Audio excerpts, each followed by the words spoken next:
cools up to 8 times faster and lets you choose your ideal comfort on either side, your Sleep Number setting. And now save 50% on the new Sleep Number Limited Edition Smart Bed. Limited time. Exclusively at a Sleep Number store near you.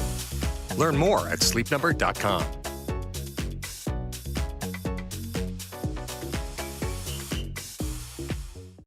Accomplishing goals is hard, but when your goal is to learn a new language, Babbel makes it easy. Babbel is designed with you in mind.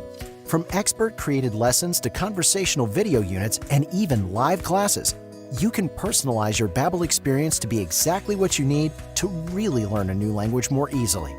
Go ahead, set a goal for yourself. Accomplish it with Babbel. Try Babbel for free. Go to babbel.com. That's babbel.com. Nate Kreckman. Nikola Jokic, best player in the world, doesn't want to go anywhere. He loves Denver, loves the organization. The organization absolutely loves him back. It's amazing. We're not the Lakers. We're not the Celtics. The damn Denver Nuggets have the best player in the world, and as a result, they have a chance to win a championship any given year. Happy birthday, Nikola Jokic. LeBron James, his time is up. This is the Nikola Jokic era of the NBA. And he plays for the Denver Nuggets. Kreckman and Lindahl. Weekdays 3 to 6. Altitude Sports Radio. 92.5. From the Backus and Shanker Studios, their passion is justice. KKSE FM HD1 Broomfield, Denver, Boulder. Hey, Denver, it's Moj. What's up? We've got Brett Kane at 6 in the morning. Then it's Moser, Lombardi, and Kane at 7. You're locked into the station for all Denver sports. This is Altitude Sports Radio 92.5. Denver, Colorado.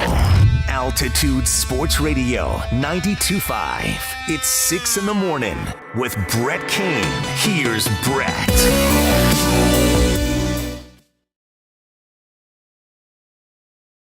Reinhardt picks off a loose puck, sends it back to Harley at the left point.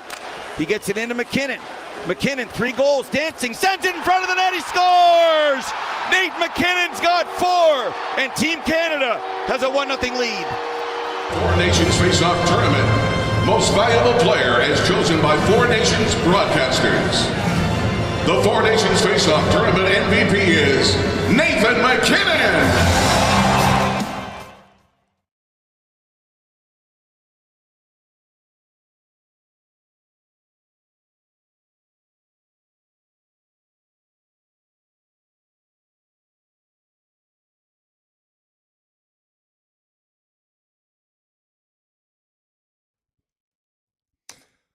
What a game. What a game last night. I know that it's not the result that I don't want to say all of us. I would say most wanted. Very cool to see MacKinnon score. It felt exactly like a game that you wanted. Like the game you wanted to see, close, back and forth, don't know who's going to win. Everything's kind of on the line. Here's what I hated about last night is Canada kind of won because Binnington was good towards the end. That's a tough pill to swallow. Not that on the opposite side, Hellebuck was bad or anything like that. It's just Binnington made a couple of really big saves, especially in OT. And you had a couple of prime opportunities, just couldn't find a way to get it to finish. And Connor McDavid's the best player in the world, arguably. Probably. I mean, Nathan MacKinnon said it himself. You give him a prime opportunity right in front of the net like that, he's going to finish about 10 out of 10 times. So I don't want to break down the game too much. I want to break down just sort of the overall stuff. And the overall stuff to me is this. I think it's as successful as a made-up tournament could be. Truly. You get that much passion. I'm actually really eager to see what the ratings are going to be because I think they're going to be through the roof. If they got 10 million in that first game, I would assume it's at least 15. It's going to be as highly watched as any hockey game in a long time. And again, they struck gold in this perfect confluence of events of little animosity between the two teams and the two countries. but also friendly, but also some animosity. You know what I mean? Like, we don't hate Canada. Canada doesn't hate the U.S., but there's some friction right now, and it just made for like a boost, a little PED, if you will, in the competition category, and a little bit of angst between the two. But also what it did is it provided a roadmap for teams to show they can try something uniquely and entirely different. I don't think this is replicable across any other sport for their, quote, break. I don't know how other teams would feel about putting their players in harm's way and taking a full 2 weeks off of the season before they come back. Like, those are all question marks, and we'll get to the Nuggets in a bit. But it's provided at least this. You don't need to go through the same song and dance. You don't have to. You can go out, try and form something entirely new, and if it falls on its face, and it falls on its face, who cares? But you're going to have at least the opportunity to try and improve it, because it's going to be really hard to get worse. You know what I mean? You can't do much worse than what the NHL All-Star Game was previously doing. You can't do much worse than what the Pro Bowl is right now. You can't do much worse than what the NBA All-Star Game is. Really, you didn't like seeing the NHL All-Star Game with a final score of 57-52? Well, this is, but again, they found this little niche that I think only hockey can have, where everybody who would play in a format like this, they can field 4 different teams from 4 different countries and have all NHL players. There's just not a lot of leagues that do that. Football is one country. You're represented by one. It's America with an occasional Australian punter who used to play rugby, right? That's it. You can't field a team out of those. And I said before, I'm like, maybe because these guys are really into like their hometowns and where they went to high school, maybe you could do like a states thing. You know, you could put a team California on versus team Florida versus team Texas versus team, whatever. Maybe you could do that. But then there's a whole bunch of the league that's just like, it's Quinn Miners territory. You know what I mean? Wisconsin, Whitewater. I know it's college, but it's just they're from the middle of nowhere. So I don't know. I don't know how you would go about doing this in other sports, but I think it gives them the avenue just to try something different. This was as fun as you could have hoped it was going to be. And I was locked in. Nelly, I kept the Nuggets on my DVR until the game was done. I'm going to be perfectly honest. I know I probably shouldn't say this, being the station that was broadcasting the Nuggets game. Completely forgot that game was happening. And I have the Nuggets app on my phone. And so at halftime, it buzzed and it gave me a score update. And I went, why is the Nuggets app pinging? Oh, because they're beating the Hornets at halftime. That's right. I was so dialed into this game. I had tunnel vision, laser focus on an exhibition game. Yeah, it's crazy. I knew the game was on. I just was like, you know what? I'll let it go all the way through on DVR, and I'll just start fast-forwarding through commercials. Because I was too locked in. It was too great. Like, this is what sometimes, I'll tell you who's the big winner of this Four Nations, because it's not Canada. I think it's the Kachucks, and specifically Brady. I'm being honest. Like, I don't know how many people enjoyed the Kachuk brothers if they weren't members of your team. But I do think this tournament did something to you. They're going to see a boost in jersey sales. If nothing else, just U.S. jersey sales then. Like the Kachuk U.S. one. Because those guys, they played their asses off. And they were great that entire tournament. But again, man, it's like everything you could have hoped to have in that tournament, it was. And I think the NHL actually got the result that they probably wanted, which was the best players in the world who reside on Team Canada were the winners, and the best player in the world scored the game-winning goal of the tournament. And I think, more importantly, the real winners of the tournament overall was the NHL, but the game of hockey in general, because you had so many people that did not care about hockey, or maybe had a minor interest, that were tuning into this tournament. And I think they may have increased their fan base tenfold before the playoffs start. And I'm going to give you an example. I have a friend from CU, former roommate, another marching band survivor, sax player, good guy. him and I talk every now and then, like once in a blue moon. Sure. He's from Kansas, and because he's from Kansas, he loves basketball. He's a big Jayhawks guy. It's a requirement for citizenship. So last night at about 7 o'clock, he texts me out of the blue. I haven't spoken to him in ages. And he says, dumb hockey question. If the Avs have 3 players good enough to start for Team Canada, how are they 4th in their division? And I said, let's talk about injuries and goaltending. Yeah. We could take it from there. But the point is, he initiated this out of nowhere because he's watching the game. He wants to know more about the Avalanche and hockey, and that's exactly what the league wanted. So I've wondered that. Like, did this bring in the casual hockey fan? And it might have. Like, here's one thing that I think people love in sports. If you have a sport that is ultra competitors and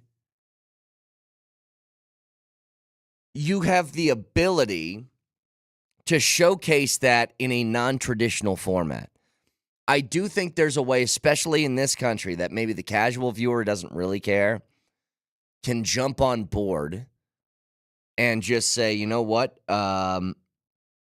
I don't watch hockey, but if that's what hockey is, maybe I'll check it out. Here's always the difficulty, though. When we're talking about casual fans, if you don't have a team, it makes it really difficult. It just does. You know, you can watch something and think it's really cool. Like, you can watch maybe you go to Europe, right? And you watch a soccer game there. And you're like, dude, I'm really into this European league. I'm into the Premier League. And then you come back to the States. And then it's kind of like, I got to pick a team. And then I have to, like, sort of make up this idea that I'm a fan now. And that's got to carry over for a little bit. I just think that part is, like, it's a really giant step to take. Not that it can't happen. But there's something to what you're talking about. If there's any way, look, if the NHL can't acquire new fans off of this, then they're just going to have a tough time acquiring new fans.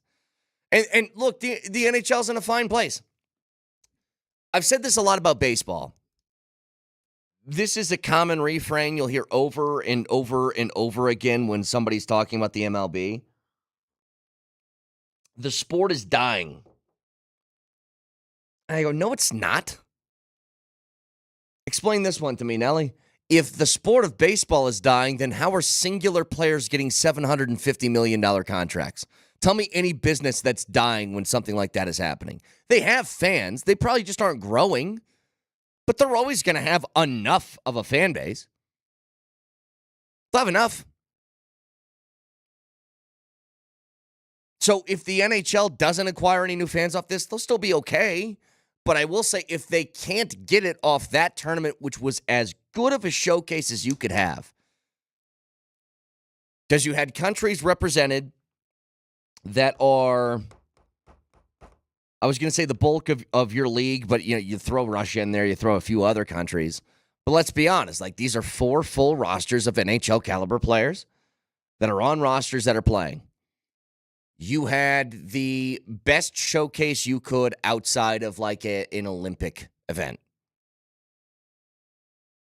And for me, a lot of people like to crap on Bettman for some decisions he makes, and I think a lot of times that's deserved for some of his decisions.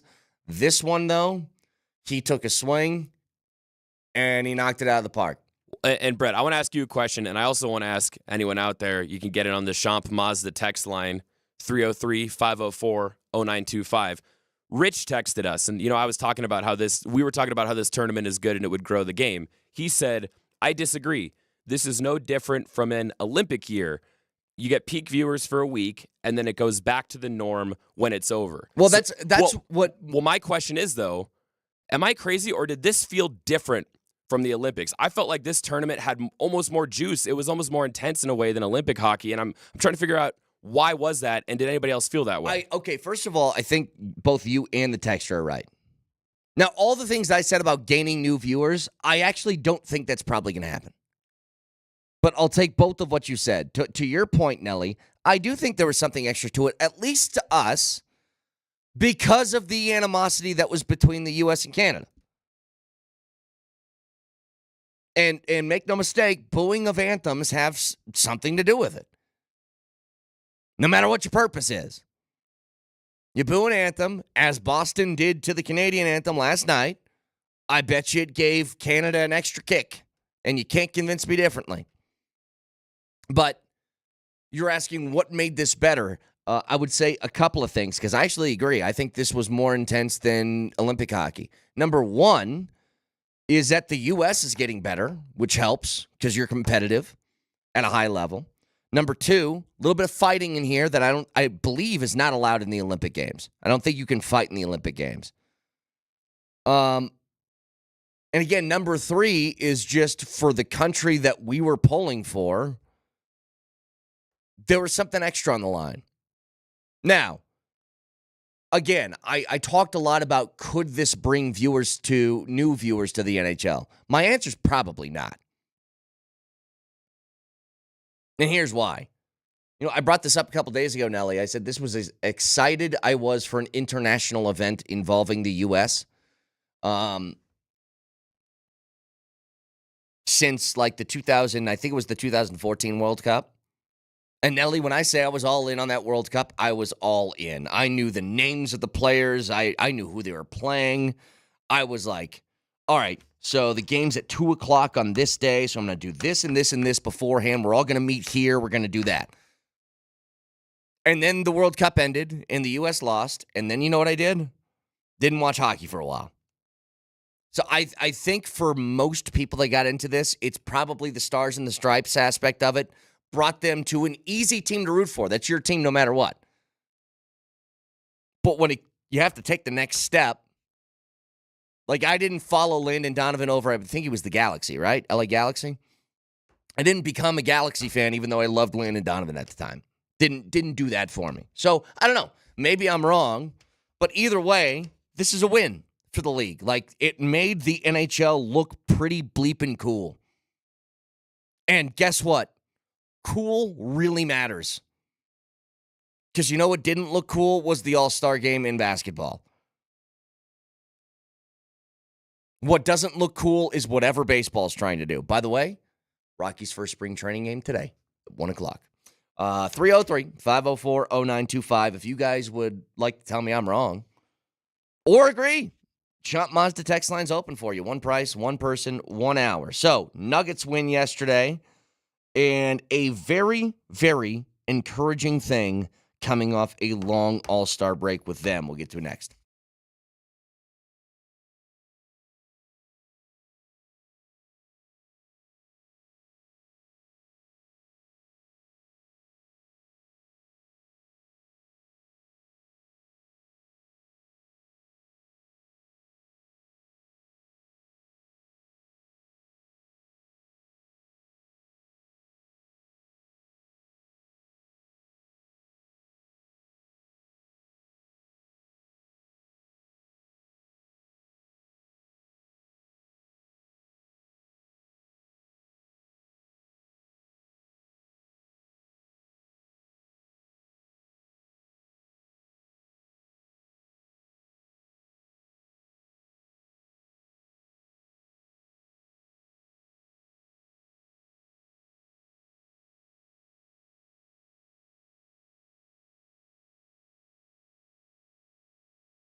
You come back from break with an 8-game win streak and you turn it into 9. That game felt very much like a scheduled win yesterday.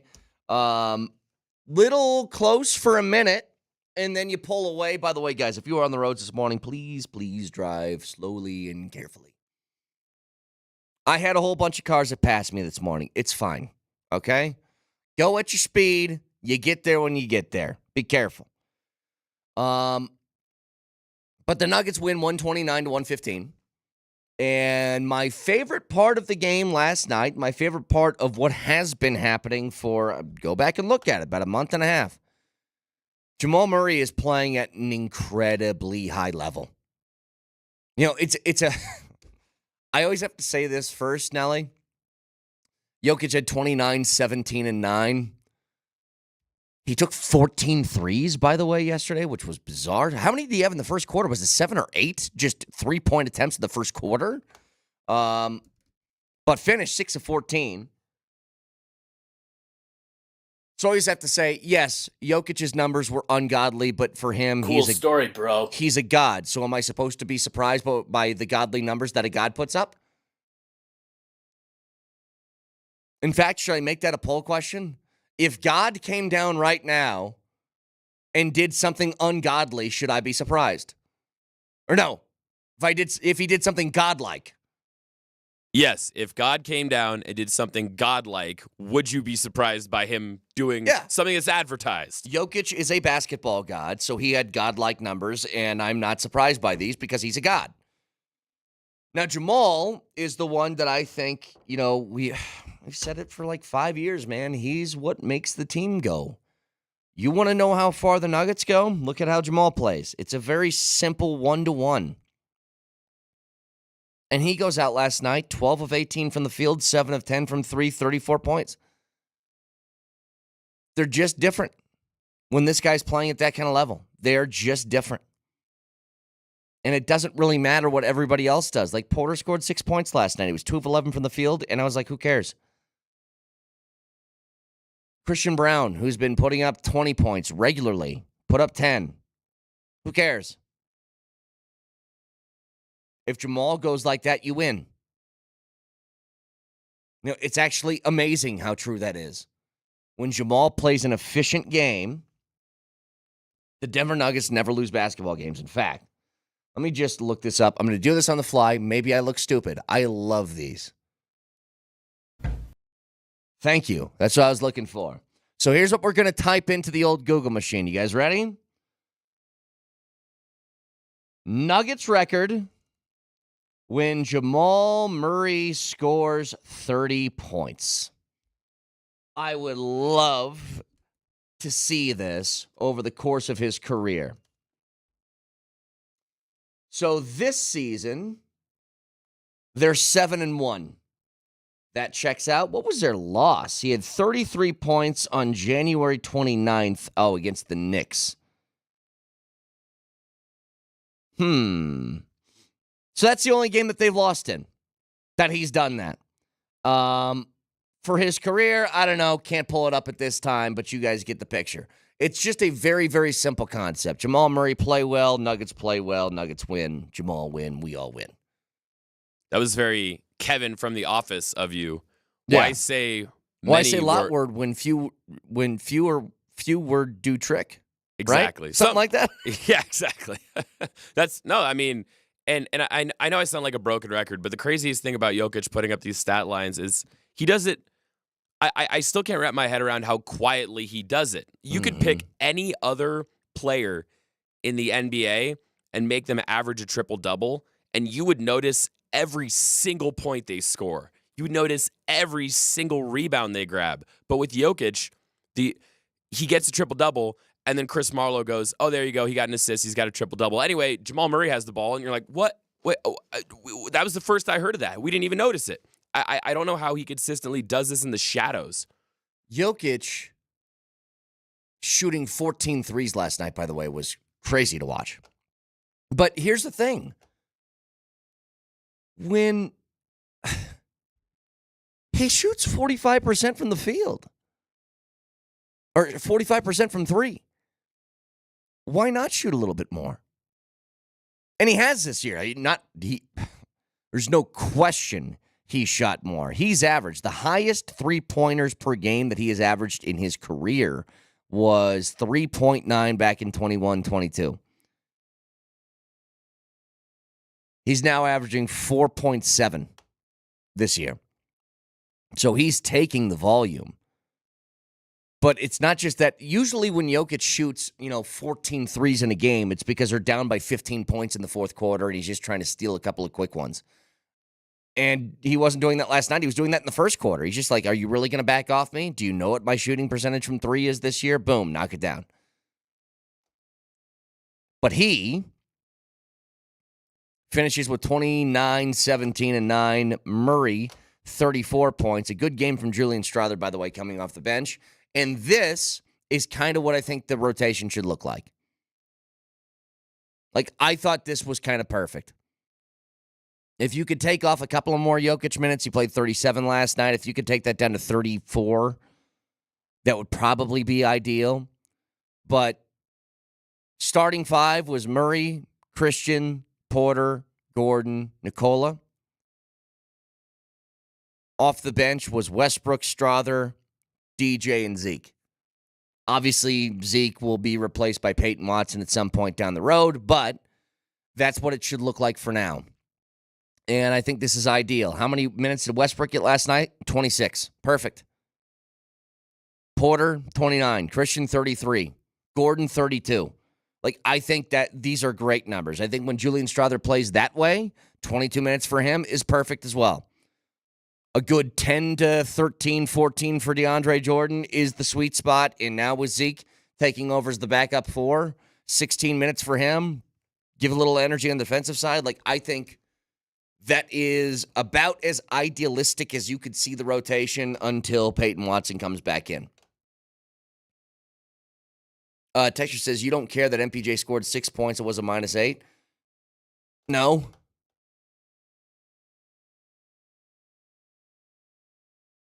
I mean, we all kind of know this with, look, man, I try and explain this over and over again to people, and I don't know how else to say it. Yeah, that wasn't a good game for him shooting-wise. He did grab 11 rebounds.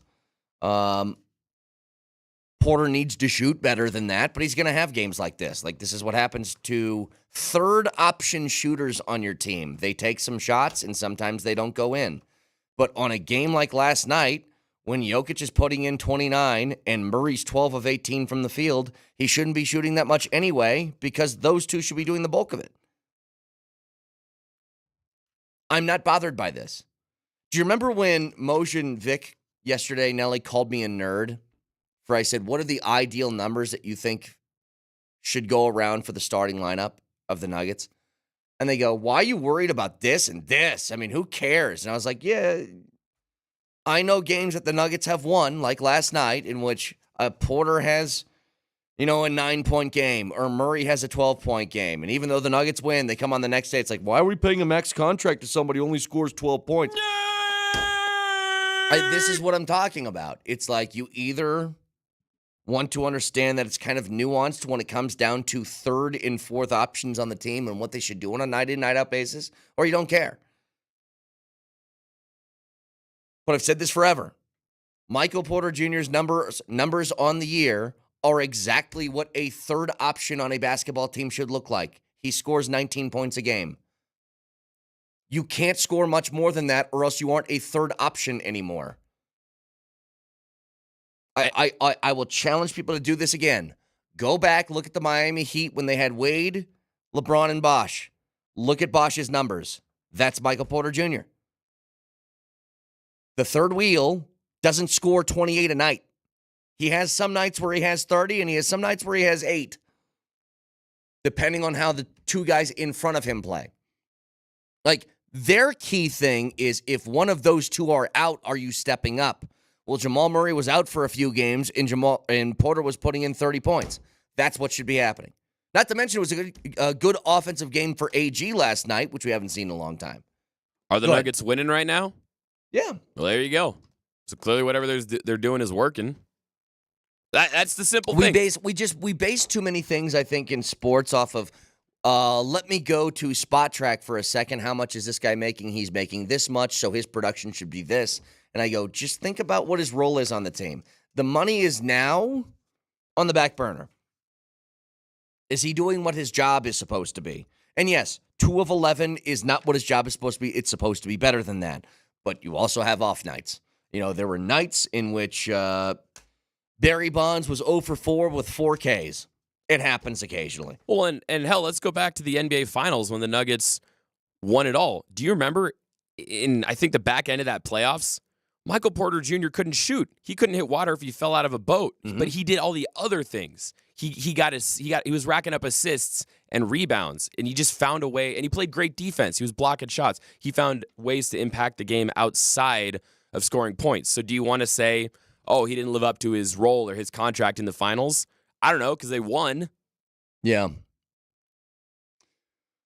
I don't know. It's honestly, Nelly, it's a fight that I'm kind of done with. You're either in the I like Porter camp or you're not. And some people are just like, I really like Porter when he scores 30 and I hate him when he doesn't. So there's no point in saying this anymore. I've tried to explain that he brings a space to the offense that's absolutely necessary for Jokic to operate in the paint like he wants to. You either want to hear it or you don't. Don't care. Well, bottom line is he's on this roster, and if you want to win a championship this year, then he's going to be a major key factor in it. I think the real test, though, is, yes, the Nuggets have won 9 games in a row, and I think does that tie the record for longest win streak in the Malone era, or have they broken it? Do you know off the top of your head? I'll look it up real quick. It's got to be close, though. Well, I'll kill time for you while you look that up. Tomorrow, the Nuggets host the Lakers, and I know Luka is still having some growing pains in L.A., but that's still... You're finally playing a team that is better than basically any other team you've played in this win streak. Yep. And you're gonna have a gauntlet coming up where you're gonna play the Pacers and the Celtics, and then obviously later in the month, March 9th, when you have March 9th and 10th, you have a road back-to-back against the Thunder. I know we're watching the Nuggets beat up on bad teams. They're beating them up. They're doing what they're supposed to do. That's fine. But as we get into the throes of March here, I think we're really gonna see what this team's made of. By the way, to answer your question, yes, it is the longest streak. It ties the longest streak of the Malone era. They had a 9-game win streak back in 2023. The longest they've had is in 2013, was 15 straight games. They had 3 10-win stretches, an 11 and a 12 back, a lot of those in the 80s. So they're climbing their way up the ranks. And look, it's absolutely necessary if you want to keep pace in the Western Conference. And by the way, just so everybody's keeping score at home, Memphis did lose to Indiana yesterday. You're now the 2 seed in the Western Conference. And I think that's going to be, 1 is so far out of reach, 2 is going to be sort of the golden goose that you're chasing. Because I just don't think there's enough time to make up an 8-game stretch here with a team who's really good in Oklahoma City before the end of the season. Unless the Nuggets just decide they're never going to lose again. Then maybe. But you're right about one thing, Nelly. They have a tough stretch coming up here. This was a nice sort of on-ramp to the post-All-Star break. You get a Charlotte Hornet team who's only won 14 games this year and was on a back-to-back last night. But I cannot wait for tomorrow. Lakers-Nuggets. ABC, 6:30. Your first sort of taste of the Lakers with Luka and LeBron sort of action. I want to see what sort of, I was going to say a chess match, but I think it's more going to be a slap fight. Because Jokic is going to dominate the paint the entire game.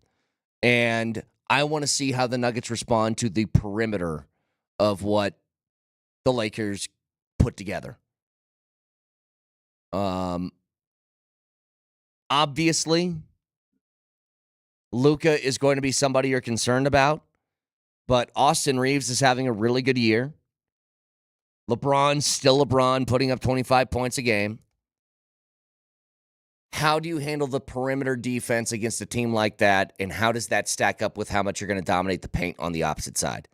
It's going to be I cannot wait for that game tomorrow. 303-504-0925, Shop Mazda text line. Tell me, what's the number one detail you're looking for tomorrow in that game against the Lakers? Is it Nikola Jokic and what he's going to do to a team that basically does not have a center? Because who did they get? Is it Alex Len? Is that the big guy that they just signed for a minute just to have somebody who's a big body now? Are you more excited to watch that or more excited to see how you defend Luka Doncic and the perimeter offense of the Lakers? Because I'm more excited about the latter. I know what Jokic is going to do. Again, he's a god. He will put up godlike numbers, and so we will not be surprised when God does godlike things. Nelly, if you got a water in there with you, if Jesus came down right now and turned that into wine, would you be surprised? No. This is what he does. Hey, as long as it's a Cabernet Sauvignon, I'm down, bro. Let's go. I like that little twang you put on there, too. Even though you guys don't believe me, I am Italian, so I got to come to the plate when I'm talking about wine, man. I'll tell you what. This is about as scary of a thing as you could hear as a sports fan. Superstar gets this. It would send a shiver down your spine. I'll explain next.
Nelly made a great point. He just whispered in my ear. He said, if you're in a lowrider, don't take that on the roads today. You're going to be in some trouble. I saw a couple poor cars. One of them was, so I take this little back area by Inverness around here to get to the studio. And car was just trying to make it up a hill. And I could tell, I know exactly what happened. This guy's like, yes, I made it all the way to work. All I have to do is get in the parking lot. And Nelly tried to go up the hill to get into his parking lot, and he started sliding back down, ran into a bank, and I go, that's the worst. It's like when you see your destination, and you're like, now I get stuck? Really? Now? Well, our parking lot is covered. Oh, God. I had the same experience where the on-ramps and the off-ramps were the snowiest parts, and this parking lot is a winter wonderland. I could absolutely see that happening where you take plowed roads all the way to get here, and then you see a 1 or 2 foot snowbank in the parking lot and go, nope. Yep. I'm out. You try and gun it, and then you hit that I'm not going any farther thing, and yeah, it's brutal. So be careful out there, everybody. It is a little bit treacherous to get to wherever you got to go. Now, news yesterday. Victor Wembanyama has a blood clot. He is out for the year. I am not some sort of medical expert on this stuff, but I do know these things. Like, look, first of all, they're scary because they can be life-threatening. So that's one. 2, there's always a chance that these can be a reoccurring issue, and if that's the case, then it could challenge your career. Now, Spurs brass, I'll just read exactly what was said from Shams yesterday. They gave the update. They were the ones that, so statement from, I'm sorry, this is his agent, Jeff Schwartz. Sorry. Strike everything I just said.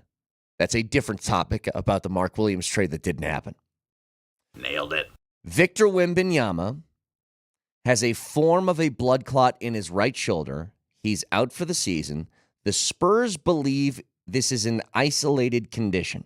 And what that means is once they get rid of this clot, that he should be in the clear. The thing about blood clots, though, are if you get one, there's always a risk of another. Like, it's always something that's in the back of your head. You always have it. Doesn't mean it's coming back, but I can't imagine how devastating it would be for the league if this becomes an issue that really hinders the career of what could be seen as a unicorn. Like, never seen anything like this guy before sort of thing. A 7'5", big, tall, lanky guy with handles who can shoot logo threes but also dominate inside. Like, I can't believe it. But if this is not an isolated condition, it would be devastating. So obviously hoping that it is and that he comes back next year and he's fine. But these things are scary. I can only imagine, you get a superstar like that, and I don't want to say any other names. I don't want to put this on anybody else, but you can figure out where I'm going. You get a superstar unlike your franchise has ever seen before, only to have this pop up, it would be brutal. So obviously, prayers go out to Victor Wembanyama that this is just something they can take care of and it never crops up again. But gosh, this stuff is scary. Really scary. Texter says that's the same blood clotting that ended Chris Bosh's career. I mean, yeah, Bosh was another guy, had his career cut short from the same sort of deal. I mean, you can pick out, there's a few athletes that have had these issues that if you don't get these things taken care of or you continue to try and play through things, it will cause severely detrimental health issues that could potentially take your life if you aren't on top of things. Like, there are people that can't ski because of blood clots. You can't go in the elevation and you can't do this. Like, all of that stuff factors in. So hopefully this is just something, get it out and be done with it. But just terrible to hear that yesterday on what was going to be, like, he was going to be probably an all-NBA player, probably defensive player of the year.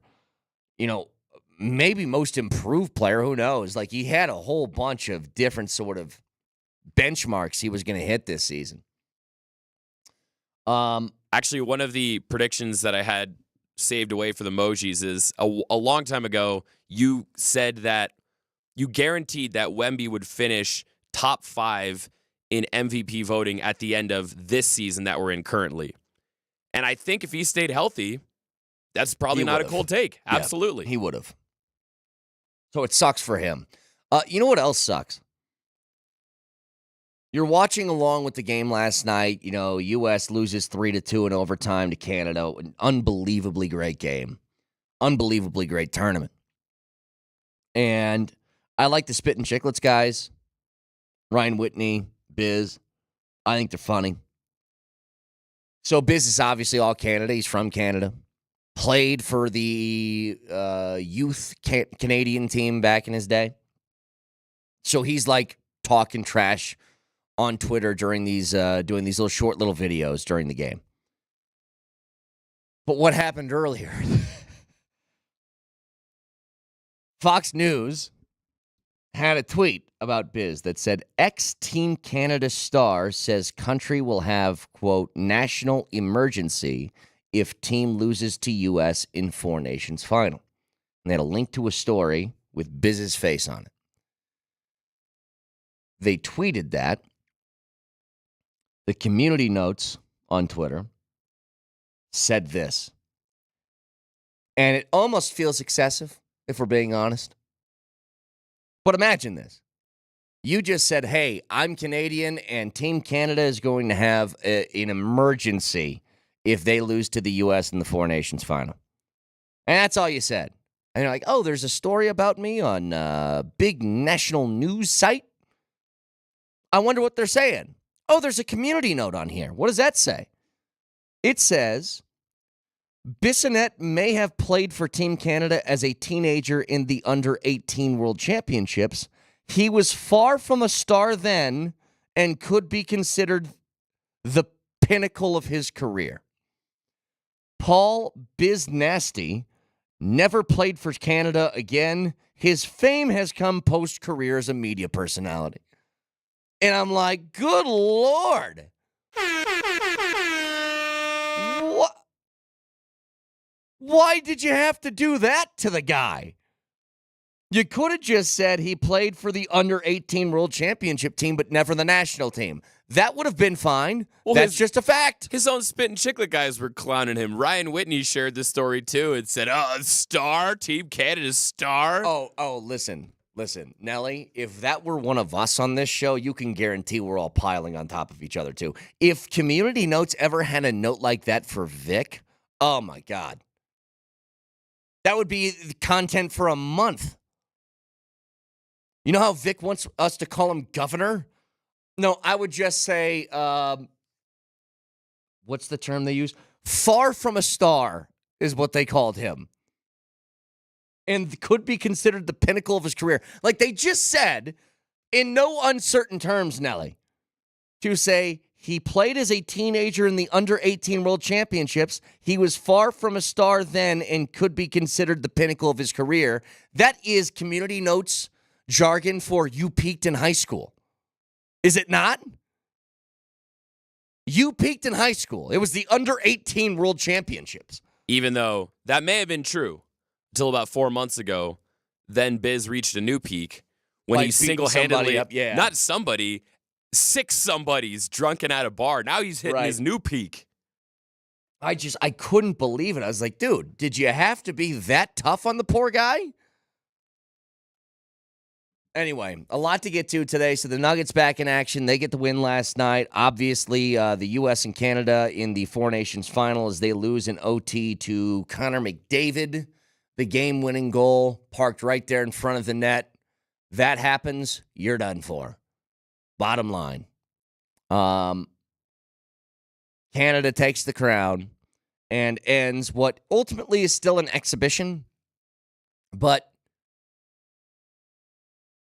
as incredibly entertaining as an exhibition can be. Like, am I devastated this morning that the U.S. didn't win? No. But I was like, damn it, at the end of last night. I just wanted to be able to say to Canada that we own your sport now. That's all I wanted to do. If there's any encouraging thing from watching this entire tournament, though, you see how close the U.S. is to being a dominant country in the world of hockey. Like, they are neck and neck with Canada. They went into that game. That game went in as a pick'em between the two teams, and it looked exactly like what a pick'em would look like. You know, I still think they could do this again, expand it maybe if Russia gets out of their Russia-ness and is allowed to play on the world stage again. I think you could throw them in with another team. You pick who it is, and you could really expand this thing and make it bigger. But again, we'll talk more about that in a few minutes. Can always watch the show live on Twitch, twitch.tv. Search Altitude SR in the search bar, the Altitude TV simulcast. That is the Safeway Twitch feed. You can download Safeway's Deals in Delivery app and get exclusive grocery offers, Safeway fresh foods, local flavors. Also, the show is being live streamed on YouTube. If you'd like to watch on YouTube as well, go check us out. Subscribe to the channel. Oh, do I got to do that thing now? Hey, first of all, leave a comment, like, and subscribe. Really helps the algorithm, bro. But go check it out. And you know what? Do those things. Do the liking and the subscribing stuff. It makes us happy. Moser, Lombardi, and Kane next.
Reinhart picks off a loose puck, sends it back to Harley at the left point. He gets it into MacKinnon. MacKinnon, 3 goals, dancing, sends it in front of the net, he scores! Nate MacKinnon's got 4, and Team Canada has a 1-0 lead. Four Nations Face-Off Tournament. Most valuable player as chosen by Four Nations broadcasters. The Four Nations Face-Off Tournament MVP is Nathan MacKinnon. You want your big boys to step up when it matters most. Nate MacKinnon opened the scoring in this game. Nate MacKinnon has had a great tournament. He opened the tournament scoring, as a matter of fact. And 4 goals. Nobody scored more than 4 as he's shaking the hands of the commissioner and Marty Walsh and is posing with the commissioner right now. It's kind of a Stanley Cup final setup here.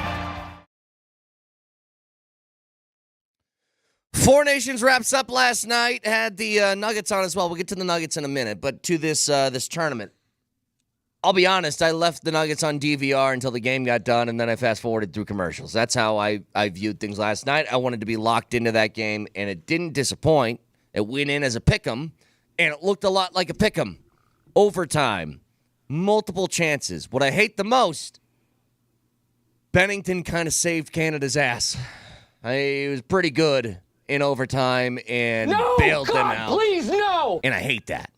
But overall, I mean, you couldn't ask for a better game. I think you couldn't ask for a better tournament. Moj, I know you. I know how you watch sports. When you're calling a hockey game, you've got your eyes on other stuff. So I'm doing the Nuggets postgame show, trying to keep track of overtime. And I don't even know what I'm saying in postgame. I don't even know what's coming out of my mouth because I'm so invested in watching the game on my laptop. It's like this. It's like this. Yeah, Nuggets did some stuff tonight. I swear to God. Murray, pretty good game. Chris Marlowe's going to, whatever he's going to do, and Scott's going to do some stuff too, and then, I hate to say that I'm not invested in what I'm doing, but it was hard because of that game, the competition and the quality of play. But Moj, I don't know about you. I'm going to speak for myself, guys. I'm conflicted. I'm conflicted emotionally. I'm conflicted spiritually, romantically, every Lee. I'm conflicted after what I saw last night. I'm happy for Kale. Physically? Physically, too. I'm happy for Nate. Happy for Taves. I'm happy for those guys. I really am because I know what it means to them. But my team lost. And I don't know how to come to terms with that. I'm not conflicted about a damn thing. I just wasn't happy yesterday. Look, I'm not devastated this morning because at the end of the day, it was sort of like an exhibition tournament. That was just a really, really, really, really fun one.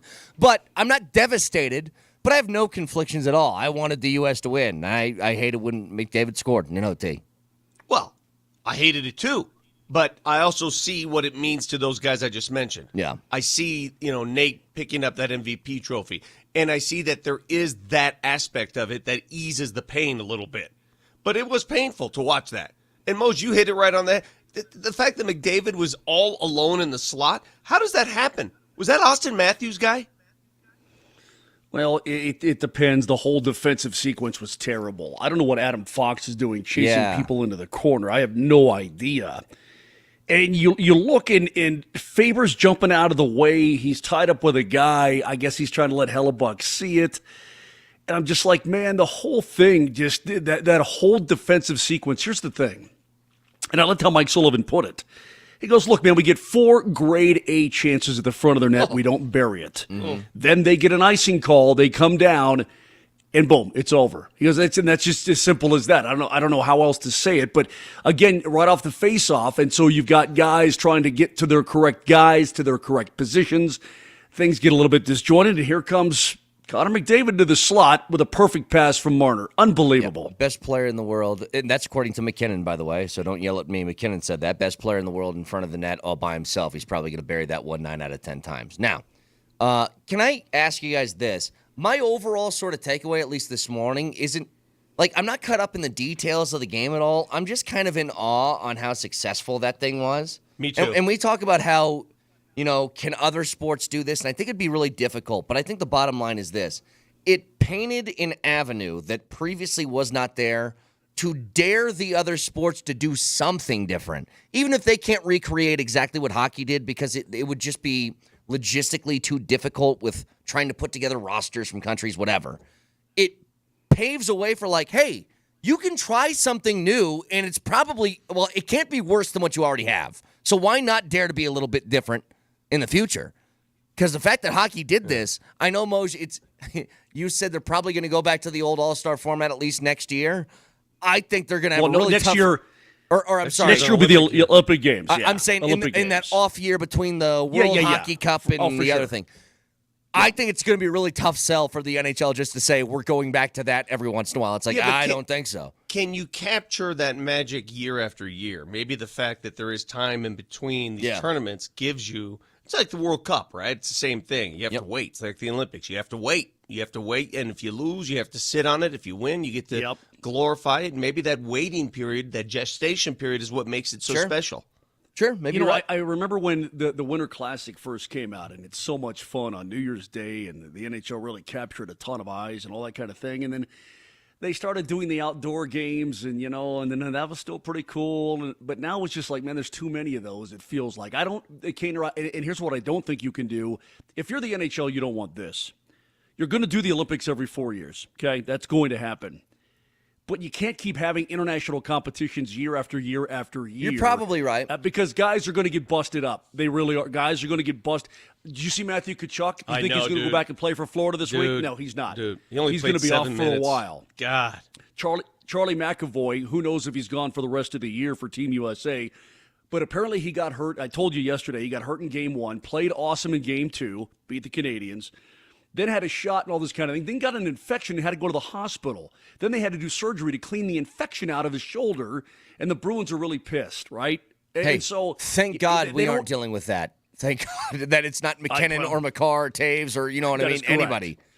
But the fact of the matter is you just can't do this every single year. I know you want to, but I think it's better to be like just that little forbidden fruit that you get from time to time, not all the time. That's a great point, Moj. A couple things about the tournament. Has anything about hockey, the players in hockey, the format, anything about it, has anything changed your mind after watching this tournament? For me, two things.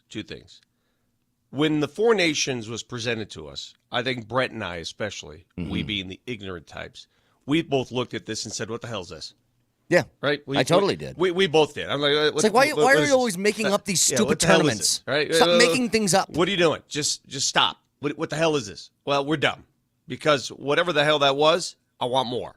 That's number one. Number two, I really never liked the Tkachuk brothers. Yeah. I love them now. I love them. I'm not joking. Vic, I'm in love with them. I said it yesterday. That's probably the most shocking detail of this. Yeah. I said, do you know who the biggest winner outside of maybe hockey in general, like just the general sport of hockey, the biggest winner of that? Tkachuk jerseys, I think, are going to fly through the roof. I just think I really do. They single-handedly, well, two of them, infused a competitive spirit and a certain swag to that game that the U.S. never had. Like, the U.S. never had that before until they showed up and said, let's go. It was awesome. The U.S., and let's be honest, at the end of the day, U.S. hockey, I know they lost on the scoreboard, is just as good as Canadian hockey. True. At the end of the day, it's just as good. And I don't know if you guys read some of the words from the U.S. players, obviously just devastated. Dylan Larkin after the game, quote, I think guys are at home watching this, and I hope they want a piece of this. We got to start winning these tournaments. I think that's where Canada, those guys go and they play these tournaments. That's where it starts. Pride for your country, pride for your flag, putting that crest, going out for these games. It's an unbelievable feeling. And that's the point. You know, for years, Team Canada said they've always been united in these endeavors. And I think the U.S. has arrived at that too. They've arrived. Could I pose another question to you, Moj? And I think it's possible, but unlikely. There is no doubt that I think a casual to the hockey world, maybe somebody who is like one of those guys who says this, yeah, I don't really watch hockey, but I love the playoffs or something like that, right? Mm-hmm. Those people exist. I bet you they watch this and there's an opportunity that maybe you could capture some new fans and get them. Let me finish real quick. You could capture some new fans that could be a lot more intense about their hockey viewing. I think ultimately, though, we're kind of caught up in the moment. It's going to feel a lot like World Cups and stuff. I'll go back to like 2014 when I set my entire day around when the U.S. was going to play in that World Cup with Landon Donovan and all those guys. I was so excited for it, and then the World Cup ended, and I didn't really watch soccer afterwards. You know what I mean? I think this is a really cool thing that can get people into it, because I don't know what the ratings are going to be. They're going to be huge. Like, they got 10 million for the first U.S.-Canada game. I would assume somewhere in the 15 range.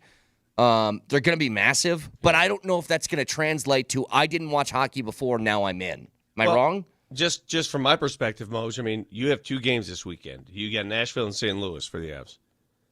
At no point will I have the same vested interest, and I'm sorry to say this, I'm sorry to admit this, at no point will I have the same passion for those games as I did last night's. I won't. Okay, well, you're free to. Yeah, well, that's good, Vic. I mean, you're free to go to hell all you want. I mean, that's fine. I mean, I'm being honest. We're honest. Listen, I'm being honest too. Brett, will you answer that question? Brett, you answer that question. Will you? Let me answer it. Let me answer it for you. Go ahead, Moj. You're free to go to hell. You're free to suck it. You're free to kick rocks. What else? What else can he do, Brett? He's free to do a lot of things, right? Take your own hand, go to the closet. I mean, whatever it takes, dude. That's fine. I'm going to be calling hockey because I love the game. Obviously. And I'm going to be all over it. I mean, I'm just saying the level of interest. Well, I'm talking about the passion of interest. There was a championship on the line. Understood. Of course, that's going to be different than a regular season. When you say, will it translate? It doesn't have the same meaning until. Let me tell you, it does. It's fine. It doesn't. Fine. It doesn't have the same meaning. It's big. See, last night was bigger than just the game. It was bigger than the game. And that's what we're missing on all this. It absolutely was. It had to do with the countries and the. It had everything to do with everything outside the game. Well, in addition to the game, and it was awesome. You know what? It was a hell of a lot of fun. The entire thing. I was hurt. You know, Brett. I don't know that you're going to get a little bit of a bump and a little bit of a spike. But to me, trying to get more people to the National Hockey League or the game of hockey.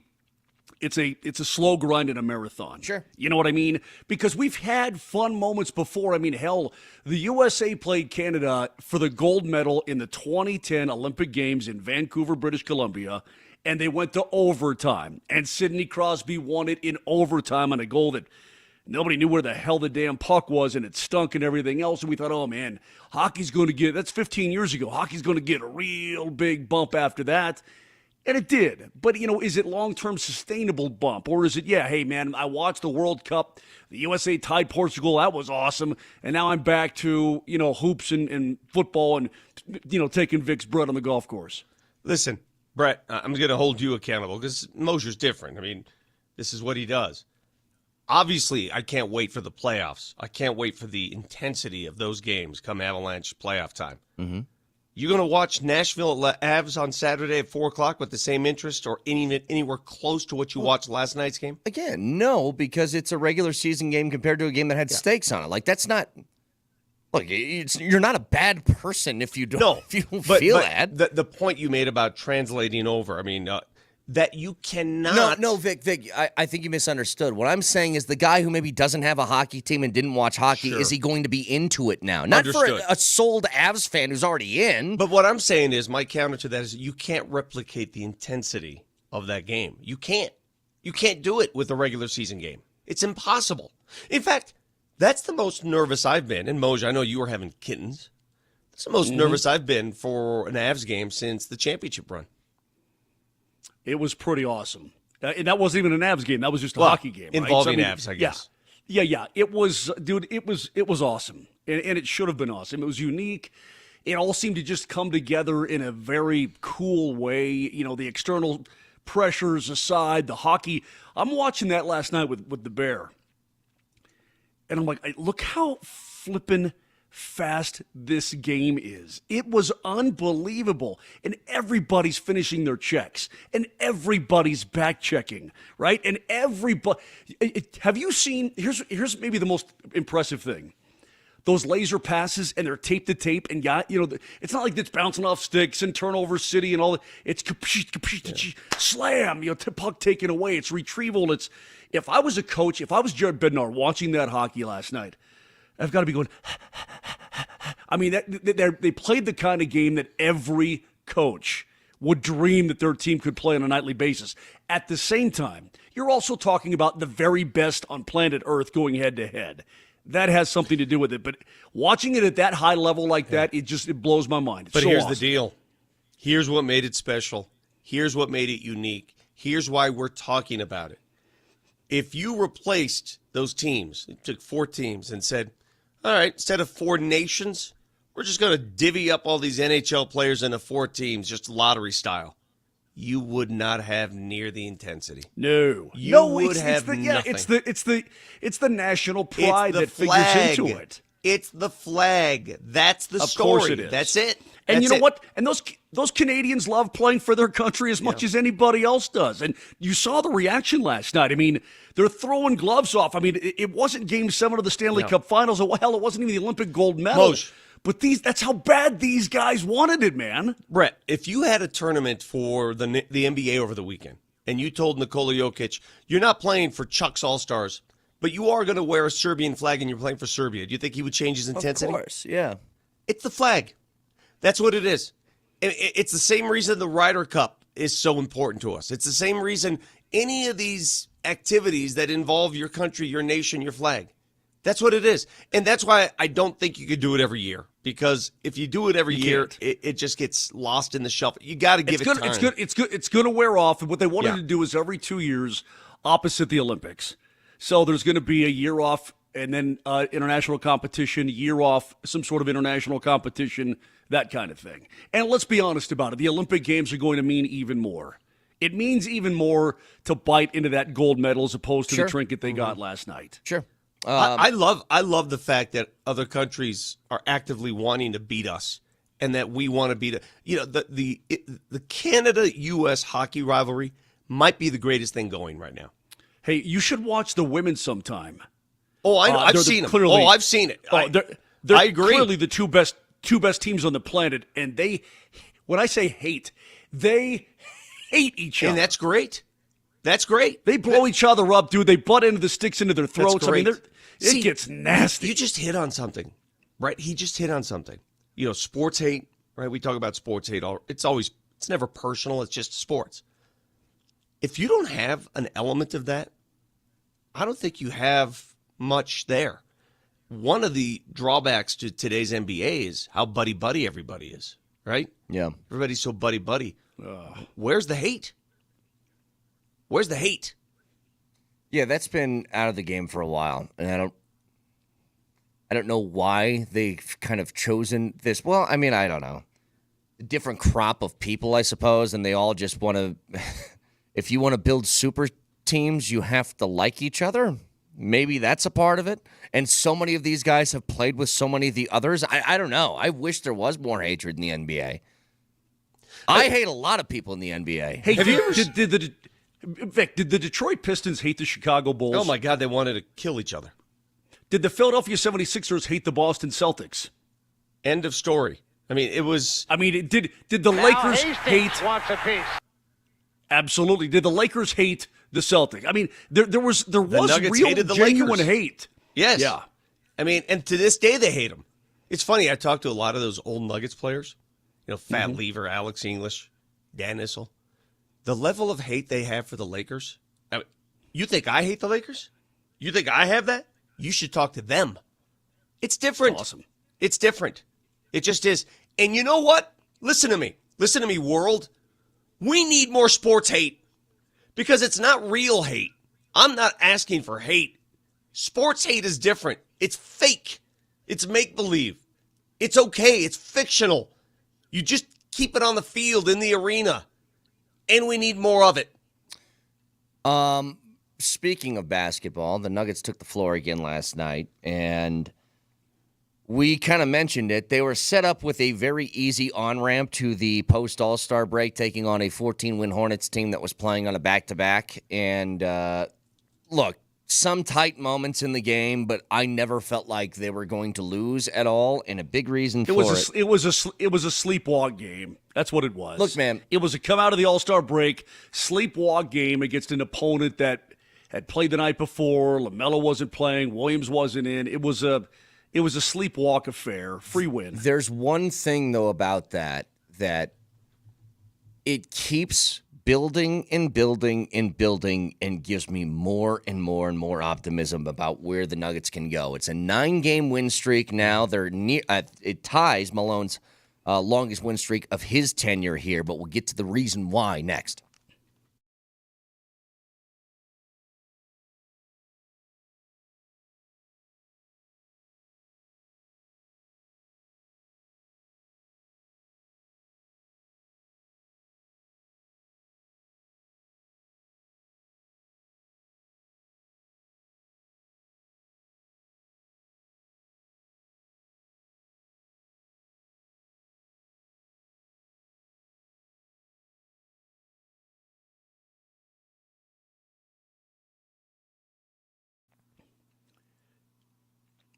Yeah, the snow came down last night, and you're up today, and you're like, oh, man, is my car going to make it through this snow?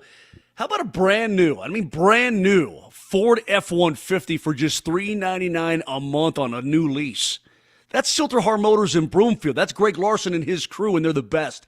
They've got that going for you right now. Yeah, go get that Ford F-150, plow through that snow. No big deal whatsoever. You can check them all out at sthmotors.com. If you want $10,000 off a brand new Lincoln Navigator, you've got it. And that's just one of the amazing deals they have on over 1,000 new and pre-owned vehicles in captivity there in Broomfield. It's right at Highway 36 and Wadsworth. 5 awesome brands all in one spot. You cannot go wrong. So go online and check out what I'm talking about. sthmotors.com. Just goof around there. Look at all the killer stuff they have. sthmotors.com. It's Silterhar. Everything you want out of a dealership.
Gordon has it at the logo.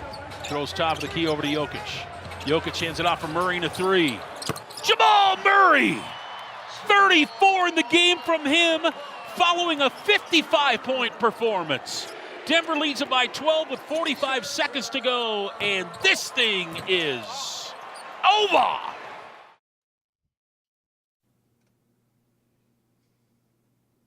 The more you hear that, the more better chance you have at winning a championship. We've known this for 4 or 5 years now. Jamal Murray plays well, Nuggets win. It's a very simple recipe. And when I mentioned this earlier, I also do want to let people know that, yes, in the middle of Murray going for 34 points last night on 12 of 18 from the field and 7 of 10 from 3, Joker did have 29, 17, and 9, but when God does godlike numbers, you aren't surprised because it's God, okay? So I will say that on the front end. If God does a godlike thing, it goes unmentioned because he's God. Now, Jamal Murray is the one that makes everything else go. Jamal Murray plays like this. Jamal Murray plays like he has the last month and a half. The Nuggets are as good as anybody else in the NBA, which is why, if you're paying attention to home last night, when the Nuggets won, and if you checked your box scores, the Memphis Grizzlies did lose to Indiana, which means you are second place in the Western Conference. Number 2 seed, and it was just about a month and a week ago where the Nuggets were, I think they were near the 8-9 seed area, and people were like, what is going on? And they ascended very quickly. A win streak against a less than stellar schedule, that helps the case, all right? They've beaten all the teams they're supposed to beat. They tied a Malone record 9 straight wins. They've never won 10 in a row since Joker arrived. They've never had double-digit win streak. They'll have a chance to do that against who else? The Lakers tomorrow. Yep. Oh, baby. Oh, baby. Please give me See, here's another one of those games, Moj. I need one. Dude, I know it's Canada, another one of those. Yes, U.S.-Canada last night, Nuggets-Lakers. Now, again, I will ask the question. That's very obvious. Why is this game big? Why? Because we hate them. Hate the Lakers. We hate them. You know, it's funny because all the Lakers' big games of the last, 3 years, the Nuggets have just taken them out. Well, I think hurt their feel. Is it 13 of 14? Is that the streak? Yeah, but every big game, the retirement of this and the celebration of that, and all this sort of stuff. The LeBron scoring record game. Correct. All those games in which he made a mark, they ripped their hearts out. They won the game. Took them down. So you have a chance. You have a chance for the first time in Joker's career. Coach Malone coaching the Denver Nuggets. Maybe he's had a 10-game win streak someplace else. I don't know. You have a chance to win 10 straight for the first time ever, and you have a chance to do it on the home floor against the Lakers. This is awesome. Yeah. This is great. Well, this is fantastic. It's not only awesome because it's a Lakers game, but you need it when you look at who they play on the road. After this game, they got a heck of a road trip. Again, don't sleep on Indiana. They just beat Memphis. that's a difficult roadie. Indiana, Milwaukee, Detroit. Well, Detroit not, but then Detroit's a good tough. team. No. Don't sleep on Detroit, Moj. Look at who they've beaten this year. Don't sleep on that one, and don't sleep on. If they're bouncing around 500, then I consider them to be a middle of the pack. Nah, I guess I could be wrong about that. Trust me on that. You don't sleep on that. Okay. Game. None of those games, and that's where I am going to wait. I'm going to wait. I'm going to reserve judgment on what the Nuggets are until I see them win a couple games against those elite teams. I think that's fair. I think that's fair. You know, I know the recipe of this team. We've known it forever. It's like, did your grandmother or somebody ever give you like an old cookbook or something like that? Here's some of my special recipes or something. It's the same thing that's my grandma did. But that's good for you. My point is, it's like an old family recipe that you know like the back of your hand. Jamal plays like that, the Nuggets don't lose. I was trying to find the career record of Jamal Murray when he scores 30 points. I couldn't find that. I know this year they're 7-1 when he scores 30. It's very simple. If he plays to that level, the Nuggets are, if he has a game where you struggle, you need some help. You know, I saw a lot of people this morning were talking about, well, Porter was 2 of 11 for 6 points. And they go, yeah, but Jamal was good. It's fine. Like, that's the whole point of having 3 guys that you want to rely upon offensively. And sometimes it's it's two of the three. Sometimes it's one guy bailing everybody out. I mean, that's the beauty of when these three guys are really going, or even AG's having one of his games, or Brown and AG is did last doing night. what he can. AG had a bully ball game last night.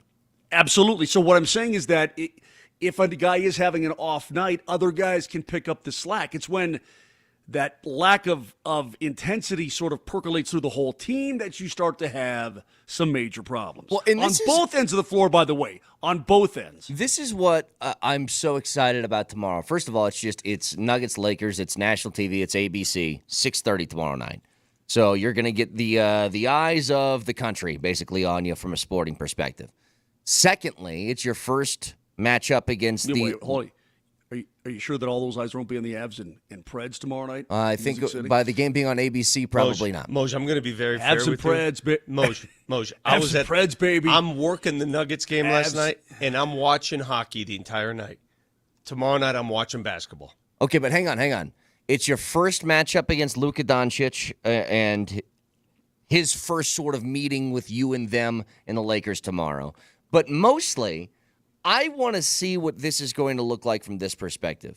Obviously, the Mark Williams trade did not go through. It was rescinded. Now, there's a whole bunch of questions, by the way. Shams is still doing reports of this shouldn't have been nixed according to the agent of Mark Williams, whatever. But they don't have him, and they don't really have a big man. It's why they signed Alex Len, which good for you. Are you more intrigued to see how productive Jokic is going to be against the interior of the Lakers defense? Or are you more looking forward to how the Nuggets are going to defend a very good perimeter offense for the Lakers? Just win the game. I mean, I guess I'll get to that. I don't care about any of those factors unless you win the game. I think that there's a certain thing you can look for in the middle of the game. I know. Basic. I know. You're right. Let me just win the damn game. Here's my keys to win. Well, let me make it easy. I don't care if Jokic. It's the NBA. If you told me the Nuggets win and Jokic doesn't dominate the inside, I'll take it. If you told me the Nuggets win the game, but Jokic dominates and they have trouble with the perimeter, I'll take it. It doesn't matter as long as they win the game. Okay. Are you asking me what? Aren't you the least? I said, aren't you the least bit intrigued about with no AD? Yeah. With no AD to try and defend him, aren't you and he would chew AD up? Sure. We all know it. Aren't you the least bit interested to what's his face? Redick's going to throw at him. Even the slightest. Did you guys watch last night's game? Mm-hmm. Yeah. Okay, did you pay close attention to what Charlotte did? Yeah. Okay, what'd they do? What'd they do with Jokic? Well, they let him shoot on the outside. He shot 14 threes. They played drop coverage all night. So they basically said, we're not going to even play with you on the interior. We don't want you to get there. We're going to give you these shots. I have a feeling that the Lakers are going to employ the same tactic because they don't have anyone who could deal with him on the inside. So the Lakers are going to do the same thing. They're going to say, okay. Yeah, there's a difference, though. If Jokic wants to put the ball on the floor and back somebody down because they don't have size, he can bully his way inside the paint.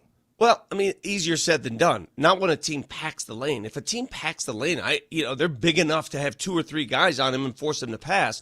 Charlotte's game plan. That's where you kick and shoot. Yes. Kick and shoot. Let's do it now. Kick and shoot. Kick and shoot. You can do it now. Kick and shoot. I mean, what else? What do you want, Vic? It looked pretty obvious last night that, it's almost as if the Nuggets started with Joker. It was an experimental game. All right, we got Charlotte. Yeah, they suck. Let's try something. What did he take 8 threes in the first? He attempted 8 threes in the first quarter. Yeah. He finished with 14 three-point attempts. He had 8 in the first quarter. I'm sitting there going, okay, yeah, this is one of those games where they're just trying things. They know they're going to win the game. This was a sleepwalk. Yes. Experimentation. Yes. Get out your test tubes. Put some DNA in there and mix it with something else and see if it'll spark life. And they also want to, and believe it or not, they want to send a message to other teams. Okay, you're going to play drop coverage on us. Big man's going to shoot. And big man this year, the difference between big man this year and the big man we saw in the playoffs is he's making those shots. Yeah, there's the reason why I bring up those two factors, though, I'm not overly concerned with Jokic because I know he's going to find a way to be incredibly productive. I am really curious to see how their perimeter defense stacks up. Like, Vic, you kept saying, I want to see them win against an actually good team because they've had a stretch of games here during this 9-game win streak where the team just haven't been all that great. Well, what's been their biggest issue when they play against good teams? It's they can't stick on these guys on the perimeter. And so has that changed over this win streak? Have they been able to improve that against a team that has, look, think what you want of Austin Reeves and his haircut in his face. Austin Reeves having a good year. He's putting up almost 20 a game, and they've added Luka to it. Like, they can eat you up from the outside. If you want to be an actual contender, it's why I'm looking like, how well are you going to defend the perimeter against a team like that? By the way, I'm going to say something because I know we all have our opinion of the Luka trade. Luka looks slow. Like, slow. He looks, and I know Hasn't he's he coming always up, looked slow? No. Now slow with three W's at the end of it. I know he's coming off the injury. He's trying to rehab that calf injury, and it took time. But he does not look with. I don't know what it is. It's the classic. He's got a piano tied around his waist. That's kind of what he looks like right now. Are you talking offense, defense, both? Because defense, he's always looked like everything. He looks. Ask any Lakers fan. Everybody's excited about Luka. He'll work himself into shape. He'll be fine for playoff time. But right now, bro, he looks like Moser out there after a trip to Texaco. Thanks, bro. I also think that he looked a little bit haggard. Texaco still a thing? I don't know, but Moser would know. I bet you could find a Texaco somewhere, Google it. New Mexico, Texaco, we go hand in hand.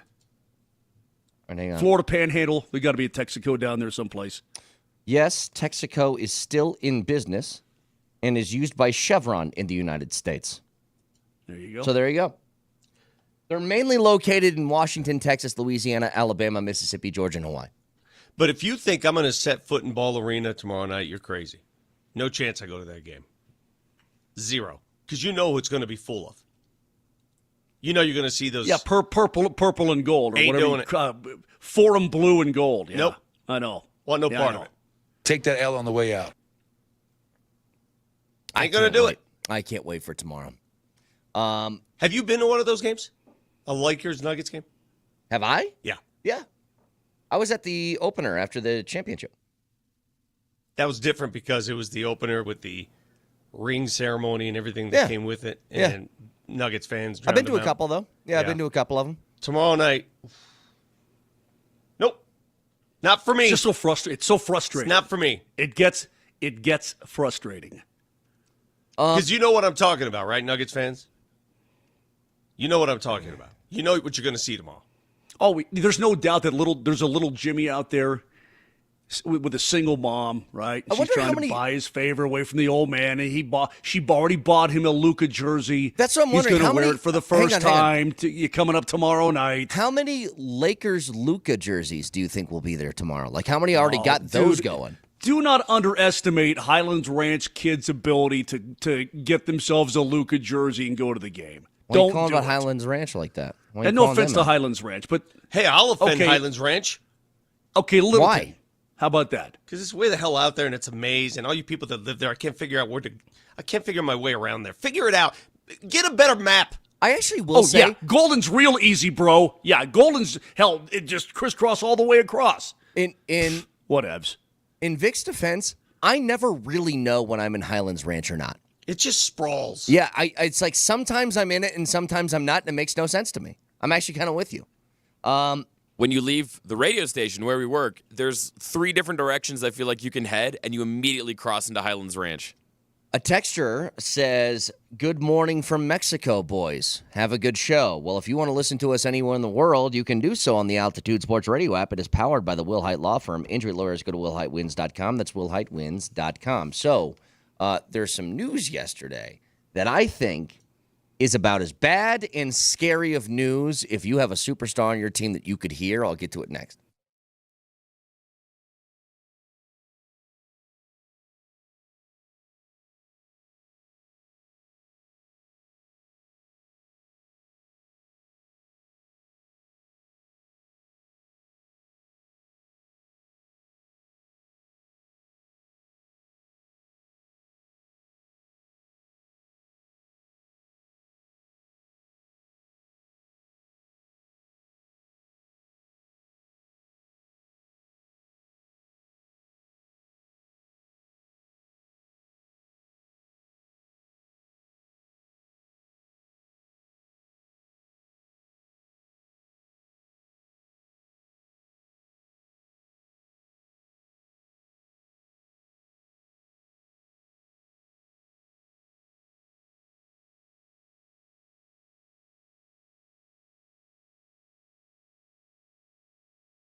So imagine this. Imagine you've been bad for a while and you literally win the lottery, the NBA draft lottery, and it comes in a year where you are graced with a generational prospect of which we've really never seen before. A guy who's 7'5", who can handle the basketball, can shoot logo threes, and can do everything on the floor. And you get the news yesterday that he is out for the rest of the season this year, not due to a torn ACL, not due to a calf problem, not due to anything like that. It's due to a blood clot.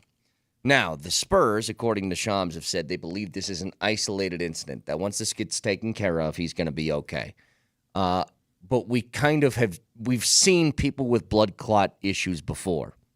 It doesn't mean it comes back, but there's always a chance. And if you're a Spurs fan, that is horrifying.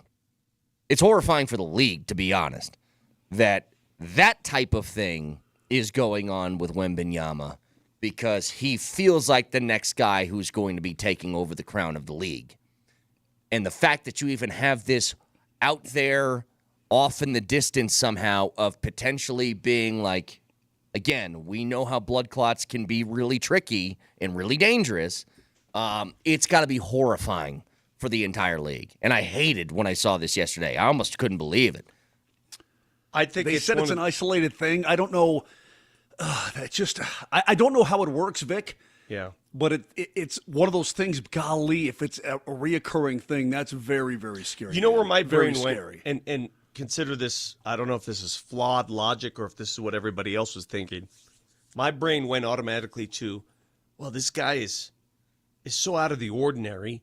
Maybe this is the product of being so out of the ordinary. The product of being a 7'4" specimen who just, you don't see those flying around out there. It's like the Zion effect, right? Zion is so different than that body's going to come with injury. We saw it with many NBA players who came in with huge bodies.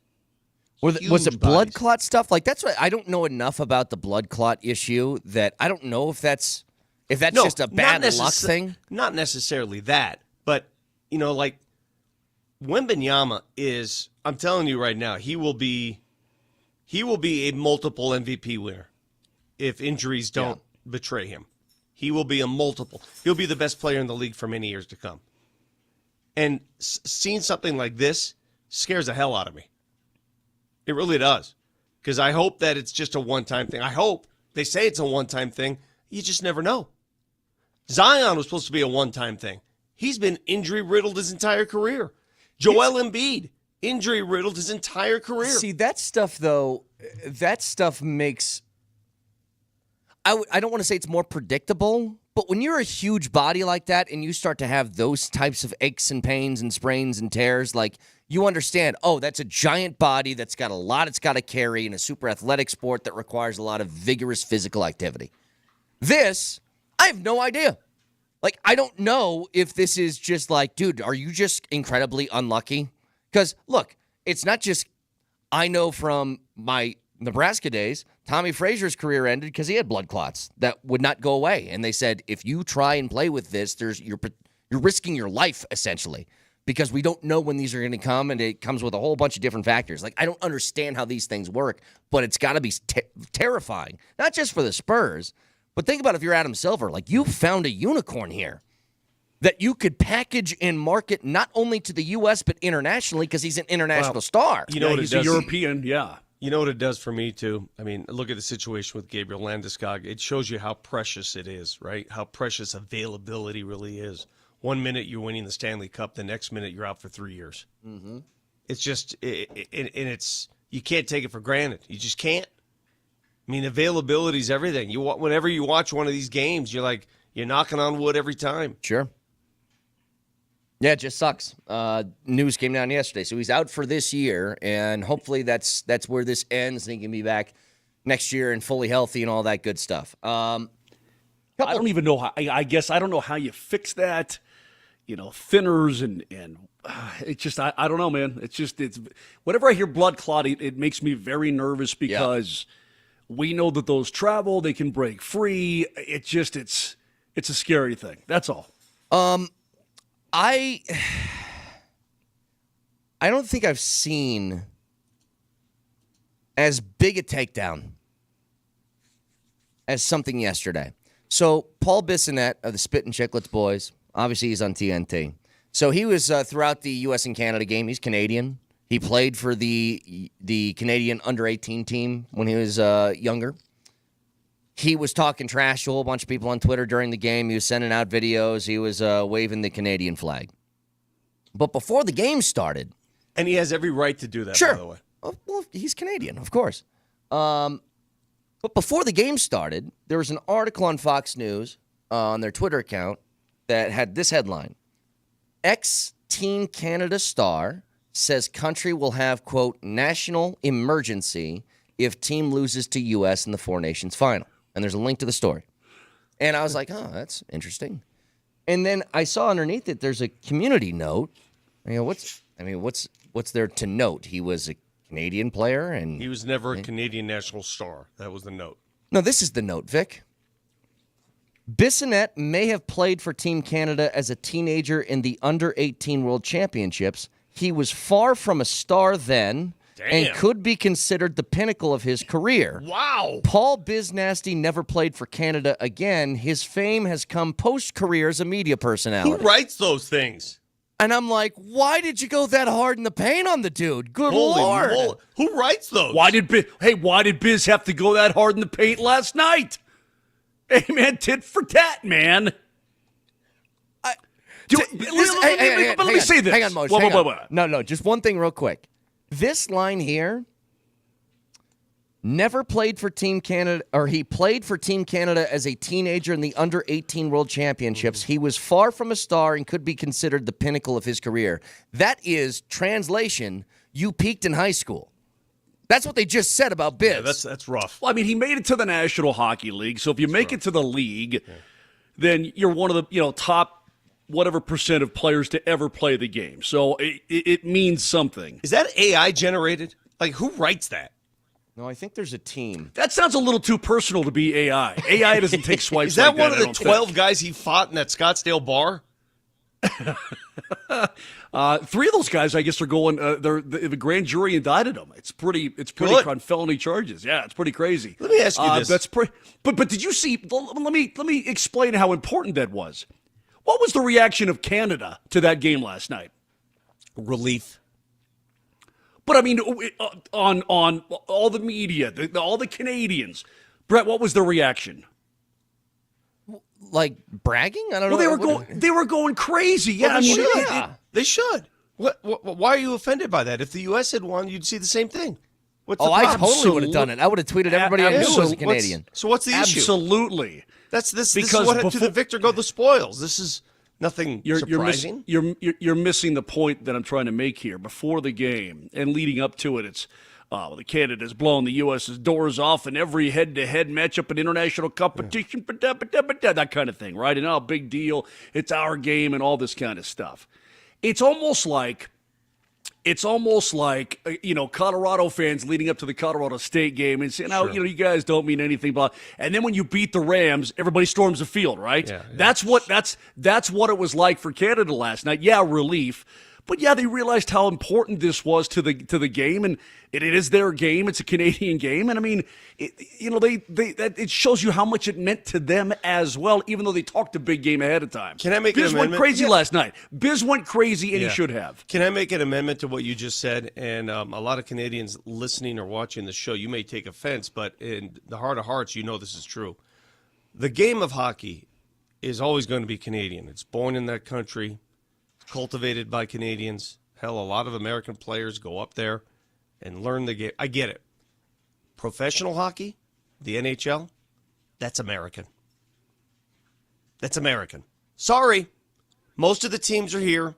Your teams never win the cup. The money's here. The networks are here. The broadcast rights are here. It's an American sport. It's not a Canadian sport. It is what it is. That's the truth. Now, hockey, the sport, is always going to be Canadian. NHL hockey is American. The end. Well, Moshe, it's called the National Hockey League. Which nation are we talking about here? It's an American sport that employs a few Canucks. It's not, Moshe. It ain't. It's the truth. I got to get my shots in with Vic today because I can't talk about a win yesterday. So I got to say this: it's not called the IHL, the International Hockey League. Oh no! It's called the National Hockey League, and I believe one nation that we're talking about in particular is is the United ours. States. It's not called the North American Hockey League. Yeah. Well, unfortunately, out of the original 6, but from the get-go, though, with the original 6 of the NHL, 2 were Canadian and 4 were American. You don't see American teams, you don't see American franchise closing down and moving to Canada, but you see the opposite all the time. Well, the Atlanta Thrashers did. Yeah, well, Atlanta doesn't deserve a team anyway. They can't produce their own ice. My bad. Can I just leave you guys with one thing that Biz said yesterday as that community note was going around Twitter? What did he say? He probably took it like a good sport. He always does. And I don't know what's going on in his life, but this is what I read yesterday. The love of my life is pregnant with another man's child, and I'm getting buried by community notes under fake Fox News tweets. None of this matters if Canada wins tonight. I love that guy, man. I love that guy. You know, that's the beauty of this sport, and that's the beauty of this rivalry and that game is that everybody, a couple days later, you go back to where you are, you go back to what you do, and Biz works for an American company. Good in America. In America. Well, not anymore, though, because after Canada won last night, we are now the 11th province. It's called the Gulf of Canada. Yeah. No. Okay. But was on the line yesterday? That's what was on the line. He works for an American company, lives in an American city, and he appeals to an American audience. That will always be the case. Well, why don't you call your boy Riker and find out what his malfunction is? Well, he's Canadian. I have I fully respect these people rooting for their home countries. There's nothing wrong with it. What do you think? Ben Bednar was probably sitting at home last night going, yeah. Good for him. That's the way it should be. Well, Bedsy, you're dead to me now. No, that's the way it should be. I can't wait for when do we have Bedsy on again? Wednesday. By then it'll be Wednesday. too late. He's going to have games under his belt. We can't bring it up really then. But you know what? I totally admire. You should be that enthusiastic. If you're not, you don't have a pulse. You don't have a heart. I got to be honest with you. When Brady Tkachuk tied it at 1, I got up and did a little dance, and I crotch chopped my wife. And she looked at me like, yeah. I went, yeah. And she's like, the hell are you doing, you idiot? Moj, the transformation in my brain for the Tkachuk brothers, I've never seen anything. I love them. I love those boys. Okay, hang on to this. I already told you. Boys. There's beautiful baby boys. There's a few things in life. When life for some people it might be spinning out of control, and then you got a big problem, and somebody walks up to you and they go, "You know what my problem is?" And it's so minute, and you're like, "Why did you feel the need to announce this?" I found something yesterday that's exactly like that. We'll get to it next.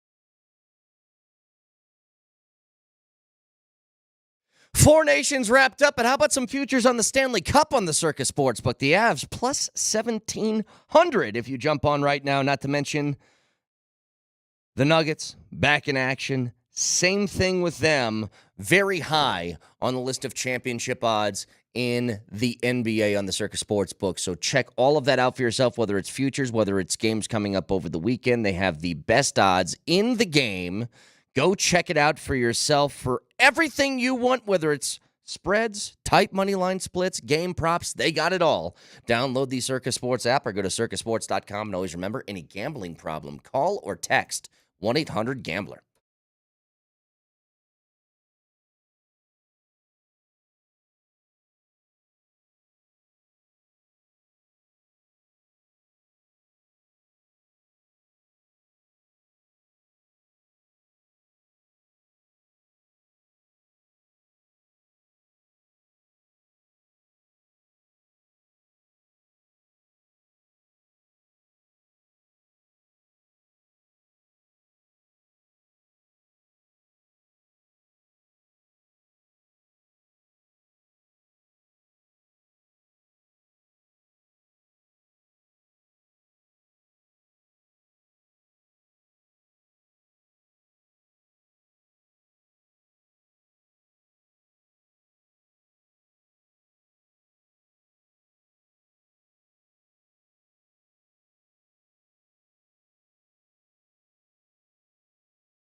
Congratulations to Canada.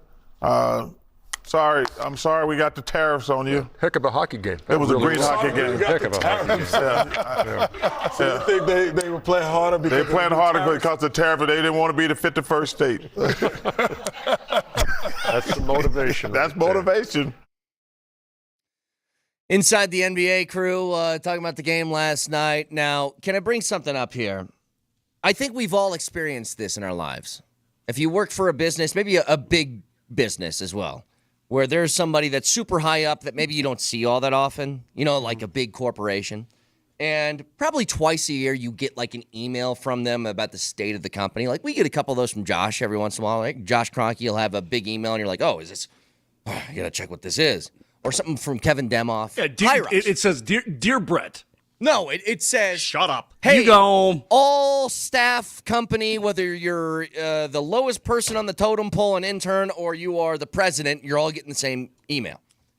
I'm going to read something that elicits that same sort of response in you, but I'm going to change a few words, okay? And it's going to sound just like one of these. In recent weeks, I have spoken to a large number of former and current employees, spanning several eras, to elicit their perspectives on our long-standing policy. And I appreciate their earnest and varied feedback. Most conversations are an extension of ongoing internal dialogue that dates back several years. Ultimately, the final decision rests with me, and after great consideration, we will be amending our expectations to allow our employees and personnel to have well-groomed beards moving forward. It is the appropriate time to move beyond the familiar comfort of our former policy. That was from Hal Steinbrenner of the New York Yankees. I saw that coming. I mean, there have been so many stories of Yankee players, free agents especially, who go there and have to lose the facial hair, and it's the most preposterous rule that they've had for years. That was George's deal. George. But hang on. Hey, Hal. What's with that? Oh, you didn't change like, hey guys, guess what? We're now changing our name, okay? Just say the facial hair thing, we don't care anymore. That's all you had to say. Do what you want. Why did he word that as if he changed an amendment in the Constitution?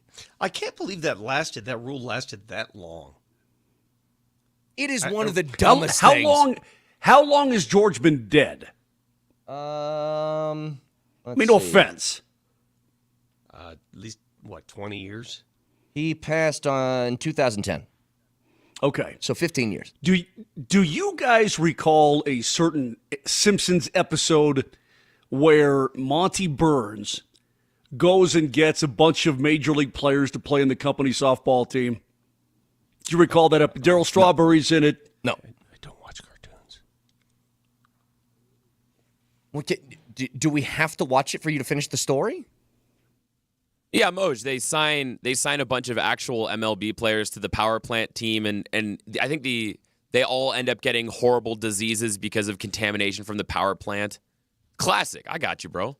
It's one of those things that I've never understood about them. Like, baseball is maybe hockey's grosser. It's one of the grossest sports you can play.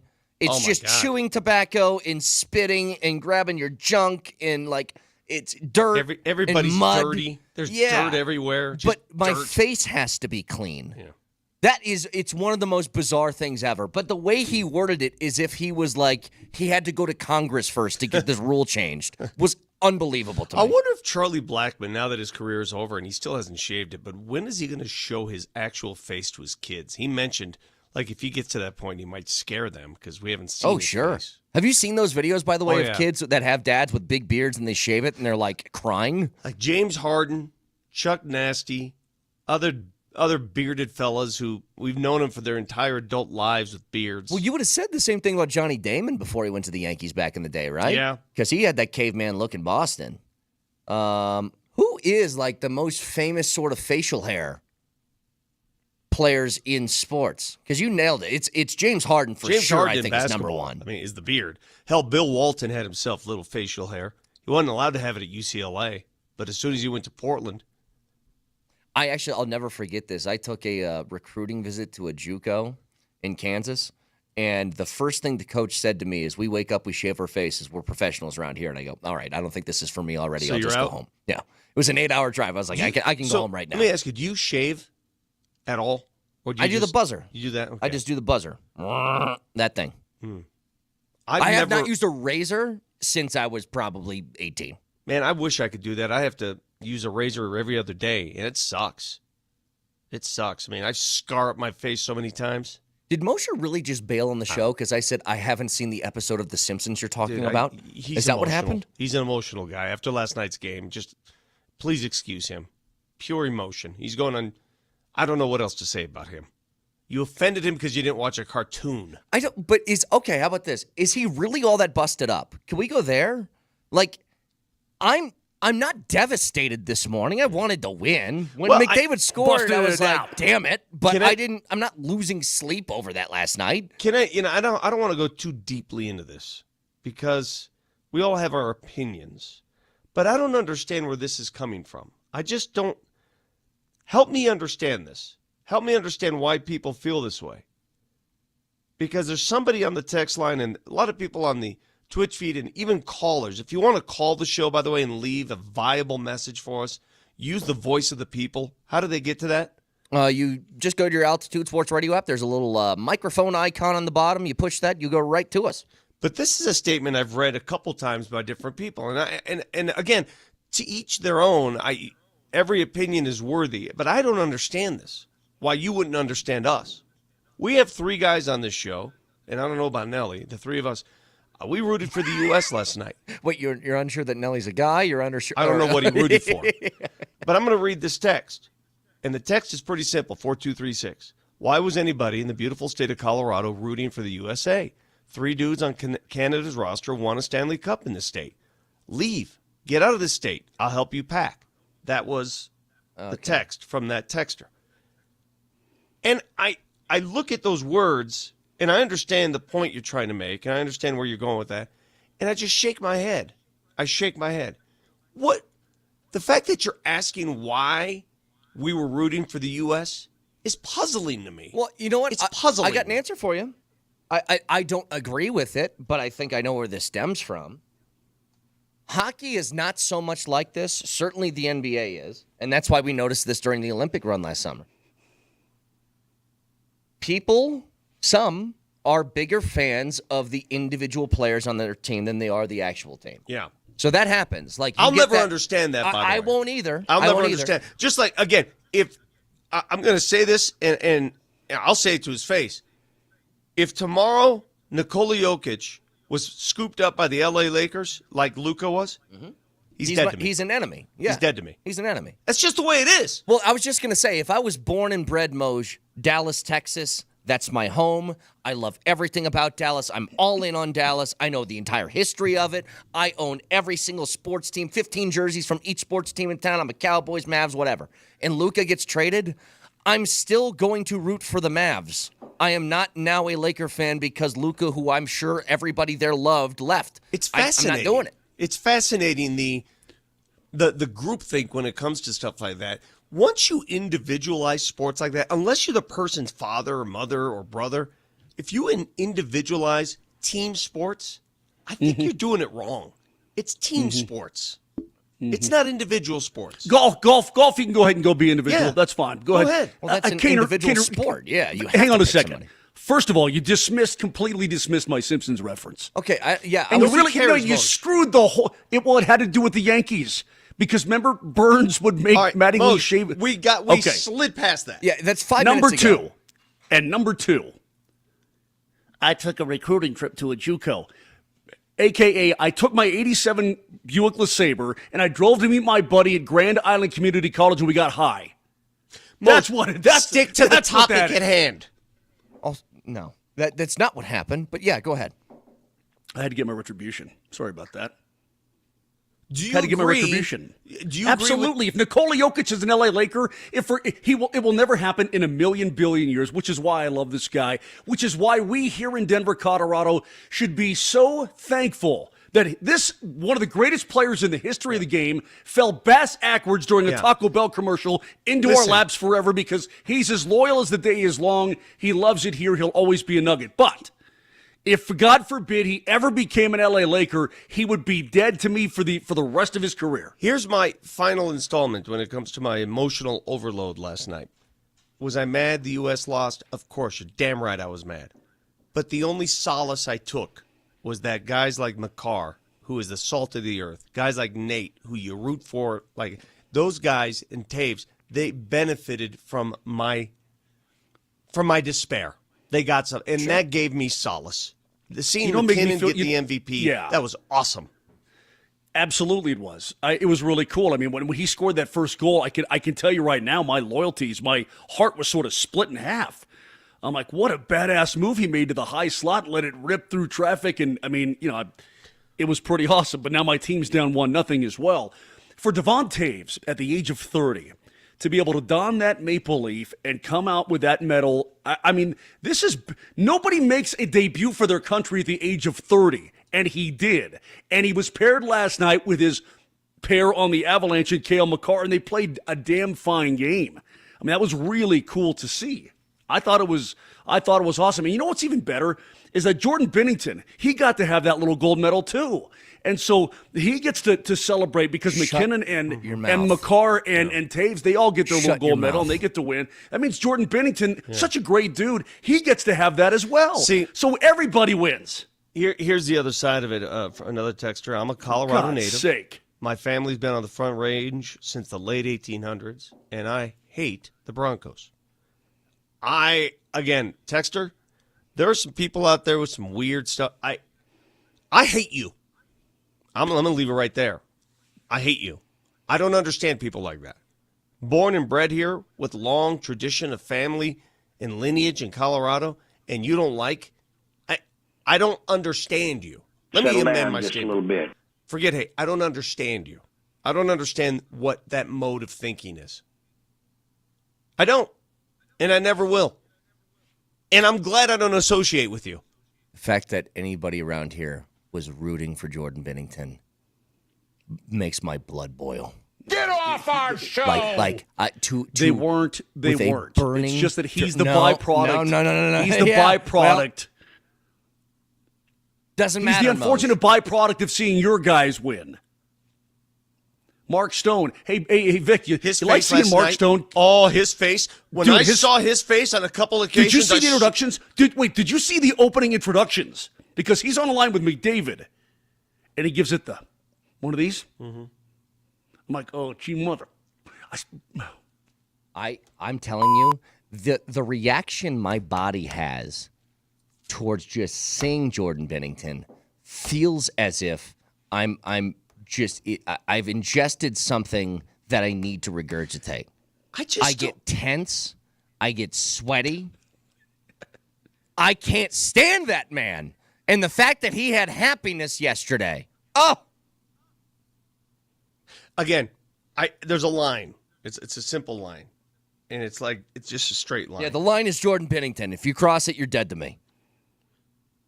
I don't know how you root against the U.S. in that game last night. I don't know how you do that. I don't know why you do that. If I could, because I could easily root for the U.S. and then go back to loving the Avalanche players. That's an easy transition because now the uniforms change. The uniforms change. Absolutely. It's once you change the uniform. Okay, you're one of us now. Okay, great. Last night you weren't. Super easy, barely an inconvenience. I can do that whenever I want. I'm just telling you. You cross the Jordan Binnington line, you and me, not friends. Hey, not friends. Tell me. And by the way, for those who don't realize it, I was being facetious when I said that. I hope that everybody knows that. Tell me how angry you got with John Cooper. Just John Cooper. Just reveling. It's such a special thing when you can put a Connor McDavid on the ice and just know it's just shut up. Shut up. What's great about today is that it's not yesterday. You know what? Part of me, I hold a grudge, man. I wanted to challenge every goal that they scored. I just wanted them to sit there and have them just. Or no, it wasn't even a challenge, was it, Moj? They didn't challenge the goal. They just what did they do in the Stanley Cup final? They just waited 3 minutes after each goal to have a conversation with the refs. No, why did we do that? All he did was complain about it after the game, where he would say, "Oh, you're gonna see some evidence that's gonna come out, and so be ready for that when it comes out at some point." Look, I love the MacKinnon. tape. I love McCarr. I love Taves. I love all three of those guys in that team. But there is. First of all, root for the country. Second of all, never root for Bennington. Third of all, never root for Cooper. To me, it was a no-brainer. It really was. Some of those saves. You guys could keep some of those texting saves, these. Vic. Some of those saves that Bennington made, they were great in overtime. They were unbelievably good. Again, you guys, there are those who want to believe one thing, and if you believe. When I read texts like this, like I was rooting for Canada, our country is an international embarrassment right now. Don't even you whatever. are politically motivated. Yeah, I'm sports motivated. Let those go. I mean, there's nothing we can do about if that. If you want to talk politics, turn the damn station turn it to another station. Don't listen. You know what? We're gonna. What do you do, Nelly? Can you blur their frequency, please? I don't want you listening to us. You don't deserve the right to listen to this show. We talk sports. And my country lost last night. And that's it. If you want to talk politics, turn the damn station. 303-504-0925. If you'd like to give us your thoughts, you can. Oh, I'm sure. Yeah, I'm sure. Line. Why wouldn't you? That's all you have to face right there. Go ahead. Look, a texter is like kidding, but he says, breaking news trade alert, the Avs trade Scott Wedgwood for Jordan Bennington. I'm not kidding. I would have trouble. I would have trouble with it. I'm not joking. I would have trouble. I would have trouble, like, trying to come to terms with I have to root for him now. I really would. You know, it's funny. There are a few athletes in sports that are really great at what they do, but you would have trouble having them come to your team. You could pick one. Oh, my God. Yeah. I'm trying to think. Like, look, man, there's a couple. But if you tell me Bennington's probably close to the top of the list, I don't know who's like around that sort of era. I'll give you another one. LeBron to the Nuggets. God, I couldn't. You'd like that, wouldn't you? Here's the thing. Well, I'd have to think. Let me think about it. But here's the thing. Just the fact that you have to think about it is the tough thing with LeBron, though, is like he is still so good that it would really, really help. You know what I mean? It would really help. You got to pick somebody who's like, hey, he would give you a little bit of a boost maybe, and I don't know who fits that billing. Oh, how about like a Dylan Brooks type? You're like, I don't know if I could do that. You know what, though? I watched that Court to Gold, and they followed. See, this is where marketing a player actually helps you. I like Dylan Brooks. After watching, they followed him around. They talked to his family. They had a nice family dinner before a game. I have a completely different impression of Dylan Brooks after watching that. Completely different. Well, speaking of, texters are saying Russ to the Nuggets was tough for him. I know there's a lot of people that aren't Russell fans. I always was. But I want to talk about Russ in the rotation that the Nuggets had. I think it's about as ideal of a rotation as you're going to get, especially with Peyton Watson out. We'll get to it next.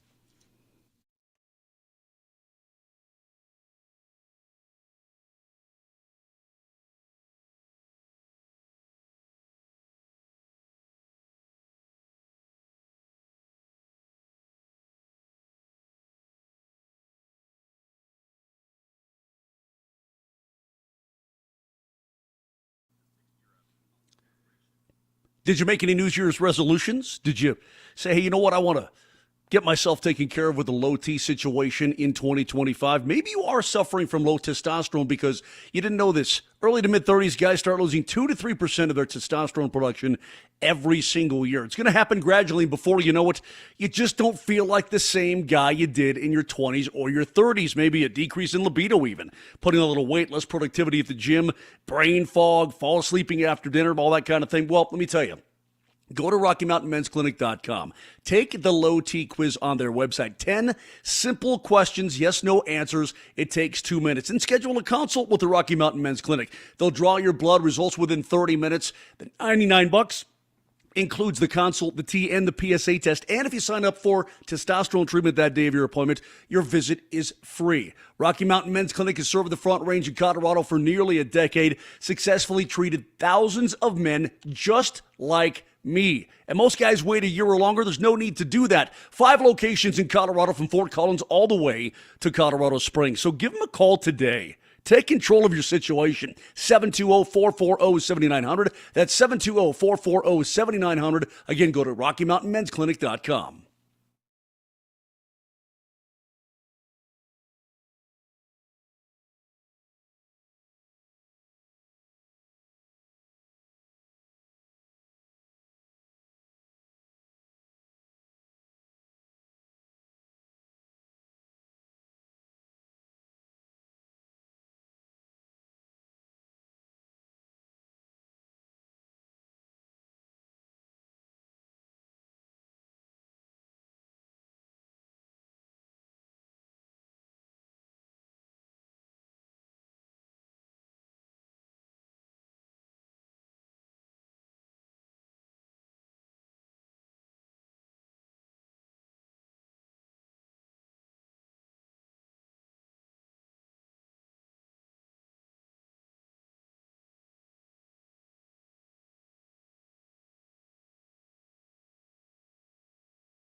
All right, so the Nuggets yesterday, they continue their win streak, 9 in a row, a chance to make it. Okay, all is forgiven. 10. All is forgiven. All is forgiven. Thanks, Nelly. 10 with a win against the Lakers tomorrow, which has only happened, I believe, 5 times in Nuggets history. The latest, or the last 10-game win streak coming 2005 is when they got it. The longest win streak, by the way, is 15 games. That was in the 2013 season. But this is tied for the longest of the Michael Malone era. And I think last night we were kind of wondering what's the rotation going to look like. It was, I'll say, predictable because this is what I think your starting 5 is going to be if healthy for the rest of the year. It's going to be the names you expect. It's Jamal, Christian, MPJ, Aaron Gordon, Nikola Jokic. But the way that they divvied out the minutes, I think is perfect. Westbrook still got 26. That's borderline starter territory. Julian Strawther, because he was playing well last night, got 22.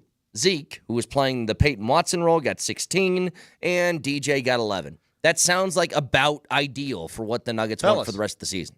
Zeke Naji is in the rotation. Yeah. Well, we'll see when P-Watt comes back. But yes, for now, yes. Right now, Zeke Naji, it is late February, and he's in the rotation. Would you have guessed this in November, December, or January? Well, Vic, how could we? Because he hardly played. I mean, how could we guess that this would be the case? Listen, I think when he came in, I asked you before, can he play? And if he can, then why is he not playing?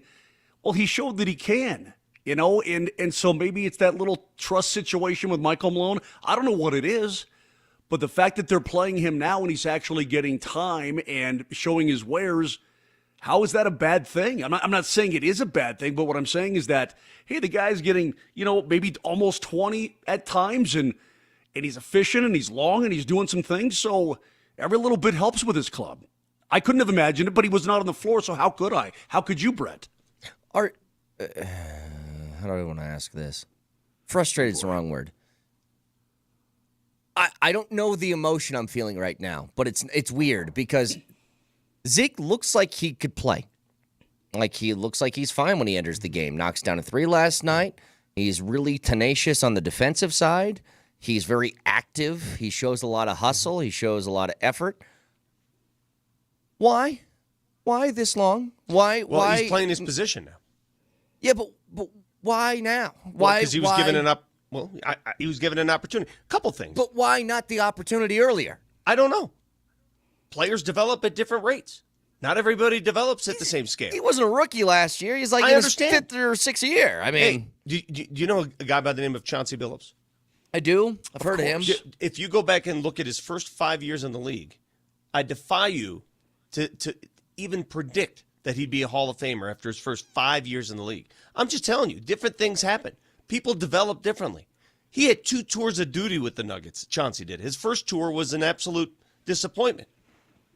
And then he found his way in Minnesota and became a different player. It happens. It happens to different guys. I hope it happens to Zeke. I'm not saying he's going to be a Hall of Famer, but I hope he finds rotational minutes here or somewhere. The point I'm trying to get to is he's been given an opportunity. He's making the most of it. Also, when Peyton Watson returns, listen, we all know what's going to happen in the playoffs. They're going to run 7-8 deep tops. Yep. Right? Tops. A lot of these dudes won't even see the floor. They won't even see it. But I think Peyton Watson is more of a 3 than he is a 4 or 5. Yeah? He's a wing defender. And Zeke's playing more of a position where he can use his length, his body. And he's thriving in that right now. He's getting more opportunities there right now. It's good to see him play, part of it, though, also, wasn't it part of it out of necessity? I mean, when the Nuggets have the rotation jumbled the way it was due to injury, and even 2 out of the 5 out of the lineup at any given time, so on, these guys get an opportunity. Wasn't it out of necessity, and then he steps up and he actually flourishes to some extent? What this does to me, Kaner, it just provides that little extra, I don't want to say security blanket. It's that little extra oomph. Yeah, maybe he won't see the floor when the postseason rolls around, or maybe it's just for a handful of minutes in a game that gets away. I don't know. I have no idea. But the fact that I watch him be efficient from the floor, he's not taking a ton of shots, but I watch him be efficient, and I see his length, and I see him pull down some boards. I think to myself, okay, if need be, pinch time in the postseason, I'd feel okay putting this guy in. You're not going to freak out. I think the next few weeks will tell you. I'll say this, Vic. I don't know if I buy totally the idea that they're going 7 to 8 rotation in the playoffs. Totally. I think there still could be a few scattered minutes here and there where they might go a little bit deeper than that. And it's this reason. If Jokic is going to the bench, are you just going to throw Aaron Gordon at the 5 in the meantime and just say we're going to roll with that? Could you give DJ 5 or 6 minutes in a postseason game? DJ looks fine. Like, he's doing his job, which is I'm going to catch a lob, I'm going to grab a couple of boards, and I'm going to stick my hands up inside the paint and provide an impediment for somebody driving to the bucket. Like, I think there's room for a few minutes for that in the postseason, but I think a lot of that is that story will be told here in the next 2 to 3 weeks when you're facing some of the stiffer competition in the NBA. Like, all of this is fun right now, 9-game win streak fun, and there's credit to how they've been winning in these games. They look like what a really good team should do to bad teams in this league, but there still is that question that lingers out there of, yeah, but what if you play the Lakers? Yeah, what if you play OKC? What if you play Boston? Listen, there's no sniffing at a 9-game win streak. It's hard to win in this league, let alone 9 times in a row, no matter who you play. But let me ask you guys a question. Nuggets are currently in the 2 seed. They just surpassed Memphis. I like them in that 2 seed. What do they need to prove to you with 26 games left? What do you need to see? All right, I'm going to give you what they've already proved. Nikola Jokic is the best player on the planet. Jamal Murray's back. He's back. Yeah. They've proven those 2 things. They can beat the teams they're supposed to beat. They've proven those 3 things. What else do they need to prove to you? I'll be very simple about this, and it's the same. Look, they won last night. They won in pretty comfortable fashion. Charlotte was still really good from the outside. Like, you literally had 2 people to worry about on the Hornets last night to knock down a couple threes. It was Miles Bridges and Josh Green, and they always found an open look. Can you stop that or not? You know, like, that's important. When we keep talking about, hey, the Nuggets' three-point shooting is pretty inconsistent, and if they face a team who's red hot from 3, then they're probably going to have a tough time winning that game, especially when you're playing against the upper echelon teams in the league. If Miles Bridges and Josh Green, the only 2 threats on the floor for the Hornets last night, could get open like that consistently, it's a problem. But don't you look at it and say, I mean, the Nuggets knew they were going to win that game. It was all the human nature thing. They were jacking around. Come on. No, I don't look at it that way, because if they played good perimeter defense all year and then that happened, sure, we can have a discussion about that. Brett, you're not going to – if you're up in arms over the first game after the break about, letting guys be open, bro, it's impossible to play with that kind of intensity on every game. It's just not. I don't think I sound like I'm up in arms. It's a concern I've had all year that still happened last night. That's all I'm pointing out. Vic, I think what the young fella here is trying to say is that we've discussed perimeter defense before. We've discussed the Nuggets being a day late and a dollar short, trying to rotate appropriately to actually guard and defend on the perimeter, right? Or they're sagging back and getting taken advantage of.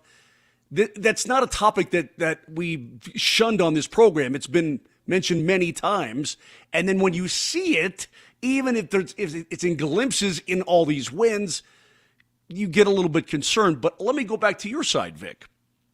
A 9-game winning streak is nothing to sniff at. It's big deal, because it is hard to win in this league. And I look back at some of these losses. I look at them getting trounced by the Knicks. I look at the Timberwolves loss in January. Didn't the Rockets come in here and spank them like little babies? I mean, yes. Like little. Nikola Jokic did not play in that game. Correct. And so, but the thing is, when you look at every other team, not only around them but behind them, every single team in the league outside really of OKC at this point in the Western Conference, every single team has some of these losses where I'm sure their fan bases and their talk show guys are going, the hell are they doing last night? The hell, they can't defend on the perimeter 3 games in a row now? What are we doing, man? That rotation is slow as molasses, right? They're doing the same kind of things. I guess my question to you is, don't you believe in this team when it matters the most, and where they're going to get some good tests coming up here, but when it really push comes to shove, that this team is going to put it together, that Jamal Murray now is feeling it? Okay, it's go time. We're past the All-Star break, and it's been go time, but now it's really go time. I think that he's starting to sense that and elevate in that direction. And, Brett, for all of that combined, it makes me feel incredibly good. Sure. Not only the makeup of this team, but where they are right now. Well, I've said this all year. It feels to me with the Nuggets, their strength throughout this sort of run with this core that they've had to championship caliber, their strength has always been on defense. We've seen them lose plenty of playoff games because they just can't make a shot. That's flipped now. Their strength is by far offense this year, and there's no question about it. They score as well as any team in the NBA. One thing I know, watching that Road to Gold series and seeing the demeanor and the presence of Jamal Murray for Team Canada in that picture, in those games, versus the Jamal Murray I saw last night and we see today, a completely different player. Sure. He's a completely different player.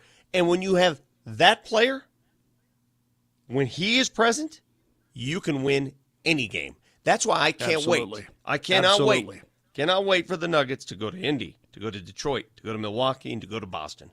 This road trip is a necessary road trip for me, and I know for a lot of Nuggets fans. Remember, last year they went to Boston and won. They've gone to Milwaukee and won. This is not something that's a big deal. They've done it before. And it should not be that big a deal if they do it again. Can I give you a stat that might surprise you about Jamal? Because you guys had the graphic up last night. Every month throughout the course of the year, Jamal Murray has gotten progressively better from the floor, just from efficiency shooting percentages. So he started off in the 4 games in October shooting 38%. Then in November it was 43. In December it was 47. In January it's 49. And this month he's shooting 56. But Jamal Murray overall, did you know that he's averaging the most points per game of his career right now? I can't say that I did. Yeah. In a season, now look, overall his again, the efficiency numbers are lower, but he is averaging 21.3 points per game. He has never done that. Now, he had 21.2 last year, but I'm just saying, it's like, it's right there from what Jamal has been. The biggest difference for Jamal in my book, especially early in the season, he did not want to shoot threes. He did not want to do it. Last night he attempted 10 of them, made 7. Are you kidding me? 70%, 10 attempts? He is shooting threes now. And when he's confident from deep, when you have that confidence from distance, you can do all that other stuff inside. We'll get back to this in a bit. I do want to jump back to the Four Nations and sort of the overall feel with it, because the game last night was great, but what the league did in finding this at least provided an avenue for other leagues to try something different. We'll explain next.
A fiery Friday morning and a frigid, wintry Friday here in the Metro Denver area. My goodness, I don't know how much snow you guys got down in Pueblo there, Mark. We got about a foot in Golden. Yeah, dude, I got a ton, man. I got a ton. I was just outside actually scraping off my truck. Listen, I like the snow. I don't mind it. I'm just ready for a little off and on. And I guess next week it's going to be off snow time. It's going to be pretty warm around these parts, right? Mm-hmm. Well, that's awesome. Great. I could tell you this. The snow in February is more rare than you think. February is actually pretty when it comes to moisture. What the hell is this? It's not a weather channel. Anyway. what are you Shut up. Shut up, Vic. Stop everything. Cool, Carl. The hell hey, are Kathy we doing? Saban, nice job. Hey, great job there, Kathy. I got to tell you what I did yesterday. I had a great opportunity. I went to the Broncos and did a thing with Adam Schefter where he visited with the staff there, and Adam was great. I learned some things about Adam I did not know.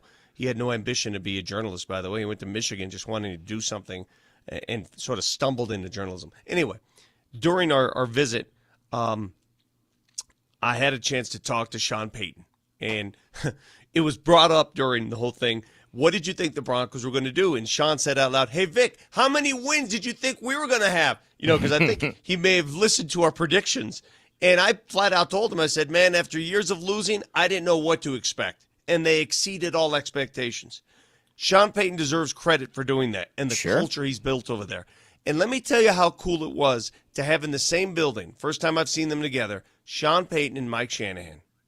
Two legendary coaches, both Eastern Illinois quarterbacks. I mean, the chances of that. They both played quarterback at Eastern Illinois, and here they are coaching the Denver Broncos. It was so cool to see Shanny back over there. So cool. So here's the thing about Sean is, look, we know that he's got a chip on his shoulder, and if he doesn't have one, he will create one. And a lot of really excellent players do that all the time. You know, that whole Last Dance documentary with Michael Jordan was all about, I took that personally. And it's like, I'm sorry that I accidentally brushed your shoulder as I was heading to the locker room. My bad. But he's got that. I think anybody who was being objective heading into last year would have said, it looks like a pretty rough season for the Broncos coming up. You got a rookie quarterback with not a whole bunch of skill position talent to speak of, and a lot of changes on defense, including, I would say, the leader of your franchise for a good 8 years in Justin Simmons is now gone. Like, there was a lot of things that were pointing like this probably isn't going to go well. And to Sean Payton's credit, without a semblance of a running game and a rookie quarterback, you got 10 wins in an incredibly tough division. Like, kudos to him that he could pull that off. The point was made during this proceeding yesterday. Again, they just sort of recapped the season, and it's interesting how an organization really does start from the top down. And if the top is solid, you're going to get it flowing down. And they got a great ownership group over there. But the season for the Broncos, and the reason why you should be proud of the Broncos season, their most devastating loss of the year was what? What was the most devastating loss of the year? The one that hurt the you Chiefs. deeply. Yes. What did they do after that loss? I'm assuming they won. I honestly can't remember. Had dinner? I mean, what do you Yeah. They probably won 4 in a had row. some dinner. They won 4 in a okay. row. Last I remember. Go back and look. Yep. I think they won 4 in a Yep, row they after did. that loss. They did. If you said, well, what did they do on the field after that? I could have said they won 4 in a row after that. I get it. But they didn't let them pull them. That loss didn't pull them into the abyss like it had in years past. In years past, a loss like that would have devastated them. Last year, it did not. Last year, they actually grew from it. Last year, they got better. They won 4 in a row, and they became a playoff team. And that's where I think the Broncos are different now. They're different. They think differently. It's you know what? In the middle of that run, Vic, this is what I said about Sean Payton. I think the biggest detail from last year, making the postseason, was obviously an amazing feat considering where they've been and what they were expected to do. The greatest thing that he did is he took a locker room that experienced a lot of losing for about a decade and had them believing that they were winners again. Like, they walked onto the field against any opponent thinking we were going to win this football game, which I don't think they could say in the past. Like, that's a locker room changing thing.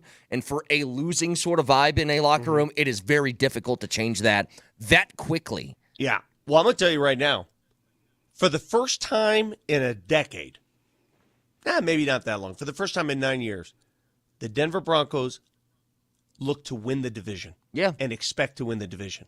They next absolutely year, should. I'm going to tell you right now, next year isn't, hey, let's get to the play. No, they want to win the division.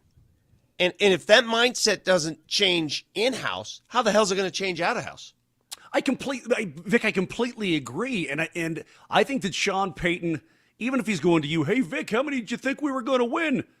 I might have answered back, well, hey, Sean, how many did you think you were going to win? Yeah, I didn't think of it that way. You know, with the rookie quarterback. Yeah. And that's a great point. And, you know, some unknowns going in. Again, things came together well, and he deserves the credit. I mean, he does. He deserves all the credit. My answer was really simple.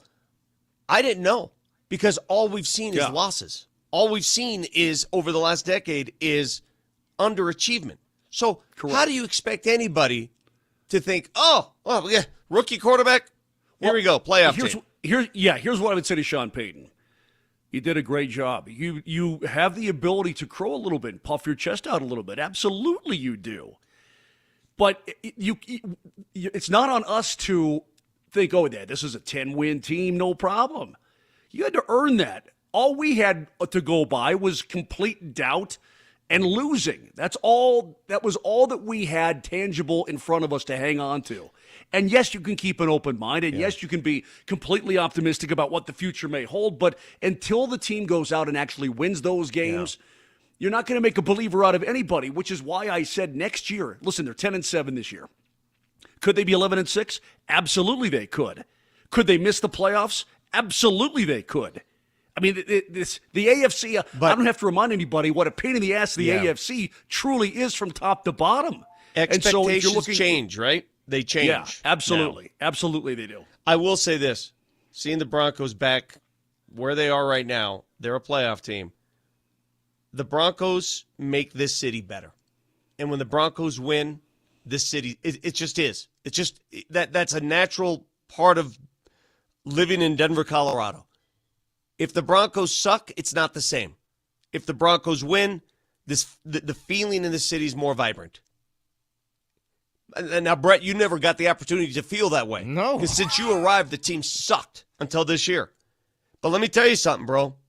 You know, we talk about athletes come to town, and could you invite the athlete you always rooted against? Could you invite that athlete to your team? You know, the Kachuk brothers. You hate them, and now you're rooting for them last night. Peyton Manning was that way. Longtime Bronco fans may remember, he broke the Broncos' hearts when he was the Indianapolis quarterback. What about Aqib Talib? What about Aqib Talib when he was a Patriot? Broke our hearts, but a little different. Peyton Manning was not despised. He just broke our hearts, and you hated that he beat you. He hated it. Hated it. Then he joined you, and you loved him. Can I circle back to something that Moser said about Peyton? Do you honestly believe that he didn't think that they were going to be a playoff team this year? Like, if you hit him with true serum, or is Sean Payton the kind of guy who always thinks their team is going to be in contention for a championship, no matter what odds stack up against him? I wonder. I think he's more built that way. Like, I don't even care if I'm coaching a high school team, we're going to find a way to win football games. He just feels like that kind of guy. It's a great mindset to have. I mean, I think as a coach, you always need to project that. You always need to err on that side. Listen, you can't be delusional. You can't have, a crappy football team and go, oh yeah, man, it's playoffs or bust. I mean, you got to have some reasonable expectations, but internally, I think it's completely fair, and even to a certain amount externally, to project that, yeah, we think that we're a good team. How else do you change culture, by the way? Right. You know what I mean? And by the way, I'll go back to the George Costanza when he said, hey, Jerry, it's not a lie if you believe it. Hey, man, it's not delusional if you believe it. And you're right. He seems like a guy that, hey, look, if I can get this kid, and you see the progression of Bo Nix as a quarterback from not even the preseason. Let's just take week 1 and look at him all the way till, let's say, week 15. How much more of the field came about? They were showing the seam pass from Nix to Mims with the over-the-top down the seam. the other day, and I'm like, hell, we didn't see that through the month of October, right? Yeah. But then all these little things, all these big things start. And so he did it the right way. So listen, maybe he's a little bit delusional, but you know what? He was also correct. They also went to the postseason. Most sometimes it takes a little time to appreciate what the Broncos really did. And I get it. They got clobbered in Buffalo. Didn't end the way they'd hoped. But some of the records they put forth this season, the most sacks in franchise history, fewest allowed this season. Do you know how many? I mean, this isn't Pro Bowlers. Pro Bowlers is sort of fake. Do you know how many All-Pros the Broncos have on their roster? All-Pros. Well, it's Surtain, Mims. Surtain, Mims. Hang on. Wait, did Miners get like a Miners second got team? one. Miners got he was an All-Pro. Benito?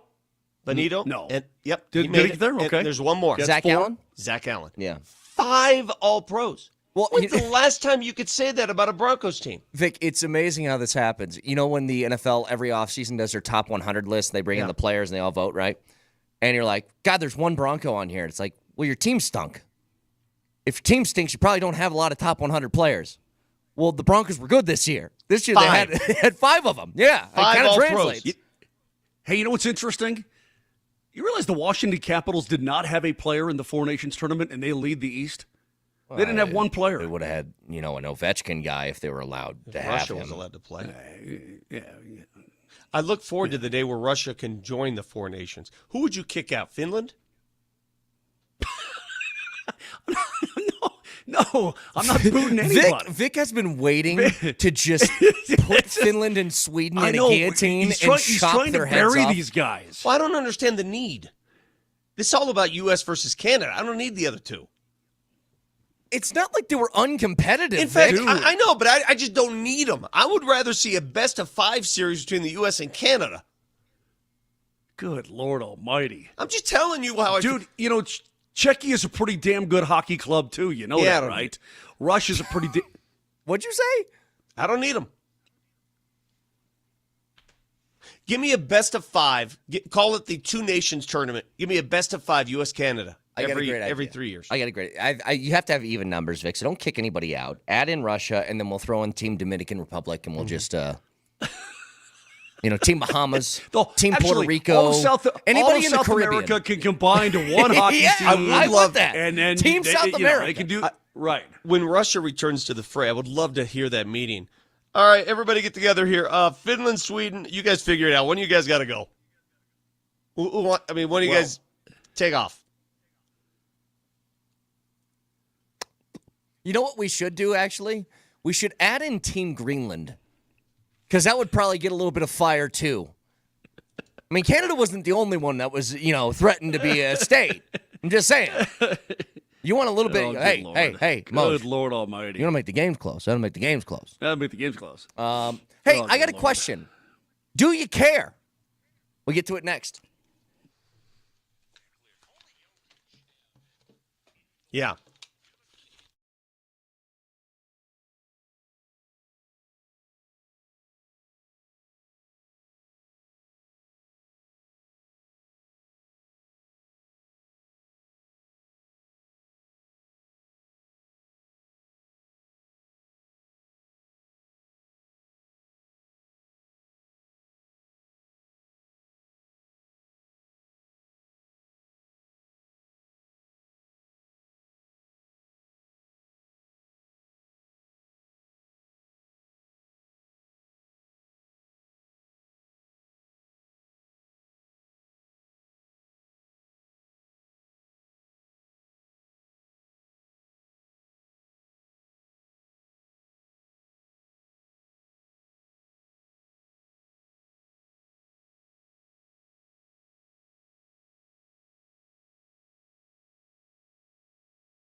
All right, I want to get back to the Four Nations in just a couple of minutes because I think they've done something that opens up an avenue for some other sports. We'll get there in just like 2 minutes, but just a quick do you care question. Do you guys know what's happening today? There's no Nuggets, there's no Avs tonight. So what is going on today?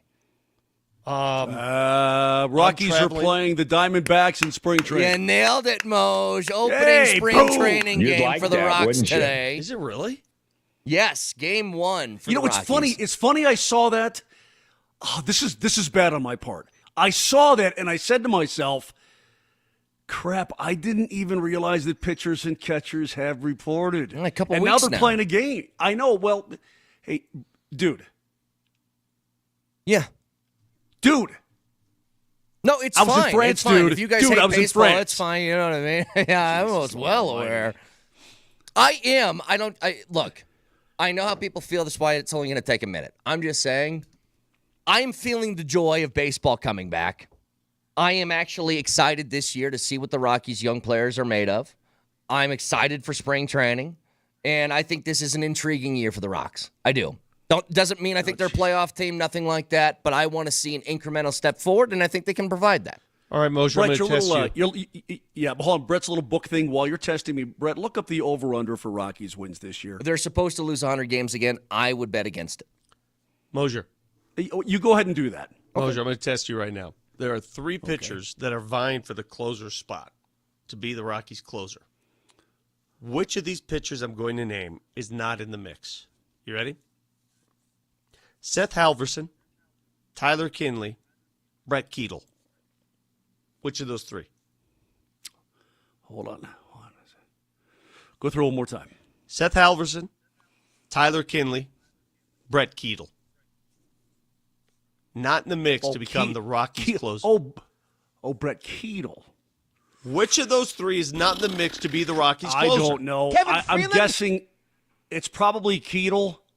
Okay. I think isn't Kinley supposed to maybe be in the rotation? No, he's gonna hold on a second. Let my memory come back. Hang on. No, Keatle's gonna be on the outs. Halverson's in the mix. Got to be in the mix somewhere. And Tyler, what's his face? I know Gotta exactly be in what Vic did to you. What? Brett Keatle's a made-up name. Yeah, I just he's made not it a human up. being. Oh, okay. Yeah, it's not an actual human. That's who it has to be then. That's why I got it right. Do you know what upsets? Because I recognize the other 2. Hang on. Do you know what upsets me more? Good. Is that I would rather have Keatle, this made-up person, vying for that than Tyler Kinley. At least I knew. Moser, I'm going to give you credit. At least I knew the other 2 are real dudes. Yes. At least I knew it. Credit. Yeah. Good job, Moj. You passed my test. Thanks. You picked the fake guy. I tried. Welcome, I tried. everybody, to year 6 of Brett saying, "Why is Kinley still here?" Can I tell you guys something about Tyler Kinley? That's what Rockies baseball. Pick the fake guy. Tyler Kinley has had an ERA over 6 as somebody who comes out of the bullpen for 2 consecutive seasons, and we're doing this again, and he's 34 years old. Can somebody explain that one to me at all? I don't know. Not really. Okay. I'm begging any baseball mind out there who kind of follows the Rockies if they can give me a viable reason as to why this is. Hey, Nelly, help me out. Where did Brendan Rodgers sign? Houston, I think. It was the Astros, 1-year deal. Astros, okay. Okay, so he signed a 1-year deal with the Astros, and who else signed where else? Our favorite trash talker, Cal Quantrill, took his talents elsewhere. I don't remember where. That's right. Cal Quantrill, he found himself in good graces with Rockies fans after going after a couple people last year. Dude, that was a highlight of the Rockies season, in my opinion. Pretty That much. game was a highlight of the season. Well, it was him and who was homeboy in right field? Older dude that they signed that hated that he got signed by the Rockies last year. What was his name? Cave? He was Cave. Jake Cave. Yeah, yes. Cave says, it is what it is. But you know what, Jake? Welcome Jake to the Cave, Rockies. Yeah, he was it out is. there to fight anybody who tried to disrespect his team afterwards. He was. Respect. It was great. It was great to see. Jake Cave no longer listen, on the team. No, he's totally gone. I'm curious. What's Doyle going to do? Yeah, I'm curious about some of these guys. You know, Tovar again. I mean, there are guys that we like, but it's still a 60-win baseball team, man. I don't think that's right. I don't think that's right. You don't think that's right? I think they get at least 70. If I keep bringing up the name Brett Keatle on the show, do you think at some point people will believe he's on the roster? Maybe. Spell Keetle. Keetle. Okay, Brett Keetle. There's a Brett Kettle. I thought about going Brent, but I went with Brett Keetle. By the way, if you want something to tune in for during spring training, there's a couple of different things, but Zach Veen getting some more at-bats is one of them. Zach Veen is my God, if you prospect. Google Brett Keetle, Brett Stephen Keetle Sr. obituary. Okay. Passed away January 15th, 2024. Moving on. Go Rocks. I'm excited. So Brett Keetle does exist someplace, bro. Go Rocks. I'm excited. Don't care. You guys can't take my joy. I'm not talking about you. I'm just talking about people in general. You can't take my joy. Hey, I don't listen, baseball fans always going to fan. And if you're excited about it, more power to you. I'm never too excited about spring baseball. Oh, but it's just, Vic, I understand. Look, I'm not going to be glued to spring training games. It's just my little, my introduction back into warmer weather, baseball time. Yeah, that's what I love about it. Vic, I know you have. Brett, have you ever been to a spring training game, or have you ever been to spring training? Yes. Okay, I have too. And again, it always was coinciding. The times I have in the last 20 years, it's coincided with the Avalanche being in Arizona to play the then Coyotes, okay? So you have a day or two off, you go see a couple of games, and you have some fun, and you drink some coldies, and so on and so forth. But it really is pretty fun. I mean, going to one of these little ballparks and seeing some dudes you know, a bunch of dudes you don't know, but watching them bang the ball around the yard a little bit, and the fans are into it, and it's, the weather's actually pretty damn decent. It's not a bad thing at all. Hey, and then, by the way, a lot of people travel there. A lot of people go there for it. I have breaking news. It took a month, but Troy Kane is now back on Sports Talk Radio. He can stomach hearing sports now after the Lions. Wow, that loss took a month out of his life? He just texted. He says, the Rockies pitching coach is like me, a Lions fan. Maybe this is the year. So, you know what? Shout out to Troy listening again. Troy, man, that was a month in the desert, bro. Hey. He's easing his way back, Vic. Don't do this. You're going to bring it up again. T. Willie, welcome back. T. Willie. Welcome back, T. Willie. Back to the Four Nations. How about that? Sorry to hear you lost your coordinators, too. I think the NHL has found something here that, look. Yeah, but Brett, what did you really find? I mean, no. You're not going to do this every year, man. Well, if you stop me in the middle of the sentence, you aren't going to hear it. Okay, my bad. I think bad. they found something that at least opens the avenue for other sports to try something different. This was an experiment. They never done it before. They kind of made it up, and they go, well, this looks like it could be a good idea. And I don't think the other sports can replicate it. You can't really do it. I don't think the U.S. versus the world thing would work in the NBA. But what I think would work is think outside the box and try something entirely different. You know what, though? Hold on a second. The NBA has tried to think outside the box. They've tried different formats at the All-Star game. Nothing's worked. The reason it doesn't work is the players don't invest in it. The players don't care. This is why I'm saying, Vic, I know it sounds gimmicky, because when I read this, I had my same reaction when I heard the Four Nations thing. It's like, what are we doing here? Just trying to make something up. The NBA proposing a one-on-one tournament for $1 million to the winner could actually provide some sort of competitive boost to these players. I think they'd love to go one-on-one.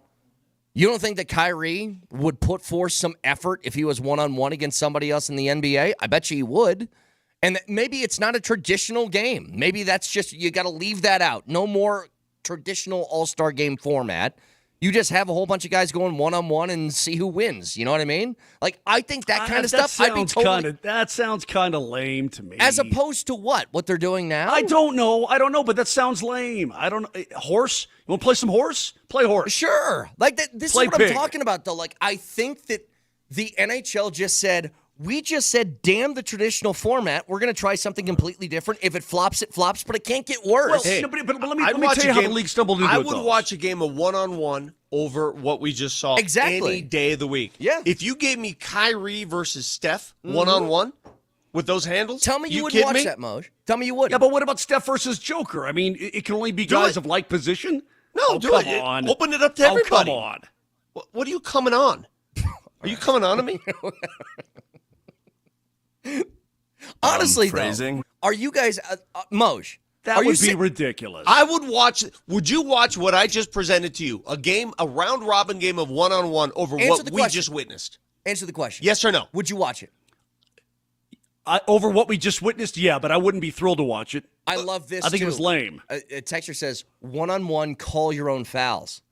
I think that'd be great. Oh, the game would never end? God, it would never stop. Oh, no. But see, when it's one-on-one like that, nobody wants to be the coward who calls a foul now. You're exactly right. And you'll hear it from the crowd if they think it's a bad foul. I love that. Hey, man, whoever came up with that, you just go to just playground rules. I think the best one-on-one player in the league today, who would that be? Let me think about it. Kyrie actually might be the best one-on-one. But you're going to have to make jumpers. You're going to have to make jumpers. Kyrie can do that. Yeah. KD, he's still damn good, dude. He can go inside, outside. He can go to the bucket. He can knock it down from 30 feet. Do you know who would be terrible at one-on-one? Joker. Well, he could back you in. Joker's not. I don't think he's going to stop anybody. Defensively would be a He'll back you in the lane and lay it up instead. He's just going to have to hope you shoot a jumper and you miss. See, we're on to something here. We're on to something. Well, the NBA's on to something. They suggested it. But would the players play hard? No, but this is the thing, though, Vic. Like a texter just says, Kyrie's made $312 million. $1 million is irrelevant to him. Maybe it is, maybe it isn't. But in a one-on-one game, there will be pride on the line. Yeah. They would care. That's why I don't like this whole notion of trying to, let's get him with money. How much money was made last night in that Four Nations game? How much money was made? Was there a huge financial incentive? No, there was some. I mean, you get an appearance fee and you get a little cut if you're a player.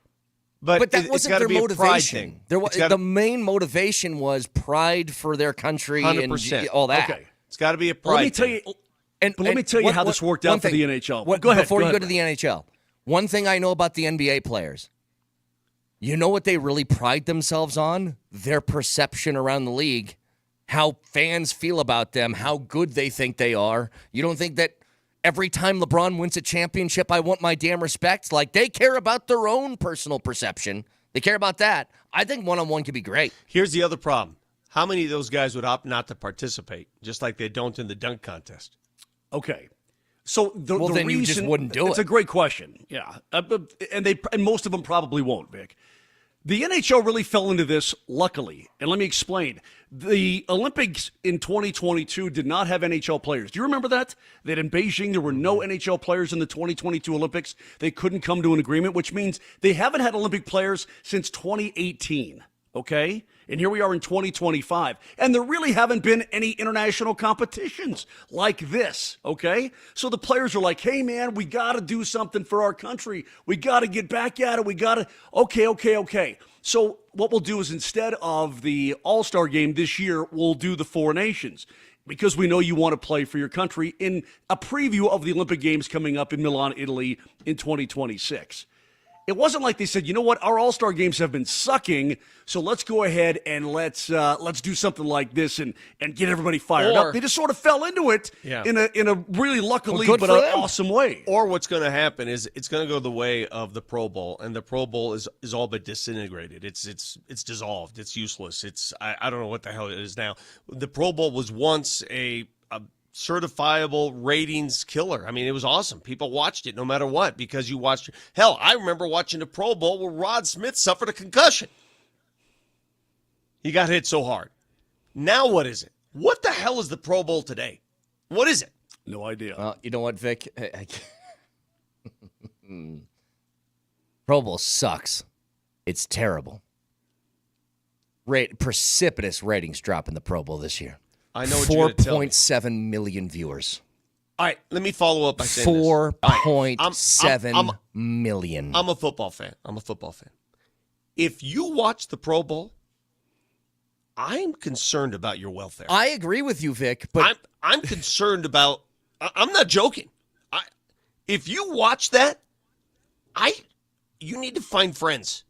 4.7 million viewers on average during the Pro Bowl. Do you agree with me, or am I? No, I agree. I totally agree with you. What are you watching exactly? But this is like, guys, it's just so funny. I bet Finland and Sweden probably did around that number. And we're like, the NHL crushed it. And we're saying, the Pro Bowl in the NFL, it's basically dead. Why are they even playing it? Yeah, but different capacity size. I understand. I understand. But I bet Goodell's like, yeah, we're never leaving this game. I don't care what we have to do. We're putting something on television. 4.7? Really? When is the last time you watched the Pro Bowl? I honestly can't remember. Moj? No idea. The last time I watched the Pro Bowl, it was in Hawaii. Yeah, the last time I watched played real was football. when I attended, which is maybe 10 years ago. What is that, 10 years ago? Yeah, 10 years maybe ago. 10 years ago. Is that where the guy had the problem on the plane coming back and all that? Yeah, one of those deals. But the point is, that game's dead. So the NBA totally dead. Doesn't want to get to where the game dies. I don't think you can say the game's dead when almost 5 million people are watching it. Brett, it's dead to me. Okay, it's dead to you.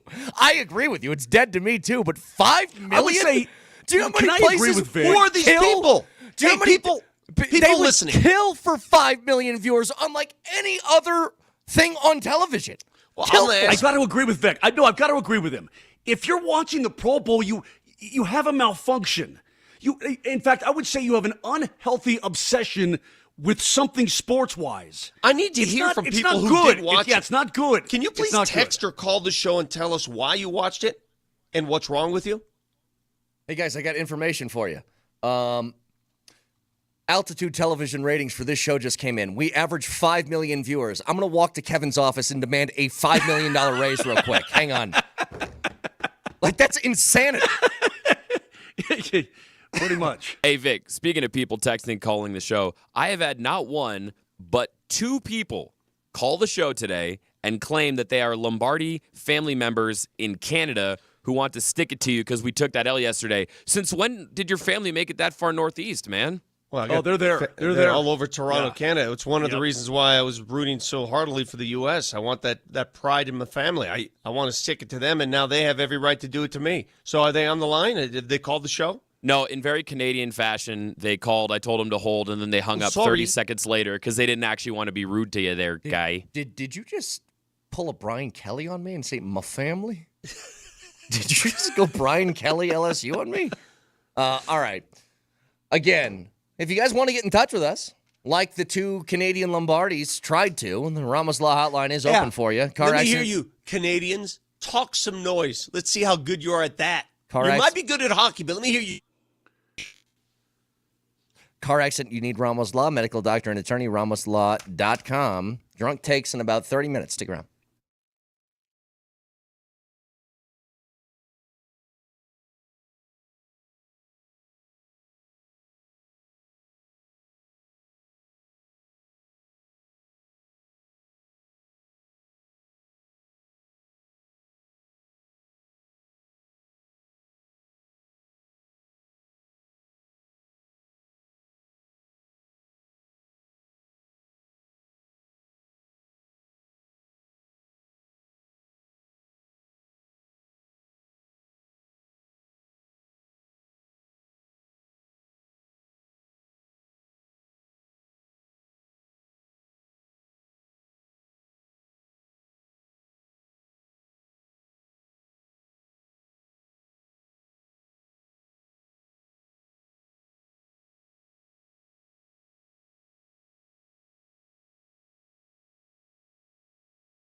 before we get to drunk takes here in about 30 minutes, can I bring up something that I read the other day that I... Wait, you read? Occasionally. You haven't read a book since middle school, and you're telling me you read. I like articles. I don't like books. And Peter King's Monday Morning, Football Morning, and American Morning is a book, so I don't read that. So, here's what I read. That makes me laugh, dude. The Big Ten and the SEC have gotten together, and they have put on their Monopoly Man monocle canes and top hats, and they've said, how can we make this more advantageous for us? You guys seen this? They are trying to put together a proposal to expand the playoff to 14 teams now, and they want 4 automatic bids for their conferences in doing so. And I'm trying to go through. Wait. They said 14 or 16. 14 or 16 teams where they each, the SEC and Big Ten, get 4 automatic bids. So they get half. So they get half over the field. half. They get half the field. And I started thinking about this, and I go, wait a minute. Last year, the college football playoff, you guys got, let me do my math here, 6, which is half. What's the complaint here? And I know what it is. Bama's mad. Yeah. That's what it is. Yep. Bama's mad. And so they want to go out and say, well, why didn't we go in over SMU? And I was like, well, because SMU won their conference. That's why. Boo freaking who, Jack? Boo freaking who? So let me just say something real quick, and I'll let you guys go. Do you guys remember how miserable some of those games were? Blowouts, Wait, what do you like mean we were begging. What do you mean you'll let us go? Where are we going? It wasn't miserable to me. My team got all the way to the final. There's a lot of blowouts in these. There was. And then it turned into, see, I told you that team shouldn't have been in it. And I was like, oh, you really? Number 1 in the country, Oregon, shouldn't have been in the field? Okay, cool. Great argument. Do you remember the one game that was really, really good? Go back and think. Which one was it? The one game that was really, really good, it was Texas versus Ohio State. That was a good game. Arizona State is what I was thinking of. Yeah. Oh, Arizona State versus Texas. Yep. Yeah, that's the one. That's the one that was really, really good. And out of all the teams, it's the one that they probably had the least respect for outside of maybe, I don't know, Boise or SMU. But we know how those conferences are viewing the Big 12. They thought they were garbage. And this close. And if you go back in the game, Arizona State probably should have won that game and kind of let go of it towards the end. What do they have to complain about? Okay, I still don't, for the life of me, understand. What are you complaining about? What more do you want? You get all the respect in the world. I'm tired of the. If I have to go through another talk show talking about SEC football and why they deserve more, shut up. Don't lose to Vandy. Yeah. Shut up. Like, how many more excuses do you want? How many more? And I know why they're mad, Vic. They're mad because of you and your team, because they get boatloads of money for advancing each round of that, and they get to keep all of it. That's why they're mad too. Listen to me. I don't know how many times I have to go through this. I'd be mad too. My team gets to keep the entire loot and doesn't have to share it with anybody because they are not in a conference. Do I think they belong in a conference? Yes. Do I think they're going to move to a conference? No. Why? Because they don't have to. The end. I still think it's stupid. They should be in a conference. Do I think they should be in a conference? Yes. Yeah. Make them. Yeah. The fact of the matter is Ohio State got it rolling. They were a juggernaut. They beat the number 1 team in the country by 20. They put 41 on them. Okay? They steamrolled everybody. I don't want to hear this crap, man. I don't know. I don't. It's just annoying. You know what though? Listen, I understand the power of those two conferences. I understand the dollars involved, and I understand they have the majority of. They have really good teams in their conference. I get that, but I don't want to put any guarantees on anything. Screw you. Play your way in. Play your way in. I will say this. Now that we're in the era of paying players, that money is more important than ever because that money is not just, you make revenue, you make profits. Now that profit's going right back into paying players to make more revenue, more profit. So I'd be very disappointed. For example, Notre Dame made so much money on their run. They better put that money back into their talent pool. Like Ohio State did. They'd be stupid if they didn't. If they didn't, we got a problem. Like Ohio State, everybody knows about this. How much money did Ohio State pay for talent? They spent a boatload for talent. Ton. And I think I don't want to say it. It's been too long, but I think I was reading something about they were actually in the red for what they were paying their players compared to what they got out of it this year. Which, for them, I mean, they can find the money elsewhere, too, but it's just for what they had budgeted, they were in the red. But you know what? You win a national championship, I'm sure they would say, all worth it. Yeah. Anyway, so this weekend, going to tomorrow, the Nuggets got back at it last night. They get the win over the Hornets. Nice little on-ramp into the post-All-Star break with a bad team on a back-to-back. You take care of them, great. This, for the Nuggets, is their first sort of foray into what becomes a really meaty schedule over the next couple of weeks. You take on the LA Lakers with Luka Doncic on national TV, 6:30 tomorrow. Is Luka going to play? Because Luka, last I checked, he was iffy. I think he's banged up, isn't he? Well, I mean, look at the injury. It says here he's due back tomorrow. He and Vanderbilt. Doesn't mean he's going to play. You know, they may be one of those management situations where they figured they're not going to play him in the second game of a back-to-back, so they sat him last night. I think he's going to play Saturday. National television, dude, I think he's going to play. You don't think the Lakers, who are probably sick and tired of hearing about the record the Nuggets have over them the past couple of years, wouldn't want to be fully forced in a game like that on national TV? Of course they do. He ain't going to play. Luka ain't playing. Why are you saying that? I don't think he's going to play. Why wouldn't he? I thought I saw a report someplace where he's banged up and he's going to be out to like the 27th maybe. No, it said the 22nd, which is this tomorrow night. Moser's making things up, Vic. Moser, I mean, listen, I got you with the made-up baseball player. You can't just throw made-up stuff back at me. We've already done the made-up. Can I ask you this, though, Vic? Because you're... You know what? I hope he does. I hope he absolutely is in there. I want him at full tilt. I don't want... So let me do tell you something. Absolutely. I don't want Lakers resting anybody. No. No. Let me ask you something. What do you consider LA? And this is what I mean.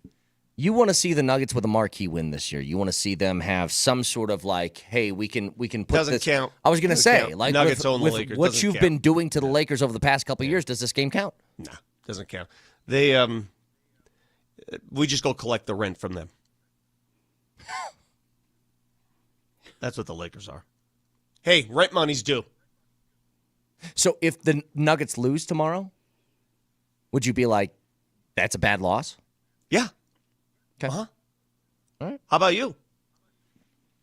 I don't know what the Lakers are yet. Well, how would you feel if they lost the game? I'd be pissed. I don't know if I'd consider it a bad loss because I don't know what I think the Lakers are. I don't know how good they are yet. I just love the fact that the Denver Nuggets recognize that when they play the Lakers, they play their best basketball. They get better when they play the Lakers. The Nuggets do. Hey, they bring their best. Just a tip for all of you Nuggets fans out there that like to throw a couple of wagers down. Go ahead and look at Michael Porter Jr.'s numbers against the Lakers and probably take the over on his points. Dude, because that guy's an assassin against them. I went to that game in L.A. where he did not miss a shot. It was he couldn't miss a shot. Everything he threw up. Michael struggled a little bit from the field last night. Yeah, First he game did. back in a while. No threes, yeah. A little bit. 11 boards, remember which last is time nice. the last time, remember last year after the All-Star break what he did? Well, he got some sun, remember? Yeah, and he went crazy. He didn't go there this year, I guess. Wherever he went last year, he didn't go there this year. He came out clanging a little bit. It's also one of those things, like if Jamal's shooting that way, it's kind of like, it's hard for you to get into a rhythm when you just want to feed him the entire game. Luke writes in, cocky Vic about the Lakers makes me so uncomfortable. How do you want me to talk about the Lakers? I mean, you have dominated them, though. But Luke, tell me what you want me to say. Do you want me to hold them in reverence? It's the NBA. Anything can happen. Well, of course the Nuggets could That's what you typically say. Yeah, well, of course the Nuggets could lose the game, and I would hate it. But I'm just looking at the facts, and the numbers tell me they owe us rent money. It's that time of month. Hey, do you want me to talk about my game or go in the backyard and dig a hole? Go ahead and talk about your game. What do you mean? Go ahead. I got a game tomorrow night, too. Yeah, I know. Go ahead. Okay, Avs are back at it, playing on the road at Nashville. The Predators, they have, statistically, they're one of 3 teams in the league with a 0% chance of making the postseason after making a hell of a run last year. They are 18 points back in the second wild card spot. They lost 5 straight before the break, before they beat Buffalo 6-4, so they won their last game going into the break. But they've lost 18 games this season by 3 or more goals, which is the most in the National Hockey League. Didn't the Avs lose in Nashville last time they went there? Would you shut up? Would you just? I'm trying to lay some stuff out that makes you feel good. Okay, we're not bringing it to the past. Brett, are we looking through the rearview mirror? Or are we looking through the windshield? What are we windshield. doing? We're doing the windshield. Okay, thanks. I appreciate that. The one thing that the Predators do lead the NHL in, they lead the league in fighting majors. They've got 25. How many think the Avs have this year?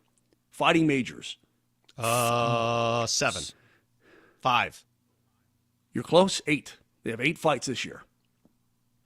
So we saw a couple of them in that Vancouver game? Mm-hmm. What's interesting about this weekend is, so the Avs are at Nashville coming up tomorrow, their first game back. Then they're at the Blues on Sunday. St. Louis is also playing in the back-to-back situation. They're playing at home Saturday against Winnipeg and then home Sunday against the Avalanche. So are we going to see Binnington or are we not? My guess is Binnington will go against Winnipeg, and we'll probably see, well, I don't know. I guess we'll wait and see. Both of those games, by the way, going to be right here, Altitude Sports Radio 92.5. The Nuggets will be on 92.5 tomorrow. The Avs will be on AM 950. And then again, the back-to-back St. Louis on Sunday. That game also at 4 o'clock. That will be right here, Altitude Sports Radio 92.5. And we haven't seen Scott Wedgwood in quite some time. Yeah, I'm sure he's going to get one of these games as well. The question is, which one? I was watching last night after the Four Nations final. And MacKinnon's on ESPN, and they said, what are you going to do now? He goes, beers, lots of beers. Are he and Makar and Taves, are they going to be game ready by tomorrow? Oh, they're by MacKinnon's definition of, quote, beers is not the same as Brett Kane's definition of, quote, it's like the difference between me and you drinking beers. Right. Have you ever seen that one video where the lady goes, she works at the bar, she's like, hey, gals, when your husband says, I'm going to stop by for a couple of beer, and she starts, here's a clink, clink, clink, clink. Here's a beer, and there's 3 beers. This is a couple of beers. A clink, clink, clink is like 6, right? Like that kind of thing. They drank beer. I saw the video from the room. They drank beers in the room last night, all that kind of thing. Nate MacKinnon's body, Cale Makar's body, Devon Taves. By the way, Taves just turned 31. Why are you talking about their bodies? I don't know, because they would repulse if they had too much beer. Yeah, they're finely tuned machines. Kaner, it's not like your body where it's going just like that, plugging it in. Is that what it sounds like? Suckling at the teat. The reverse cow pretty effect. much. Or my body, I'll admit it. It's different. I think all bodies kind of sound the same, actually, except for yours when you have those demons that curl up and go. Yeah. Well, you guys. No, but you're right. The more I hear, Nelly, do you have that for the new listeners? Do you have that? Yeah, I'll find it. I got you. Yeah. It's very. Okay, that was just weird. I already had him looking up something else. Nelly's busy. Copy. So, by the way, the clip I had him dig up, you guys would want to hear this again. It relates to Porter and his numbers against the Lakers. I'll give you those numbers in just a second, along with drunk takes coming your way next.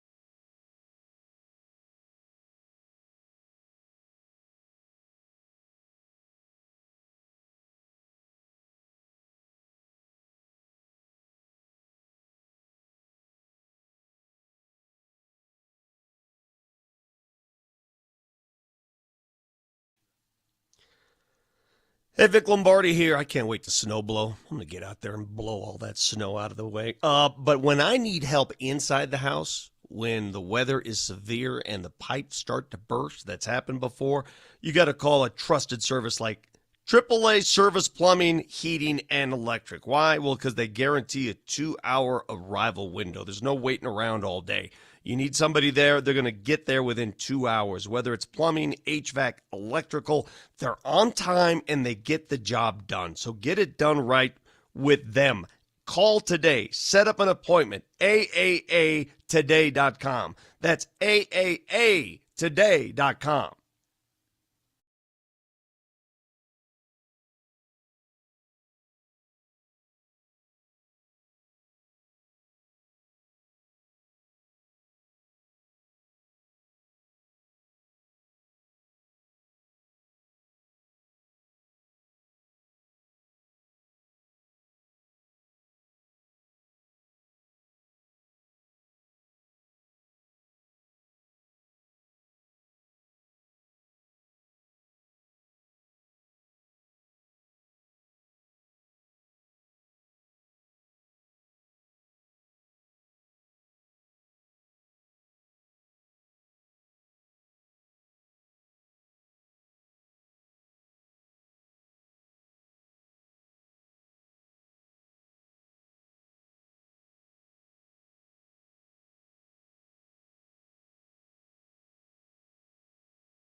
All right, so just a preview of what could happen. The last 3 games that Michael Porter Jr. has played in the regular season against the LA Lakers, he has 24 points, 25 points, and 27 points. He has shot over 50% in each one of those games, including a game in which he did not miss. He was 10 of 10. He's shooting from 3 in those games, over 65%. This is what LeBron James said about Michael Porter Jr. on his podcast with his then co-host and now head coach. Michael Porter Jr. is a laser. I don't know if it's just because he sees the Lakers or the gold or whatever, but I feel like versus us, that mother don't miss. And he doesn't. Ever. Ever does that guy miss against them. So, just something to keep an eye on for tomorrow, especially after a slow game yesterday. So, we'll see. Again, huge game tomorrow, 6:30.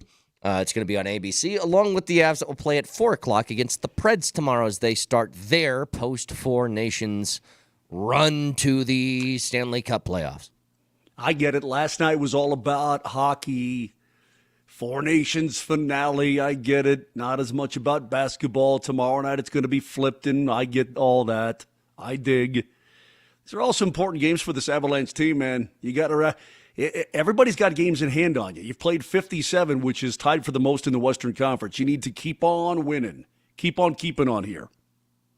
You sound as if you're offended. Yeah, that I'm excited about the Lakers game there's tomorrow. There's something wrong with you right now, and it's really bothering me. I'm excited about the Lakers and the Nuggets, too. Then why do you sound offended? What's your problem? I'm not offended. It's important. It's a big game. I mean, guys, by the way, this is also a big game tomorrow. Yeah, we know. Yeah. But it's the first time you're playing the Lakers with Luka on it. I'm excited about the game. What the hell's your problem? I'm excited about the Avs, too. But, I mean, no problem. objectively, I think if you're both a Nuggets and Avs fan, the Nuggets game is a bigger one tomorrow. That's all. I'd agree. Yeah, that's cool. You know, I'm just saying the Avs are playing your general tomorrow, too. attitude here. That's all I'm saying. This attitude you got going right now, I don't like this at all. Doesn't he sound like just a, well, yeah, guys, but He sounds like a wrathful girlfriend right now. You know what happened, Vic? Like, I went to a cookout, and you made some steaks, and Moser made some burgers, and I go, Vic, this is a great steak. And Moser's going, well, I think my burgers were pretty good too, though, weren't they? Hey, weren't they, guys? Our attention oscillates. Again, how many times do I have to tell you? Last night, I wasn't even paying attention, I hate to say this, to the game. I was working because I was watching U.S.-Canada. I told you, I kept it on DVR until the game ended in the Four Nations, and then I breezed through it. And tomorrow, unfortunately, Moj, I'm not going to listen to your voice or see your face because I will for the first part because you guys started what? I was going to say it's 2.5 hours apart. You probably got some time. The puck's going to drop at 4 o'clock in the afternoon. Denver well, then time. heck, that game will be over. What do you mean? What do you mean? Taking a bath? I got prep work. By the way, you're not even working tomorrow night, you dork. Good point, but I still got prep. By the way, right after the finish of the Avs and Predators, you can also hear the Rapids take on St. Louis SC tomorrow at AM 950. So we got a triple dipperoo tomorrow. That Rapids kit that we got yesterday, yeah, it was a big hit in the Moser household. Somebody's wearing it, right? Well, somebody was wearing it. It wasn't me. Oh, okay. So Rick. So your dog's wearing it? No, the bear is like, ooh. Like, here you go. Great. Good stuff. Anyway, go Rapids. Can we hear beat up on St. Louis? Nelly, can we hear one of Moser's great contributions to this show? Hearsay. Jesus. That is almost demon-like. Hearsay. That's like, it really is like E.T. You know, there's that big conspiracy about lizard people. But I was hungry. These lizard people, these freaks talking about lizard people. Moser, that was the sound of somebody who would be a lizard person. And now I'm starting to question some things about you. I really am. All right, so, again, before we get to drunk takes, just a couple of things quickly. Four Nations, unbelievable last night, super cool. Wish the U.S. won, they didn't. But now people are saying you got to do it every year. There's not a major international cup. You can't saturate it. No. Because not only that, but guys, listen, you could see how hard they were playing, and guys aren't unscathed. Guys are coming out of their hurt. Okay, Matthew Tkachuk specifically, and Charlie McAvoy. Guys have been injured. Plus, it would dilute the product. Absolutely, it would. So this has got to be it's got to be a special thing. You got to keep it a special thing. If you get it all the time, then it's not special. It would be like us doing drunk takes every day instead of every Friday. Sure, I reckon. I reckon. You know, if there's any good news about the Four Nations ending, which it sucks because it was really cool, the good news is we're back to Nuggets and Avs again. Like, we're right back in the thick of it, and this is a crucial point of the season where you got to make a decent run. The really good news tomorrow, we don't know if Val's going to play yet, Moj. I really hope he gets back on the ice and he at least makes the road trip because I have been waiting so long for Avs hockey with Val Nichushkin and the team mostly healthy. I just want a little bit of a taste. What time you taking off, Moj? It's been almost 2 months. I got to be there at like noon 30, something like that, right around there. I'll see you at the airport. Okay. Why? Well, you're going to Lawrence, aren't you? Mm-hmm. See you then. Just to tell you, so I'm going to Lawrence to see my daughter this weekend, and Kansas has a game Saturday, and everybody says you got to go to Allen Fieldhouse. You got to go. Yeah, you going to the fog? Let me tell you something right now. The Nuggets played 6:30 against the Lakers. Ain't nothing gonna stop me from watching that game. So Lawrence, Kansas, Allen Fieldhouse, you can wait. You wait in line. What are you guys gonna do there? Do you have a plan? Do you have sites in Lawrence, Kansas? As a matter of fact, here's the text message I got from my daughter. Good to know that I'm spending money on a college environment. Make sure you're bringing lots of 5s and 10s for cover charges for all the bars we're going to. Jesus God. That's a real text from my daughter. Jesus. She's not even 21 yet. Wait, yeah, she's not 21. What is she talking about, Vic? You guys are naive. Has Brooke been to a bar, Moj? Moj, has Brooke? Yeah. Turn your camera off. Let me tell you something. The first place that baby Jamal Gale went to that was not our house or a hospital was a brewery. That's true. I remember that. I think I was there that day. Maybe. I think you might have been. All right, let's get to our favorite part of the week, Drunk Takes.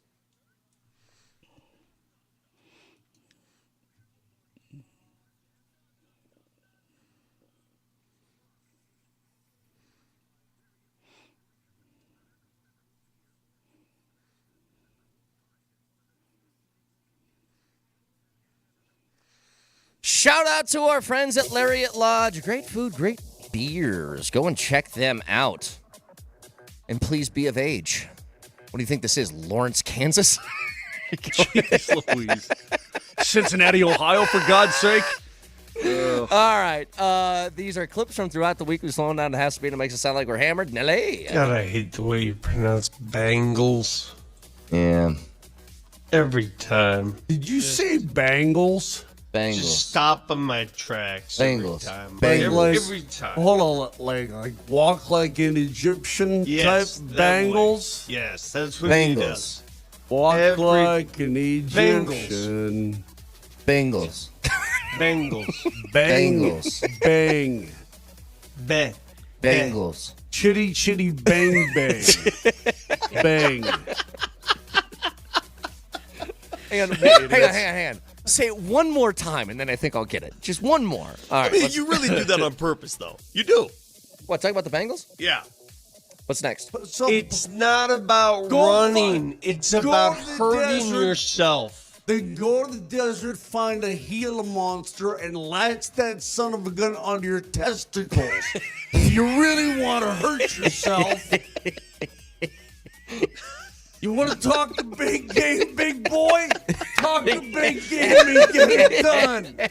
Go find you one of them diamondback rattlesnakes out in the Arizona desert and stick them on your jaw. Yeah, you want to punish yourself, Vic? Be a man, for crying out loud. Anybody can run up a hill. What's next? Let me answer it for you. Go ahead, Mosh. You're free to go to hell. You're free to suck it. You're free to kick rocks. What else can he do, Brett? He's free to do a lot of things, right? Take your own hand, go to the closet. I mean, whatever it takes, dude. What was that in reference? Freak. In reference to you not paying attention to hockey tomorrow night at all. All right, one more quick one, Nelly. Go. Being a smart aleck about it. You were a smart aleck about it. Up to everybody. Oh, come on. What are you coming on? Are you coming on to me? Yeah, of course. All right, guys. You can catch the podcast, iTunes, Spotify, wherever the hell you find your podcast. You search Moser, Lombardi, and Kane, as well as I'm going to start doing a new thing. I'm going to feel like a real internet sensation. You guys ready? Can also watch the show on YouTube. Be sure to comment, like, and subscribe. Hit the bio below, whatever. Do Hey, one can of I those. say it's great to be back in the saddle with you guys? I wish you were out of the saddle. I hope you found one of them diamondback rattlesnakes. You put your cart on top of your horse in your saddle there, Jack. All right, we'll talk to you guys on Monday. Have a great weekend. Love you. Bye. What are you coming on? Are you coming on to me?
What a hockey game.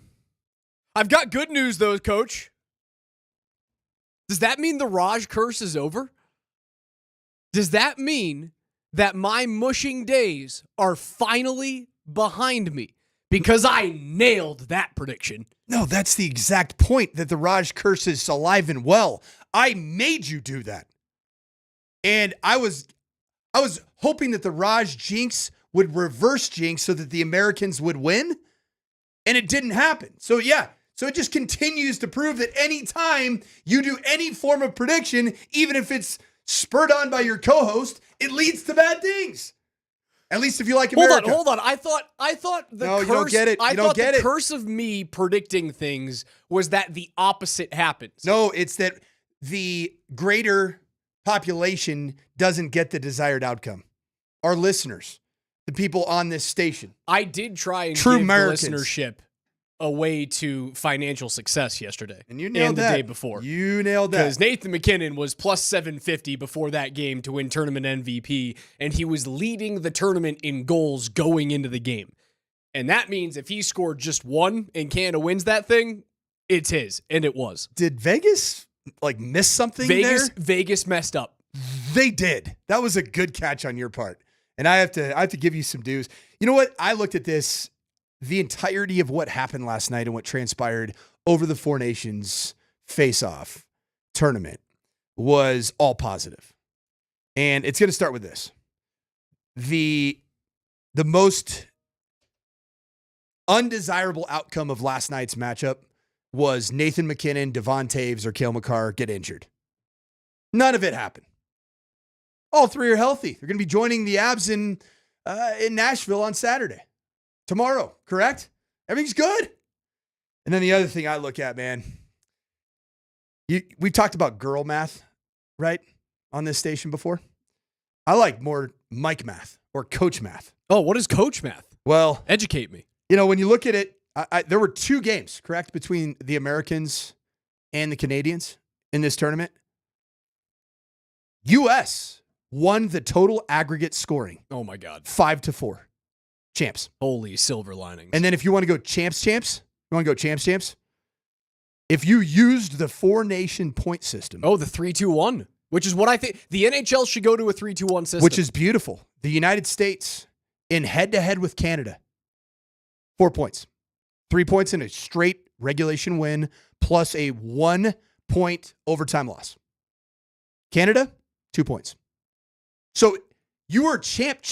You won in both the aggregate that you see in, say, soccer, like the Colorado Rapids are going to be having with the LAFC for CONCACAF Champions League. And then you also won with the hockey system of the 3-2-1. I think you're stretching pretty far. I don't think so, man. I think you're stretching pretty far here. So you have healthy Avs that have even more confidence, but really the U.S. in Mike math or coach math or girl math, U.S. won. I'd also like to point out that while I do believe that the Avs had, they have 3 players that are feeling great about themselves going into the stretch run, I caution Avs fans what to expect on Saturday from those 3 players. It's all good. I'm cool with it. I think those 3 players are going to show up and be a little sleepy, a little tired. Yeah, they're fired now. A little coldies. guilty. There's some coldies being consumed Nathan in MacKinnon Boston. after the game goes, "How are you guys going to celebrate?" And he goes, "Lots of beers." Yeah, I love that. Yeah. 1 beers. Just 1 beer. Just 1 beers for the whole team. You knew who was spectacular in this tournament other than Nathan MacKinnon? Who? I thought Devon Taves was awesome. Devon Taves was great. The Colorado kid last night, Jacob Slavin. Unbelievable. And he was getting all sorts of acclaim from the broadcast. Oh, he was. Ferraro was all over him. He was. Ferraro was. He took a page from my book, one of my favorite words, and used it on the ESPN broadcast. You can hear it right here. By Slavin. I don't mean to glaze him too much, but you watch him all the time and you're like, that's a cornerstone of a championship defense. Friend of the program, Ray Ferraro. Big listener, longtime listener, has not yet called in yet. I thought Jacob Slavin was a guy that I didn't know much about going into this tournament until I just scanned the roster of the U.S. hockey squad. I said, Erie, Colorado. My daughter goes to Erie High School. This is really cool. It's not something that you would consider all the time for a national team. Now, you know what was also really neat is that just my strange coaching of college football background, I looked back at when I was at University of Minnesota and where I was living, Plymouth, Wayzata, Maple Grove, and Brock Faber. Really good young offensive defenseman from Minnesota. He was a senior at Maple Grove High School when I was living one town over. I mean, our King Super there, it's called a Hy-Vee. Our Hy-Vee was in Maple Grove, Minnesota. And then guess what? He was playing college hockey when I was coaching football at the University of Minnesota. That was really cool. So it was like 2 degrees of separation for the coacher of all these American hockey players. The tournament, as it was going into the final, was already a rousing success. And it was 1-1 after 1. It was 2-2 after 2. And you could just feel overtime coming. And for a league that doesn't get many wins over the NBA, right? Like you gotta call it what it is. It is the third or fourth most popular sport out of the big ones here in this country. I think you can make the argument about where baseball is going right now in terms of its decline. And did you see the news yesterday from Rob Manfred and ESPN? I did not. Please inform. They have agreed to opt out of their TV deal in 2027, 2028. What's going to happen? Don't know. Major League Baseball has not been pleased with the results that they've had as of late. I think ESPN probably isn't pleased with the product that has been put out on their airwaves. So what is part of it right now, Raj? What's part of the package? Is it Sunday Night Baseball? What Fox has broadcasting rights for like Sunday definitely afternoon the World games. and also World Series. But so the main one is Sunday Night Baseball. Okay. And it looks as though ESPN and Major League Baseball are going to mutually opt out of that deal coming up in the 27-28 season. So who knows what's going to happen? And we know that that these leagues are very fluid in terms of their TV deals and their broadcasting rights. But for the NHL, that occupies the same space right now as Major League Baseball, however, on different trajectories, at least from what we've seen over the past 2 weeks.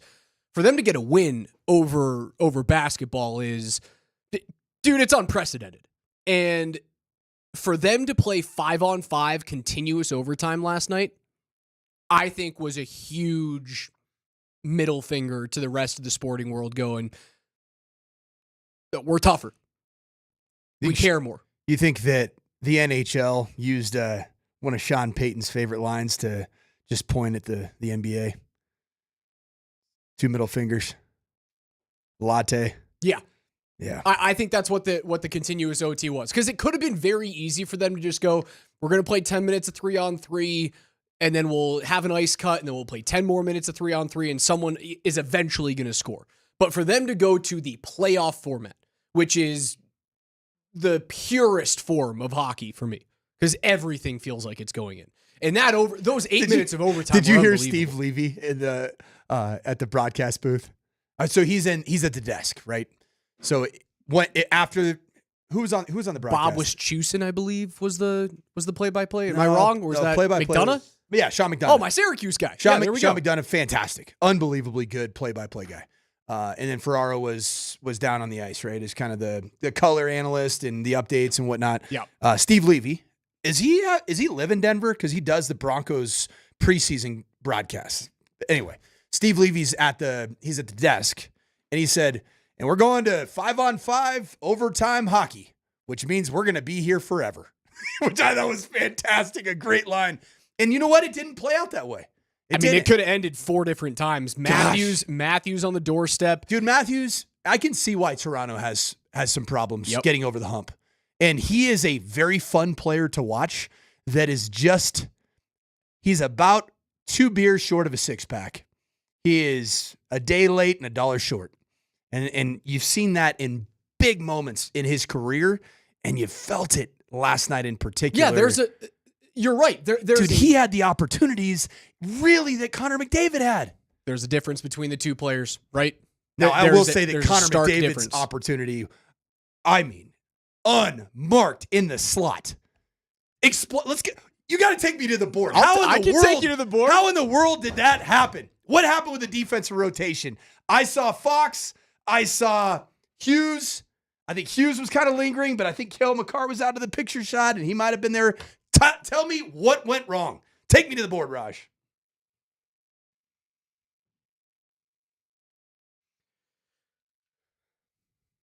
All right, overtime winner, the first in 15 years after Sidney Crosby, when he was the greatest player on the planet, scores the golden goal for Canada in Vancouver. The other greatest player on the planet right now gets his golden moment in the Four Nations. You mentioned Hughes. You mentioned Fox. You didn't mention the guy that we were talking about 45 seconds ago, and that's the opposing center, Austin Matthews, who's gotten way better defensively in his recent years. That puck is a set play. Right off that faceoff, right? McDavid takes a shot off the draw because Matthews doesn't do a good job of tying up his man. He lets his left shoulder drop to the inside. If that shot doesn't get blocked, there's a good chance that the play is over 15 seconds before that, and McDavid scores off the faceoff. The puck goes to the corner. Makar slides over to the top side blue line, comes up to him. Is that what pulled Hughes? Because Hughes looked like he should have collapsed down in the slot. No, that's not what pulls Hughes over. Okay. So the original play is a missed shot to the glove side of Hellebuck.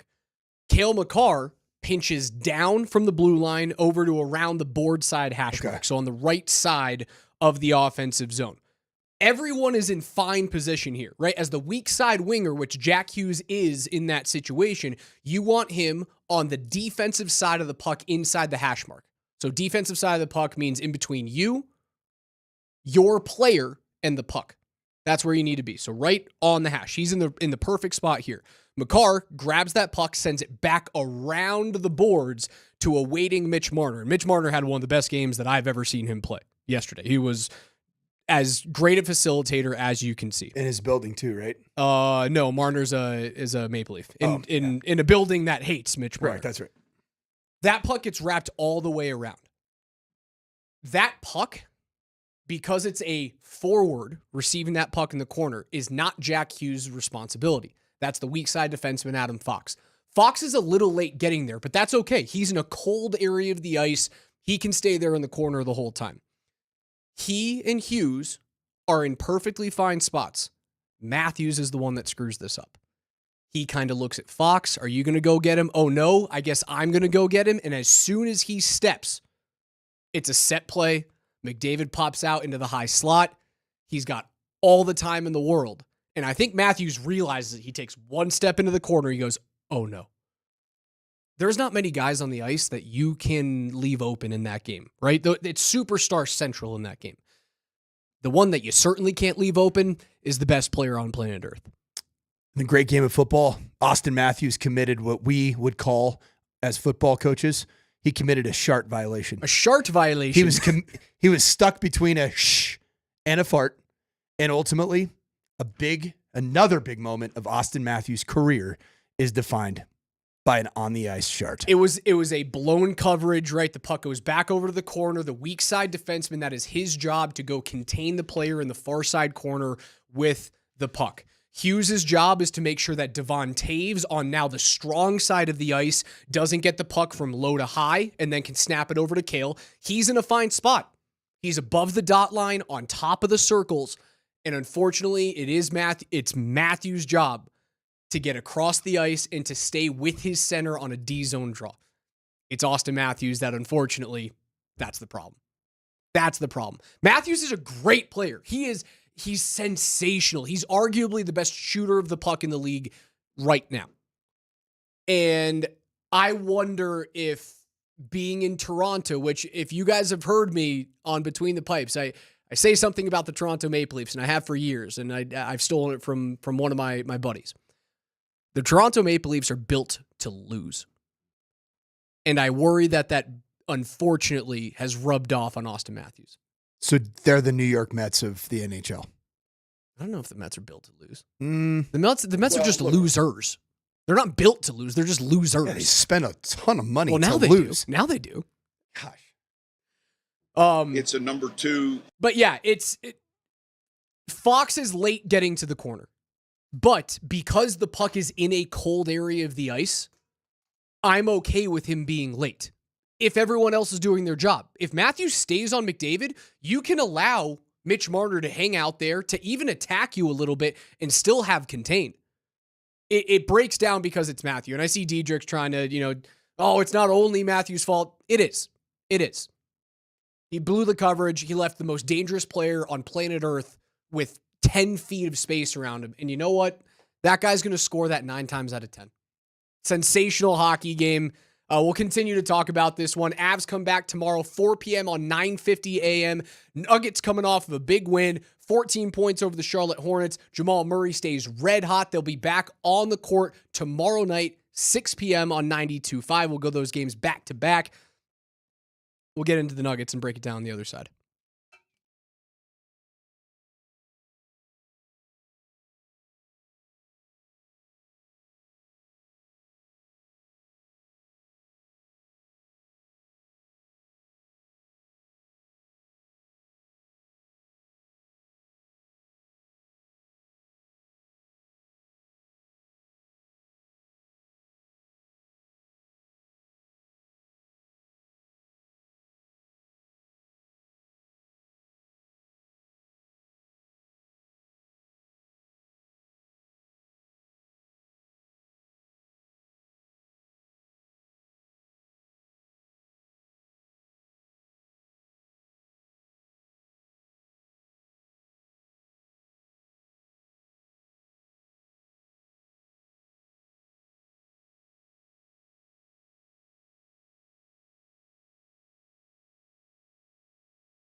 And the inbound goes to Westbrook. Westbrook has it up the right sideline.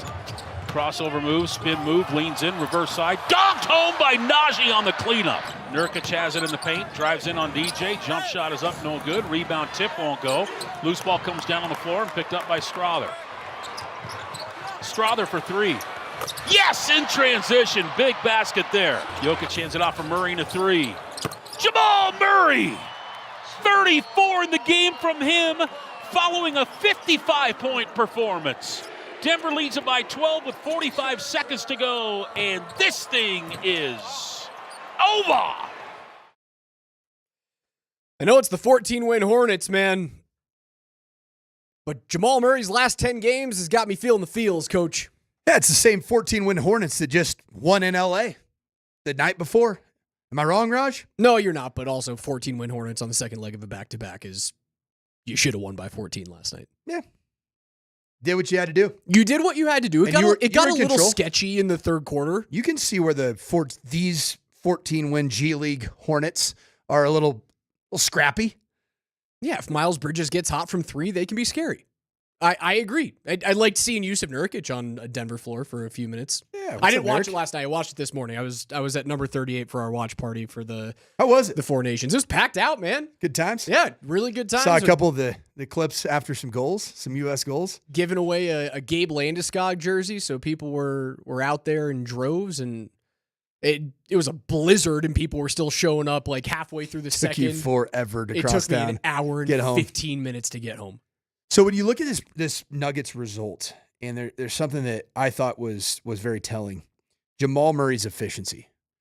Whatever Jamal Murray did over his All-Star break, I don't think he needed to go somewhere like Michael Porter Jr. did last year, where he went and got some sun and came back and he was scalding hot. I just think that Jamal Murray just continued with his incredible mixture and concoction and cocktail of anti-inflammatories. The anti-inflammatories, man. Because his efficiency from behind the arc, 7 of 10, Raj. That's the equivalent of being a quarterback in a Sean Payton offense.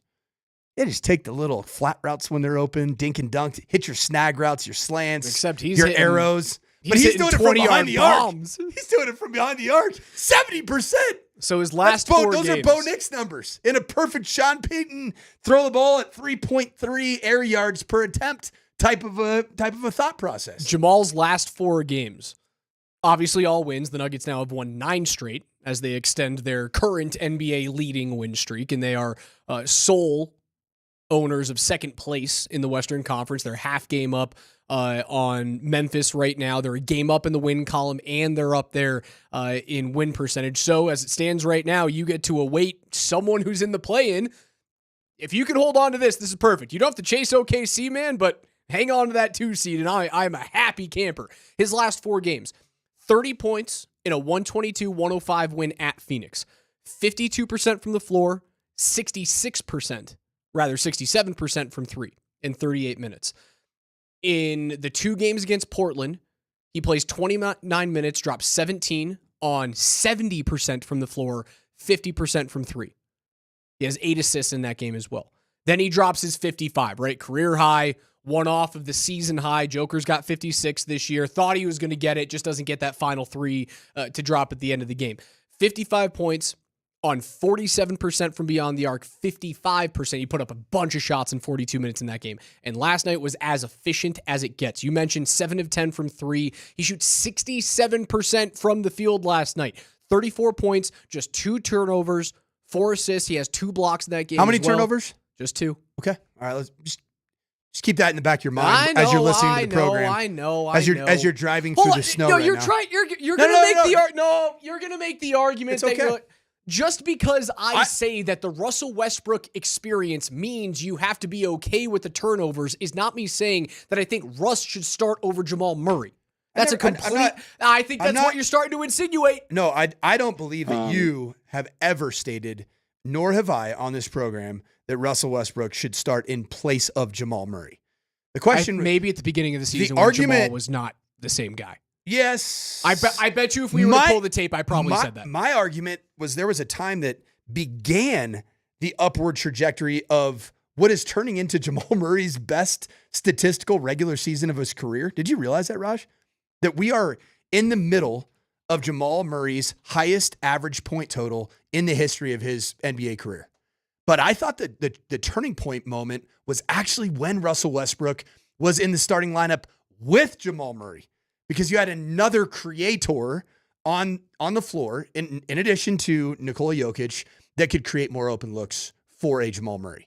And that was my take 7 weeks ago. And it takes the ball out of Russell's hands. Correct. Right? Because when he's on the court alongside Jamal and Joker, he's not taking the ball up. But as I got more of a sample size over the course of those 5 weeks of Russell Westbrook really in the starting lineup, there was a point where I broke with regards to the turnovers of Russell Westbrook.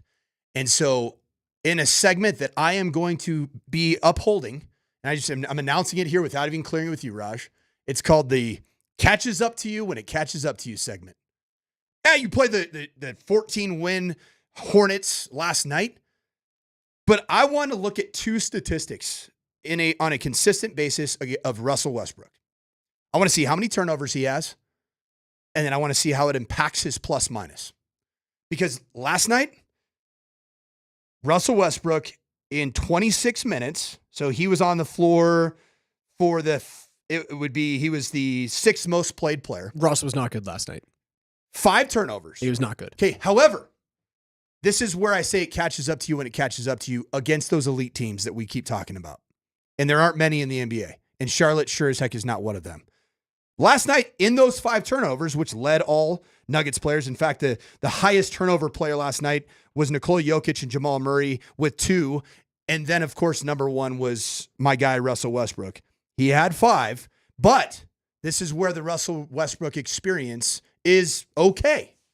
He was in the plus minus in the net. He was plus 17, which was second on the Nuggets roster in terms of, because of the defense, the hustle. So I want to continue to monitor. He did facilitate decently. I want to monitor from what I saw. Those two statistics, because when that turnover number starts leading to major fast break points and swings in the game, that's when I start thinking that Russell Westbrook is being employed too much. Just remember this. It catches up to you when it catches up to you. Russell Westbrook has to take care of the basketball. You've got LA on ABC and on 92.5, 6:30 on Saturday. Do you truly believe that a win against LA is now you're proving it against teams that are worth their salt? Is LA that team right now? Or do you have to wait until you go on the road and play Indy, Milwaukee, Detroit, Boston? Sure. LA is that team. Why not? Do I really believe it's that team when it comes down to it in the postseason? It doesn't sound like you do, no. I only think there are 3 opponents in the Western Conference that are somewhat threats to the Nuggets. We talked about that, I believe, yesterday. OKC, Memphis, and... I still have this weird Houston phobia. Okay. Just strange matchups. Houston for Styles you, Golden make State fights. for me. I just think I'm not ready to bury that coffin for Golden State quite yet. So then say it. Like Saturday's game, a win against LA is nice, but like it means just as much as a win against Charlotte or Portland or Phoenix. I mean, Charlotte just beat LA with Luka in the lineup. All right, that's fine. In Los Angeles. That's fine. So that's a reality. So then what we're looking at right now is the true test of the Nuggets. The 4-game stretch between Monday and next Sunday. All of them on the road. You have a back-to-back, first at Milwaukee, second at Detroit. Indy, Milwaukee, Detroit, Boston. All above-the-line playoff teams in the East. Pretty hot teams. Detroit, anybody who thinks Detroit's not a hot team, you need to check out your NBA standings and see what they've done the last 20 games. 6-4 of their last 10. They've won 4 in a row. They're the 6th seed right now. Milwaukee, the 5 seed at 30-24. Indy, the 4 seed at 31-23. In Boston, defending champions, 5.5 games back of Cleveland at 40-16. 4 out of 6 above the line. Eastern Conference. You're going to learn. You're going to learn. On the road. How real is this 9-game win streak? Better get those anti-inflammatories ready to go, baby. Let's get those anti-inflammatories, man. Let's get those Jamal Murrays, man. Get them Jay Murrays ready for the whole squad. You're going to need them. Dude, I think they're going to win 3 out of 4. That'd be beautiful. I think they're going to prove that we got wins against teams that we are expected to beat. We're healthy. Jamal Murray is back, and that's the biggest thing. I know we got into Russ, but like the biggest thing from last night, and for the last 5 games, you can stretch it to 10 games. This version of Jamal Murray makes you think of 2022-23. This version of Jamal Murray, you go, no one can beat that team, because if Jamal's going off like that every other night, and you know exactly what you're getting from Nikola Jokic, which last night was an assist short of another triple-double. He has 17 rebounds, 29 points, and 9 helpers. I think the rest of the league goes, oh crap, Jamal Murray he fixed himself. I just saw this tweet from my guy at 6am. Since January 1st, the Denver Nuggets in these categories, first in the NBA in wins, 19. This is since January 1st. First in the NBA in offensive rating at 123 per. First in the NBA in rebound percentage, 52.7. First in the NBA in expected field goal percentage, 58.8%. First in the NBA in TS percentage, don't know what that is, sorry, 61.8 percentage, but sounds awesome. And then second in the NBA in net rating, which is 9.7. So they're plus minus 9.7. And then this is the key for this 4-game stretch to me.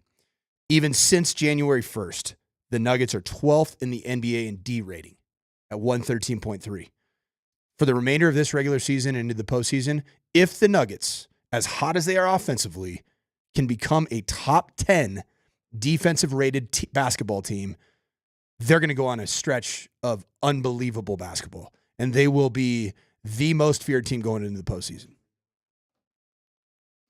Hey, Coach, I think all of those stats you just listed off are amazing. But I would like to check the tape, since, that's kind of our thing around here. And let's go back. We're a big receipt show. Well, we're a big receipt show. Let's go back 3 months, and I don't know, see if this take is still relevant. I think that Loveland Pete from the Shop Mazda text line nails it. New starting lineup for the Nuggets should be Joker, AG, Porter, Russell Westbrook, and Christian Brown.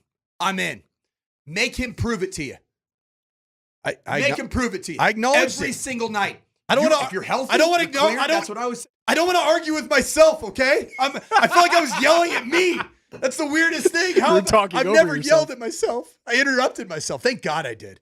I said that there was a point in time where Jamal Murray was dramatically improved by the energy of Russell Westbrook on the floor as a starter to begin games. Jamal Murray's past that. Jamal Murray's self-starting. That's what we've seen. He's playoff Jamal. And that's why we call him playoff Jamal, because he does what he's doing right now. He doesn't usually do this in the regular season. He is peaking going into the playoffs so that it's not just, I got to go be that dude immediately when the playoffs begin. There is a thought process here that if this works and Jamal continues this like ascension towards who he was 2 seasons ago, and the Nuggets make a deep run, let's say they win the West, maybe they even win a title this year, but a deep run. And we've said on the show, I think a Western Conference final appearance where it comes down to 2 or 3 possessions against like OKC. If you get beat out there, it would hurt. It'd be a kick in the nads. But I could look at that as successful. Anything outside of that is a grand failure. I think there's a part of this conversation that goes, if Jamal continues to improve, has he figured out the formula at this point in his career? Where it's like, guys, until the All-Star break, I'm going to be okay. I'm not going to push myself hard. And what did he say? What did he say in the postgame after last night? They asked him what he did in the All-Star break. He goes, I didn't do anything. I didn't play basketball. I lifted. I took care of my body. It's the only time during the year where we don't play. I continued to watch a little bit more of that Netflix series this morning when I woke up. And Jamal wasn't the same version that we saw last night as he was in Paris. He looked exhausted. He looked checked out. He looked burnt out. And I think him taking the weekend off for All-Star break just went, I'm ready to actually play meaningful basketball now. And if this works, we have to be prepared for this for the future. You have to be prepared for this version of Jamal Murray, this roller coaster that we saw this year. Yeah. You have to be prepared for it next season. You have to be prepared for November and December and the early part of January to suck. For you to go, is this guy really worth the extension? You have to be okay with that. Because if he figures it out, then we get February Jamal Murray. And that version of Jamal Murray makes you a title contender. Hands down, no ifs, ands, or buts about it.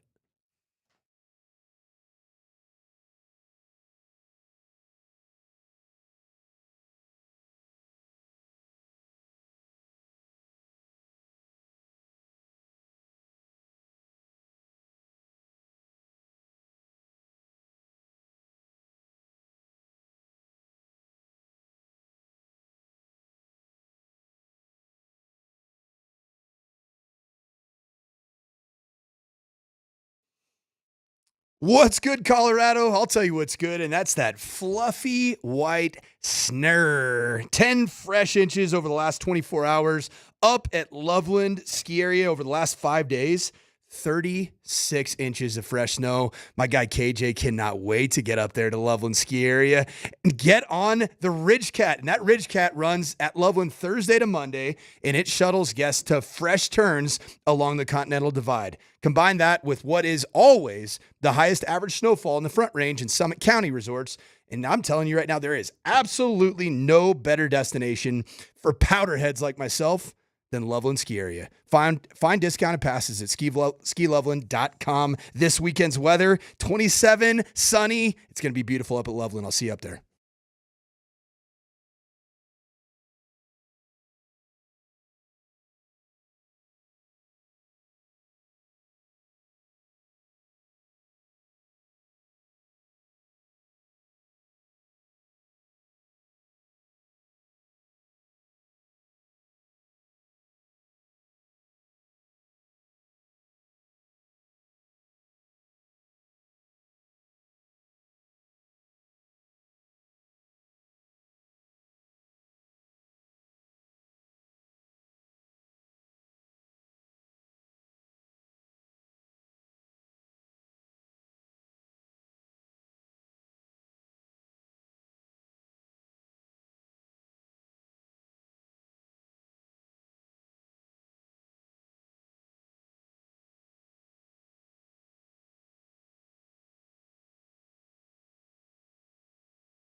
One of the songs of my childhood, KJ Granderson, Fountains of Wayne, and Stacy's mom. I played against the actress in this music video who played Stacy's mom.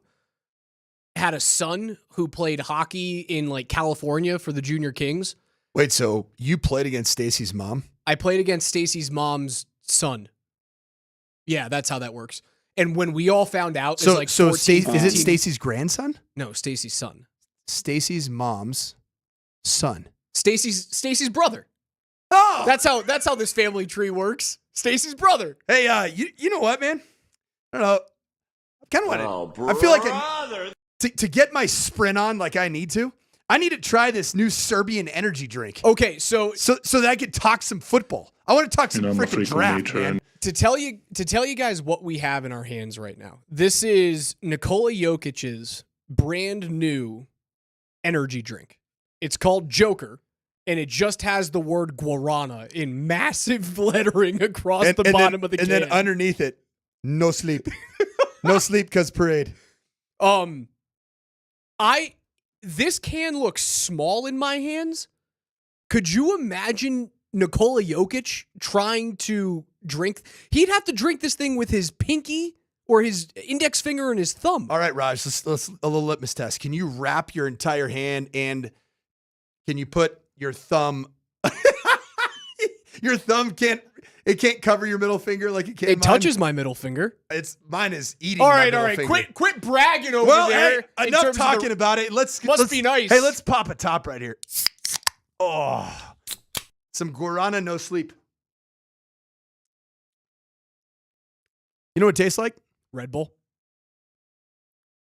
It tastes like Red Bull. Tastes like Parade. It does taste like Parade. I want to be back on Parade so badly. That's where we got to get. Back on Parade. Double Parade? Double Parade. I think both teams are in wonderful position to be back on Parade. The Nuggets make me feel really good about them right now because they're healthy and Jamal Murray is back and he's the same version of Jamal from 2 years ago, finally. Can you guys tell I'm speaking a little bit faster after just one sip of... You know why? No sleep. Because of the guarana and the no sleep. No sleep. Hey. Hold on, wait. Are you trying to tell me that no sleep is an ingredient? No, it's the Serbian warning because the Serbian government will tell you if you have this, no sleep. No sleep. Only Parade. Yeah, that's what we do. Coach, the Athletic came out with their consensus draft board. So this is regardless of position. This is not a mock draft. This is not who they think is going to be taken in each spot. All of their NFL analysts and their writers come together. They do a couple of versions of their consensus board. This is version 2, I believe. Abdul Carter, the edge rusher from Penn State, 1. He is the unanimous number 1 overall draft board guy from everybody I've talked to. And I've talked to several executives in the National Football League. And he's supposed to be Micah Parsons? Yes. Okay. Same university. That is linebacker you. It's always outside been backer, linebacker edge rusher you. Yeah. Travis Hunter, 2. Without question. He moves from 1 to 2 in this consensus. And this is where it starts to get hairy for Broncos fans. The number 3 player on their consensus board, regardless of position. No way it's the guy that Daniel Jeremiah said that the Broncos are going to actually not take at 20 and he's going to drop to 21, is it? It's Ashton Genty, the running back out of Boise State. The guy that Daniel Jeremiah in Move the Sticks said that he was going to be selected 21st overall. They have Ashton Genty as the 3rd best football player on the board. Best available draft board. 3rd best. He ain't, pipe dream. That guy ain't falling to 20. Raj, I've been saying it. How often have I said it? I'm trying to speak it into existence like I try and speak Sidney Crosby to the Avs into existence. I don't believe it's going to happen. I just think that if I say it enough, there might be a world in which it comes to fruition. The only thing that you've properly spoken into existence recently is Canada Team winning. Canada beating the United States. You were about to say beat the brakes off. No, it was a really good hockey game. Yeah, it was a great hockey game. It was as even as it gets. In fact, I actually thought the Americans had the better chances. I digress. Who was number 4 on that list, Raj?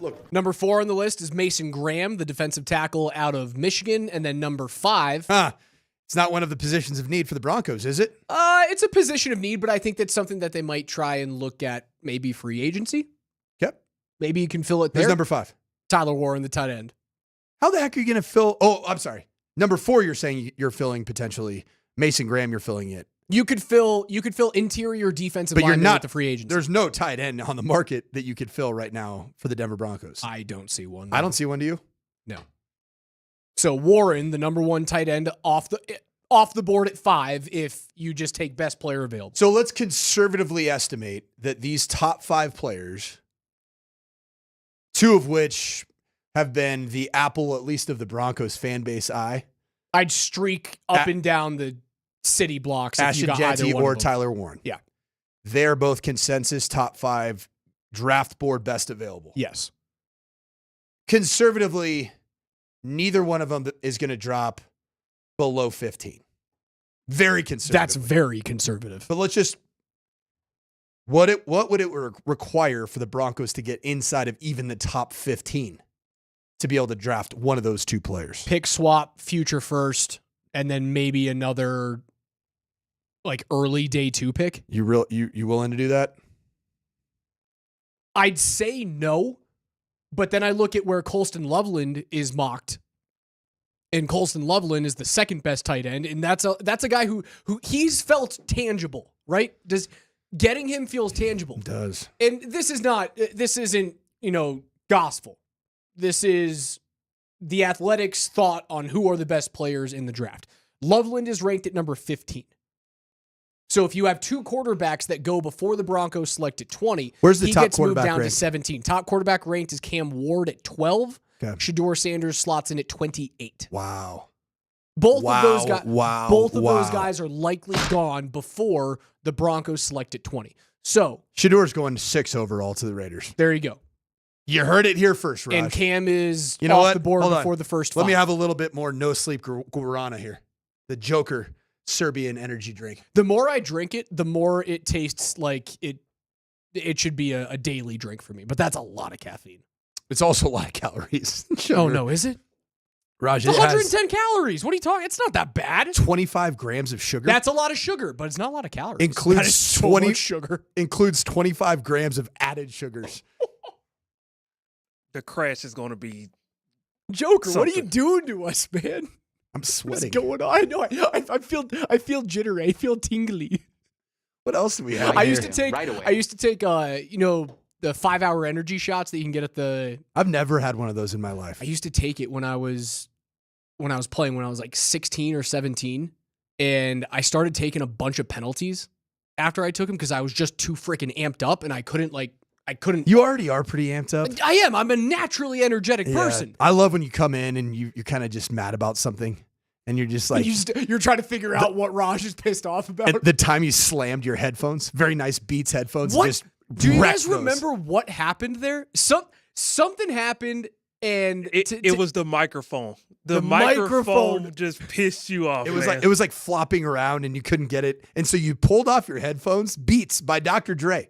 I mean, Dre made those dang things for me, and you slammed them down. Oh, You're I like, it's spiked okay. them. It was a gift for my wife anyway, like 5 years ago. I'm like, doesn't change the fact they're nice headphones. Jeez, I did Gronk spike those things into the ground. I Oh, did. yeah. I know. Thank you, Dre. Thank you. Dre was nice to you, man. They were not a gift for. I think that it was one of those. It was a giveaway. It was Like a corporate She giveaway. went away on a corporate retreat, and they gave him Beats headphones. But that doesn't change the fact it's the same product. It's still a good product. Just because it was a giveaway. Raj, you are applying the same girl math that my wife applies. Like Raj math.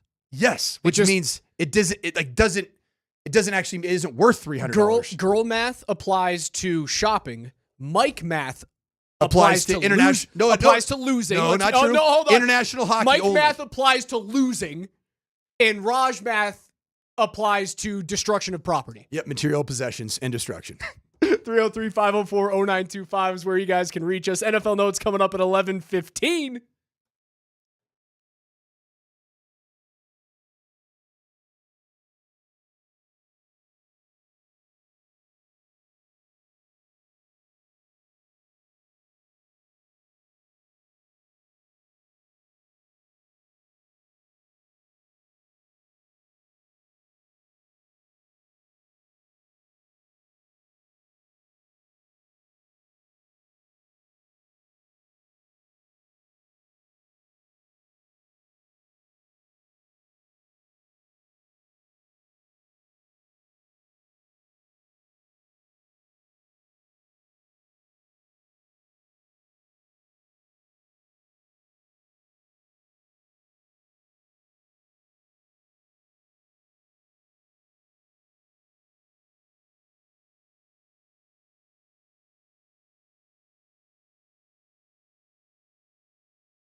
Yeah, Jeff, what's your overall vibe on the lovely world of free agency? It's not considered a good group overall in the league. So in total. Good luck, yeah. I think. And yeah. I think it's a rare year. It's a thin draft board and not a very good class of free agents. So you better get it right. Woof. Thin draft board, thin free agency. That was Jeff Legwald on with PhD every single day here, 12 to 3 after the morning sprint. Nate and Andy will take you guys home on your drive. I don't even know if you guys are going to be in the office today after all that snow. It's cleared up nicely. It's gotten warm outside. We got pounded last night. Not where I live. We didn't. So it's so crazy. My drive this morning was like 38 minutes down here. There was no snow on the road until I got to Lone Tree. Until you got to the parking lot 25 feet behind us. And I am a child. I could not restrain from just doing donuts in that parking lot. I mean, I arrived to my place of employment as a 43-year-old man, and I did donuts in the parking lot. Well, it's nice to do donuts when no one is here because you're not going to get judged for it. However, you are speaking your truth into a microphone right now. I just want people to know who I am, the real me. Thin board, thin free agency, in a year in which Denver has to hit on one of those two in order to take the next step. You must find a way to get an impact player through the draft or free agency to help Bo Nix out. And we went through the Athletics consensus big board, at least the top 10, just a couple of seconds ago. If we continue through the next 15 picks, James Pierce is 11, Cam Ward 12, Kelvin Banks, the tackle out of Texas, is 13, Colston Loveland is the tight end out of Michigan at 15. The next time you see a Colorado player, Shedeur Sanders at 28. The question is, without all of the quarterbacks going this year in the first round, we obviously famously had 6 of them last year, Bo being the 6th in the first. Without all the quarterbacks pushing players down the board, how many players in this year's draft do you think would have been first-round grades last year? Ooh, Abdul Carter, 100% first-round grade. Tyler Warren, yes. Travis Hunter, yes. Will Johnson, the corner. Yes. Mason Graham, the D tackle, yes. And Ashton Genty would have been on the fringe, man. He probably would have. I don't know. Was there a running back there wasn't a running back really considered a first round pick a year ago. The first running back taken off the board last year, Jonathan Brooks out of Texas. When was he taken? Second round, 46. When was Blake Corum taken? Probably if it hadn't been for the injury history. Blake Corum was taken pick 83 in the third round to LA. I'd say probably, I do think that Ashton Genty's a generational running back, enough so that he would be, even last year, a true first round grade. But I don't think there are 15 first round grades in this draft class had they just been thrown into last year's draft class. All right, so to bring it back to the Broncos conversation, and it was the question that you asked me, what are you willing to give up to go get your guy? And I said, I guess I'd be willing to swap first round picks and maybe give you next year's first rounder if it guarantees that I get either the tight end of the future or the running back of the future in the first round. I think I would be okay with that. I still have to see the combine. I have to see the process play out. This is just us compiling notes from The Athletic over the last couple of days. I'm not going to say that I'm ready to stamp my approval on I want Colston Loveland or I want Ashton Genty, and I'm doing anything I possibly can to get there. Is it worth it in this class to move up? And if it's not worth it, what is the message that you're sending to the team? What's the message that you're sending to the fan base? Because the draft class is thin, because the free agency class is thin. And I'm a firm believer, if you can't get the impact player this year, I don't really see a way that you can take a step forward next season. if it's at pick 12. You get through the 12th pick of the draft. And both Genty and Loveland are there. Me, and the way that I believe that the game of pro football is evolving back towards a bell cow back, vis-a-vis Saquon Barkley, Derrick Henry. I'm willing to part ways with futures to get Ashton Genty. The next running backs on this consensus board, Amarian Hampton, North Carolina, 31. He sits behind Matthew Golden, the speedy wideout from Texas, and Donovan Jackson, the swing tackle from Ohio State. Amarian Hampton might end up being the player that Sean Payton sees and is like, that's the guy. Although I did find it funny, one of the many mock drafts that I looked through, the comp on Ashton Genty was Alvin Kamara. I was like, I don't personally see it that way, but to each his own. A little bit different build, a little bit different skill set. I think of Ashton Genty as a real toter of the rock. Yeah, he's a downhill runner. A very consistent, like he is going to break tackles and get you yards, period. Point blank. Hampton is more of a, I wouldn't call him a receiving back, but he's more of a receiving back than Genty has been at Boise. Yeah. I mean, but shoot, Genty just wasn't employed that way this year. They just ran the ball, handed it to him. Yeah, Easiest way. Don't break what. They were a little quarterback isn't broken. deficient this past season. The year before, he had got a ton of screens and was fantastic as a screen catcher. Travion Henderson, Ohio State, 42. Big fan.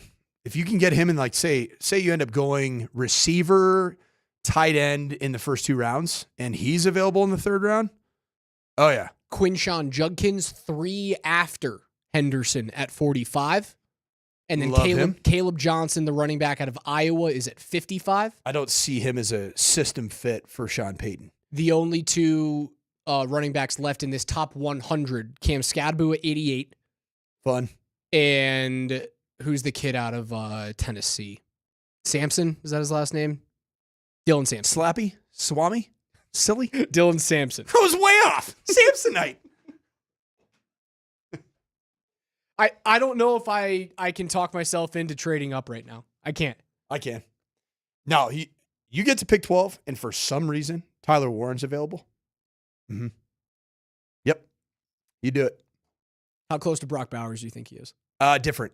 Brock Bowers smaller, more compact, more of a run after catch player. Is he George Kittle? A little bit. Little Kittle. The craziest thing about him, and I did not know this about him because he plays running back. He plays quarterback. He was a high school quarterback.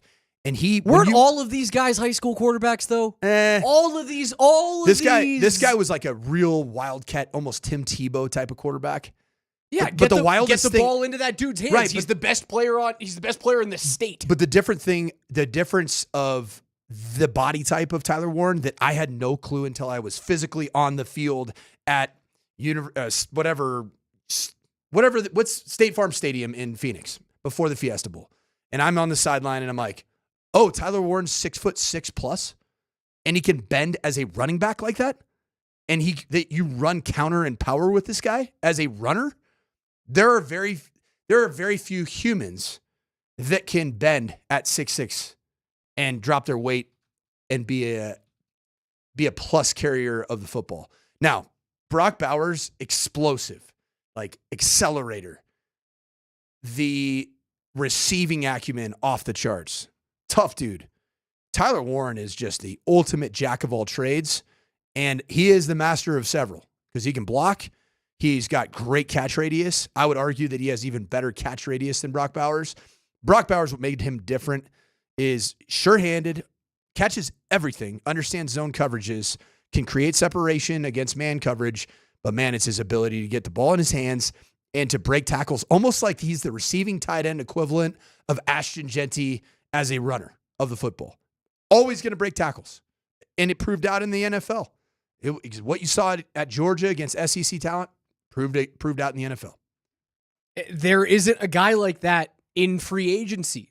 You can say T. Higgins would have been that guy, He's obviously not a tight end, but T. Higgins is as close to anyone as a game changer in free agency. So you have to find that guy in the draft. And unfortunately, where I feel myself moving is that I'm going to have to, from my frame of mind, be okay with moving on from picks. And it's going to take big picks to get there. It's not going to take packaging multiple fifths and sixths and future seconds. It will take first-round pick swap, future first, and a day 2 pick the next year. Or maybe even this year. And you have to be certain that you hit on that guy. If you're going to move on from picks in the first year where you finally have everything, right? The quiver is completely full. The first year that you have it in this Sean Payton experience, you have to be 100% sure that that guy is a star in order to move up and get him. You've already figured out the quarterback position. That's fine. They're good. Solid. Like, does Chris Godwin do anything for you? Because if you can knock out one of if you can knock out one of these positions of need, right? Wide receiver, tight end, interior D lineman, running back. If you can knock out one of those positions in free agency, and either wide receiver or running back is probably the easiest one to fix right now in free agency, especially if like Pittsburgh wants to move on from Najee Harris, or if Aaron Jones is available coming out of his age 30 season in Minnesota. If you can knock out one of those positions in free agency, maybe that takes away the need to move up. If you go to NFLmockdraftdatabase.com, aggregator of 785 mock drafts, it puts it all into one common draft. It's got the most common spot for Tyler Warren to come off the big board is at number 9. New Orleans Saints. Ashton Genty, 12, which is the pick that we all say, I've been saying since day one is where I see him going. Dallas Cowboys. Colston Loveland right now, mock draft aggregator, 14 to the Indianapolis Colts. That's worst case scenario for me. Worst case scenario is that all 3 of those players are off the board. Let's go to the next 7 players picked. 15, Mike Green, an edge from Marshall. Great player. Don't need him. Don't need him. James Pierce Jr., another Don't edge. need him. Walter Nolan, an interior defensive lineman, and a freak. That's the pick that I think could get Denver's fan base spun up into a rage of chaos. Just, why are we taking an interior D lineman? What I would say is he's really damn good. Ole Miss defensive lineman. It would just feel, and I know it's not top 5, it would feel so Nick Chubby to me. Yep. And I don't want to do that again. Tyler Booker to Seattle, 18, who's an interior offensive lineman from Alabama. Jihad Campbell, a linebacker, a true linebacker, inside linebacker from Alabama to the Bucks. And then here we are at pick number 20. And the aggregator has, drumroll, Luther Burden, wide receiver from Missouri. Very good player. And it's a guy that we haven't talked about enough. You know what I would do if you get to that situation? I'd trade out. You got Emeka Buka at 21. I'd trade out. Kenneth Grant, 22. Siobhan Ravel, a corner, 23. Trade Safety, out. 24. If that's the situation, man, trade out. Get a future first, get a couple of second-round picks, trade out. Find your tight end and a running back in round 2. Who's the kid from Bowling Green that you love? Harold Fannin Jr. Go get him in the second round. Pair him up with, Judkins or Henderson or Hampton in the second round. Trade out. That's the situation. I'm not sold on any one of these wide receivers right now. It doesn't feel like there's a Marvin Harrison or a Rome Odunze or a Malik Neighbors in this draft. Trade out. If that's the situation, man, get out. I'm totally cool with that. Without a doubt. I said Nick Chubb. I meant Bradley Chubb in terms of like if you were to take a defensive tackle. I don't want to relive that again. Knowing what you need. I don't think it is best player available strategy right now. I think you have holes that you need to fix, and because you're still strapped, and I know that the cap's going up, I get it. We're not girl mathing this thing. You still have to worry about Russell's contract going off the books, not this year, but next year. Trade out if that's the situation. Don't talk me into taking a wide receiver that I'm not convinced can be it. I'd do that. KJ's NFL notes are next.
Altitude Sports Radio 92.5 presents KJ's NFL Notes. Why are you smiling? Because I love football. Football's fun. Fun, sir. Fun, sir. It's fun. Brought to you by Mountain High Appliance. Locally owned and operated since 1993. Colorado's most complete appliance store. All right, listen up.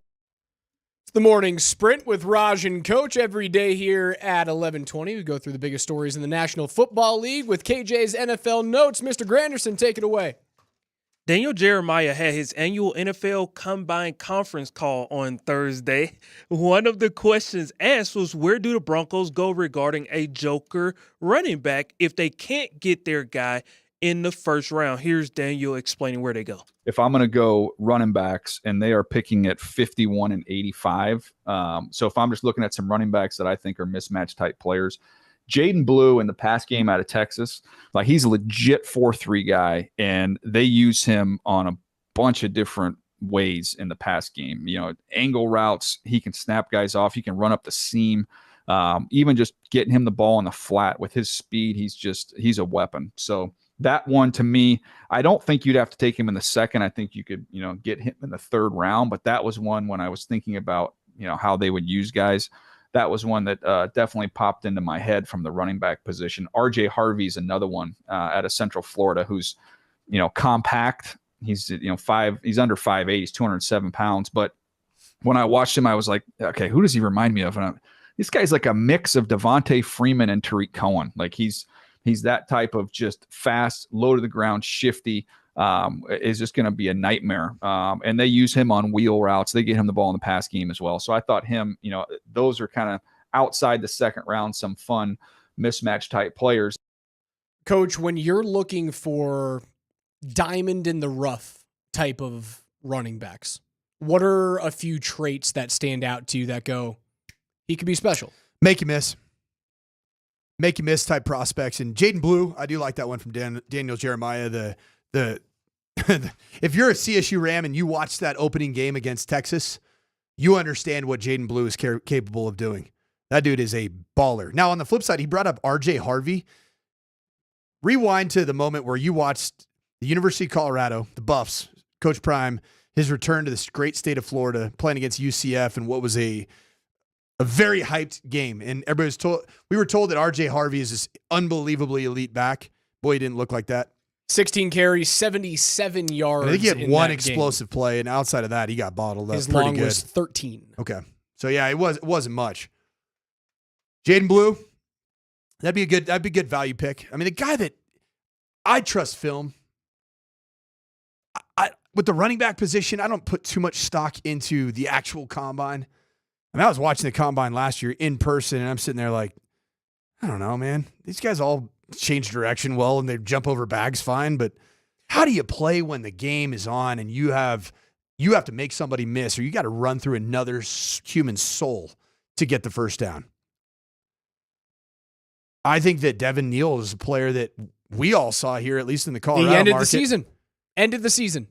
I remember watching that right here. We had it up on the big board behind me, and I had my feet up because I think we had an Avs game at the same time that I was doing on 92.5, and we were watching to see if CU beats Kansas. Like, you're talking about Big 12 title game stuff. And Devin Neal couldn't be stopped. Couldn't be tackled.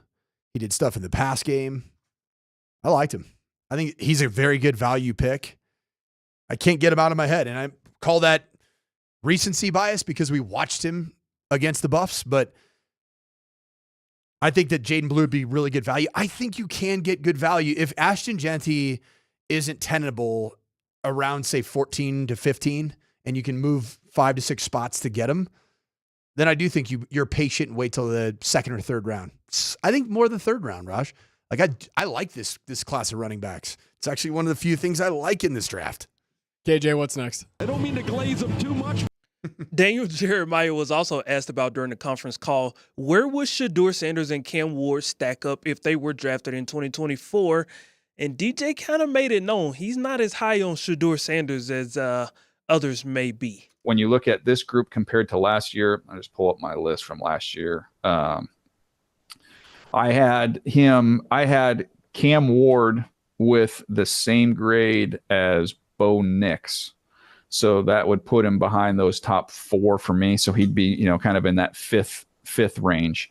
And Michael Penix, I had just slightly ahead of Shedeur. So Shedeur would be behind those guys, behind Caleb Drake, Jaden McCarthy, Nix, Penix. Then I would have Shedeur right behind that group. Well, I mean, it's one man's opinion. I don't particularly see, if you watch the film, where you would have the accuracy and consistency of ball placement and even NFL malleability to throwing the types of concepts required in the NFL that you did in college. I don't see how you could have Cam Ward ahead of Michael Penix Jr. I don't see that. Now, we all know that everybody knocked Michael Penix Jr. because of the injury history. So that took him down a few rungs, whereas Cam Ward's been healthy. The positives on Cam Ward that I keep hearing is self-made. He started out at University of Incarnate Word in San Antonio, Texas. Ever been there, Raj? You ever tuned into an Incarnate Word football game? I sure haven't. Yeah, not many people have. So people love the fact that he's self-made. He took his talents to Washington State, followed his offensive coordinator, Ben Arbuckle there, from Incarnate Word to Washington State, and then, took the bag and went to Miami. And everybody says that he made Miami significantly better. Did he? Miami spent as much as probably the top 10 teams in college football, and Cam Ward did not lead them to the promised land. They spent in the neighborhood of Oregon, in the neighborhood of Ohio State.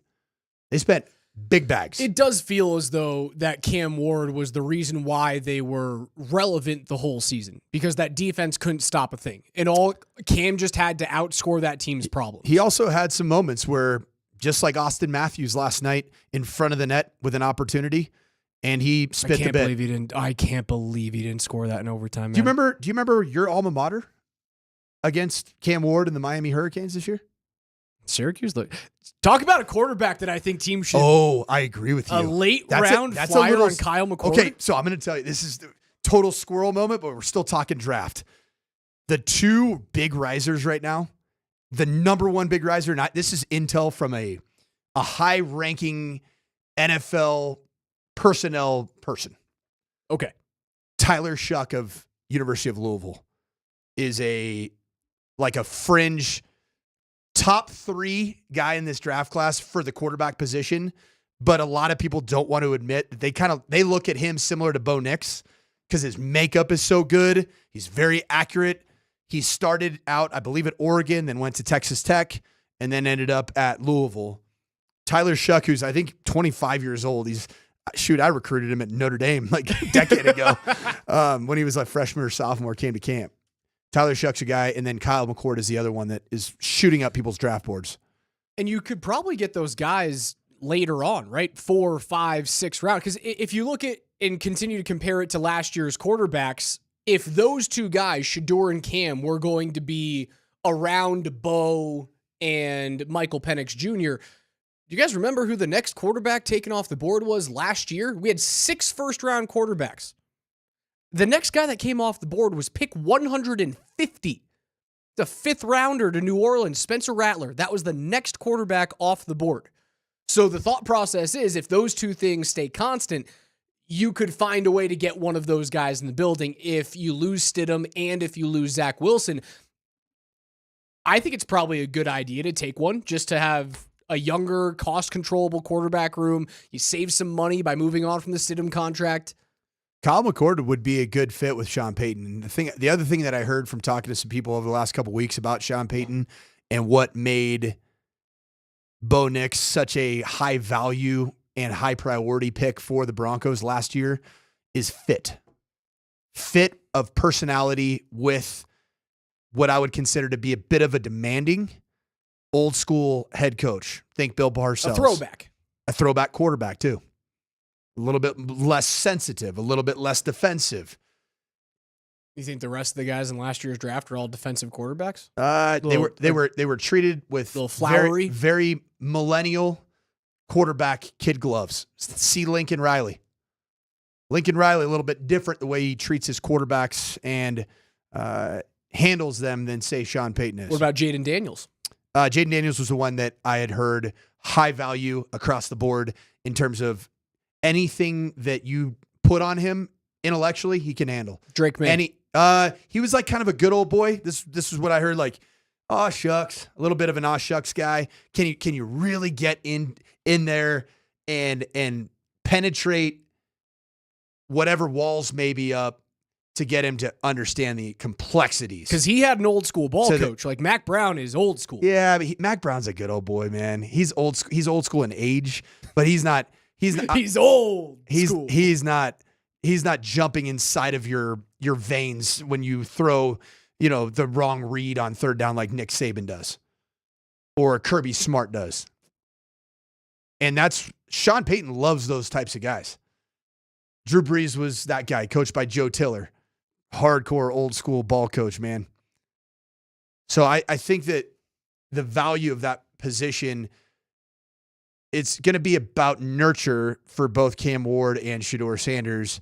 And I personally, man, I think that as a fan and somebody that I really grew to not only appreciate Shedeur Sanders, but to believe that bar none, he is the best quarterback in this draft class. He's got to go to the right spot, and I think that's what Chip Kelly at the Raiders, unfortunately. But I want it because I really enjoy watching him play. I want to see his continued descent. I had a chance to get to know him a little bit on the tail end of my time at CU. He was an awesome dude, man. Fun to talk to. KJ, keep it rolling. I don't mean to glaze him too much. Before we head to the NFC North, let's stop by the NFC South for a quick second. Brandon all right. Staley is now the defensive coordinator for the New Orleans Saints. It was just made official. Is Kellen Moore trying to recreate what the Eagles did by taking a Vic Fangio disciple and bringing him to New Orleans? I would. Surround yourself with guys who know what they're doing. And does Brandon Staley know what he's doing as a coordinator as compared to being a head coach? I think that's a decent gamble to take.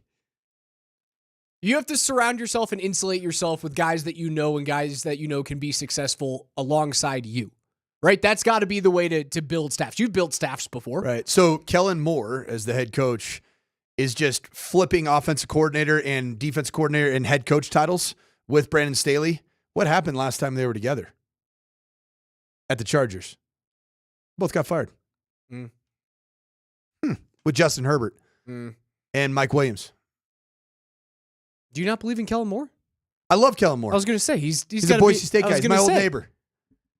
Do you not believe he can be successful? I don't love going back to the well of what the combination of offensive mind and defensive mind and or head coach had just gotten fired. Well, a year prior. Brandon Staley was in over his head as a head coach. Okay, who's to say that Kellen Moore won't be in over his head as a head coach? So he's gonna bring somebody in to help him to not be in over his head. So he's bringing in somebody who was constantly in over his head in Brandon Vance Staley. Joseph looked like he was in over his head as a head coach, and they brought him back as a DC. Sean Payton was never in over his head as a head coach. That's true. He's a bull. I'll give you that. He's a bull in a freaking china shop.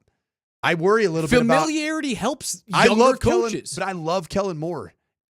I wonder about his presence, like in front of the room. Everybody made fun of Nick Sirianni because he's goofy and silly, but there's no doubting that the guy has swagger. There's no doubting the guy has what is required of the position.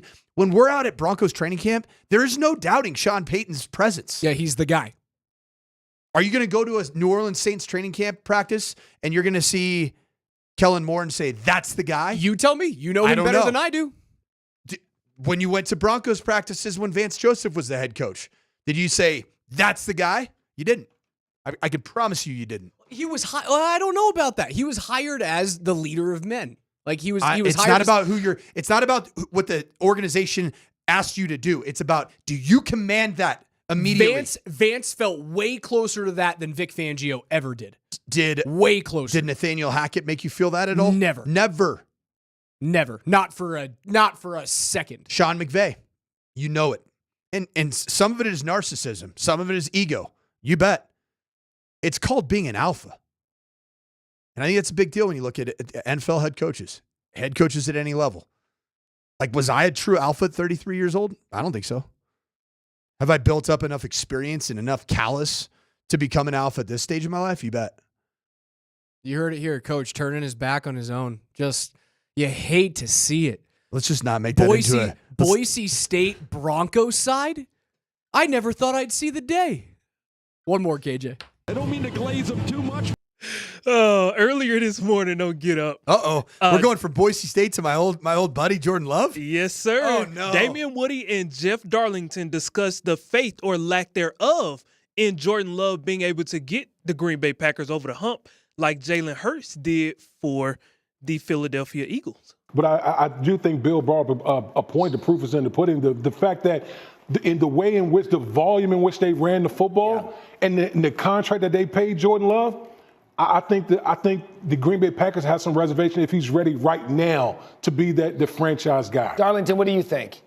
I don't necessarily think it's about Jordan Love. It's about the team around him. And I believe that the Packers are convinced Jordan Love is a capable quarterback in a championship game, just as the Eagles did with Jalen Hurts. It's about the foundation that's built around him. And to that, I don't think the Packers are ready for a Super Bowl run yet. Jordan Love's season was marred by the injury he sustained against the eventual NFL champion Philadelphia Eagles in freaking Brazil on a terrible field. And then it continued with really, really inconsistent wide receiver play. Jordan Love is just 13 months removed from going to Dallas in a scorching hot team, the Cowboys at the time, and Dak Prescott with MVP conversations at the time, and beating the brakes off them in a playoff game. They're going to be just fine. They got to address the receiver position, and Jordan Love just needs a full year of health. That's it. NFL Notes are brought to you by our friends at Mountain High Appliance, Colorado's most complete local appliance store with locations in Denver, Louisville, Littleton, Colorado Springs, and Glenwood Springs. They offer every major appliance line and brand, and you can find them at mountainhighappliance.com. We'll pop some tops on the other side, get back into the Four Nations final. The perfect cherry on top of a home run that the NHL hit, and it ends with Nathan MacKinnon. Did he put his stamp on... Is he the best player in the world? Even though he says it's the guy who scored the golden goal. McDavid or MacKinnon? We'll discuss next.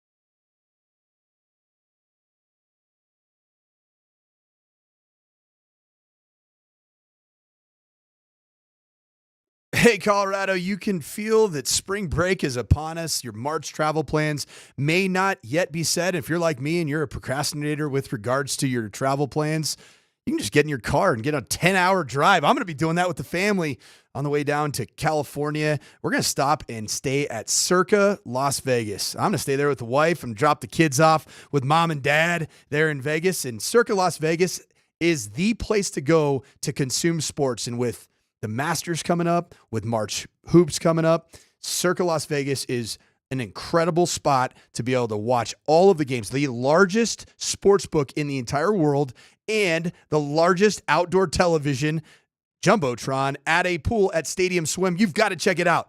Also, make sure you download the Circa Sports Colorado app or visit circasports.com today. Book your hotel rooms, download the app. You must be 21 or older. Gambling problem? Call 1-800-GAMBLER.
He gets it into MacKinnon.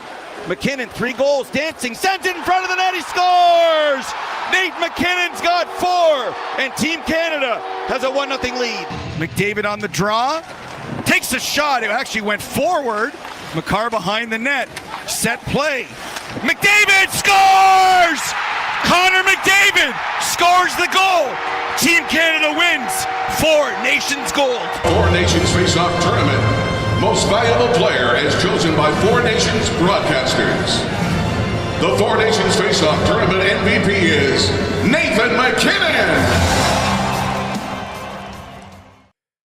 MacKinnon averages a goal. Canada beats the U.S. This is ruthless to play Freebird underneath a Canada. Oh, this is so overtime. beautiful. It's such a ruthless play by you, KJ. The only bird that was free was Connor McPickles, unmarked in the slot. And outside of that, I didn't see Connor McDavid do a damn thing in this contest last night. He was on a milk carton for Couldn't find 3 him. periods. Could not find him. Looking for it. Hey, where you at? He admitted it as such after the game. Man, do you wonder? As they call him. There he is. Connor, yes. McGahee, I still can't believe he did that. Of course he did. Because he gets mad at me when I call him McJesus. Well, yeah, because there's other reasons for that. I know. I mean, I like Connor McDavid. I grew to like Connor McDavid through this 4 Nations tournament. But man, were there some business decisions made by some of the elite players last night, not knowing exactly what the feel and tone was going to be? Like Cale Makar did not look physical to me. Like you could see early on that Brady Tkachuk was trying to instigate. throwing bodies. He was trying to instigate, and Cale was like, "What are you doing, bro?" But like, I don't think that's not Cale's game. I understand that, but that's never it's still been, hockey though, right? It's never been part of Cale Still to part of get it. into. It's part of it to a certain extent, but he's never been the guy to get into the post-whistle fracas. And I think if Tkachuk was successful at getting Makar into that space, then Tkachuk has done his job. You've taken one of the 3 best players on planet Earth in Cale Makar and taken him out of his element. You've rattled him. He didn't have a great 4 Nations. He only played 2 games. I'm just saying He was sick. Yeah, he had a secondary assist on the overtime goal. Like he's the one who sends that puck around to the side. He didn't play. He was ill the whole time. Like I don't think he stood out. I thought the best defenseman on the ice last night was either Devon Taves, Drew Doughty, or Jacob Slavin was. Jacob I was Slavin. about to say Jacob was a monster. Jacob Slavin was sensational last Stand up, Erie, Colorado. That's your own. The tournament made me feel like I was 12 again, man.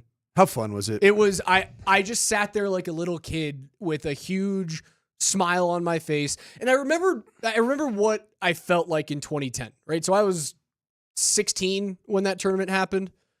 And I was still right in the middle of like my height of loving the sport. I still love it, but that's the middle of my romance with the sport of hockey. I remember being devastated when Crosby scored that golden goal, but also at the same time going, that was so cool. Like how on earth in Canada does the player that saved the league and was tasked with saving the league from the time he was like 14 years old, he's the guy that scores it. And last night I felt the same way. I was gutted, but then I went, best player on planet Earth. I disagree. I think the best player on planet Earth is Nathan MacKinnon. And you know why? Because I think he's exactly what Biz, our guy Paul Bissonnette, calls him, the dog. He's the dog. He was more impactful. And he is more dog-like in the physical nature of a hockey game. Connor McDavid is unbelievably blessed. He's the most talented. He is so the God-given abilities, the skills are off the charts. And so they are too with Nathan MacKinnon. You can't say that Nathan MacKinnon is not incredibly skilled, he's as fast of a skater as there is in the NHL. Yes. Top 3 in almost every metric. Yes. I just think that Nathan MacKinnon proved on this stage to be the most impactful player on planet Earth. And I think I'm okay with taking out best player on Earth out of the conversation. I can go most talented player in the world is Connor McDavid. And I can say the most impactful player in the world is Nathan MacKinnon. We haven't even talked about Nathan MacKinnon's first goal. I mean, my goodness. An upper decky. I mean, it's a patented roll to 3 high, dude. Come off the half wall. They do it all the time. Like most good offensive teams in the league roll 3 high as quickly as they can. And that means right, 2 defensemen on top of the blue line, and you get that third forward. Typically, it's going to be your center or your best offensive player in that cycle set, and then you roll the defenseman around the blue line so that instead of being right in the middle, you have your strong side D-man in the middle now, your weak side D-man away from the puck, kind of near the, let's call it the benches, and then that forward rolls up top so that you start to create confusion at the top of the zone, and MacKinnon shoots through 7 bodies. It was insane. He does it all the time. Bednar, they draw that up for the Avs every game. I think he scores on that type of play more than anyone in the league does. Little seeing eye shot, just find a way to get it on net. That's why they need Val Nichushkin back and healthy for the stretch run. That's why Gabe Landeskog was so important to this team. He was always in the right spot in front of the net, rarely got in front of a shot, very good tipper of the puck, but rarely got in front of one that was going to go in. And he had that help last night. He impacted every single game that he played in. And sure, if you want to say best player on planet Earth, I can see the argument for both players, and I think I'll just step away from it. I'll go, he's the most impactful player in the game of hockey right now. That is Nathan MacKinnon. The ending for me it felt inevitable. I don't know how you felt when overtime started. I just felt like Canada was going to win. You're on the ice too long with an American team that looked fatigued. It had the same feel to me. They were injured. Yep. You know what it reminded me of, Raj? It reminded me a lot of the overtime with the Stars, Av Stars, where you just feel like it's like they're skating in sand. And the U.S. felt like, both teams felt like they were skating in sand to a certain extent, but you're like, yeah, but Canada just has so much class and so much quality on the ice at that point in time. You almost just expected the inevitable. And Binnington looked like he did back in 2017, which pissed me off. He was awesome. As much as he is somebody that you can hate, or he gets a lot of flack, that dude stood on his head. There's times where he becomes a gamer and he can steal one. He was awesome. Did our hatred for Binnington grow last night? Oh, yeah, of course it did. Can't stand that guy. Hell no. I don't know, man. I don't know all the context. I don't know the history. I actually just felt like the entire nation of Canada was sharding all over his face the entire tournament. They don't like him. And he played awesome and won them a 4 Nations Cup when, if they had lost, there was some rumors about them being the 51st United State. And that, Are we the 11th province? Are there 10 provinces? I don't know. Yeah. Are there 7? Oh, that's a good play cool, right How there. many provinces are there? Cool, you can have us. It's to you're right. Awesome. We have to wait until Torino to reclaim sovereignty. That's what we have to do at this point. No, sensational tournament. MacKinnon was awesome. Taves was really good. Kale was meh. You know what Kale is? He's healthy. He's healthy. That's all we care about. And that's, I think at the end of the day, that is what cost the Americans last night. Was you dressed 2 players that didn't really play last night. You dressed Matthew Tkachuk, who was very clearly injured. He's banged up. You dressed Chris Kreider over the highest scoring American player in the game right now is Kyle Connor with the Winnipeg Jets. He was a healthy scratch. Mike Sullivan, you want to talk about fireable offenses? Kyle Connor was a healthy scratch for Chris Kreider last night. What the hell does Mike Sullivan have against the Jets, man? I thought that was crazy. And I don't know. Sullivan's the head coach of the Penguins. Pens, yeah. The Penguins. They suck. They do suck. But he's got a couple of coverings. Sullivan's a good coach. Sid the kid, though, he was pretty banged up himself. He couldn't even shoot. Yeah, something's going on with his. He got an elbow. It's either his right shoulder. Yeah, his elbow. I thought it was his shoulder. It's an elbow. But they're like, yeah, it's pretty well known that Sidney can't shoot right now. Still impacted the game. Still doing what he does, man. All right, Coach. Time to pop some tops. What are you watching this weekend? Well, I'll tell you this, man. The second leg of the CONCACAF Nations League. I'm going to watch the Colorado freaking Rapids up the Pids taking on LAFC in the second leg. Right now, the Rapids are up 2-1. All you got to do is just get a draw, and you're through. Let's go, Pids. All right, that's what Coach is watching. Another part of the 4 Nations fallout. How the hell are we supposed to just go back to watching regular season hockey tomorrow? We're going to be just fine. We'll be okay. I'm going to be on the broadcast for Avs and Predators, and I got to find a you-know-what to give. You'll be fired up, man. Because right now hockey's I'm going, back. You'll see the burgundy and blue, the sweaters. You'll be good to go. You'll be fine. Not to mention we see our old friend Ryan O'Reilly tomorrow. All right, and maybe Sarah, now you got me on track. And hopefully we may see Val Nichushkin back in the fold. You know what I'm watching? While I will be watching the Avs and the Predators tomorrow, because I'm going to be on that call on 9:50. Avs at 4 p.m., Nuggets at 6 p.m. against the Lakers at home. Caps and Penguins tomorrow, 1 o'clock on ABC. Anytime I get to see Sidney Crosby play against Alexander Ovechkin, I'm in. I'm popping the top to watching the two greatest players of my generation go head to head yet again. All right, fellas, that's it for us. Thank you guys so much for hanging out with us this week. PhD is coming up next. We'll talk to you guys Monday at 10 a.m. Nuggets tomorrow at home. Avs on the road in Nashville. They restart their quest to reclaim Lord Stanley's Cup with another MVP honor for Nathan MacKinnon. Canada wins. Boo. That's a tremendous play again by Slavin. I don't mean to glaze him too much, but you watch him all the time and you're like, that's a cornerstone of a championship defense.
It's tough being the 11th province.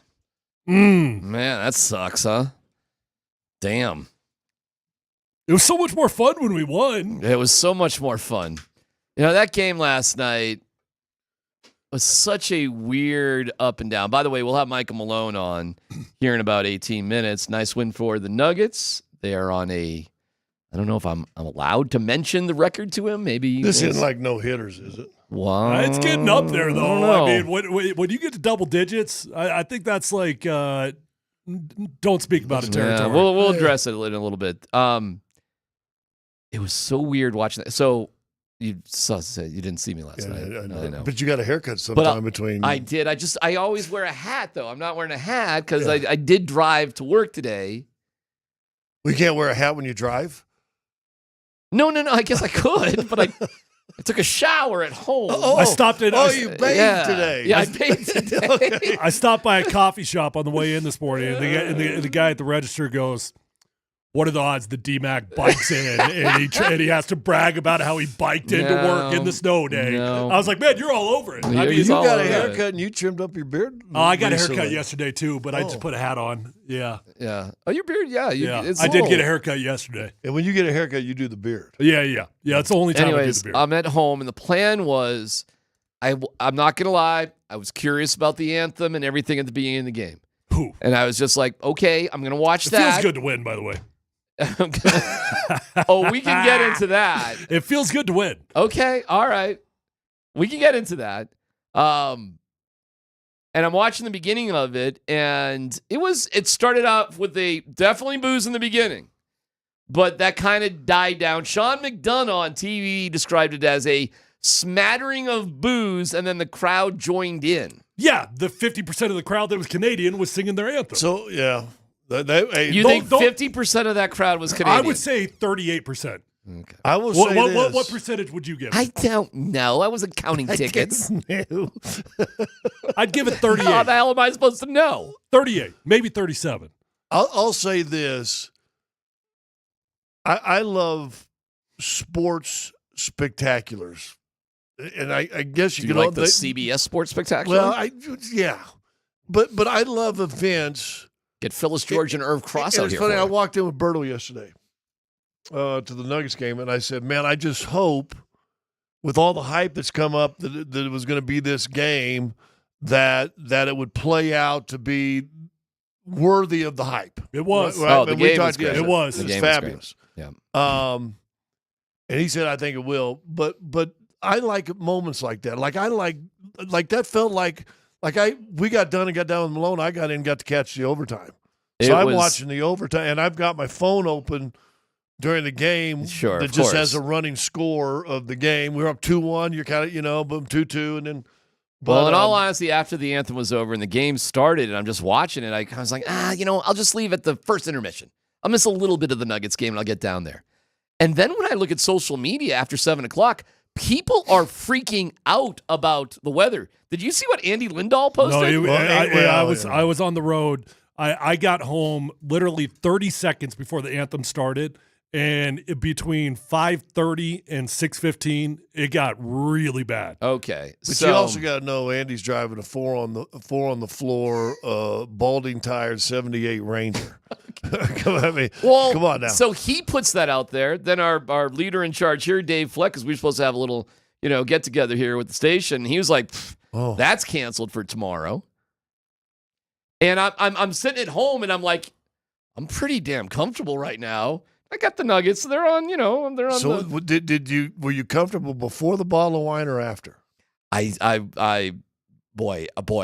should have been going right to it, frankly. It's actually a miracle I didn't. And here's why. I still thought, maybe I'll still get down there. Maybe I'll still get down there for the Nuggets. The game was too good. I'm sorry. The hockey game was just, couldn't take your eyes off it. It was unreal. So I did watch the Nuggets off to the side a little bit. Yeah. No disrespect.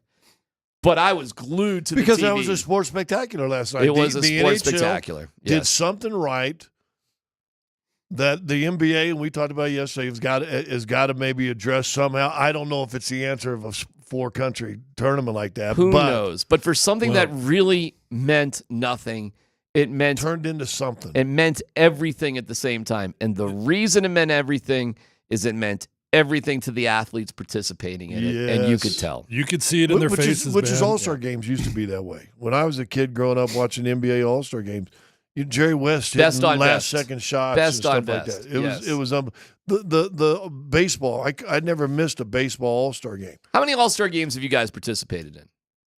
Zero. Zero? Seriously? You mean really? played in? High school? Yeah, played in. Oh, I guess I went to the East-West game. Okay. A few? 2. Yeah, couple. Listen. 5 maybe. I've been lucky enough to be, even on my low level. Oh, count Little League. Of course, all that stuff. Probably 8 or 10. To me, the few times, and the people listening out there in their sporting lives, when you got to be in some sort of all-star game as a kid or a high school kid, hey, man, my younger son got to play in the high school all-star game at Coors Field.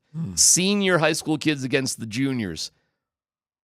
I wasn't even playing in that game, and I thought that was the most... And the game didn't mean anything. Plus, you're playing in Coors Field, though. It was unbelievable. Yeah. It was ridiculous. And the spirit of that feeling, when you were 12 years old and you made your Little League All-Star game, that emotion and feeling times 1,000 what was on display last night. So however that moment came to be, kudos, because you could feel it. And the Canadians were popping champagne bottles. They're singing, "We Are the Champions." There's geopolitical ramification, it feels like, with what's going on. Paul Bissonnette he is a follow. You got to follow Biz Nasty with everything they've got to say. This thing was unfreaking believable. The biggest bummer, I was rooting for the USA, but when Nate MacKinnon scored, you got to let cheer a little bit. I did. I did. I immediately tweeted out, "I hate you, Nathan MacKinnon, for tonight." I got to admit, I was furious.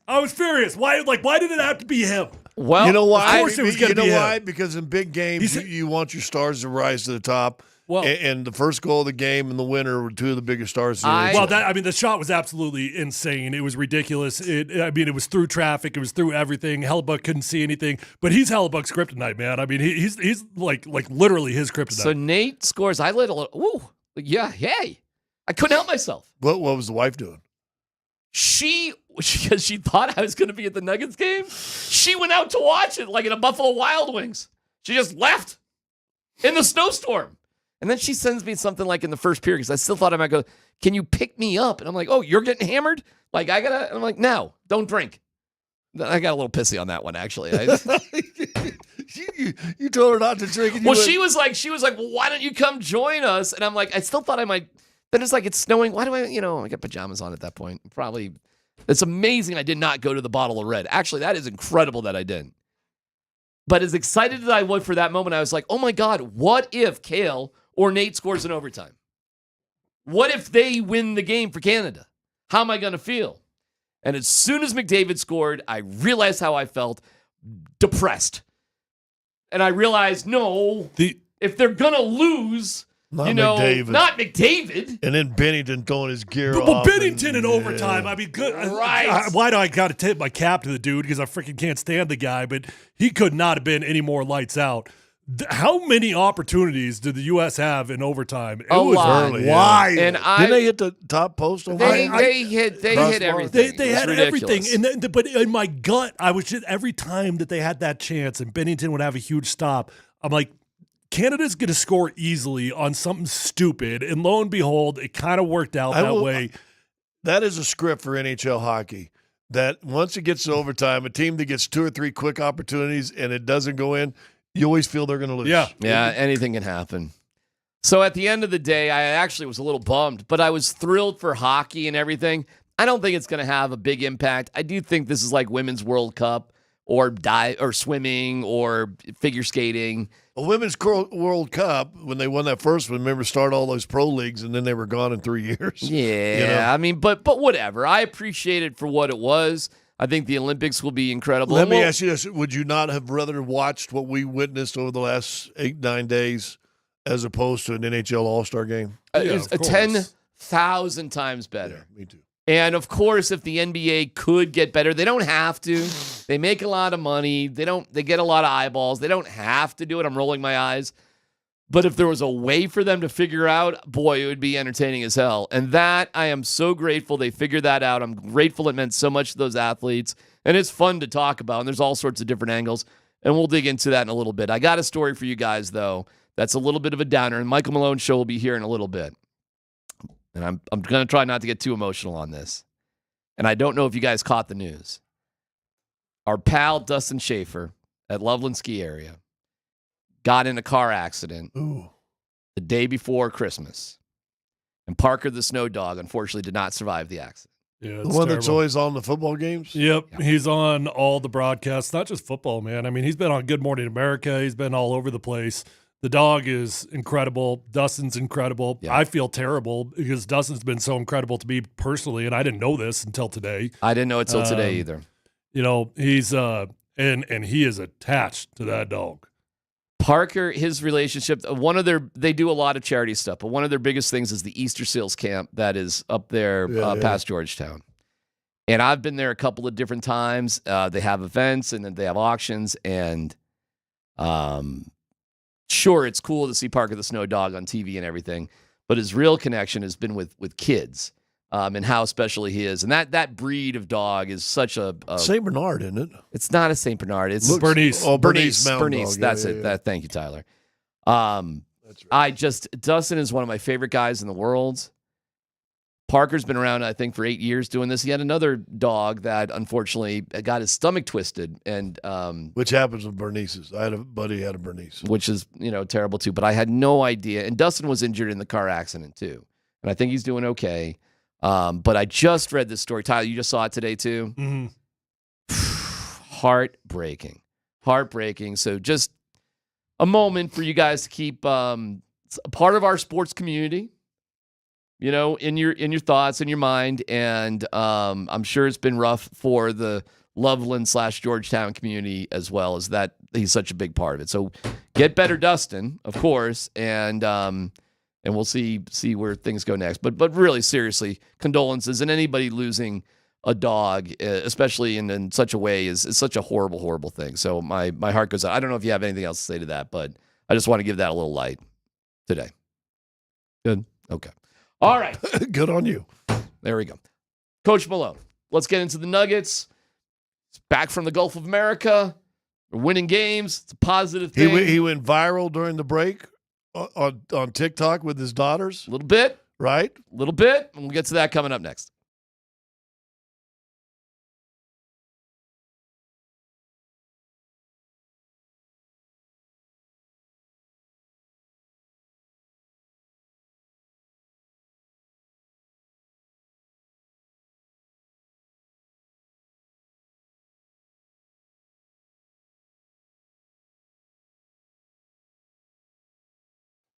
All right, guys and gals, if you're out there struggling with hair loss, first off, no, you're not alone. I've been there. And I want you to know it could be as simple as making a commitment to get your hair back. If you commit to calling my friends at Advanced Hair Restoration, it's going to work. Excuse me. Guys, nobody can offer anything like the advanced FUE found at Advanced Hair. They've already changed tens of thousands of lives, and you deserve to be the next one. So I want you to pick up the phone and call today, 720-459-HAIR. Because when you go to Advanced Hair Restoration, you're going to be in a calm, relaxed environment with the most experienced professionals. Dr. Tanya Pauls is amazing. The entire staff at Advanced Hair is the best of the best. And what I love about Advanced Hair, they believe in what they do so much that they guarantee your hair is going to grow for life. That is a lifetime guarantee. That's a comforting feeling. Your own natural hair, it's going to start regrowing the very next day. So don't waste time. Make a commitment to get your hair back. Call Advanced Hair at 720-459-HAIR. You're going to get $250 off and 250 free hair grafts. Or visit them online at advancedhair.com.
Gordon has it at the logo. Throws top of the key over to Jokic. Jokic hands it off for Murray in a three. Jamal Murray! 34 in the game from him, following a 55-point performance.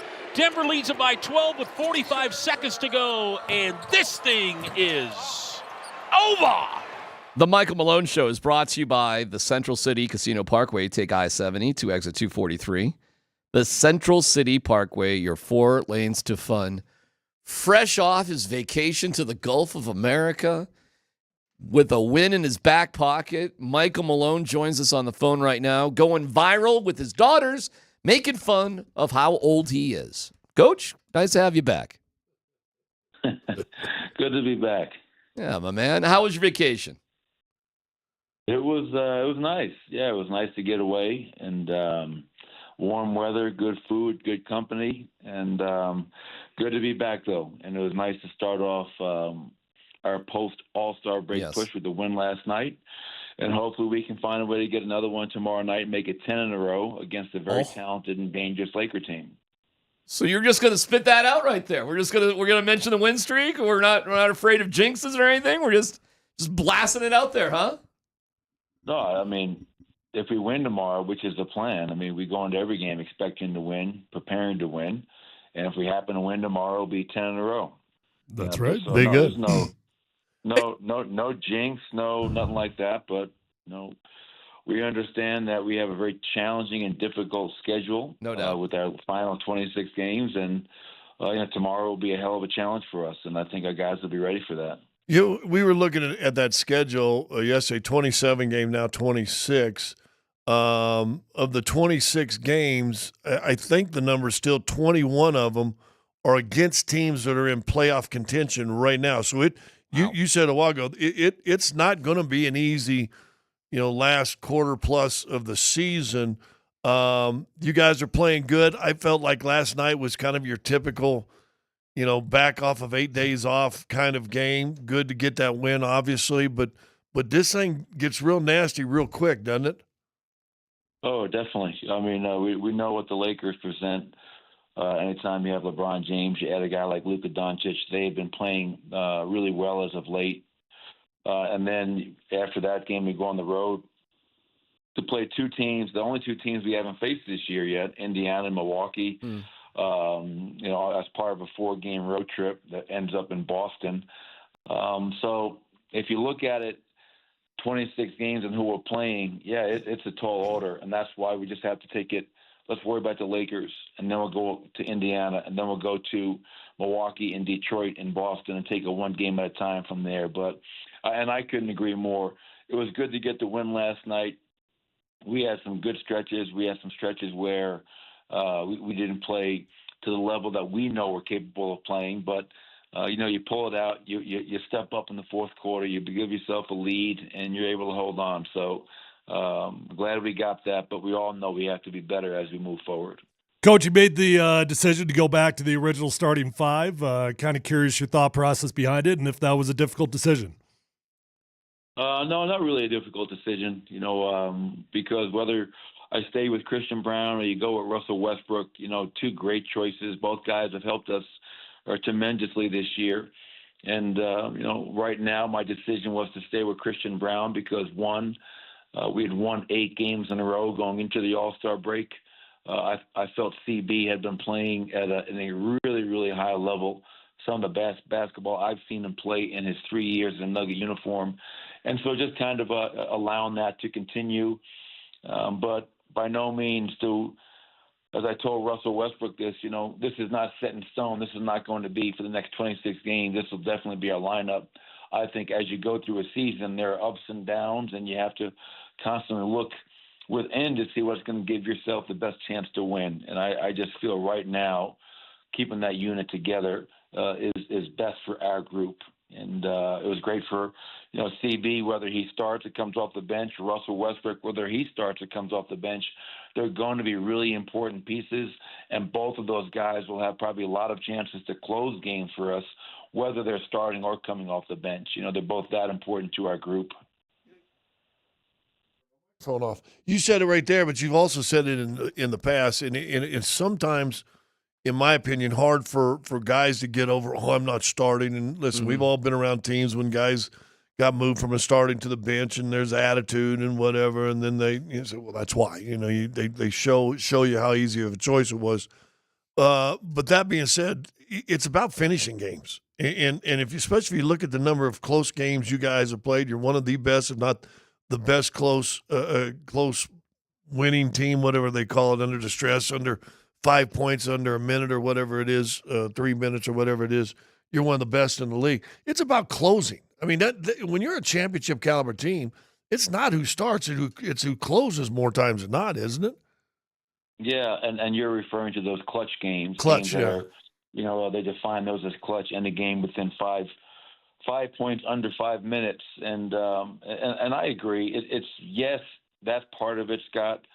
It's everybody wants to hear their name called and starting lineup. Right. It really is about who finishes games.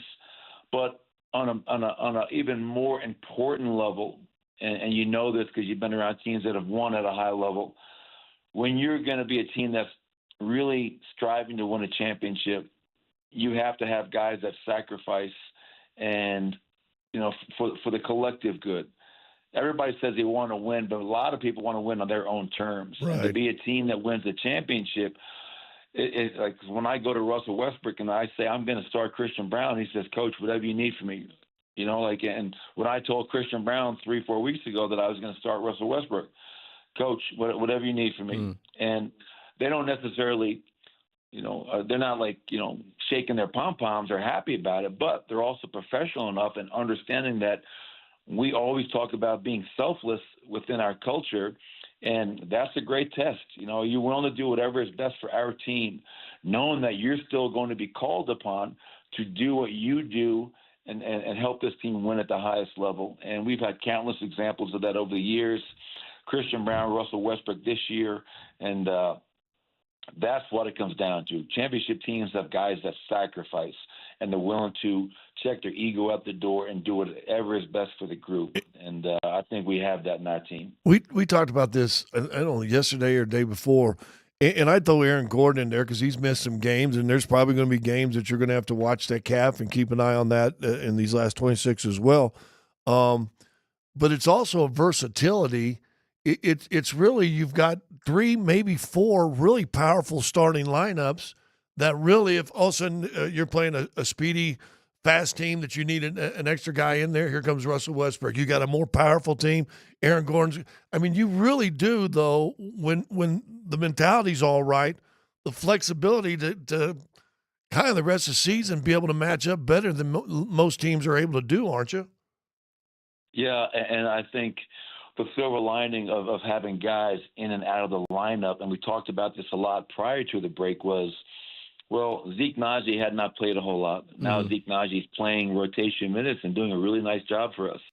Jalen Pickett didn't play at all last year. Well, with the injury to Russell Westbrook, Jalen Pickett was a rotation player and went out there and played at a high level for us. So now when you're healthy, it's impossible to play 12 guys. But as we move forward, speaking to your point, I know that we have plenty of guys and options that we can throw out there depending upon the game, the situation, the matchup, whatever it may be. And these guys are kind of have been tested and proven themselves throughout this season. And that's always comforting to know as a coach that, yes, we have depth, guys that have played this year. They've shown they can step up and help us win the game and bring something to the table. And whether that's playing big, that's playing small, that's playing, 3 or 4 guards and one big, whatever it takes, and then the matchup will always dictate that. But, yes, I would agree with that. I think we're in a good spot. We're healthy. The one guy we're trying to get back now, obviously, is Peyton Watson, and he'll be out probably for another, couple of weeks, hopefully a little bit earlier than that, but we'll monitor that. But being healthy this time of year is critical. Our pal Ryan Blackburn asked you about jacking up the most threes in the first half that you had all season. Then you told a funny joke that nobody laughed at, that you had were making up for 2 games in 1 for last night. I thought it was hysterical, Coach. The fact that nobody else got it. I actually laughed. Did you laugh at it? You can hear one gahuff, and that's me. But you did end up putting up 43 shots, and I thought it was an interesting point and question from Ryan. Is that just an organic thing, or And we asked you that, hey, here's a stupid question, Coach. Should you just shoot more threes? So I am curious, did that happen organically, or was that a little bit of a game plan? No, I think as you prepare for each opponent, how Charlotte guarded us last night will be different than how the Lakers guard us tomorrow night, and then Indiana after that, and so on and so forth. And, the old adage that I learned at a very early age from my father was the defense always tells you what to do. You can't come down and premeditate, I'm going to come down and shoot this shot. You have to read the defense, and you have to take what the defense is giving you.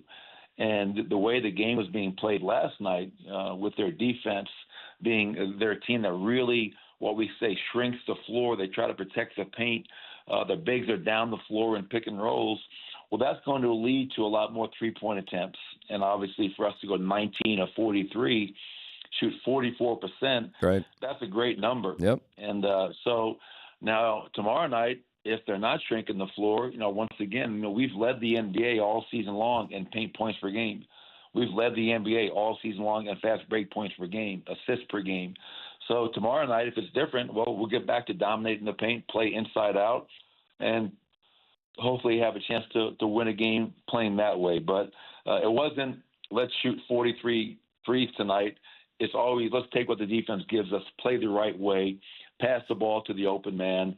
And last night just led to a lot of threes, and luckily we were able to knock them down. I do have. Do you have a final number in your head of it's 27 games? Like, do you have some sort of all right, I remember last year, didn't you say you wanted to go 21-6, something like that, or something along those lines? Do you have a number like that in your head? Like this is what I'd like to see in the final stretch? Yeah, I'd love to go 26-0. Okay. Didn't see that one. I mean, really? All right, never mind. The dumb questions. Yeah, you want to ask a stupid question? I'll give you a stupid. Okay, all right. Here's I no stupid that. question. How much fun did your daughters have on that TikTok video they put out that kind of went viral on you? Well, it's funny you bring that up because a lot of Malone family rules were broken with that whole process, and what happens in our house is supposed to stay in our house. Our house is like Vegas, baby, and they did that. And then next thing you know, on my family thread with my three sisters, my two brothers, and my mother, one of my sisters puts it out there, and she goes, "Oh, look at this. This is funny." And I had no idea it was out there because I'm not on social media. And I found out from my sister, Shannon, and I contacted my daughter, and I said, "What the hell are you doing? We don't do this. This is family business." So I had no idea it went viral.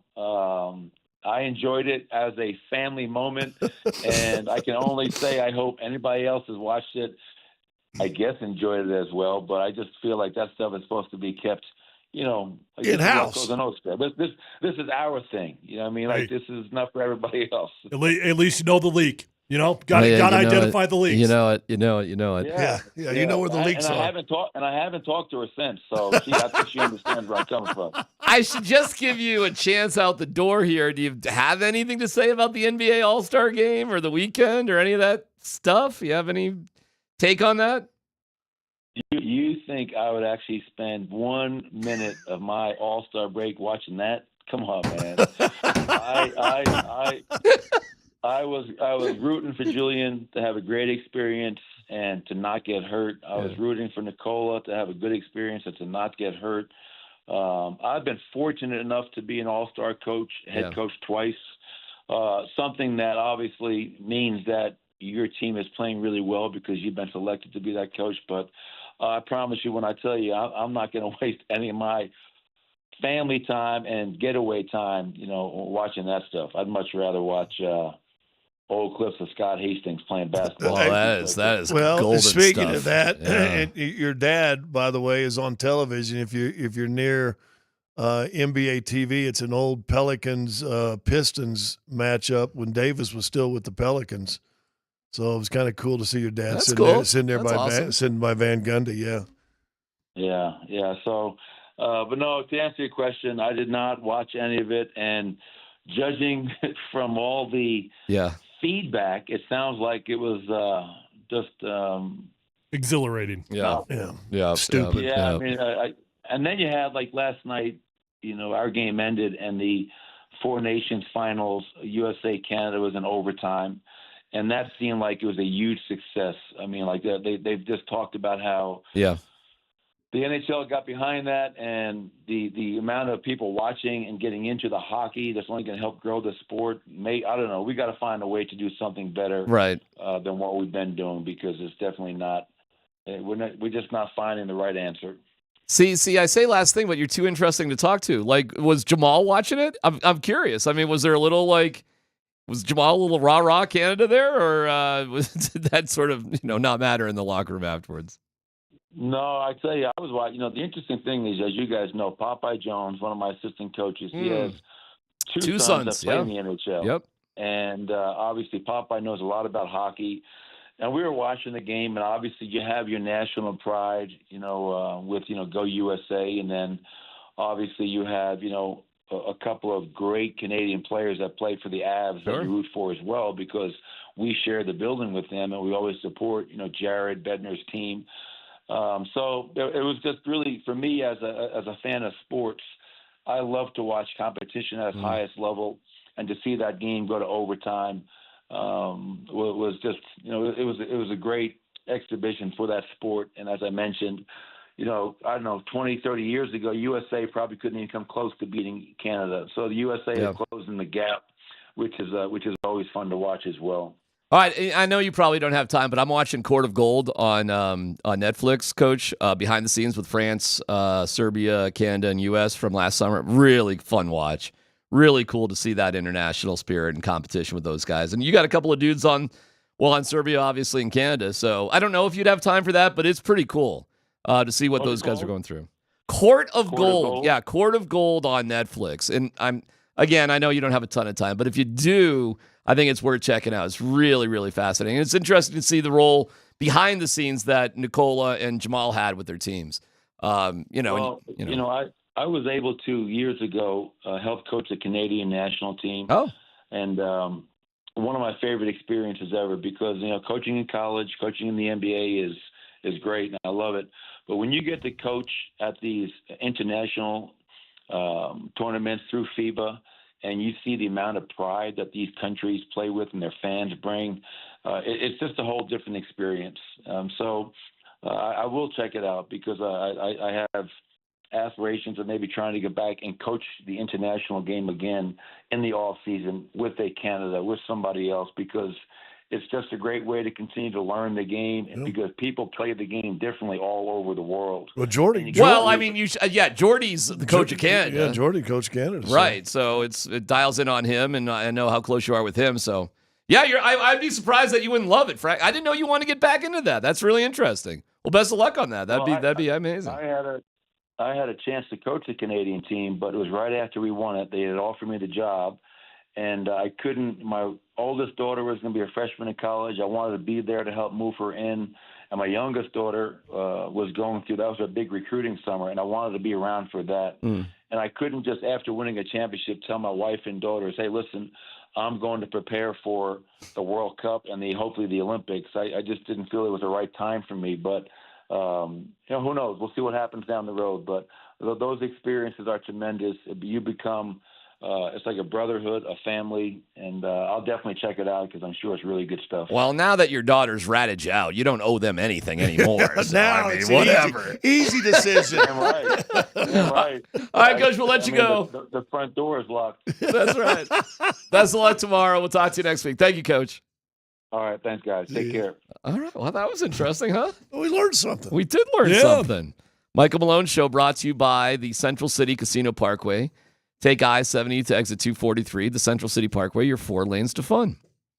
He had another assistant who is now, I believe, in Portland, and his name just slips me. I knew him well. I can't remember his name. But he helped coach the German national team, too. Well, it's funny because I'm watching Jordy coach. I'm like, is Jordy Canadian? And he's not. He's from. Well, I was just wondering the same thing as Coach Malone's talking about that. I guess it doesn't matter. No, I guess not. I think Jordy's from Spain. Yep. Is that right? Yep. Yeah. So Coach Malone coaching the Canadian team. Wouldn't that be interesting? Almost happened. Well, the explosion of basketball internationally happened because of a lot of NBA coaches started going overseas and doing these camps in China and Russia and Europe, all over the place. Hubie Brown used to be king of that. Mike Fratello's, all these old coaches back in the mid 80s were going over there. I think that's probably helped accelerate the explosion of Europeans in the NBA now. Well, it's a huge game tomorrow. Weird start time, 6:30 tomorrow. So I assume pregame here on 92.5 is around 6 o'clock. But it is a huge game in terms of regular season matchups to see Luka in a Lakers uniform. And LeBron, of course, is always a big deal. And yeah, you're what, 3 or so games ahead of the Lakers right now, maybe 3.5. Like they're in the mix. Like this matters. Matters game. And you're a half game ahead of Memphis in the second spot. You control your own destiny in terms of the number 2 spot. And that's an exciting place for the Nuggets to be in, considering how dramatic the beginning of this season turned out. And every game was a nail biter. And so we get into the teeth of the season. And yeah, best coverage right here on Altitude Sports Radio 92.5. Coming up next. Whoa, Tyler. The story's for you. Sports, not sports. But there is a new world for people with beards. Oh! Yeah. Details next.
Appreciate you watching, however you're watching us or consuming us. The Safeway Twitch stream is there. Download the Safeway Deals and Delivery app and get exclusive grocery offers. Safeway Fresh Foods, local flavors will hit up, especially for No Dumb Questions, in less than an hour. So if you want to get on that, just say hey. You can also watch us on YouTube. Like and subscribe. We'd appreciate that as well. Time for Sports Not Sports. PhD presents Sports. Breaking news out of the NFL. Breaking news out of the NBA. Not sports. A driving violation. Suspended for 4 games without pay. Former Red Sox pitcher is under arrest. That was not acceptable. One of the more bizarre traditions in the landscape of sports is facial hair with the Yankees. In a groundbreaking moment earlier today, Yankees owner Hal Steinbrenner said the organization will allow, quote, well-groomed beards effective immediately. This was established by his dad, George Steinbrenner, in 1976. Quote, in recent weeks, I have spoken to a large number of former and current Yankees spanning several eras to elicit their perspectives on our long-standing facial hair and grooming policy. This is a real thing, and I appreciate their earnest and varied feedback. These most recent conversations are an extension of ongoing internal dialogue that dates back several years. This is a real thing that the Yankees, since the 70s, have banned beards.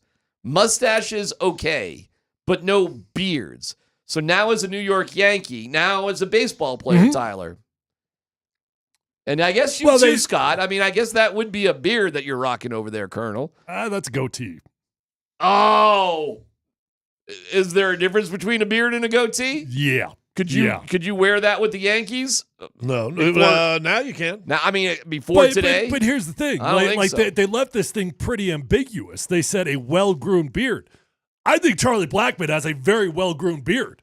What defines a well-groomed beard? He had one, and then it became a ridiculous rat's nest like you used to have. That was when it was beautiful. Do you realize how much better you look right now with the way you've got the beard than what you were doing? I mean, has anybody brought it to your attention, like just how more sane you look right now? Well, every time I trim my beard. Yeah. I can tell. You do look good when you trim your beard. I appreciate it, but I think I look good with my bushy beard. No, that looked like... Well, if you would get into Dan Tanner's wardrobe and just wear flannel all the time, you'd look great. Thank you. Yeah. Or camel. See, the thing that DMac doesn't understand is there is a vibe, there is a lifestyle that goes with the beard. Yeah, Unabomber.com isn't what you should be stressing. I'm not trying to kill people. Well... It's like the it's like the complete opposite of that.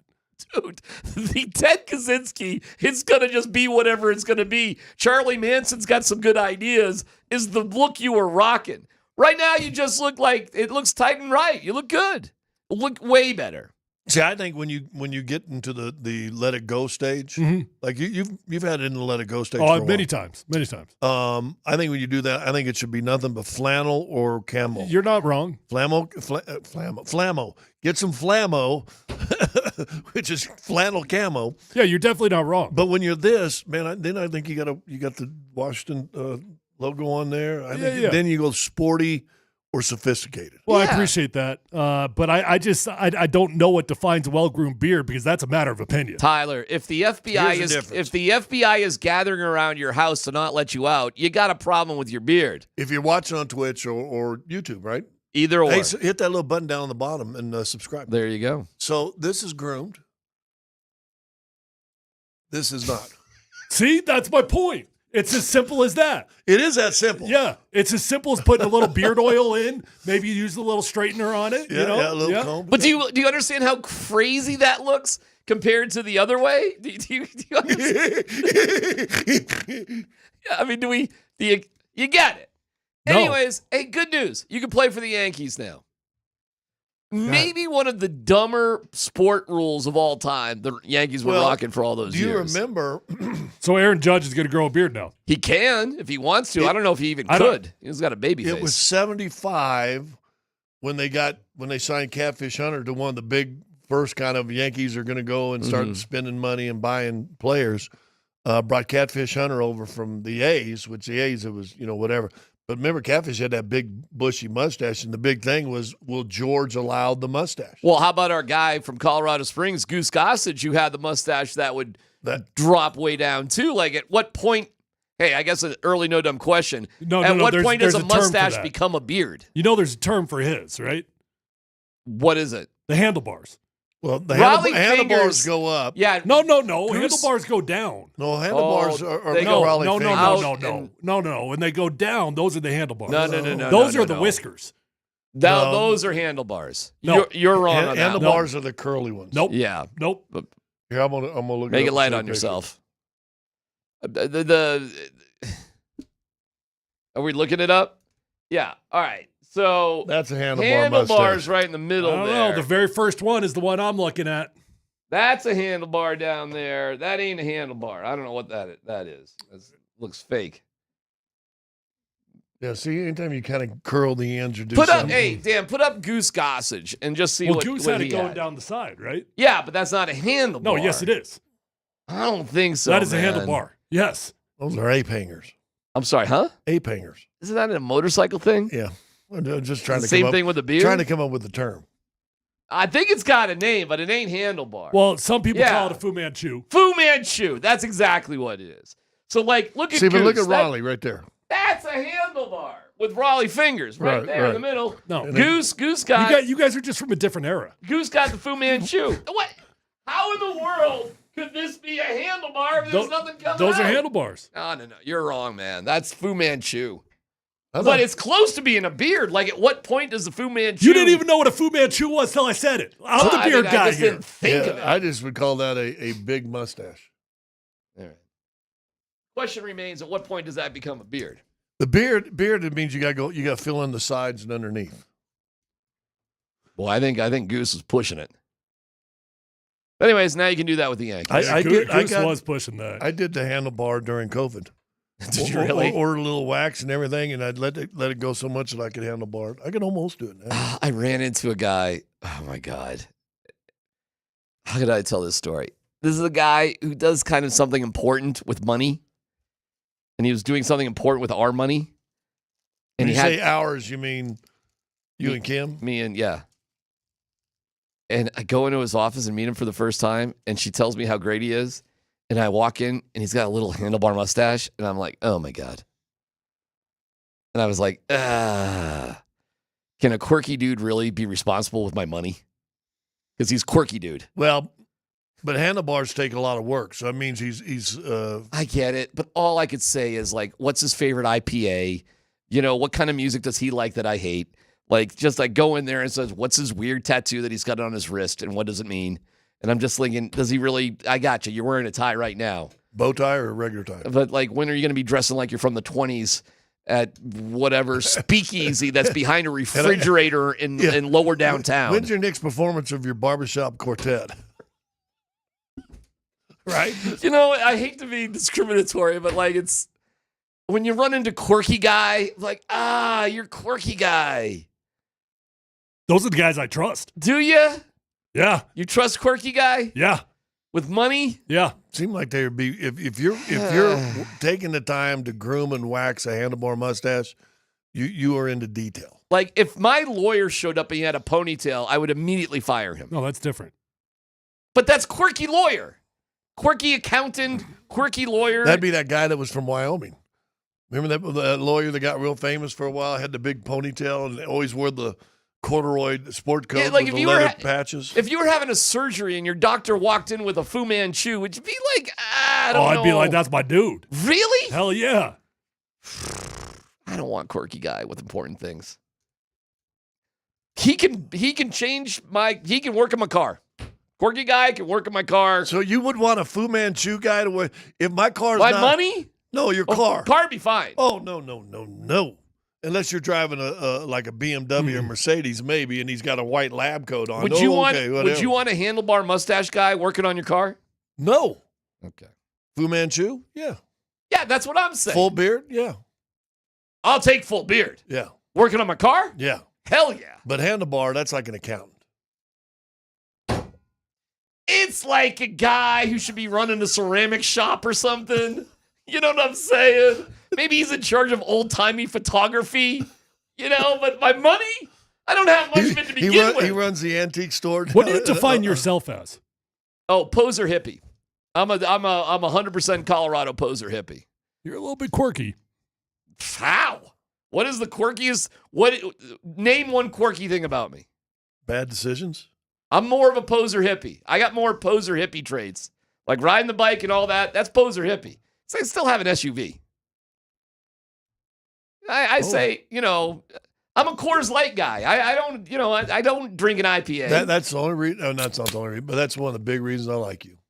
I hate IPA crap. I'm not an IPA dude. No. I think I'm probably one of the less quirky people you know. Dan's way quirkier than me. No, I'm a simpleton. No. All right, and on that note, you're a quirkier guy, Tyler, than me. What is quirky about me? I feel like I'm like the least quirky dude ever. You're right. You're pretty boring. That's a good point. You're just is there any quirks in here? Am I quirky? DMac's quirky. The beard's a little. You can't name one quirky thing about DMac, me. if you really want me to get you rolling on radio stuff, I'll get you rolling on radio stuff. You really want me to get you rolling on break times, I'll get you rolling on break times. You really want to get you rolling on sweeping the top of the hour, I'll get you rolling on sweeping the top of the hour. That's not quirky. That's you're the only dude in this office that has requested meetings. You're That's the only not dude in this quirky. office. That's work stuff. 2 hour sit downs after the show with Junior. Yeah. That ain't quirky. If you think you ain't quirky, you drunk. That's just being a hard worker. It's PhD on 92.5.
Let's get it started in here.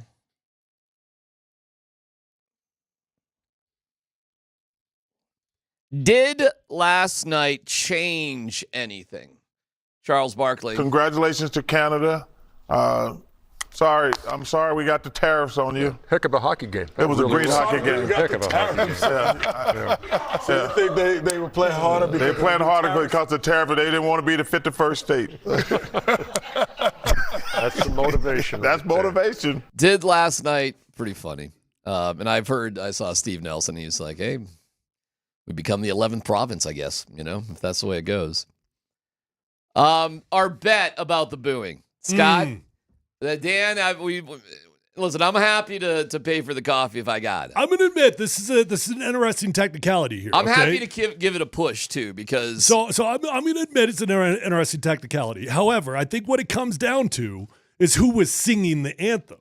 And with my opinion of there being at least 37% of Canadians in that building, that was a large amount of people to be singing that anthem. Okay. To me, it was a bunch of drunk people from Somerville booing. I don't know why. They could be from Lynn. It could be from, I don't know, they could be from Swampscott.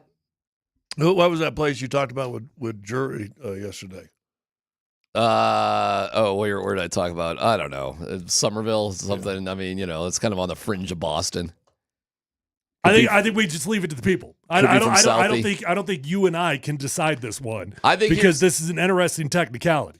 Yeah, because there was definitely booze. There's definitely in the beginning. Yeah, I didn't think it was. It wasn't as overwhelming as I thought it was going to be. I would have probably sided more with you yesterday, and you could hear some booze. But you want to hear it a little bit? I don't know where are you getting it from? It's just a fan that was at the game. Well, where was he sitting? It's like upper. In the level. He's in the stadium. I got but if he's around 10 guys that are booing, exactly. So this isn't TV. This is just some dude's phone, like in the upper level. Yeah, I feel like that'd be more accurate. No, that's gonna be the drunk guys from Swampscott up there. Look at you getting so nervous over. How do you know that he doesn't have them singing the anthem right now? Go ahead, play it. But I know what you're gonna hear here.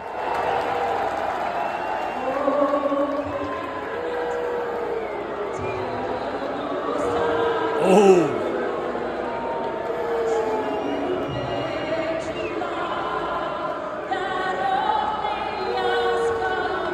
It's rough in the beginning. And here you go.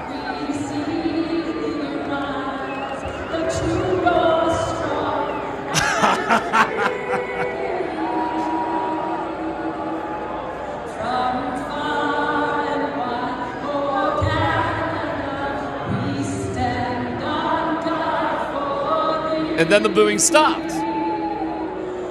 Sort of. No.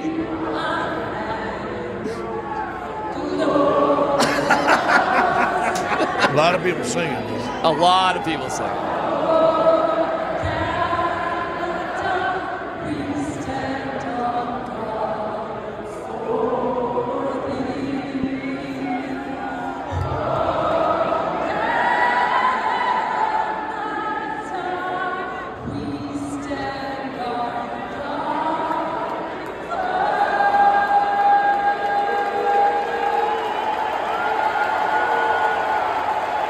I don't know. It's a weird one. Pretty good cheering at the end, though. Yeah, I know. It's a weird one. Keep in mind the amount of Canadians that are in the audience. What are they going to be doing? Yeah, they're going to be cheering. They're going to be singing. I thought you saw more than the 37% singing, because I think there's a lot of people going, listen, this disrespectful, so let's sing the song with them. They're trying to cover up for the booze. There was a number of boos. If I were to vote just on that clip, I'd say you probably only, but it still wasn't as bad as I thought it would have been. It wasn't like it was when you went to Canada. Oh, God, no. It was night and day between that. I mean, But leave it up to the people. Did they boo or not? All right. I mean, there was definitely booing. I can't say there wasn't booing, but it definitely... I'm happy to pay up for the coffee if that. I was just going to say it's a push. No. We don't have to decide it. We can leave it up to the people. Right. They might decide in your favor. All right, so this is just a yes or no. How do you want to phrase it? Just yes or no? Did we boo the anthem? Just put it up there, throw it up. I'm going to lose that one because, just on that I thought it was overwhelming boos. Levi, Yeah, I mean, Levi on the Champ Mazda text line says half booze, so Tyler gets half the win. Yeah, that would be a push, which is where I'm definitely willing to settle because I'm definitely, not claiming they didn't boo. But it was an interesting vibe there that, about halfway through, the crowd was basically like, oh, come on now. Like, let's go. By the way, quirky anthem singer. I don't like quirky anthem singers. She might have been a little quirky. A lot of people were hating on her. Yeah, she was terrible. And it's a great anthem. Just Canada's anthem is really good, though. Yeah. She was quirky with the timing. She was off tone. I mean, I was like, wow, did they do that on purpose? Did they find somebody lousy to sing the Canadian anthem on purpose in Boston? Because mission accomplished if that was the goal. I'm not a big quirky anthem guy. I like anthems just the way they are. Just, if you want to hit that high note every now and then, but let's keep it on rhythm. Like I love Jake. I do. But he was a quirky anthem guy. Really? Oh yeah. For the Canada or the No, the US? for US. But I do love Jake, but he definitely was quirky anthem guy. It's like the anthem's good. Just right in the pocket. Just keep it there. See, his complaints make him quirky. The things that bother if that dude ain't quirky, I don't know what quirky is. That's your quirkiness. Is your No. I guarantee you, most people feel like me about anthems. I guarantee you, most people want those anthems just right in the pocket. So you hated Whitney Houston. I'm with you. Whitney nailed it, and it wasn't quirky. It was drawn out a little bit, but it wasn't quirky. Quirky is just taking a pause like she did. She didn't finish "O Canada" the right way. She took some weird pause before she just slammed us with the "O Canada" stuff at the end. That's quirky. Jake was quirky with the anthem. Trust me. He had little quirks to it. Well, everybody's got to put their little spin on it, right? You don't really. Not really. No, you don't. In my opinion. See, this is your quirkiness right here. Your quirkiness is on display right now. Well, hold on. Everybody has pet peeves. Pet peeves are not. Yeah, but quirky people have more quirky. Wait, hold on a second. So you guys aren't bugged by quirky anthem singing? Not if it's quality. Yeah, I agree. It only bothers me when it's bad. All right, that's fair. But so when they bring the little fifth grade choir up to sing the national anthem. They're on point. Fifth grade choirs, choral teachers. It is bam, bam, bam. This is never quirky when it's the fifth grade anthem. Now, that doesn't mean it's sung well. But I will take But it's sung the way you want. Correct. I will take a non-quirky, not sung well anthem over, Watch This Run. She butchered the Canadian national anthem. It was like they did that on purpose. Yeah, what can I tell you? That would be an interesting conspiracy theory. Welcome to the side. Come on over. Yeah, that's right. Yeah, come on over with us. That's the boo crowd, by the way. That was Boston getting back at Canada by getting a really quirky, bad anthem singer. That they went Red Auerbach on the anthem. Like, we're not going to boo it or encourage the booing, but no, check her out. Yeah. Wait till you hear this. Wait till you get a load of me. Could be. Springtime we're going to be so respectful. We're picking the worst one possible. Right, like they had the auditions. Can you imagine that as a skit? Like, who can we find that is the worst one? She's it. Enjoy, Canada. We're not going to boo you, but that anthem is not going to sound right. Or we are going to boo you. I will say this. Who had the better looking sweaters? USA. U.S. See, I thought Canada. I like that big maple leaf right in the middle of the thing. You got to take that thing off you're wearing right now, and you just got to get back to the fact that we don't wear red. This is Italy. Yeah, we don't do red. You're looking a little Canadian right now, Italy. actually. Look. Why the hell are you wearing Canadian colors? Yeah, I am kind of curious about that, because this is super warm. I got this at the Ryder Cup in Rome. Mm-hmm. And so it's warm. Interesting choice. Scott wasn't booing. Mm-hmm. Nope, not at all. I respect the sovereignty of other nations. Pay us our taxes. Okay. Pay us our money. PhD on 92.5.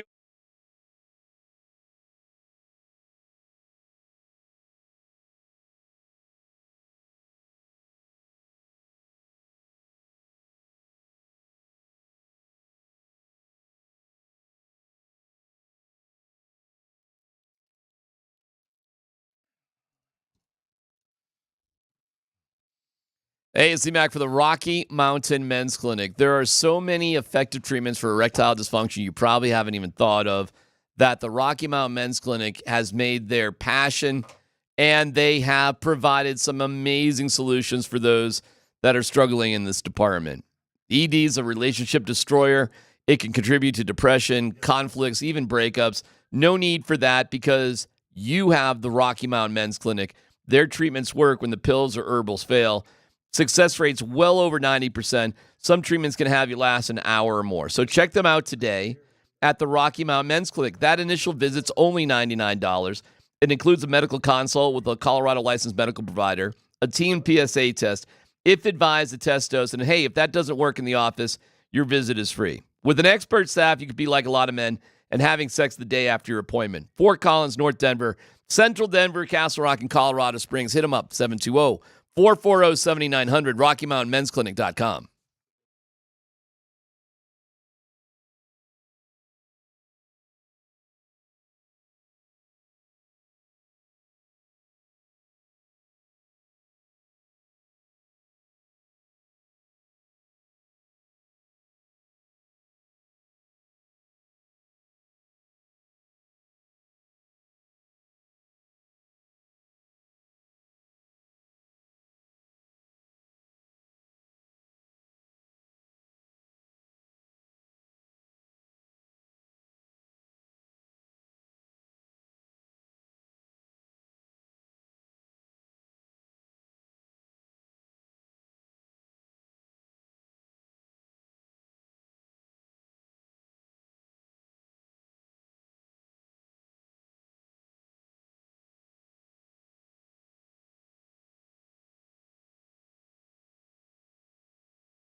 All right. What's the theme here, Dan? Just Michael Jackson's awesome? It was next on Seriously. It was next on the rotation on the board. Is that it? If that's it, just tell me. Because if there's a theme, I'm missing it. No theme. No theme, we're just Michael Jackson? Yeah. Okay. Beat It feels like there should be something behind it. But I don't know. I have no idea. Quirky. That's there you go. Oh, me? Oh, that's quirky on me? Looking for meaning and everything. No dumb questions coming up in about 20 minutes or so you can chime in on that. Thank you for joining us. The Shot Mazda text line, one price, one person, 1 hour for all your feedback. I'm getting, a few people are agreeing with me about the quirky anthems. Nobody likes a quirky anthem. Seriously. I have never paid attention to quirky anthems. I either butcher it or whatever. I'll tell you this. Let me just tell you about You wouldn't butcher it. Anthems at the good old Ball Arena, okay? Avs are locked solid. Same they woman, have the same person. Same person. She kills it. She does it the same way. Pretty solid. However, that being said, so nothing against her, the Nuggets are absurdly good with anthems. I mean, they have found some good people. Holy cow. It's like a different person every game, and it is like show-stopping every single night. That just seems like a lot of work. I think the Avalanche got to figure it out. Just hire somebody, same night, every same time, every night. Here you go. You know what's crazy? It's two radically different approaches to it, and they both work for what they're doing. So, hey. One is getting a commitment to be there for 41 games. Yeah. Yeah, for 41 games, playoffs too, I'm assuming. She does it all, yeah, as did Jake. And then the other one is you got to find new people. Now, what do you think about the guy when they do the one guy that they have quite often, playoffs? I think he's undefeated in the playoffs, but the guy that comes in with the saxophone. I like it. Yeah, he's pretty good too. He's really good. The Nuggets are incredible how they do presentation on everything. Is it a little loud for me? It's a little loud for me. But you go to a lot of games, it just, whatever. But the overall presentation for both teams is fantastic. Let me ask you this about that game last night. Were you disappointed by the result? Or could you just say, hey, man, hockey, way to go? Oh, I was disappointed. But for the most part, it was tip of the cap to both teams, quite frankly. But, obviously I'm loyal to Team USA. And the second the game was over, I think my tweet was hats off to Team USA. That was a blast. And it was. I mean, every single second was exhilarating. Seeing the care, the passion those guys put out there. I mean, I tell you what, the end of the third was terrifying from Canada's point of view. Like, they had opportunity after opportunity. And then the start of overtime, it felt like, good Lord, is not one of these going to fall for Team USA? And I do feel like for the most part, it's just a tip of the cap, but I was definitely disappointed. Help me with international rules, Dan. You can go on that. So it goes on forever. It was. I think they put 20 minutes up on the for timer, overtime. For overtime, dude, it was like and it's 5-on-5, right? 5-on-5, and they'll keep going until somebody scores. Yeah, well, it's a 20. It was a 20-minute period, but it would have been just a series. Right, but they just do it again until somebody scores. Correct. Whereas, that's when they get the golden puck or the golden score. Golden goal. Golden goal, yeah. Well, in the qualifying rounds, they did go 3-on-3. But in the championship round, they were like, no break, 5-on-5 till somebody drops, basically. Well, and we'll see what this does for hockey in general. If it blows it up, that's great. But they couldn't have asked for a better outcome, no matter who won, that either Canada or USA would win it in overtime. And 9 minutes into overtime, too. So you got more than you would have gotten in a normal hockey game without a shootout, right? So I think it went in at like the 11-minute mark or 9:40 when mark. McDavid scored? Like that, yeah. Something like that. It was going on for a minute. So you got really good hockey. So for the viewers and for the people there, I guarantee you, when no one upset about it. I mean, other than, okay, I want USA, but that's a quality game. Oh, it's just a blast. I mean, at the end of the day, I think that's what everybody's experience was just gratitude for the experience. Does it change anything? Does this game and the way they did it, does it change anything? Well, I think it's going to change maybe the NBA. Really? Think the NBA was a little embarrassed by it? I don't know if embarrass is the right word, but they're certainly cognizant of the momentum. And I don't know what the answer is for the NBA. Certificates. Maybe it is. Maybe go. they just bail on it and do what the NFL did. Here you go. DMac, you're an all-star. There you go. Well, Scotty, you enjoy weren't, the 7 days. You weren't here the day that we were talking about this. My fix for the NBA: put all the NBA players in a Mr. Beast game show, and let the NBA players go through Mr. Beast.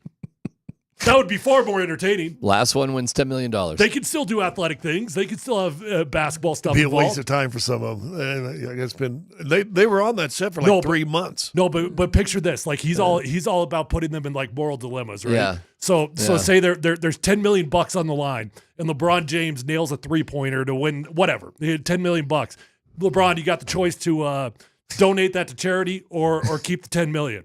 Billionaire LeBron James keeps the $10 million. Well, the Mr. Beast games too, the way they disqualify people is fascinating. Like, okay, LeBron, you can either eliminate, AD, Steph Curry, or Luka and Jokic. Who you choosing? Like, that's how his games sort of go. Like, it gives all this crazy sort of things. It would be pretty funny. Like, we're gonna play 1-on-1. There's 20 guys in it. We're gonna play 1-on-1. The winner gets to keep somebody and choose to eliminate somebody. It'd be pretty wild if they did something like that. You could have Mr. Beast do it, but do you remember you were probably a kid when this was going on because I was young. The superstar games, they used to have in the summer. They'd have it Battle in of Hawaii. the Superstars. Battle of the Superstars. Gabe Cotter running track. You'd have movie stars, actors, but then you'd have the best of the best in the NFL and. Sometimes, I think Rick Barry was in there a couple times. Yeah, those guys took it seriously. Like, here's Ronaldo Nehemiah in the 100-yard sprint. And they would have these competitions, and it was for points at the end of the thing. It was either individual, but they did weightlifting. But they got after it. Those guys, for the most part, competed. They seemed to try. Why don't you do something like that for the All-Star game? I mean, you could do a lot of quirky individual things. You got to put something on the line for it. Mm-hmm. Having the players having to eliminate others randomly for whatever reason after a game of skill, like we're going to play 1-on-1, and then you get to keep somebody and you get to eliminate somebody Jokic just randomly. is toast. He's toast. Jokic would be so terrible at all this stuff. He wouldn't care if he stayed home, though. Listen, the only thing Jokic would do, like in a game of 1-on-1, is back somebody down. And I heard the morning show talking about this. He would just have to hope somebody would miss a shot, and then his move would be 10 in a row if it's make it, take it, just back somebody down for a layup. Other than that, he's going to lose. What do you think? Jokic is going to run all over the court trying to guard KD? Huh? If KD just sat there and hit like 10 straight jump shots, Jokic would be like, okay, I guess you win. What else is he going to do? And all joking aside now, I don't think they can fix it. I don't think so either, and I don't think they care, and I don't think they need to. How about that? Well, from a financial standpoint, they probably don't. I from a viewer standpoint who remembers as a kid games being competitive and guys going after it and whatever blocking shot. We were watching it just before the break. Was it 213? They're blocking shots, fouling guys at the rim to keep them from getting layups in an All-Star game. You got Kobe Bryant telling LeBron, "You ain't scoring. I'm locking you down," and playing like it. To now. Do you think if somebody who didn't really love hockey or know about hockey watched that last night, they will all of a sudden start watching and liking hockey? I think that they will feel that way temporarily, and it probably goes away. Right. If you're not already in, you're probably not in. Yeah, because you probably had a blast. Yeah. And you're like, that was fascinating. You might watch a game or two, and then you're like, yep, I'm still out. Yeah, like why am I going to watch the Blue Jackets and the Islanders on a Tuesday night? However, let me ask you this. Would it build more interest for the playoffs for hockey? Because this happened, will more people understand, ooh, now, Maybe. There's something more going on. I'm gonna tune this in. Well, I used to, it was really funny, the playoffs for the Stanley Cup were always going on when I was playing, and it was coincide when our playoffs were going on. And I can remember 2 or 3 years in a row, my roommate would be some city, Boston or wherever we were for a playoff game. And we'd go to dinner, come back, and we'd lay in our room all night and watch NHL hockey. It's the only hockey we watched all year was playoff hockey. So my introduction to hockey, to be honest with you, was playoff Stanley Cup level competitiveness. And we were like going, he and I, he grew up in Indiana and was Mr. Basketball in Indiana. He's like, dude, this is unbelievable. I mean, we couldn't wait to get back to the room because we didn't want to miss the stop of the puck drop. I think it will have an effect on a lot of people. Is that number of people measurable? I don't know. I think here it's not going to matter because guess what? Everybody here loves hockey anyway. The Avs fans are going to be Avs fans. Where'd they have it at? And you talked about basically one of the hockey capitals of the United States is Massachusetts. No doubt about Boston. It ain't going to create no new fans, but it's going to reinforce a whole lot of people say, I told you, this is the best game going. Did you see what that game was last night? I guarantee you they're talking about it all over Boston radio today. Sure, not as much because they lost, but, By the way, that's awesome, the Colorado kid. Oh, shoot. Help Slavin. me. Slavin, yeah, played so well. Well, what was the He kid? was lights out, man. Yeah, it was awesome. Congratulations to Absolutely him and his family. everywhere defensively. Yeah, he was great. I talked to Lindahl last time I drive home, and he said, great game, but he hates it. Absolutely. But he's just pure – he ain't hockey fan. He's pure Avs fan. He said, what if MacKinnon would have busted up his knee? That's what I said. Because yeah. Well, that McAvoy guy, he's out for the year for the the Bruins. one guy broke his Done. wrist, right? It was some injury, and then he got an infection, and the Minnesota Wild training staff was in charge. And apparently the Bruins organization is pissed at them because they said it was, they weren't paying attention to the right things, and it got worse. So, yeah, thank God nothing like that happened to the 4 Avs guys that are a part of it. So that's the scary part. So very scary. What's wrong with Matthew Tkachuk? Guy didn't even play in the third period. He's got some sort of injury. Right. There's something going on with him that did not exist before the tournament started. No, and listen, the worst thing is that Binnington was a klutz and knocked a puck into McKinnon's cheek. Okay, I'll take it. Cale got sick. He missed the Saturday night game. He didn't even play in that game. Listen, man, I think we dodged all sorts of bullets when it came to our guys for our team. Hey, how sick was that, though, when Taves saw Nathan MacKinnon coming down from the right to the left. Awesome. Just launches that thing down. I mean, he could see that. It was just boom, boom. Launches that thing down there. I mean, the chemistry between those two. It was great. It was unreal. It's like a full ice saucer Although pass. Taves did have the turnover that led to a goal one time. That is true. Bakar was out on the ice for that one too, but a beautiful full ice saucer pass down to MacKinnon. So if he got that right on the tape and scored, would you have been like, bummed? Or yeah, I would have been bummed. But I respected it. I mean, I respected that pass the second I saw it. I'm telling you, man, if Cale or MacKinnon had scored the game-winning goal, I would have been pumped. No. I would have been pumped. That's because you hate America. No, because Connor McDavid scored, and I felt like deflated. I felt like, wow, that was a waste of 3 hours. I'm watching overtime, and the puck I got, America's pushing in their offensive zone, boom, boom, comes out to one of the defensemen, and he kind of fires it, and it's a regular shot, and I'm going, it don't look as, when number 8 hits that, when it comes out the defenseman, he puts that blue line shot at him, I go, that didn't quite get there as fast as it gets there when McCarr shoots it. Well, it was funny. I was reading an analysis of the U.S. team, and they said the bottom 6 actually wasn't the right guys. And I'm like, oh, okay. And then you're like, well, who are the American players? That was the interesting thing for me. I hardly knew anybody. Well, you know what it was? You know what it was? You were watching the Mighty Ducks versus Iceland. That's what it was. I mean, you had the young up and comers, or at least maybe I don't know how young they all are, but relatively, yeah. But U.S. team younger for sure versus the guys that everybody knows. That's true. Did you guys see the handshake line? Yeah. Did they do a handshake line? Or Yeah. They did. Yeah. Okay. There's a dude on Canada that was like Scott Parker big. Oh, blonde-haired dude. Parayko. Dan, help me that. Colton Parayko. Was that Parayko? Yeah, I think so. That dude's He's a monster. Well, that's who JT Miller fought. That dude's a monster. Yeah. Going through the handshake line, I'm like, dude, he looks like an outside linebacker. He looks like You know, it's funny. He does look like that, but you realize the U.S. team actually overall was bigger than the Canadian team. But it didn't look like it on the handshake. Not for that guy, but, in general. Yeah, they had him going through the line. I'm like, that's one of those guys you dress up for football, let him stretch at at midfield, right? Put those guys out there, and the team's going. Well, the Avs are back in action starting tomorrow night. You can hear the game here on 92.5. Weird start time, by the way. 4 o'clock for both games over the weekend. 4 o'clock in Nashville, 4 o'clock in St. Louis. Well, is it really? Yeah, I don't know why. I have no idea why it's it's 5 o'clock there. They're an hour. Both those cities are 1 hour ahead. I have no idea why they're having 5 p.m. start times for those games, local.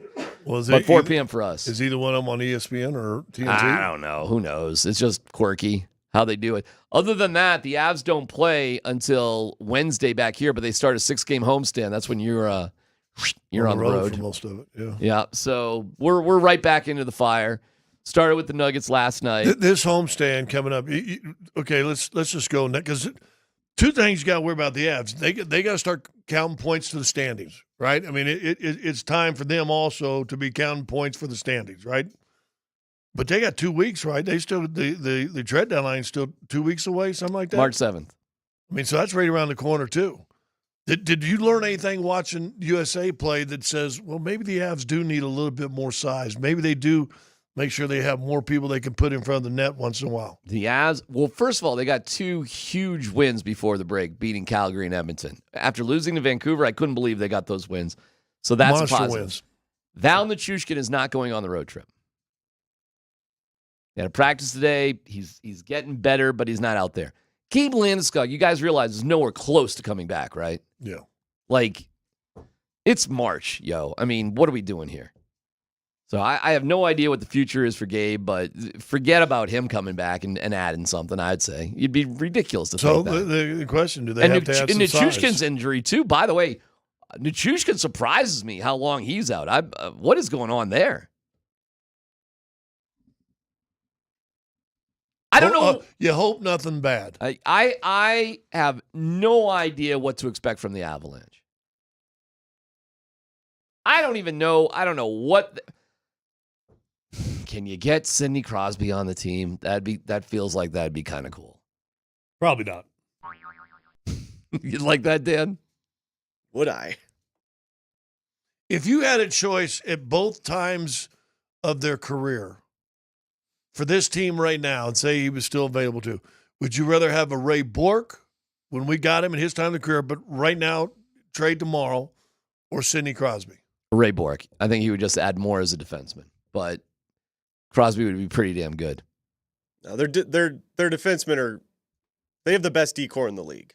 They need another forward, center, playmaker.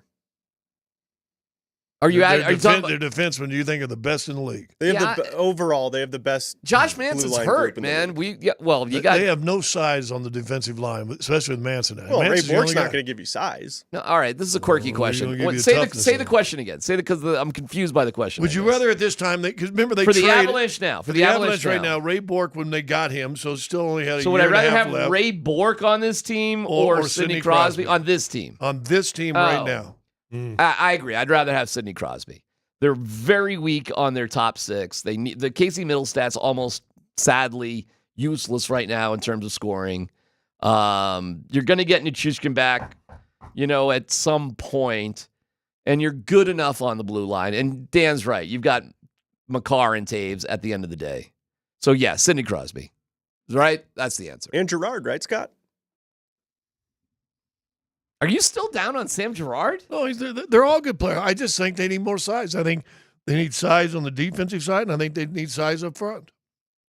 I don't know. You need scoring. That's where you need. You need some contribution from somebody. They're averaging 3.5 points a game. Listen, I'll tell you this, Scoring's man. never felt like the problem. If you could get Sidney Crosby, that would be the way to go. What a boost that would be. It's Nathan MacKinnon's best friend and the whole thing, and it would feel special. I'll tell you that's what happened when Bourque came here. It felt special. It felt special the half year he came, and it felt special the entire year he was here. He wasn't just here for 3 months. He was here for a year and a half, basically. And they didn't win right away. They won the next year with Ray Bourque. Right. So Sidney Crosby for a year and a half would be awesome. If they got Sidney Crosby, I bet they win the Stanley Cup again. But can you get Dan, Sidney Crosby? Can you? I mean, they're going nowhere in Pittsburgh. DMac, like you always say, they could figure it out. There's always a way. If Sidney wants it. Why would he want to stay in Pittsburgh? Comfortable. Got a big house. Really? Don't you want to win? If you just participated in that, you're really happy not going to the playoffs. Well, here's the difference. How's Brady Kachuk going to feel going back to Ottawa? The difference between Sidney Crosby and Ray Bork is Ray had not won one. Sidney's already won 3. Can he ever get enough? Well, I mean, no. But I mean, as far as being comfortable, let's finish my career in one place. You know, he does have 3 cups. He's an automatic Hall of Famer. Ray Bork, basically, the Bruins did him a favor. There ain't no doubt about it. We're going to put you to a good team. No doubt about it. Give you one more opportunity. The Altitude Sports Radio app is powered by the Will Hite Law Firm. Thanks to listening to us from wherever you are. Injury lawyers, go to willhitewins.com. That's willhitewins.com. Fire it up for No Dumb Questions. We'll get there next.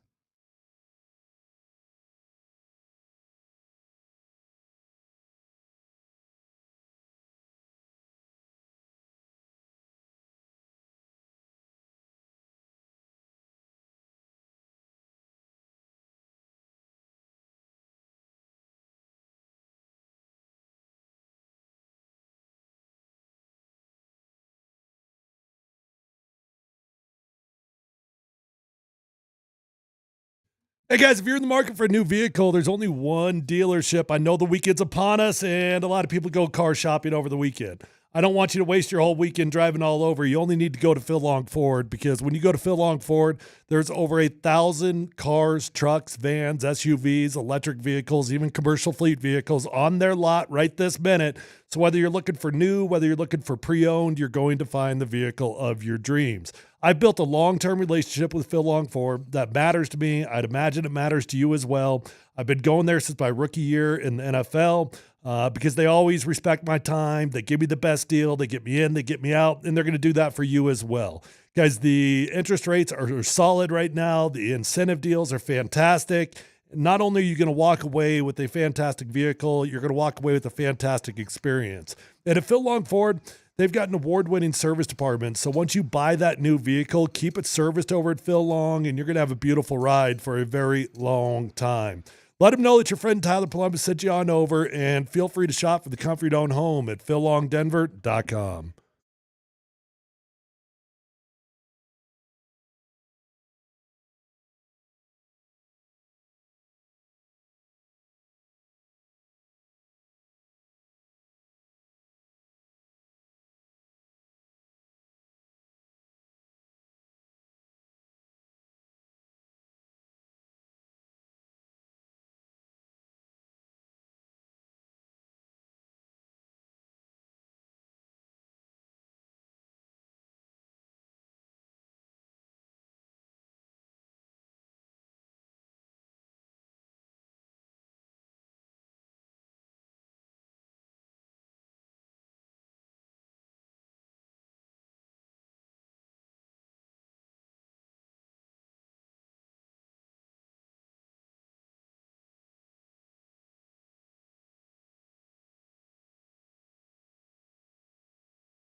Polumbus, Hastings, and DMac present No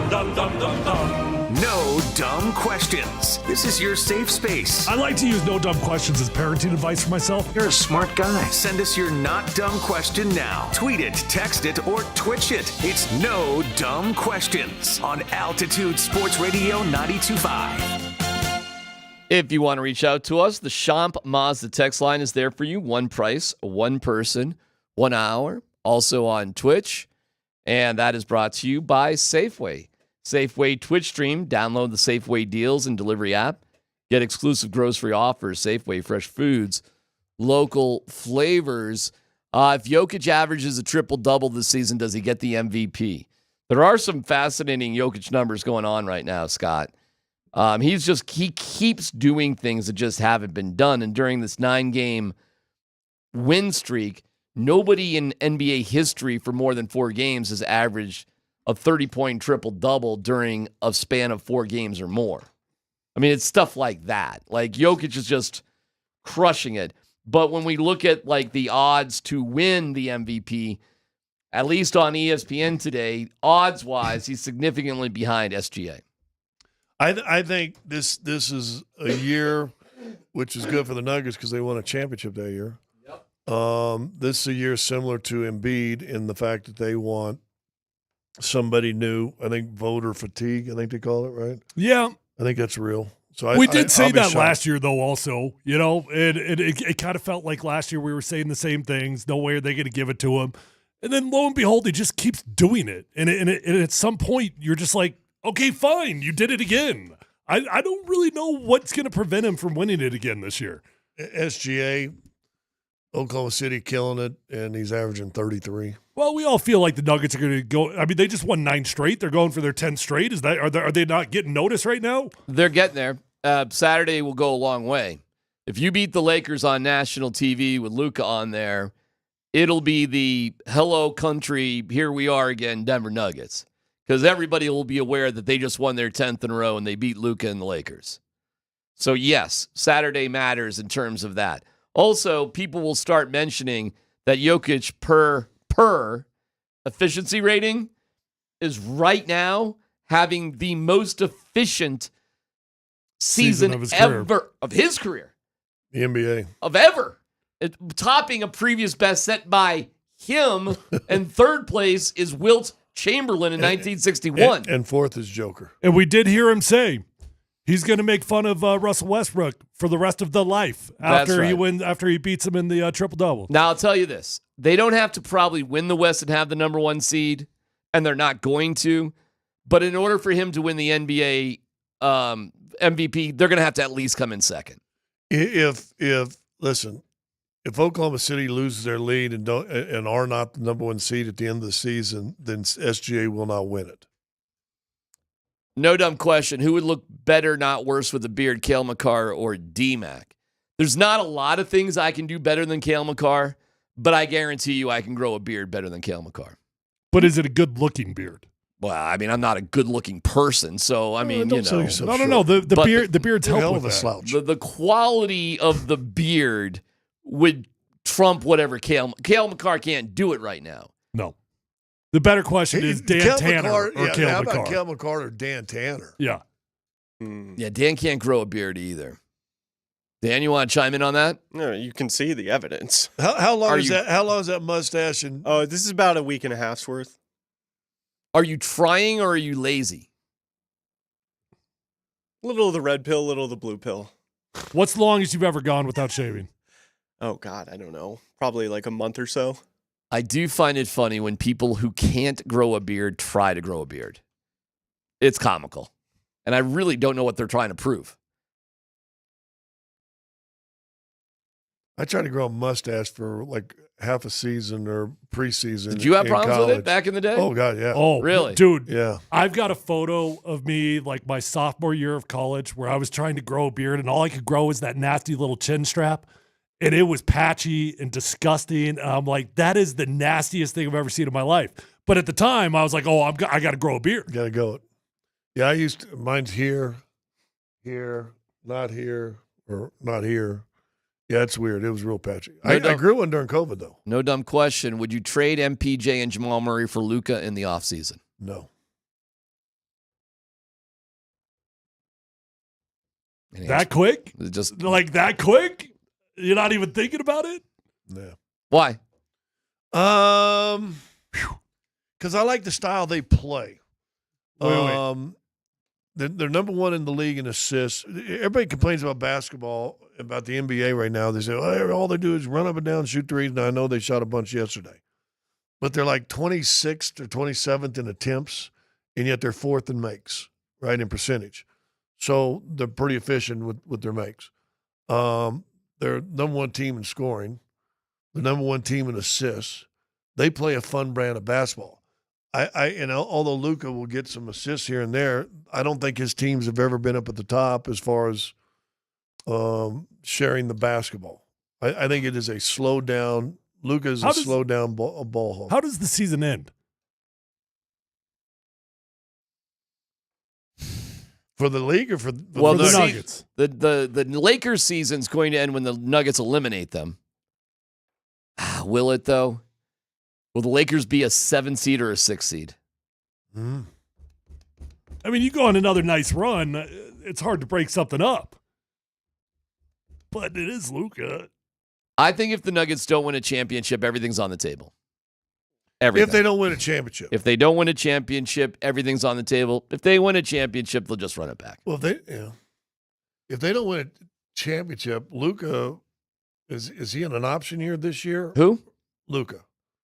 Yes, I believe so. They'd have to do a new contract with him. So he'll have some flexibility on his own. So they could have Yeah. They probably have to do a sign and trade or something. It'd be Something like that. If that were the case, maybe. On Twitch, no dumb question. What does Scott need to see to graduate from a hobo to a bow lever?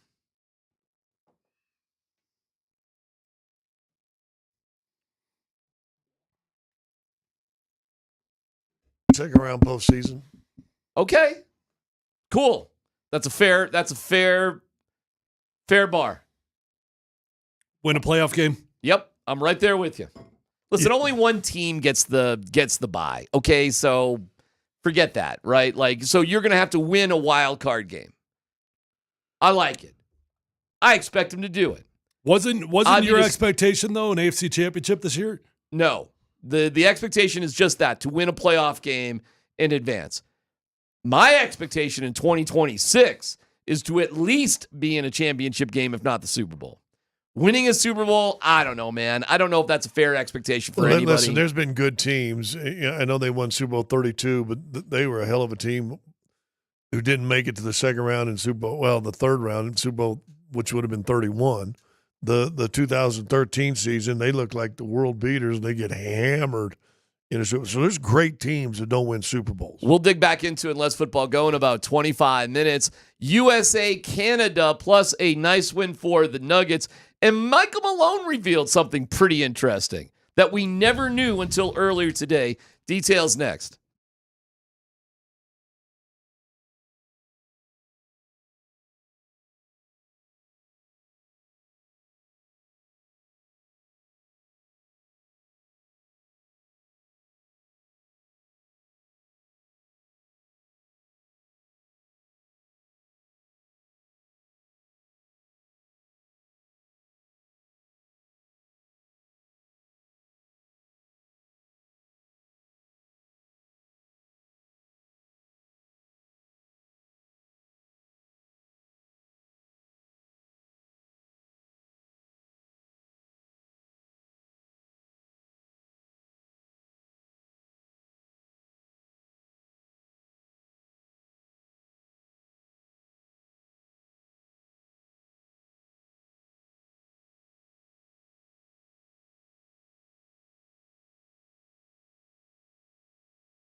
What was the worst thing and the best thing about last night?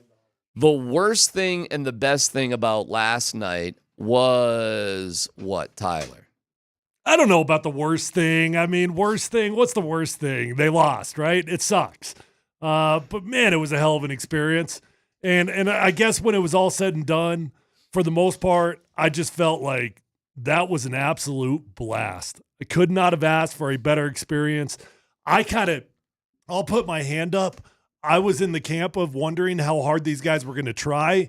And yesterday when we had Drury on, he kind of said the same thing. He didn't know what to expect until he saw them out there on the ice, if the guys were going to care or not.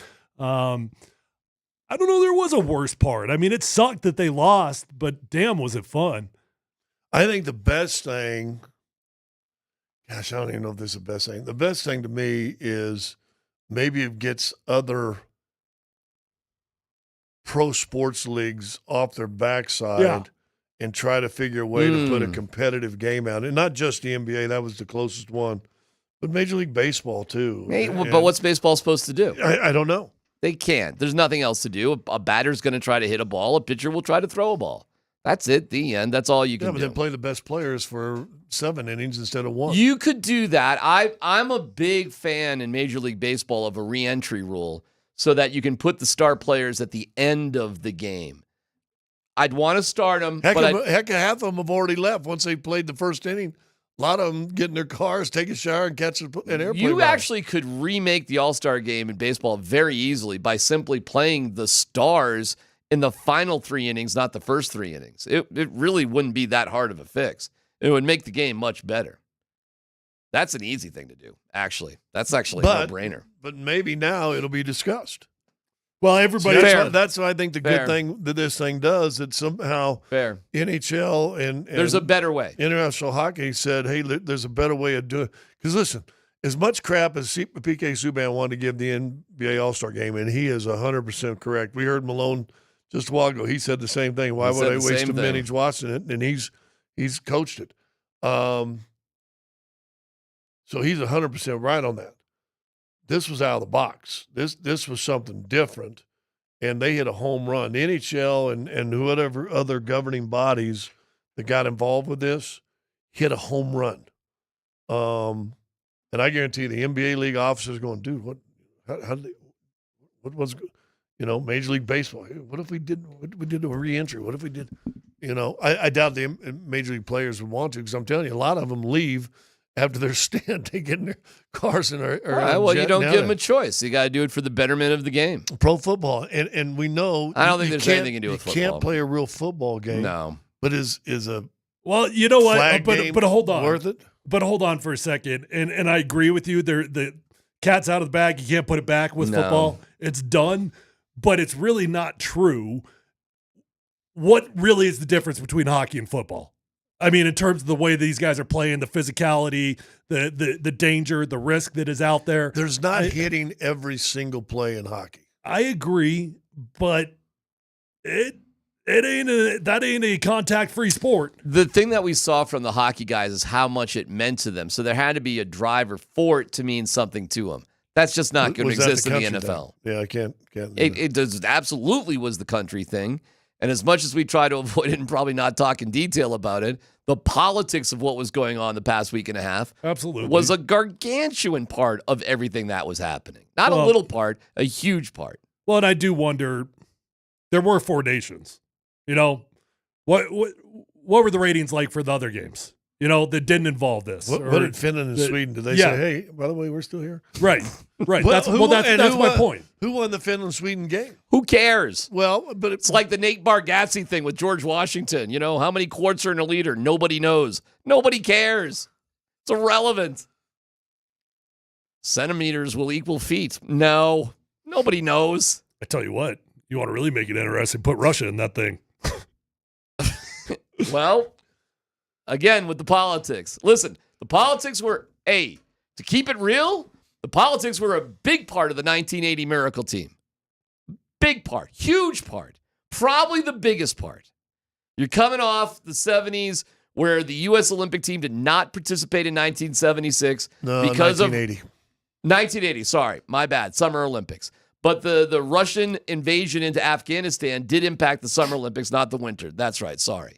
But the Russians were looked at as they were a professional team playing a bunch of kids. But trust me, the politics going into that year were gargantuan. Well, absolutely gargantuan. You're still in the middle of the Cold War, but the 80 basically was the last game, a really truly international superpower type game competition for the next 8 years, right? Because the Eastern Bloc boycotted the 84. Sarajevo. We boycotted 80. They boycotted 84. So it wasn't until 88 before everybody got back together. And that, I think, was in Calgary, I believe, in 88. Winter Olympics, I think. Oh. I don't know. I could be wrong. It's something like that. But 84 in L.A., the Summer Olympics, Russia the Eastern Bloc boycott. All right, I mean, that's the uncomfortable question, I guess. But was this thing really was politics the biggest thing that was going on here? Probably. Yeah, I don't think so. I think. Well, I don't know. There were some weird moments, man. Well, there's been weird moments for American teams when the Avs went up to Vancouver and then places too. I don't think for U.S. I don't think when we went up there. I don't know. Maybe Kachuk said we heard him boo us. Yeah, man. So maybe it did, but maybe. I don't think that made or broke this tournament was the politics. I think the way the players competed. Well, you're right. It starts there. You do also wonder, do they compete that hard without it? Yeah, see, I think they do. And maybe this is my old get off the guy lawn moment like you did with national singers or national anthem singers. I've just seen too many competitions from a lot of other countries when they put their sweater on that has the emblem of the maple leaf or the finish signs or whatever it is. I've never not seen a competition be a competition. Scott, do you know what happened in 1809? It was the Finnish War. Do you know what that solidified? Finland as an independent country from Sweden after 700 years of rule. Did you see? And we took 3 more years and did our own. Did you see Sweden and Finland throwing hammers at each other? No, but they take shots at each other. I mean, it's a rivalry. Of course it's a rivalry. Finland was under Swedish rule for 700 years. Is it too soon? 1809, is that? I guess my point is 216 years. It's probably too late to have the same. Are we still carrying that? I think the recent turns of news are a lot more recent than the Battle of 1809. Listen, man, it was special. It was special for a lot of reasons, a lot of interesting reasons, and I don't know if they can ever recapture it again. Frankly, I bet they try. Well, so next year they're expanding it. Well, next year's the Olympics. So they are expanding it. Yeah. The next time it's back, it's getting expanded, right? I don't know. Is that what you heard? I heard Raj talking about it, and I think they're going. I think there's going to 8 teams. Okay. I think we might have just witnessed an unbelievable unicorn event. I don't know if it'll ever be like this. Seriously, we may have seen one of the more fascinating week and a half of sporting events in our lives. Well, and it kind of snuck up on us a little bit, and it just happened. Politics or not, America grabbed more interest when the Americans came out and became ugly and started pounding dudes in the face in the first 10 seconds of a game. And does that really have the same energy if they're not booing the national anthem to start the Probably game? not. Well, you thought that they did. You thought it had nothing to do with it, but I'm convinced it had everything to do with it. I think they were going to fight. However, I think it was raised to a way hotter temperature. There was going to be one fight. Here's what was going to happen. Matthew Tkachuk was going to fight Bagel, or whatever his name was. That guy. That was going to happen, period. The rest of it, though, I think is a result of the temperature of everything that else. I think the Americans just flat out felt a responsibility to fight. You know, they felt like if they didn't do that, they'd be letting down their country.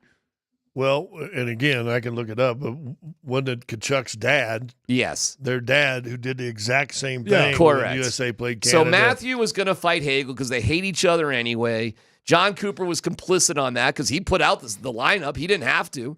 They're the home team. They can put out the second lineup. Cooper knew what was going on. Everybody knew what was going on to start the game. What you couldn't predict was the rest of it. I don't think they could either. And I do think you're right. The results of the anthem and all that got Brady going. It certainly got JT Miller. JT Miller went after Paroyko, whatever his name is, the biggest guy out there. And don't forget, the Canadians led that game 1-0. I mean, the two games were nearly identical. They were great. They were great. Are you surprised? Oh, did you see Brady Tkachuk try to bait Cale Makar into some sort of very confrontation? early on? And did you see Cale just smile at him and move away? Yeah. What'd you think of that move? I was all for Brady. I saw that little shove. I saw it. Yep. But did you see what Cale did? Yeah. He did not. He didn't take the bait. Not only did he not take the bait, but nobody else on Canada did too. Yeah. They clearly knew that sort of thing would only help the U.S. team, not them, and they just stayed away from it. Here you go. Matthew and Brady Tkachuk's dad, Keith. It was in the 1996 World Cup. Yeah. Do you know who he fought? Claude Lemieux. That's right. And he fought him 30 seconds into the game. 30 seconds into the game. This was an ode to the old man is what this was. The first one was. But the temperature was boiling to a point. Yeah. There's no way they could replicate it. It was interesting to see Brady try to get into that with Cale Makar. Cale smiled at him. A little bit of a shizzle-eating grin. Like, no. Not today. That's not going to work. The Canadians did not get baited into it, and that was smart on them. However, they did trail 2-1. Brady was doing everything in his power, though. He was trying to get one roll. Oh, for sure. There ain't no doubt about it. But they weren't going to. The Canadians weren't taking the bait. Do we have no clue what happened to Matthew? It's a hockey dude, right? Lower body, upper body. They don't tell you. No clue. No, he tried to get it with Makar, but you saw who jumped in and punched Tkachuk. Yeah, right? Taves right Taves there, too, of course. Well, that's actually not the one I was thinking That of. isn't the one I was thinking about either. Well, this is a different one. Watch Taves. Yeah, Brady's trying to. Yeah, Taves. Boom. Yeah. Taves got a little shot in there. Yeah, that isn't even the one I was talking about. See, Cale's laughing at that one too. I think Cale's a little bit of a wise ass, kind of quiet, look at Cale's laughing. Like, okay, all right. But Taves is going to protect his boy. Hey, fine with Taves. Taves can slug her away whoever he wants. We got no problems with that. When the U.S. led 2-1, did you think they were going to win the game? I was nervous the whole game. I'm watching it. I got it up on the screen, so timeout, I'll check and look and see what the score was. I'm like, oh, okay. The way that Nathan MacKinnon scored so easily early on. That was a crazy goal. I was just like, what was Hellebuck supposed to do? I mean, nothing. He literally couldn't see the puck. He could not see that thing. The puck went through 7 people before it got to Hellebuck. Like how the hell that thing made it to the net? I don't know. You mean that's the key to put traffic in front of him? Well, this was different. This was different than just traffic, though. I mean, this wasn't ridiculous. traffic just in the crease or right outside of it. No. I mean, it was like 15 feet of traffic. It was ridiculous. It was absurd. It was lucky. But it was traffic. But listen, you put the puck on net, good things happen. Yeah. The traffic. Yeah, of course there was traffic. It was every player on the ice. How that puck didn't hit anybody else is unbelievable. But you got to put the puck, listen, Nate made a great move to spin around to get into the slot to hit the shot in the first place. So, I mean, it's not all luck, obviously. There's a lot of skill that goes there. This is what drives me nuts and is great about hockey. Who knows why the puck goes in and why it doesn't go in sometimes. Right. Cale had a pretty good look at it in was that the second or the third? And he actually lost control at the last second, but he had a pretty good look. He did fluttered a little bit. Yeah. But it had a shot. Yeah. And Binnington had to put his glove out to grab it, or Cale would have had the game winner. Was that in overtime? Yes. That was overtime. It was overtime. Yeah. By the way, last note on this. Did you see what happened to Charles Barkley when he was wearing his USA sweater on the TNT set? He got caled. They dumped a bunch of kale lettuce on his head. Was he on with the hockey guys? No, he was just on the TNT set. And they were just talking about things. Dan, if you can find that video, it's pretty funny. Because he gave a guarantee. And he loses every time he does that. He loses every time, and they dumped a bunch of kale on his head. For Cale Makar. Do we realize, listen, we talked about Joker with this, how big he is in the sport world. Do we understand how big that MacKinnon and Kale are in the sports world? I don't think we are close to having an understanding of where that is worldwide. Right. Not a clue. Because if you bumped into those guys in the Cherry Creek Mall or down in Park Meadows or something like that, you They're wouldn't like regular guys. you wouldn't think twice. But they are giants, right, worldwide, and they're in our backyard. Let's Football Goes coming up next.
All right, I give the coach credit on that one.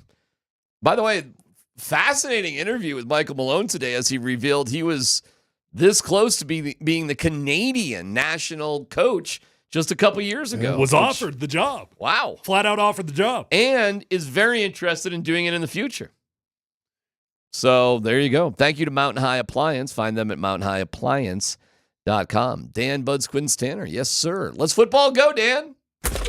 All right, let's hear from Jay Gruden, former Washington head coach. He was asked, what grade would Jay Gruden give Bo Nix on his rookie season? Jay, tell me about the strengths of Bo Nix and what kind of season you felt like he had in Denver. Bo, intermediate passing-wise, is very, very accurate, throws a very catchable ball where receivers can run after the catch, which is very important in Sean Payton's offense. He's very athletic. He can get himself out of trouble. Only took 24 sacks all year long for a rookie quarterback. That's unheard of. Down the field, vision and accuracy and anticipation is what he lacks a little bit. When I was thinking about my expectations where he got drafted, I would have thought he'd play like a D-plus quarterback, but I got to give him an A- for his production and his ability to take that team to the playoffs. All right, so Jay gives him an A-. First question, do you guys agree with his grade there? And second question, have you ever heard two brothers sound more alike than Jay and John Gruden? They really do, man. I got a third question. Rex and Rob Ryan sound crazily alike too, but I know what we you're saying. played that one. I thought it was Rex and it was Rob. Yep.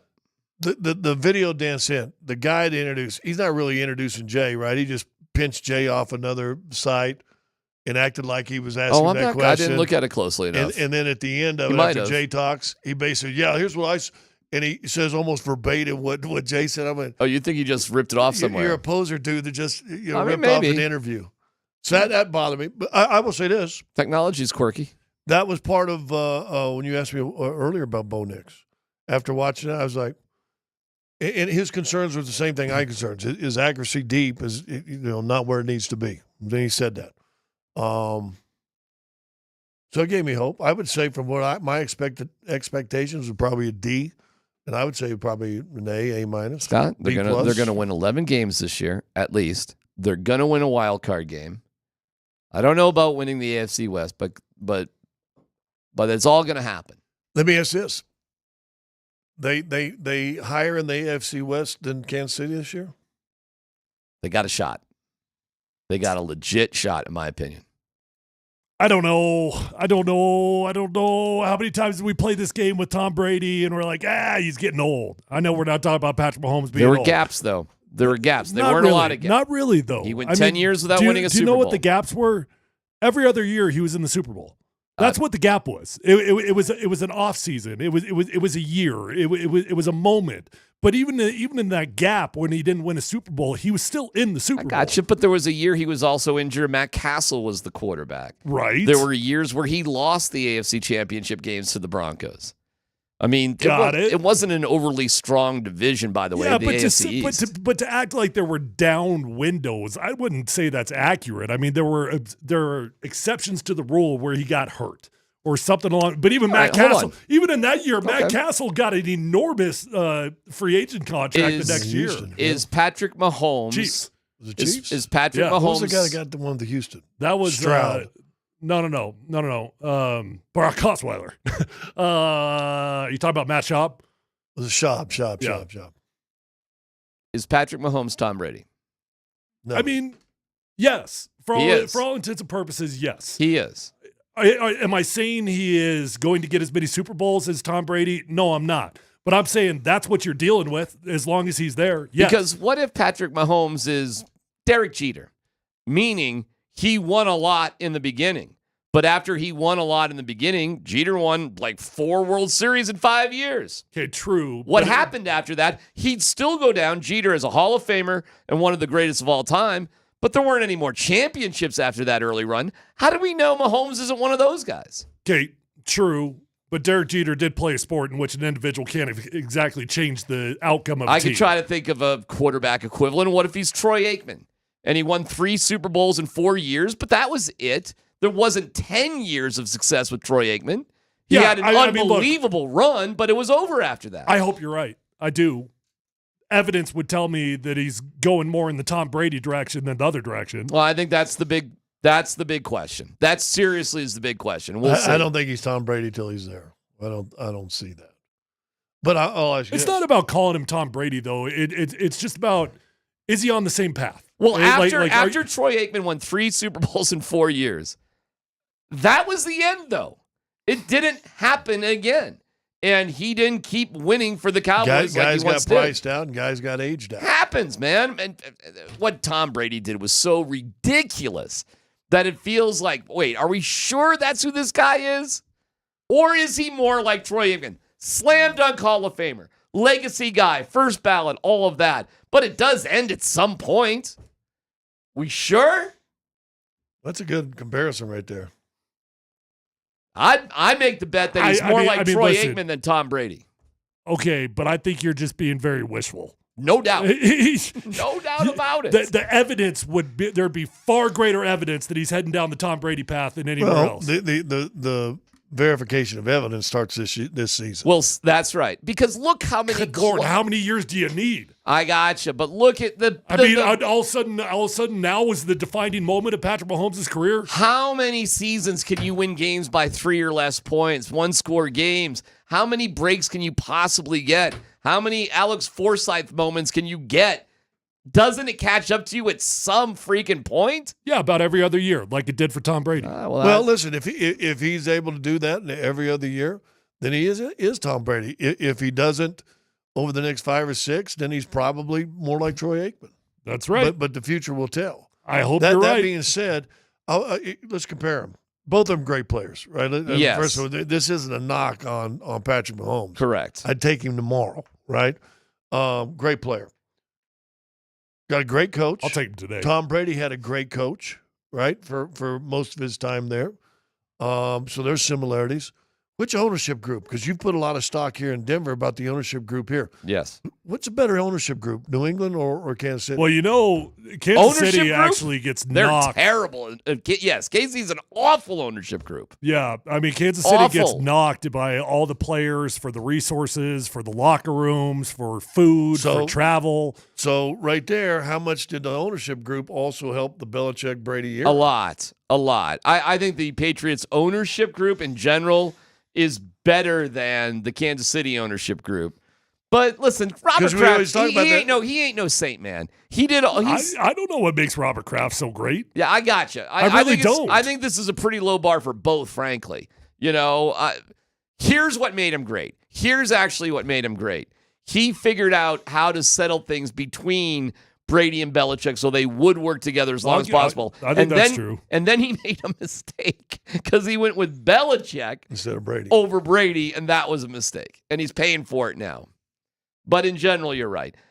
Here's something for you to keep in mind. Broncos salary cap space. This year, 41.7. Next year, 141. 2027, 177.9. Yeah, but those numbers are going to change drastically once you give out a couple free agent contracts. Agreed. But I'm saying the Broncos are going to have money to play with a quarterback on his rookie contract, which is the prime best case scenario way to win a Super Bowl. When Mahomes won his first, right? He was still in that first 2, I think. That's still in right. That contract. Correct. You got to pay your quarterback eventually. But Russell Wilson won a Super Bowl in his second year. Tom Brady, well, he doesn't really count here because he was a 7th-round guy. But he did win a Super Bowl in his second year. There are quarterbacks through history who have won. Where was Favre when he won his first Super Bowl? Like, there are young quarterbacks under 25, 26 that win Super Bowls. That is not unusual. So to have the expectation of Bo Nix at age 25 in his second year, when you got some room in the next couple years, come on, guys. This can happen for the Broncos. And you know what? We should have it could happen. It could happen, and we should have the expectation that it should happen. I think so. You know who else? You know who has that expectation? I'll play that game after year 2. I'll play that game. Right. If you give me a good year from Bo Nix in year 2, I'll play that game. But year 2 is the defining year, in my opinion, of most quarterbacks' careers. Well, I'm right there with you. This is not the year for a down year. I'm there with you. So I'm with you, man. The bar is higher. 11 wins, first-round playoff victory. Just making the playoffs ain't good enough. And you know who would tell you that too? Greg Penner and Sean Payton. I don't know what George Payton would said. Probably, I'm just happy to have a job. Next story, Dan. All right, so Todd McShay, who writes for The Ringer now, is reporting that the Cleveland Browns, who own the number 2 overall pick in the NFL draft, prefer to acquire a veteran bridge quarterback rather than select any of the prospects that might be available to select on draft day. What team again? I'm sorry, Dan. What team? The Browns Okay. own the number 2 overall pick. Yeah. So McShay says Kirk Cousins could be a veteran quarterback the Browns could acquire to buy them some time. Yeah. He says, I've heard from multiple sources that Cleveland, they're not pulling the trigger on a quarterback. They don't believe that this is the year to do that. Yeah. They are not a quarterback in this class away. He says if it had been last year's class, they would have felt really good about a quarterback who could help them take off and run. So let's just paint a picture where the Broncos are in the exact same scenario the Browns are in right now. Number 2 overall, same situation the Browns are in. DMac, do you want him taking a quarterback? No, the Browns are actually in a very quirky spot where 9 out of 10 times, 99 out of 100, I'd say take a quarterback. But they're actually in a very weird spot that I cannot imagine because of this Deshaun Watson deal. And it's not the right time for them to go for a quarterback. Why? They're a mess. I mean, if you don't like the quarterbacks, that's one thing. And I've always been a fan. You always say you can't choose when you suck. That's right. And I say, but you can't choose not to draft a sucky quarterback. And so if they look at these 2 quarterbacks and they're like, they suck, I get that. But everything else is screaming your only way out is to draft a young QB. Here's the problem with what you just said, though. You use the word they. And they, I feel, are is Cleveland. Right. And it's funny because, like, well, if you don't like him, don't take him. And that's Vic Fangio. He likes Surtain, not Justin Fields. But it was another sign that that guy ain't going to be here for the long part. Nobody's going to be there in Cleveland. Like, ownership for Cleveland just in my opinion, has to realize it is probably a waste to draft a quarterback because everybody in charge of this team is going to be fired or replaced here in the next couple of years. So in that very bizarre... But is it worth them trading or going out and trying to get Kirk Cousins and spending... Kirk Cousins is fine. $35 million? Sure. Well, whatever. Well, they won't have to do that. Right. Kirk will play for $1 million. Right. He'll play for league minimum. If he's released by Atlanta. Right. Yeah, it's right. Yes. Well, Tyler's convinced of it for sure. Yes. But it will just be like Russell Wilson part 2 for Cleveland. And in very rare occasions, it's better to just get the best player on the board than the quarterback. They're there. They should take Travis Hunter, Abdul Qadir, or frankly, what they should really do is trade back and get the best guys that they can after that. If that's the scenario that Kirk Cousins is going to be released, and you had a choice now, because now you get the choice to go play where you want to play for $1 million because you're still getting paid somewhere else, right? Would you pick Pittsburgh or Cleveland? Pittsburgh. So just because Cleveland wants to go get Kirk Cousins, and it's his choice, if it's not a trade and it's his choice, why would you, if you're Kirk Cousins, ever go play for Cleveland? You wouldn't. As opposed to the Raiders you wouldn't. It would just be a last Tennessee resort. or you wouldn't. Pittsburgh. It would just be to keep my career alive. Correct. But do you think he'll get more options at other places? I don't think he's going to get a lot. No. But there'll probably be a couple. Well, if Tennessee picks the defensive end, the outside Abdul linebacker, they pick Carter, and he's on the market, you don't think they'd say, maybe. Well, let's take him for a couple years? Maybe. There's a lot of ways to lose football games in the NFL. You could figure it out.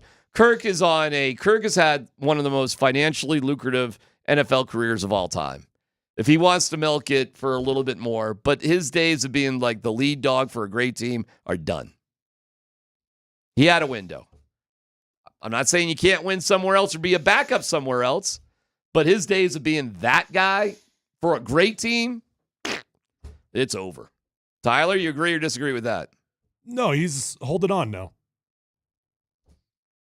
There's still more money to be made, though, and Kirk's going to get it. Well, look at Brunell. Look at what Mark Brunell did. He it hung was in there. Before, the big $50 million contracts, but a great starting quarterback for a lot of years. And then I think he was a backup for 10 years. I think he got close to 20 seasons. Hey, man, is Case Keenum going to be in the league next year somehow? Probably. Is Joe Flacco going to be in the league somehow? Trevor Siemian's still in the league. Trevor Siemian's still in the league? Is Carson Wentz still going to be in the league somehow? Hey, man, you don't have to be U2. You can play at the Toad Tavern. You know what I'm saying? And you're still a professional musician. There's a lot of ways to do it. Were you a professional musician? I played at the Toad Tavern. It's PhD on 92.5.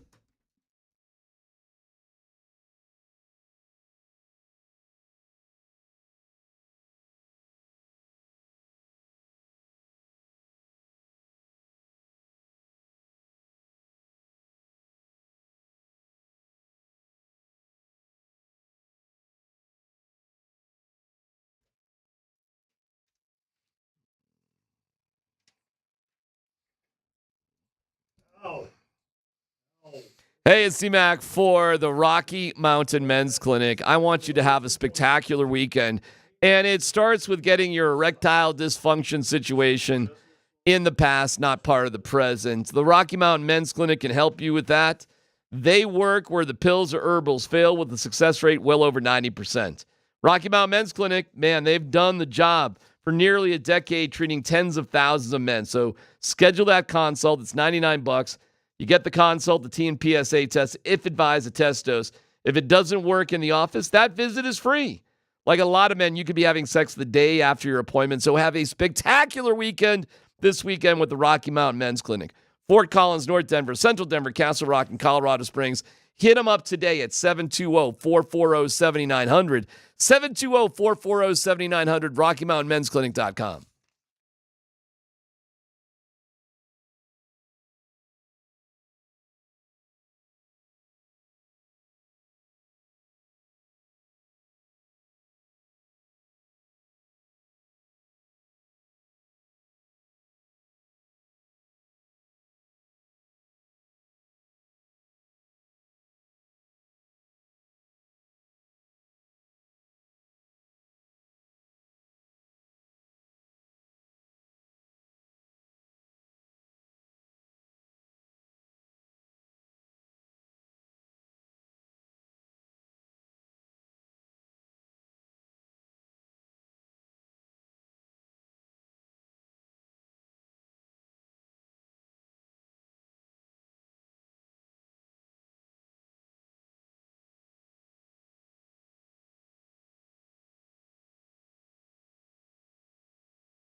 Thrilled to be with you here in the Backus and Shanker studios. Serious lawyers for the seriously injured. Thank you to Backus and Shanker. The ratings are in, and it's stunning. When we said, hey, maybe we saw a unicorn event that is going to be hard to replicate, well, here's some numbers for you. ESPN averaged 9.2 million viewers. Dang. Averaged for the game last night. That's average. It is the most watched non-Olympic hockey game on record. And if you throw Canada into that mix, 16.1 viewers, which means more people in the United States watch the game. Of course, there's just more people. But more people in the U.S. watch the game than people in Canada. I'm sure the percentage of Canadians was higher, but still. Wow. That's awfully impressive. Last year's Stanley Cup Game Hold on. 7 final. Let me guess. Remind everybody who won it. Well, Florida. Was it? I'm not laughing at you. Yeah, I'm Edmonton. Was it Florida? Edmonton, correct. Yeah. That Connor McDavid won the Conn Smythe, didn't come out, the whole thing. Yes. I'm going to guess 2.1. No, it was big. It did better. If you combine Canada and the U.S., Oh, okay. Canada and the U.S., it had 16.3 million. Last night, Canada, U.S. together, 16.1. So last night, a meaningless game aside from getting the trophy. Yeah. Which was that a trophy or a cup? It kind of had a cuppy trophy look. Was just as interesting to the hockey public as Game 7 of the Stanley Cup Final. Mm-hmm. Well, you heard wow. You heard all the stories from the announcers and the coaches were talking about they got more text for this game than they did for Game 7 of the finals, and it's wild what this moment could do.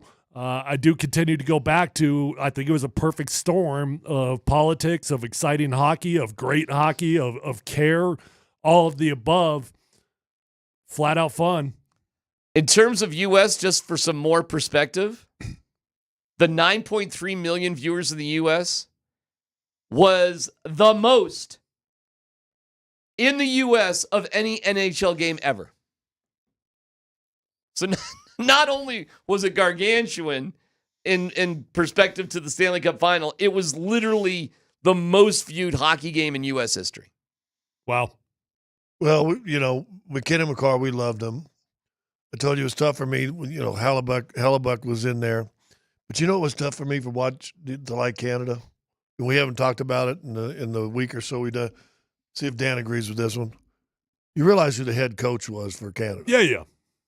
I don't like that guy. I don't dislike him. I don't either. And my wife hates John Cooper. Yeah, I do too. He seems so calm and collected. Yeah. He's like just Mr. Chill Pill. I don't know what there is to dislike about these guys. I kind of agree with you. Arrogant. He gives me anything but arrogant. Go watch his post-game interviews. I was around that guy a bunch, luckily for me, in the Stanley Cup Final. Like, I was there with him every day. I kind of like him. I think the dude is like one of the most relaxed coaches I've ever seen. What's great about today is that it's not yesterday. Okay, but hey, my Dan, wife. So do you like John Cooper? Yeah, actually, I do like John Cooper. I think he's a good coach. Oh, he's definitely. Yes, but he's got the skins on the wall. I found a big distaste for him when the Avs beat them in the that Stanley is Cup. So fascinating to me. Oh, big distaste. Okay, you know what? Arrogant and made up stuff and. Maybe he's one of those. He's a crybaby during that series. Well, he did. I do remember. I can't remember exactly what it was about, but I do remember there was an episode of that. Well, there was a bunch of. It was the Nazem Kadri Game 4 overtime goal. He thought the Avs were offsides. He was crying about it after the game. He wouldn't say what it was. He's like, "Well, we'll talk tomorrow. We'll talk about it with you guys tomorrow." But it was unfair. That was my straw. That was my straw with my camel's back. That was a bit of a but he had a. All right. Okay. I guess it. You know what? Sometimes dudes come off different in person than they do on TV and in clips and that sort of thing. So I'm with you if that's all you're really getting from him. But being around him a bunch, man, the guy's story is amazing. He's a pretty cool dad. What he got out of his team to go to the Cup 3 years in a row is kind of ridiculous. That's amazing. No, I think he's a great coach. So, but my wife hates his guts, man. So maybe it's the same vibe. Surprised Bednar wasn't involved anywhere? No. I mean, it's a national team that's all set up, and he's just not part of that. No, I'm not surprised. Why? Are you? Well, in a sense that the Avalanche are always considered one of the top 4 or 5 teams. Always, they've got 2 of the best players in the world. Bruh, Why not an assistant coach on the side of the bench? No offense to Bedsy, man, but Cooper took his team to 3 Stanley Cup Finals. Well, I'm not saying head coach. Why wouldn't he be sitting on the bench with them? You know, I didn't even notice who the assistant coaches were. I don't know. Do you know, Dan, who the assistant coaches? I don't even know. I don't even know who they were. How familiar do we expect the Olympic roster to look? For which team? Yeah. USA. There will be big changes. Because in the bottom? Yeah. The bottom 6 was not great. Bottom 6 was not great. Okay. Listen, man. You got to give them a lot of credit, the U.S. team. They are not as talented of a team as Canada. Are you kidding me? So what they did is pretty freaking amazing. And, you couldn't beat Bennington, unfortunately, last night. So you probably see quite a few changes, actually. I don't know. I'm hoping one of our guys can be part of it. I don't know who's going to be our guy next year. I hope Colton and Wood well, probably not Wood. I guess Colton would be the best shot to get on the team. But he's probably not all that close either. So Bruce Cassidy from Ottawa, Peter Dubois from Dallas, Rick Tocchet is with Vancouver. All right. Misha Donskoff from Dallas, and James Emery from Calgary, and of course John Cooper. So I mean, he had guys from other places.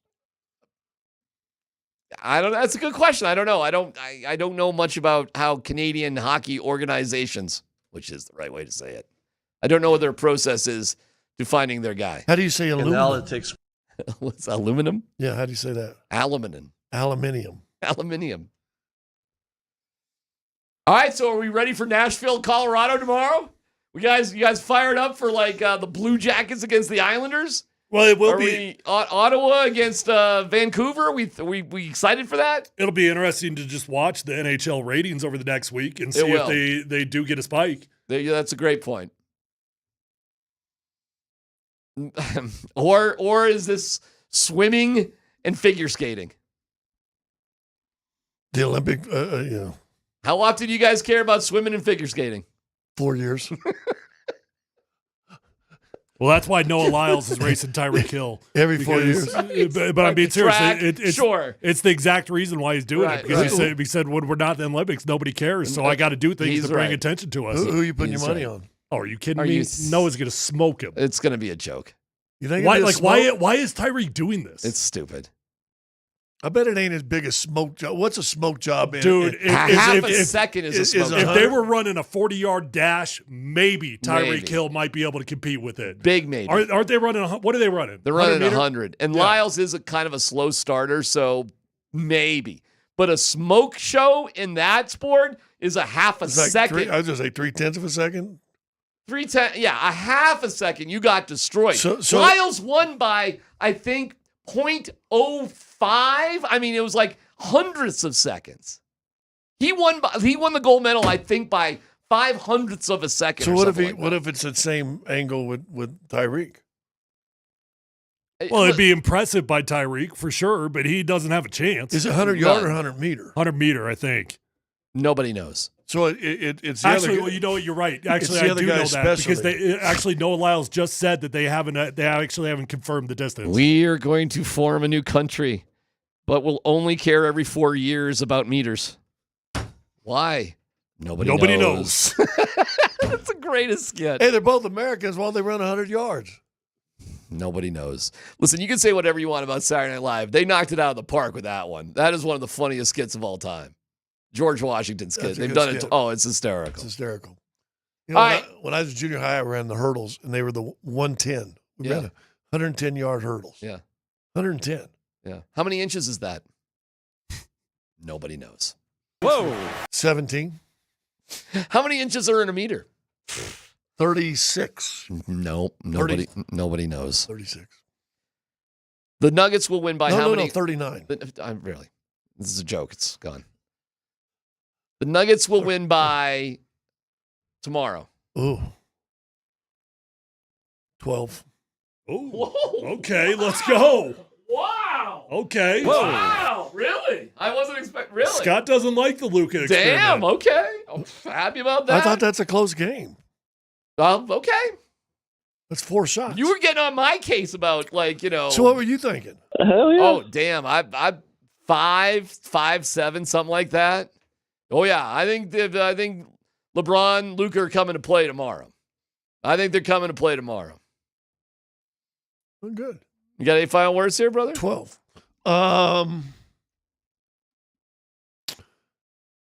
When somebody does you wrong, what's your first inclination? Vengeance. I hate you. Revenge. Anger. Forgive or revenge? Revenge. All right. And is your revenge to ignore them, to talk bad about them, or is it to go punch them? Sometimes. Oh, I'm not punching anybody. Look at me. So what about 2 months goes by and that person still did what they did 2 months ago? What's your silence? So basically, they may not even know they wronged you, but you've carried bitterness with you. What's your point? Does bitterness and unforgiveness affect the person that you're not forgiving, or does it affect you? I'll go ask Brady Kachuk this weekend. Yeah. He forgives. Nate and Andy coming up next.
Oh, we are here. We are live at the Loud House, the loudest house in lacrosse. It is Nate Kreckman and Andy Lindahl. We are live at Ball Arena, where tonight the Mammoth will take on the Desert Dogs of Las Vegas this evening. Throw out the records when the Mammoth and the Dogs tusk up and snarl, or whatever a desert dog does, and gets together. Huge one coming up tonight. 7 o'clock is the face-off. We dropped the puck Andy? at 7. We've got tickets to give away.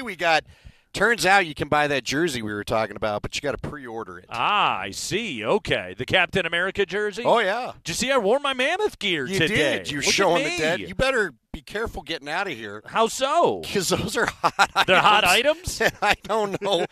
Well, the lacrosse culture celebrates many of the things that the deadhead culture celebrates. Ah, I see. So when you get those two together, it's quite a fun time. Okay. There's some has there ever been like a Doc Ellis of lacrosse? Has anybody, as far as you know, played a professional lacrosse game while tripping on acid? I have no idea what's going Teammates, on. whatever. Yeah, sure. There you go. Professionally, I don't know. Have All I right. known some guys? Yes, I have. Hey, whatever. Hey, one of our guys texting in. I know one of the guys that likes to text us. Mm-hmm. You're going to hear from him probably. Okay, good. We'll see if MB is out there amongst the people. I see. All right. Psychedelics Yeah. in lacrosse. Hell yeah. The Vail shootout is it's a good time. Good. We have a lot to do. Man, that Four Nations shootout last night. People seem to enjoy that They did. until the very end for some, and then I saw For some, 1,000. Andy. We've got the Super Bowl. Well, we lost the interest in that real quick, didn't we? Which you knew it was coming. Yeah, my dude Connor McDavid last night. My guys, Team Canada, came out on top. Hey! You can pump the brakes on my guy, My guys, Connor McDavid. My dude. Oh, for the tournament, he was mine. Yeah, He gets adopted. Him and all summer loving, all those special happened guys. so fast. Yeah, you guys are breaking up because now you're all going back to school. Oh, Sam Bennett, my guy. Mitch Marner, that's my guy, man. Oh, my dudes. Team Canada get it done last night, 3-2 in overtime. Andy, did you open up your app and take my advice? No, I Nathan shouldn't have. MacKinnon? I thought it was going to go exactly. Had they reversed the goal order, you would have been dead on with your prediction. Yeah. Now, I will say the only thing you were slightly off on. Yeah. Connor Hellebuck played a hell of a game. He was pretty good. And I don't know, maybe you should not leave Connor McDavid wide open for that last shot. Austin Matthews. Yeah, where are you going, bud? I'm looking at you, my friend. Have you just had enough hockey for tonight? Yeah, and man, Bennington. Bennington was out of his mind, which angered me too. You That know, was the only thing that really Andy. bothered me about Canada was I was like, Jordan Bennington. Yeah, you know what we call him? Benny? Benner. That's our guy. Bennington, the hero last night. 6 saves in overtime, preserving that thing. But Connor McDavid, yes, left all alone in the slot. Great pass by my guy Mitch Marner, and that was that. Team Canada gets the victory last night. 3-2. The Kachucks go home sad. Brady was good. Matthew. He couldn't play. He's definitely hurt. Disappeared after a while. I mean, this is. I'm just happy Colorado, as far as we know, got out with any issues. As far as we know. Boy, Cale McCarr went hard to the net that final second of regular. Did you see that? He thought Connor McDavid, or he thought Hellebuck was going to spit out a gumball. Did you see who sent the puck around the boards over to Mitch Marner? That was Cale. That was Cale He McCarr. saved the deal. Yeah, let's listen to the game winner from the land of my forefathers. Yeah, you and your maple syrup. My favorite announcer in hockey, Chris Cuthbert, on the call last night. Team Canada in OT. Listen to him say, McCarr and Marner. On this defensive zone face-off against McDavid. And off the drop, McDavid went forward and nearly got a shot off. McCarr sends it around. Marner waiting. Connor McDavid scores! Connor McDavid for Canada! Yeah, some bad communication going on there between Austin Matthews and Adam Fox. Boy, Adam Fox. That felt like the couple that agreed to live upstairs and downstairs. You ain't talking to each other at all. That was a night. That was a night to forget for Adam Fox. He was also the victim on Sam Bennett's goal. He got roasted on that play. I don't think Adam Fox is making the Olympic team next year. Nah, they're gonna probably look to make some adjustments. He needs to learn how to skate because he was a bit of a problem there last night. But yeah, McDavid beats Hellebuck. It was the most space that we saw on the ice the entire night. Andy, I mean, that game. What a great time for it. What an unbelievable game that we watched last night. Like in all seriousness, tight checking, no room to work with for anybody. The skill level that was on display, absolutely phenomenal, except for Connor McDavid until he was the hero in overtime. He had a dreadful night. And then redemption, thy name is McDavid. He gets the winning goal last night. Team Canada comes out on top. And, Andy, apparently hockey wins as well. That game last night on ESPN did a bigger television number than any NHL game ever. All right, and I'm asking a serious question. If you'd like to chime in, please do via the Champ Mazda text line. Only one serious price, questions. 1 hour. Yeah. One person. Mm-hmm. 303-504-0925. Can you give that to me again? 303. Deliberate. 504. Well-paced. 0925. I liked it. Intent, Nate. Thank you.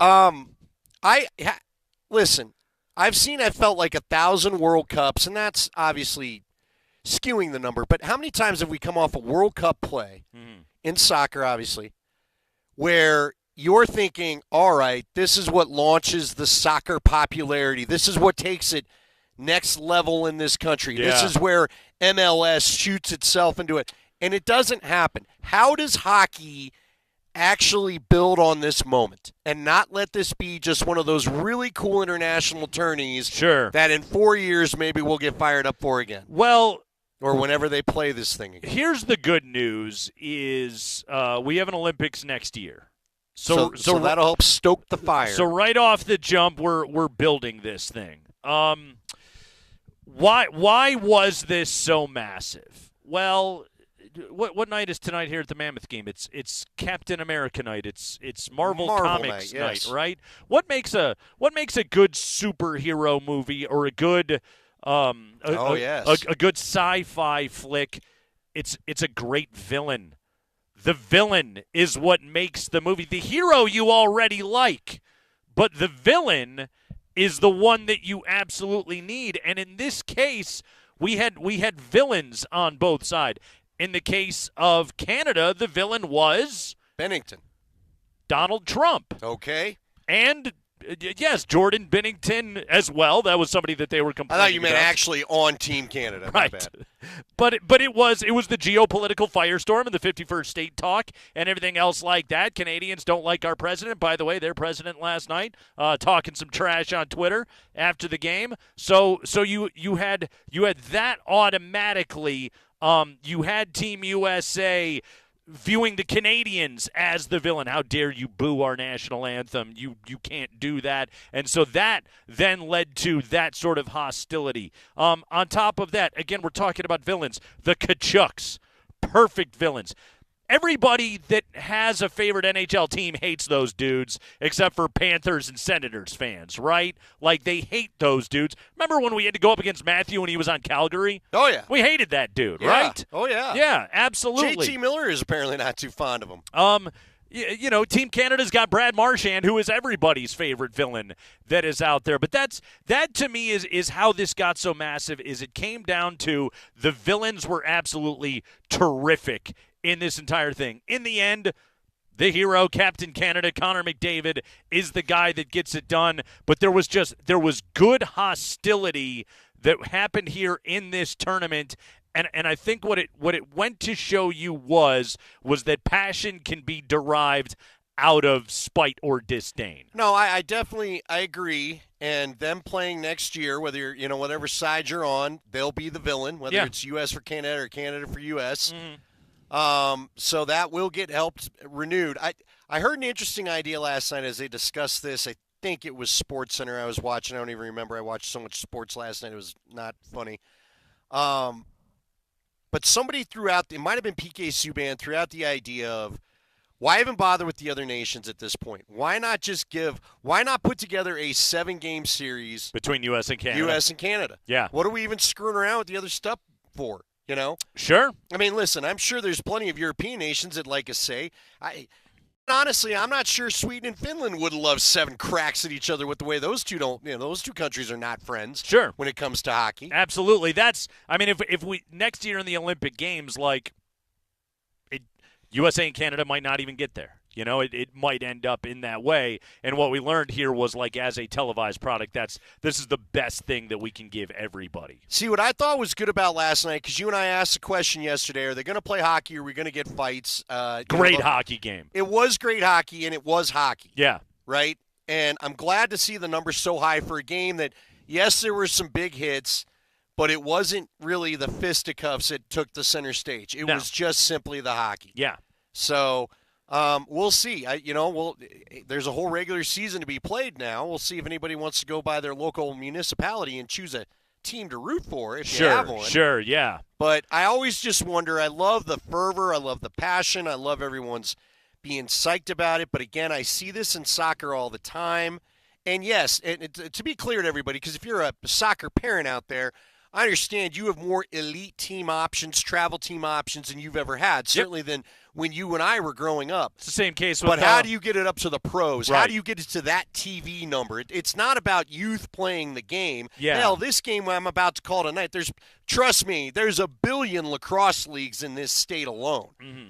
But that doesn't mean that if we put the Mammoth in Vegas or the Mammoth and the Buffalo Bandits, who have met in the finals twice, on TV, they're going to draw 9.3 million viewers. They're not. No, this Four Nations thing, I think really that's the challenge for the NHL is they stumbled into the perfect confluence of events, of times, of news cycles, and everything, and they managed to fill it in absolutely beautifully. If you can even keep half that number, though, right, you've really grown. It's huge for the NHL. Stanley Cup games are lucky to draw 2 million viewers sometimes. If they could get it to just keep the 5 million of the 9.3 million, you've seen some growth. Crowd in Boston was great last night. Oh, too. yeah, it was fantastic. And nobody booed the anthem. I'm glad we got, leave the politics out of this. Let this be your escape. The Johnny Hockey chant in the third period, I got chills.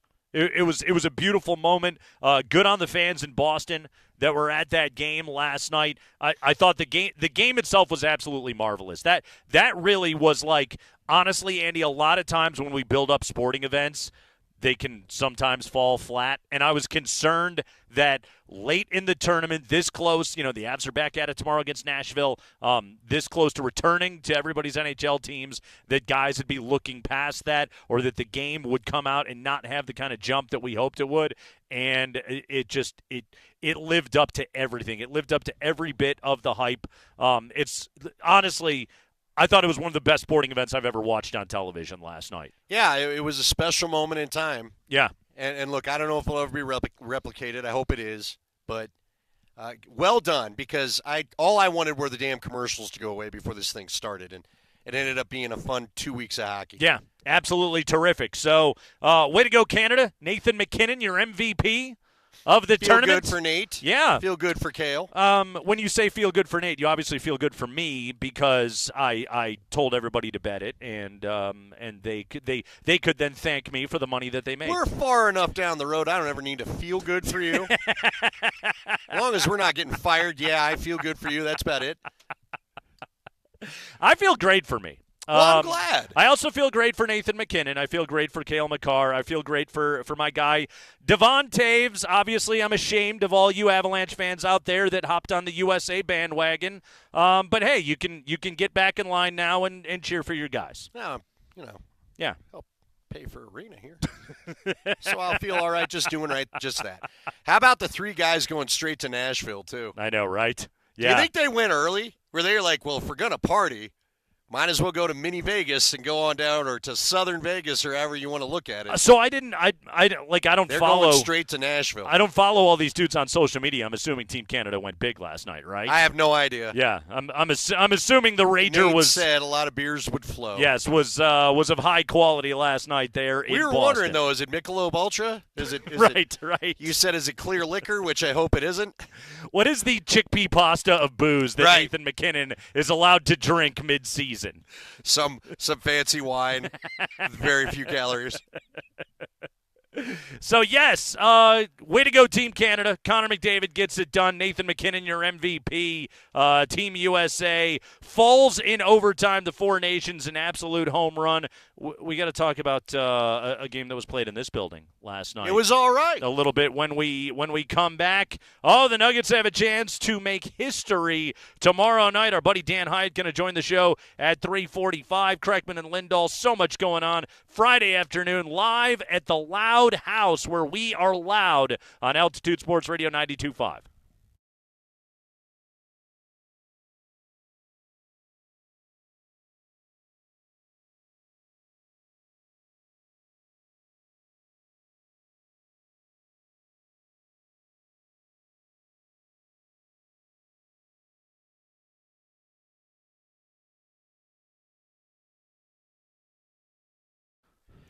Hey guys, Andy Lindahl here for the Rocky Mountain Men's Clinic. It's about to be the weekend. Are you going to go on a date? Are you avoiding going on a date? Are you going to have social time with maybe someone that you're interested in? If you're finding yourself avoiding this, even though you're available, or maybe you're in a relationship and you just don't want to find yourself in that romantic moment because of erectile dysfunction, then there are people that you can talk to over at the Rocky Mountain Men's Clinic.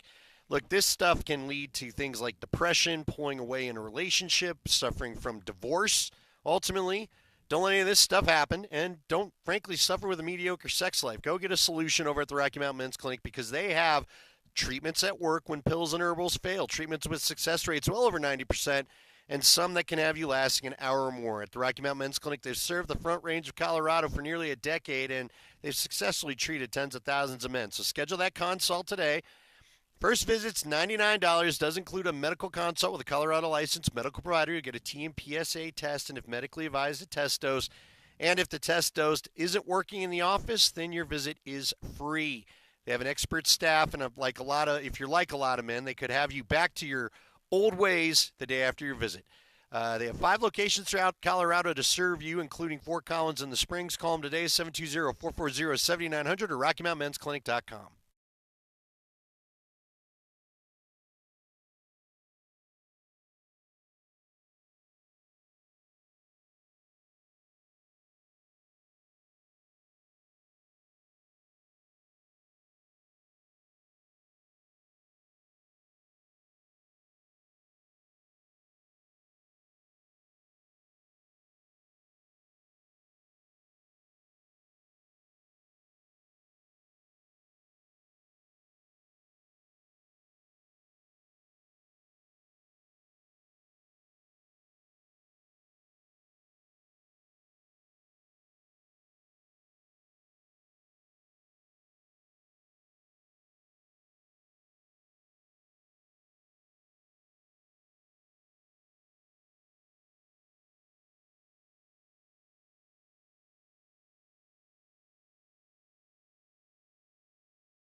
Oh, I hope you're having a delightful Ska Friday. It's Kreckman and Lindahl. We're live at Ball Arena. Tonight, we got the Mammoth and the Desert Dogs of Las Vegas. By the way, keep it here. Coming up at 4 o'clock, we will tell you how you can win a pair of tickets to tonight's Mammoth Desert Dogs matchup here at Ball Arena. Yeah, we got a few tickets tickets to give away, right? That's right. If you want to come to the game tonight, we'll tell you at 4 o'clock exactly how you can win and how you can be in attendance tonight at the Loudest House in Colorado. Well, and here's the other deal. Captain America night with special T-shirts. You can pre-order a jersey. It's a couple different shirts, so it's a fun theme night. It is a fun theme. Yes. And I like their chances tonight. You like them against the Dogs, do you? The Desert Dogs had a rough outing last week. What's the spread on this game tonight? I don't know. Okay. I'm not allowed to talk about that, Nate. I see. Okay. All right. It goes one step further when you're calling the game there, Nate. I have no idea, and I'm not allowed to know, so I'm not going to tell you. You're allowed to know. Well, I don't know. Do you want to look it up in an app? I want you to look it up in an app. I don't think you can get that in here, can you? Oh, yeah, no, the internet. We're technically at work. We work here, too. Yes. You know what I learned today? We'll promote it everywhere around the building, but you're not allowed to look up the information. Our cards get us up to this level. Did you know that? We're official now. We're big time. I never knew that. I didn't I was like, well, I'll give it a try, or I'm going to be stuck down here. And sure enough, it worked. Yeah, we're big time these Although days. now that they've heard that, they may change the clearance on my badge. Yeah, this could be a problem. Shouldn't have said anything. You and I going wherever we want to. I don't know if it's that. Hey, the Nuggets are in second. Booyah. Booyah. Memphis lost last night at Indiana. Ja Morant was quite bad, and the Nuggets get the victory last night over the Hornets. You know what I call that one last night, Andy? I call that one a professional effort. It was. It was a little what we feared earlier. I guess my 144-105 didn't come through that I gave you yesterday. But yeah, there was a little rust. There was a little Cancun sand to maybe knock off the feet to get back to playing basketball for a few folks. Not for Jamal, but for a couple of others. Not for Jamal. Turns out, pick up right where you left off there. 34 points last night from Jamal Murray. He was 12 of 18 from the field, 7 of 10 from 3. I mean, I feel like Marlowe was calling heat check like early in the first quarter last night, and Murray was just raining buckets last night. So he goes for 34. He has 4 assists. Here's his February numbers. Andy, you ready for this? This is February Jamal. 7 games played. Team is 7-0. 27 points, 6 assists, 56% from the field, a absurd 48% from 3. 88% at the line. Last 4 games, he's 21 of 36 from behind the arc. That is a 58% clip. This man is scorching right now. Okay. Is that, first off, is that one of the best stretches of his career? It's got to be, right? This is like, he's like bubble Jamal every night right now. What do you think? What changed for him? Just finally feeling healthy? I think health absolutely was a part of it. I think I think the team took a little while. No KCP. They changed some things changed for this team this year. Russ was new and a part of the mix, and I think this team had to settle in. And they were 11-10. They were 11-10 at one point, and now they're 37-19. I would tell you this. I love sometimes, you and I have talked about things we'd love honest, true stories to. Yeah. At some point, I would love for somebody in one of these Nuggets, it'll never happen. I'd love for you to reveal to me, how often do you get sick of each other at certain points in the year? Because we know what happens. And look, I'm telling you, I'm convinced guys were just irritated with maybe everything, if not each other, on that road trip where they had the squeaker against the 76ers who were missing everybody. They got blasted by the Knicks. They didn't play well against the Bulls. They got blasted by by Minnesota.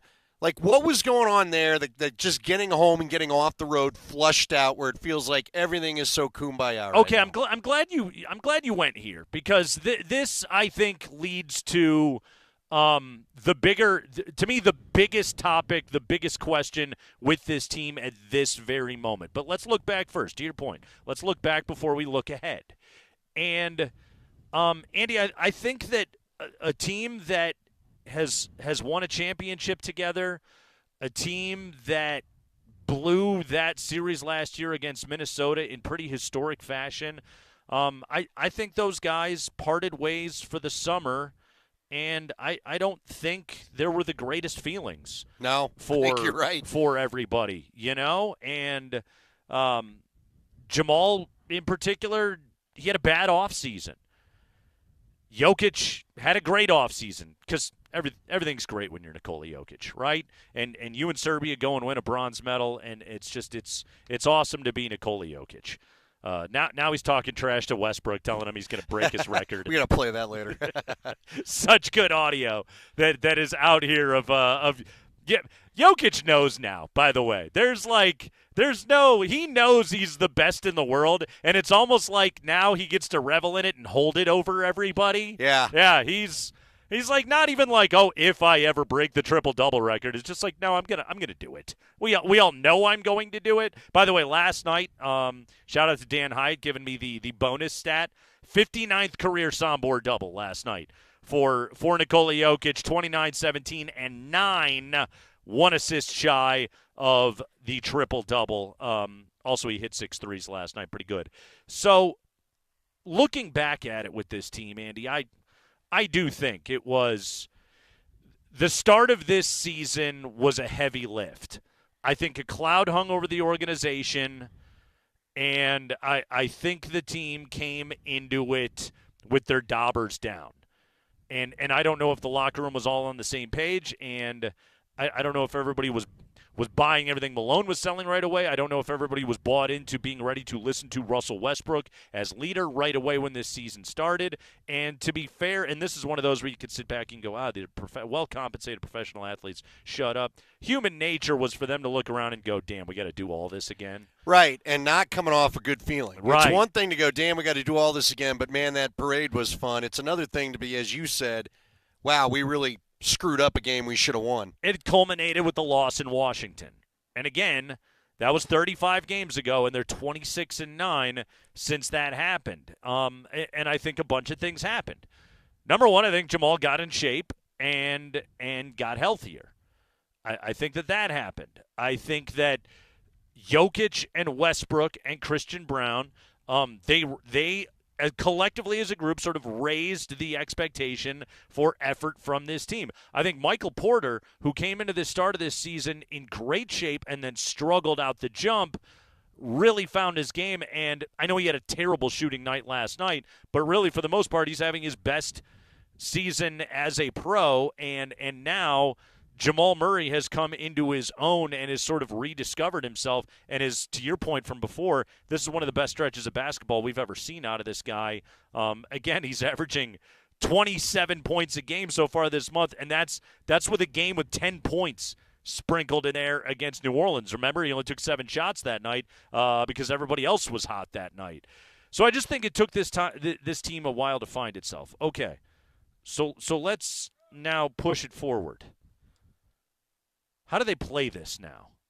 How do they play the rest of the way? Because last year, this team gunned it. They put the pedal to the floor after the All-Star break, and they ran out of gas. They lost that game against San Antonio. They somehow managed to stay in the 2 seed, but they didn't get the top spot. They lose that game to the Spurs, and they eventually completely just flame out against Minnesota, completely running out of gas as a group. What did they learn from last year about how to play this thing the rest of the way? Well, I do think you've got to – hopefully you can get enough bench effort that you get a few more fourth quarters off for Nikola Jokic and at this point Jamal Murray too if needed. Yeah. Again, I just pulled up the standings, and look, they're still fairly tight, but you've got a 3-game – all of a sudden you got 3 wins of breathing room over the Rockets anyway right now. Yeah. Look, Scotty pointed this out, and I would agree with you. I think you and I would both like to see them get the 2 seed for that home field or the home court all the way through the playoffs. I think it's huge.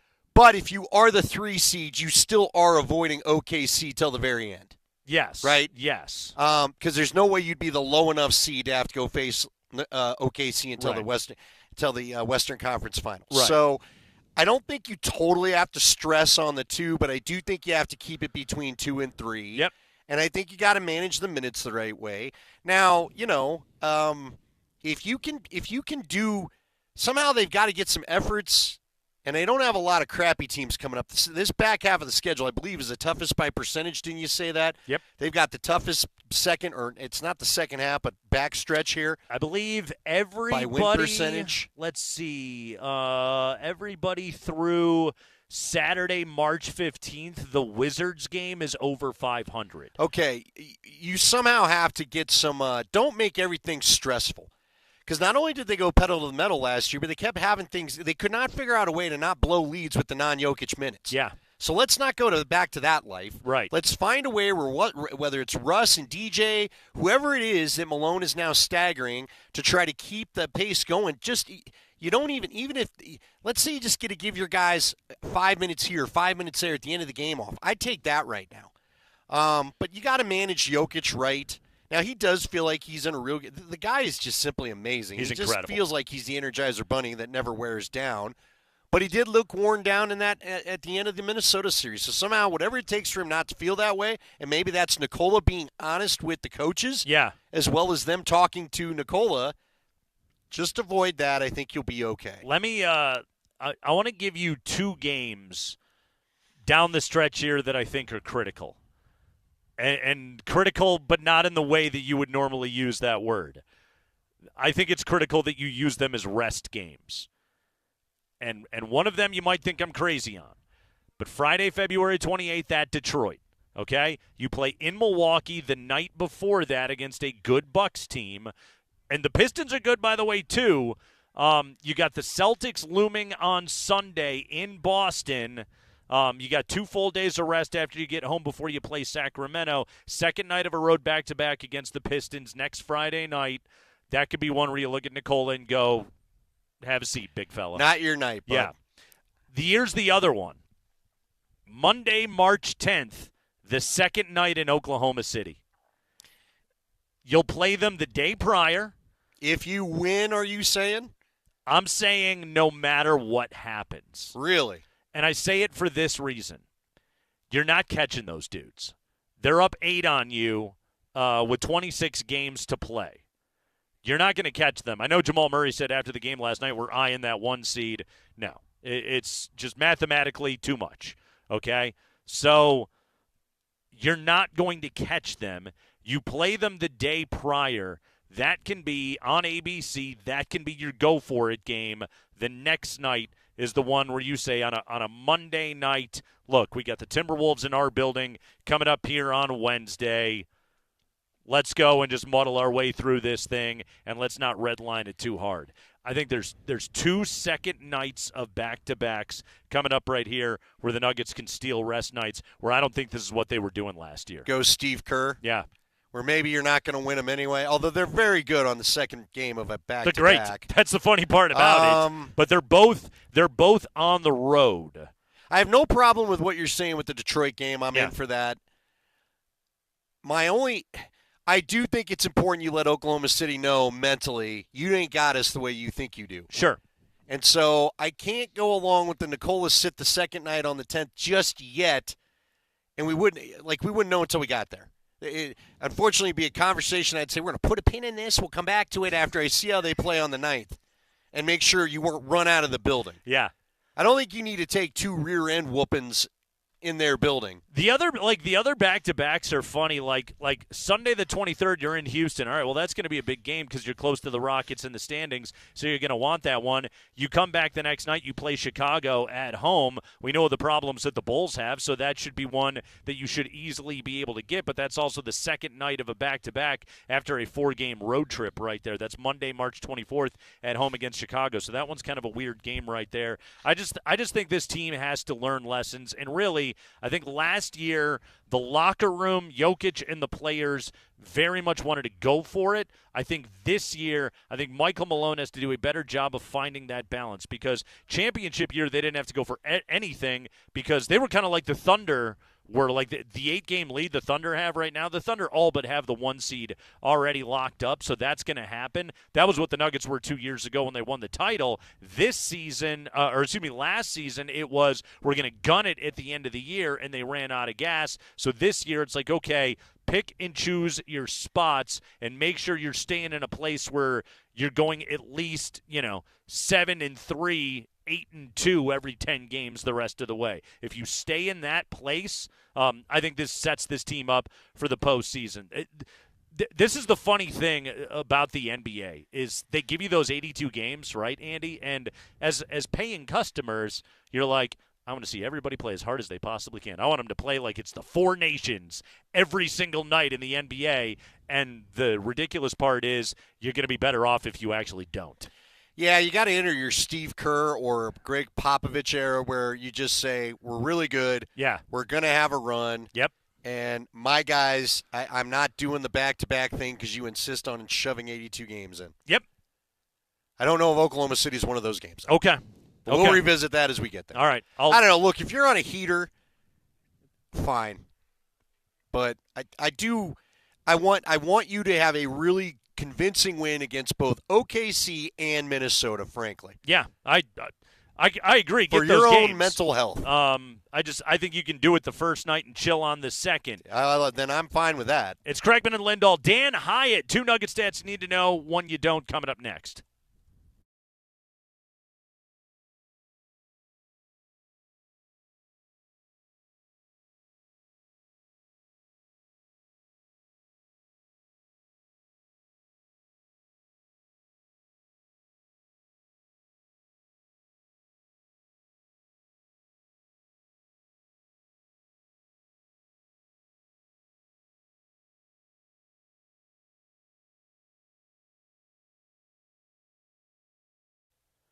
Hey, it's Nate Kreckman here for Roller Auction. Go to roller.bid right now. Check out all of their available auctions to bid at the moment. Got a good one right now. Assets from a couple of former Mexican food restaurants. Some really good stuff that's available to bid on right now. Whether you are a restaurant owner yourself, maybe a food truck, and you're looking for affordable supplies, or maybe you just want to upgrade your home kitchen, go to roller.bid right now. That's roller.bid, and check out the entire lineup to bid on this Assets from Former Mexican Food Restaurants auction, which is available to bid right now at roller.bid. They got a Hobart 40-quart mixer. They got some reach-in refrigerators and freezers, sandwich and pizza preps, cooking and heating. Got a Colpack walk-in unit. That's obviously for the big boys. An ice machine, bar back coolers, dough sheeter, tables and chairs, smallwares, and so much more available to bid right now. View all of the auction items at roller.bid. I mean, right now, I'm staring at a Dynex 55-inch television from one of these restaurants. The current bid on it, guys, is $5.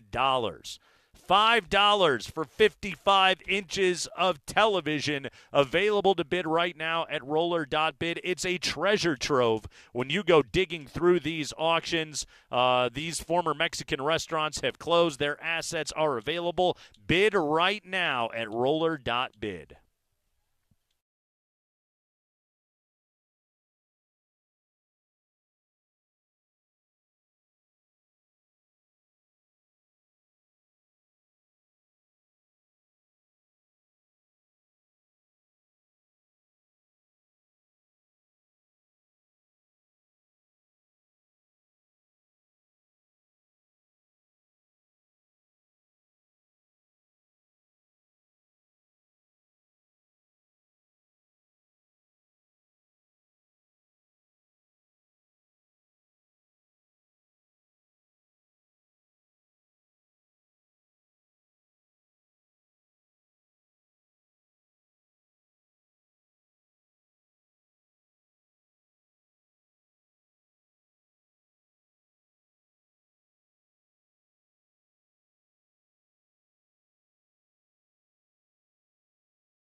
Gordon has it at the logo.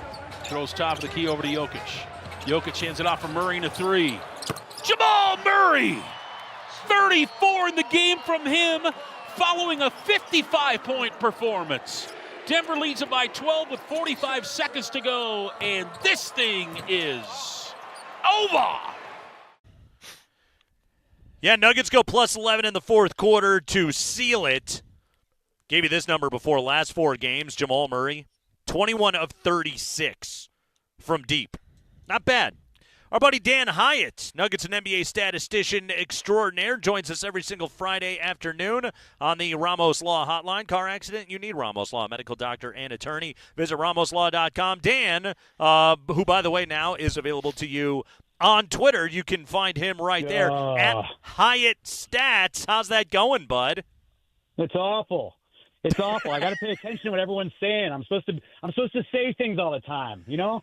I'm a stat guy who sits in my basement. Like, this is weird.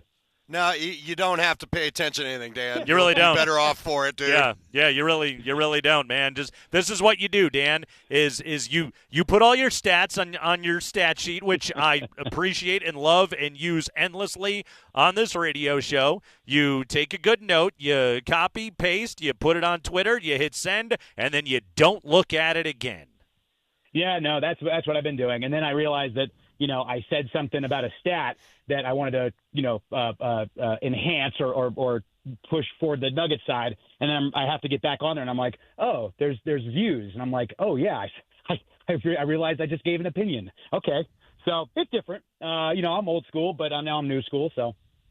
Oh, you'll get there. Yeah, man, you're hip. That's why every single Friday you appear on terrestrial radio, Dan.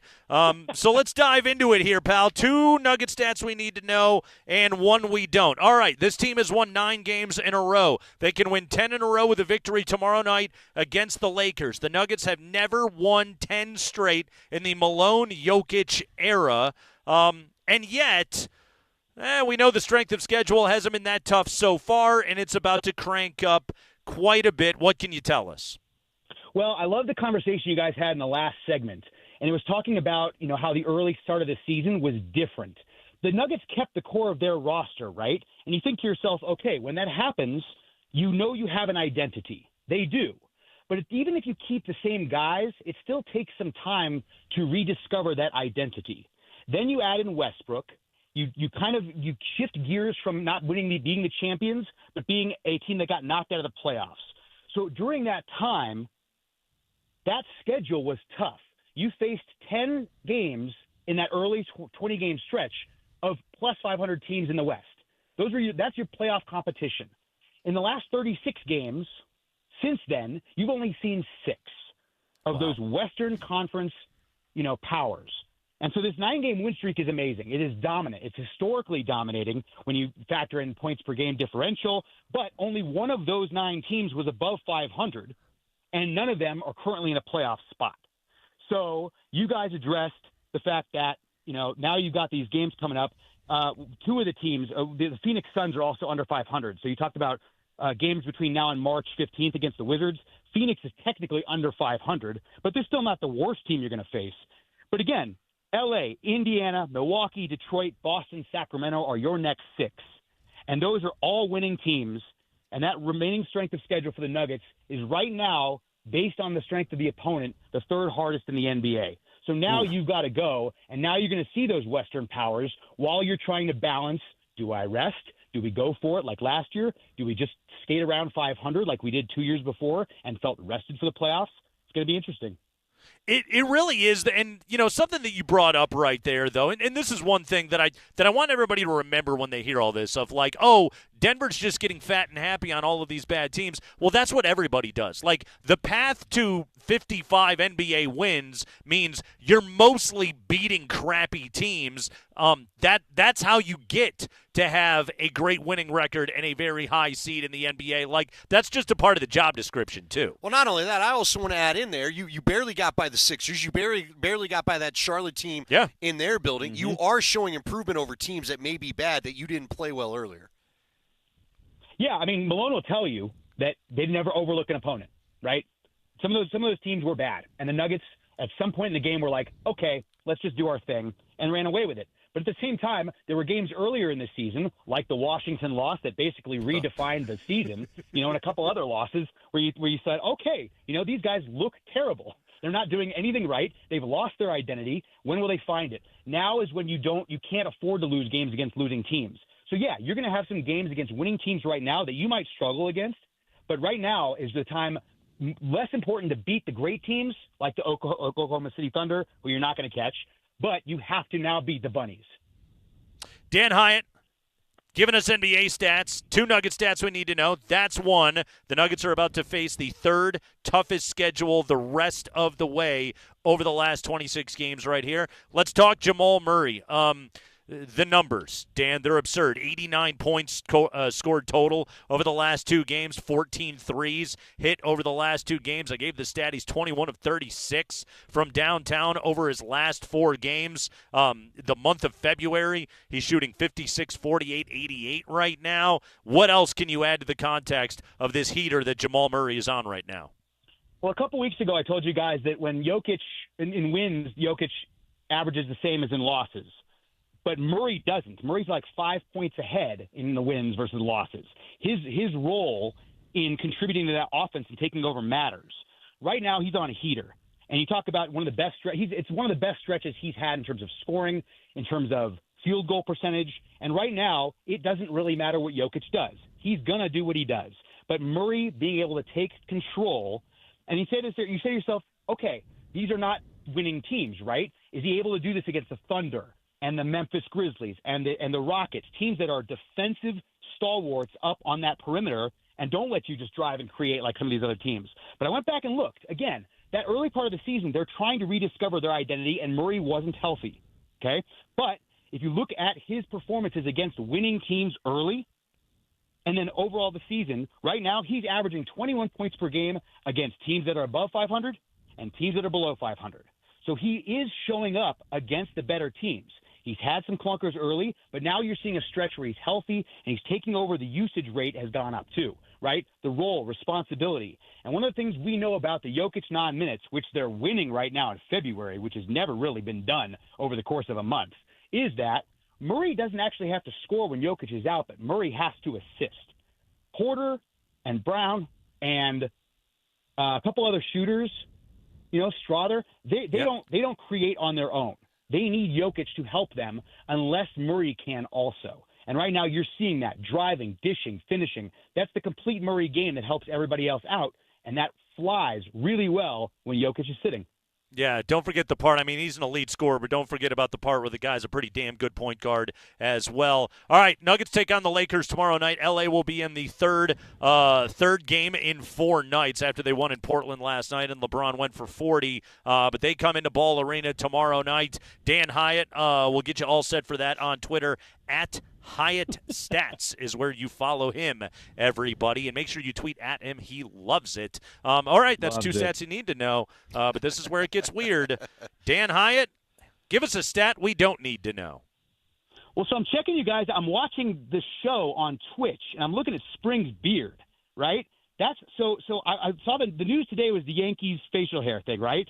But yep. the first military regulations against facial hair, beards and stuff, that was World War I. They were so afraid of chemical warfare that they wanted to make sure that the masks fit right, okay? Now, today, each branch kind of has their own regulations, and now a lot of the cool special ops guys are saying, no, we want beards. We want camouflage. We want to be able to, fit into our surroundings, and it's all changed, right? Well, I mean, the Yankees never had to worry about chemical warfare, but now this is one of my favorite press releases of all time, and today from Steinbrenner. Ultimately, the last couple sentences. Ultimately, we will be amending our expectations to allow our players and uniformed personnel to have well-groomed beards moving forward, and it is appropriate time to move beyond the familiar comfort of our former policy. And again, I just wanted the research behind that was just what started that in the first place.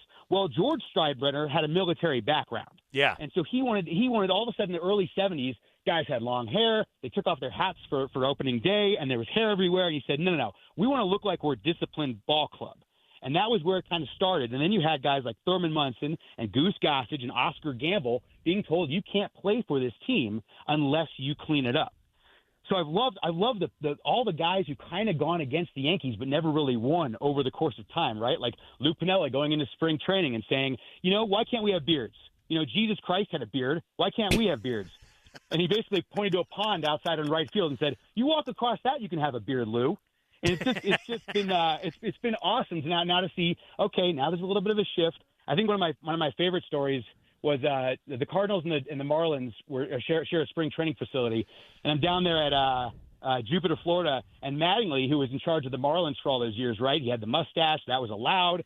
He's walking, and it's spring training. If you scream something, everyone can hear you. And someone just stands up and yells, "Mattingly, I thought I told you to trim those sideburns," which is obviously from the famous Simpsons episode where Mr. Burns is running the team. But it's also funny because they're making this huge shift now. The Yankees haven't won in 15 years. And if they make it 16 years, that's the longest they'll ever have had since they changed to the Yankees. I mean, they were in the World Series last year, but but they didn't win. That's very true. By the way, how many times do you think in his life Don Mattingly has been told, "Mattingly, shave those sideburns"? He has to get that every single day. Like, I think of, like, the actor Wayne Knight. That guy must hear "Hello, Newman" 15 times a day. Everywhere he goes, he has to get it. I'm assuming it's the same with Mattingly. It also was a thing when Darryl Strawberry said after that episode, people would just start chanting "Strawberry" or "Darryl." Darryl. Yeah, Darryl. I wonder if he would start crying when it happened. There you go, everybody. Dan Hyatt, good notes on facial hair. Steinbrenner looking over at Piniella and saying, "Walk across the pond, you can have a beard and long hair." Dan, good work as always, buddy. We appreciate it. All right, boys. Good luck. All right, yep. Yankees are turning into hippies directly in front of us. Oh, you know what that leads to that we'll have to do later. What's Simple that? topic, low-hanging fruit. We'll get there. Okay. I can't wait. It's Kreckman and Lindahl.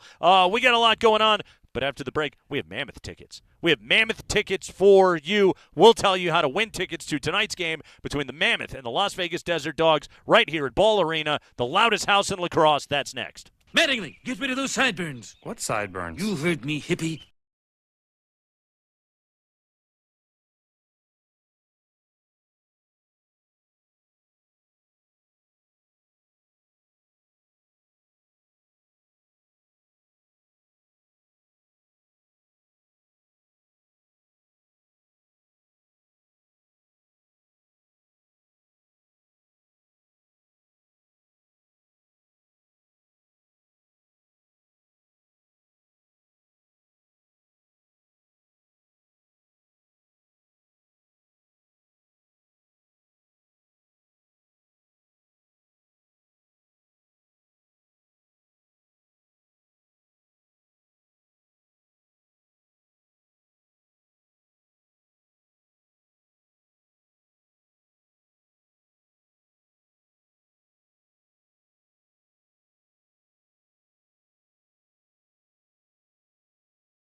We told you that you can win a 4-pack of tickets to tonight's Mammoth game as they take on the Las Vegas Desert Dogs. The Desert Dogs this evening right here at the Loud House Ball Arena. We are high above the pitch, the field, the turf. Right now, the floor here on the Kreckman and Lindahl show. The dance team is warming up. They're dressed like Deadpool. That's fun.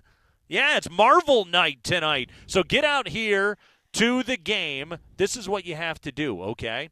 Because we've got tickets and you want to go to the game. If you want to win a 4-pack of tickets to the Mammoth game tonight here at Ball Arena, we need you to send a text message to 303-504-0925.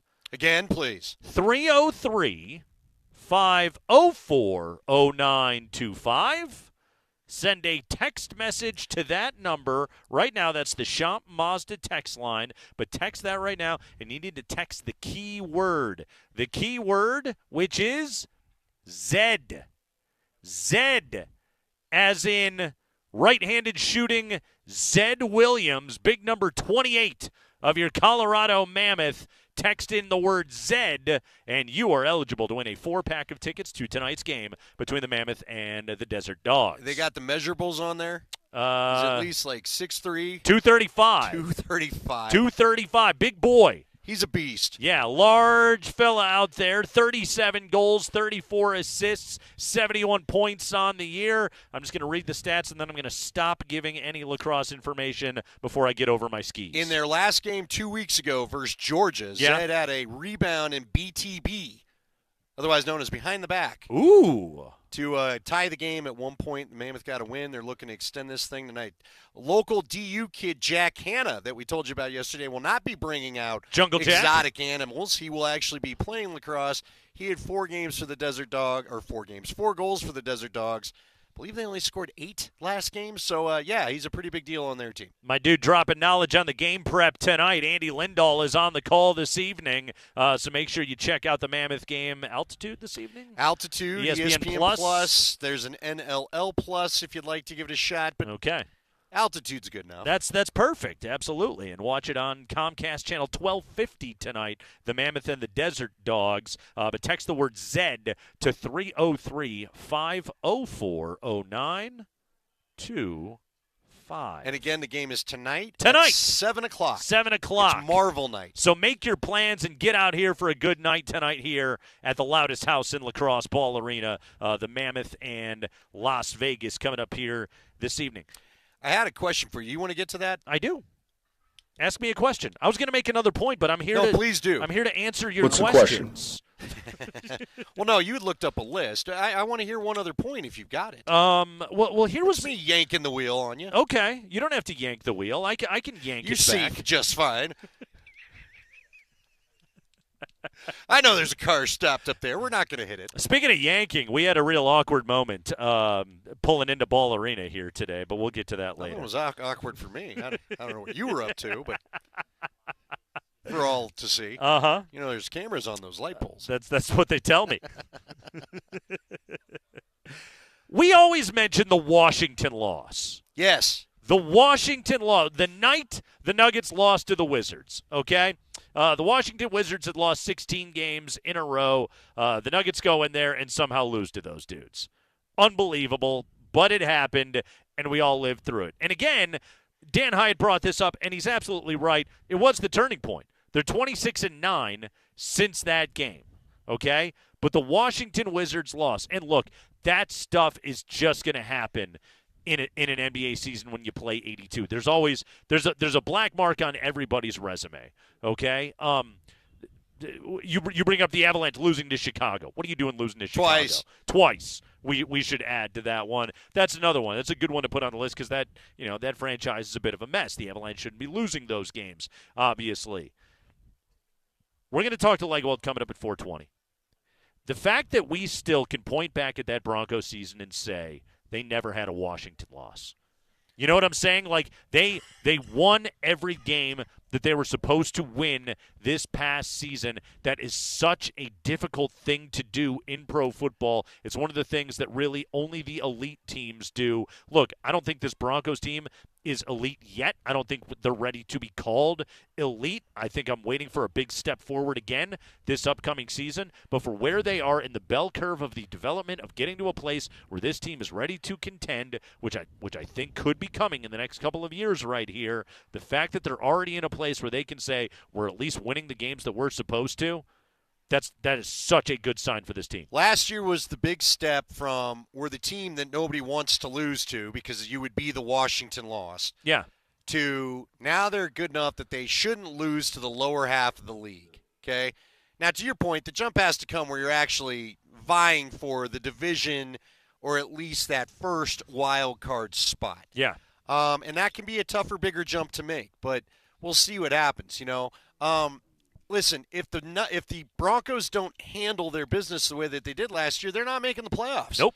If they would have, not had the Tampa Bay win, for example, not taken business seriously against Carolina. Who is the other really bad? Atlanta. Atlanta was terrible when they rolled into town and had a terrible defense that you took advantage of. 38-6. The Saints game. The Saints had no business playing that. They should have just tried to pull the Broncos and be like, yeah, we don't want to play like when the last time the Saints visited here.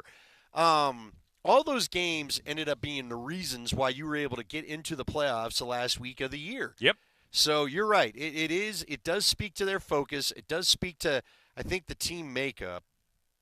And honestly, I think that's where you could give Bo Nix some credit. I do think the quarterback does play into, are we going to take things seriously? And I'll tell you the reason why I say that, okay? Because, look, I'm not been the one that's been trying to anoint Bo to anything.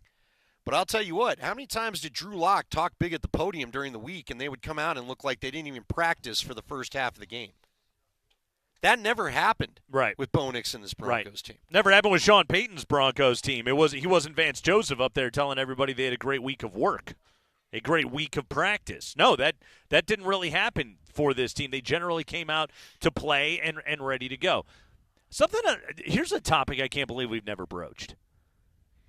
You can't? What if the Broncos had played Seattle and Pittsburgh in weeks 16 and 17 instead of weeks 1 and 2? Well, Pittsburgh was pretty beat up defensively, right? Oh, Look, yeah. we all wish we could have seen them play They didn't have Pickens. We all wanted to see Of course. We all would have loved the just like the U.S.-Canada game last night, the true we hate each other nature of Sean Payton and Russ. Yep. Now, look, maybe Russ goes to Vegas and we get it anyway.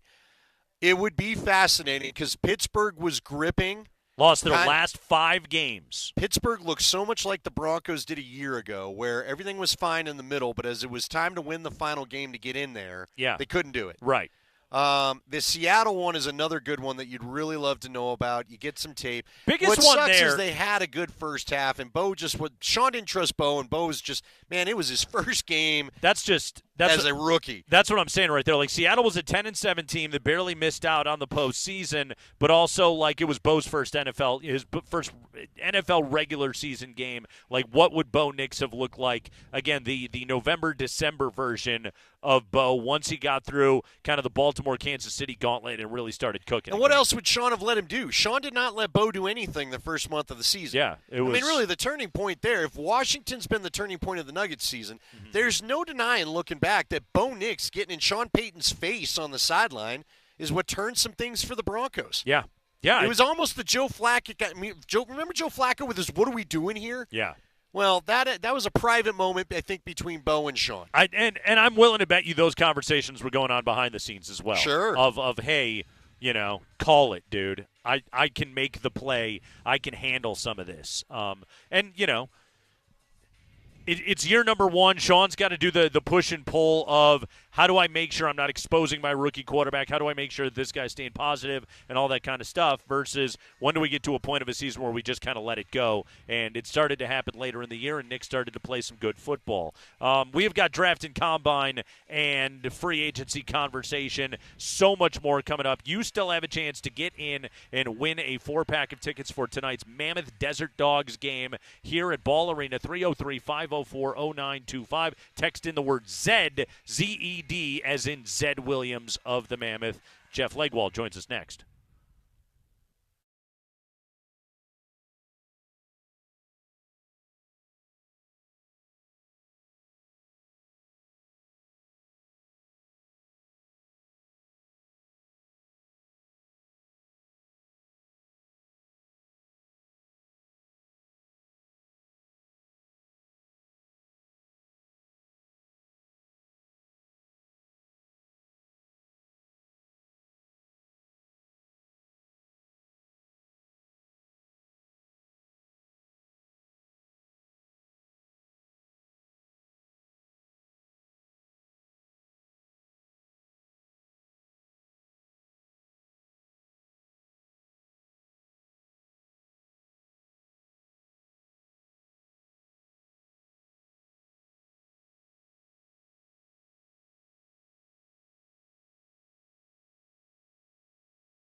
On Fridays, we talk to Jeff Legwold.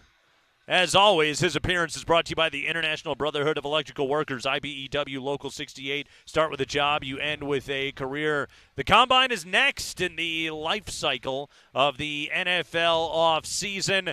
Jeff Legwold joining us right now from Parts Unknown. Leggy, as you walk into the building, tell me the story of this draft. Every draft there is a story, there is a narrative. Last year it was about quarterbacks. What is this draft about this year?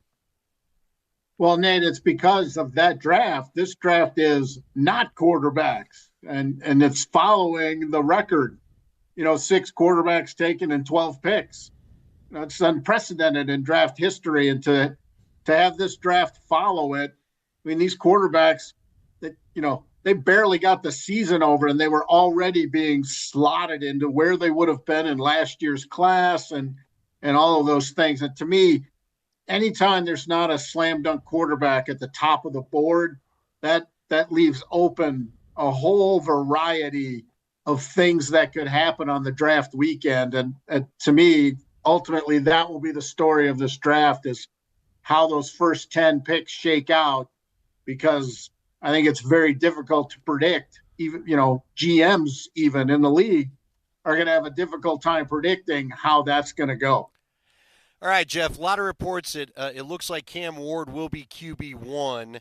Now, again, we got the whole combine to go, but you've talked to me. We've talked privately. You've said Cam Ward's going to likely athletically look better at the combine than we expect Shedeur to, because Cam Ward's the better athlete. Do you buy – there's all sorts of stories about, I don't know, Tennessee wanting to trade out even though they need a quarterback, and maybe Cleveland wants to just go to the Kirk Cousins routes because of the connection to Stefanski that Cousins has. Do you think that both Ward and Shedeur, could they be up for surprise falls, or do you think when this thing all shakes out, we're done with the combine, teams will talk themselves into grabbing those guys 1 and 2 on the draft board? Yeah, Andy, I think the days of the sort of the Jim Druckenmiller only quarterback in the first round are long gone. Deep pull. Whatever quarterbacks are rated highly are going fast. And I think that's ultimately Tennessee has all the cards, because it's what they decide. Do they want to live with Will Levis and use that pick to turn it into multiple players, the best player on the board? People love Cam Ward as a leader. They love his toughness. They love his accuracy. He's a big quarterback. He's got a lot in his favor that NFL people like. And Shedeur is going to fight the holding the ball issue. That's going to be what he's going to have to address. And, sort of this buzz you're hearing now are those misgivings people are having. It's like, when I was with Nate the other day, is it a decision or a habit? That's what you're going to have to decide on Shedeur. And that's why Cam Ward sort of has the QB1 buzz right now, because he's overall a cleaner prospect in terms of developmentally. And again, this is what the draft is. The draft is criticism. It's people looking at your weaknesses because they're so fearful of not getting it right. They turn over all the stones, and this is how it'll sound for a little while. But whoever takes Shedeur in the draft is going to like him a lot, and they're going to, have a guy they can work with who's an elite processor and has an elite understanding of defenses. So that's an awfully good place for him to start. But I think Cam Ward will be QB1 for most teams unless something significant happens between now and April. All right, so my here's another question, and Nate, I don't know if you've wondered this or not too. Is the QB free agent class going to affect this too? Because all of a sudden, Sam Darnold looks like a viable prospect, where he didn't look like that necessarily a year ago. You've got the intrigue of what will Zach Wilson be now that he's been with Sean Payton for a year and had a pretty nice preseason. Could this draft class be affected by the fact that there are better free agent veteran options, whereas some of those options didn't look so great a year ago? Right. I mean, they're gonna be more active in free agency, because last year they were dealing with a a first 2 rounds of the draft where you had 6 or 7 quarterbacks on people's boards. You don't have that this year. So that leaves an awful lot of people wanting, they're, again, supply never equals demand in the quarterback world. So more teams need them than good ones are available. So yeah, I think the free agency will impact who is in the draft mix. But ultimately, if teams think they're in the position in the top 6, 7, 8, 9 picks to get one of those guys, they're gonna try to do that, because that's going to be how they focused their offseason, because it's more of a long-term solution. If you're picking up at the top of the board, you need long-term solutions, and free agency doesn't always offer you that at quarterback.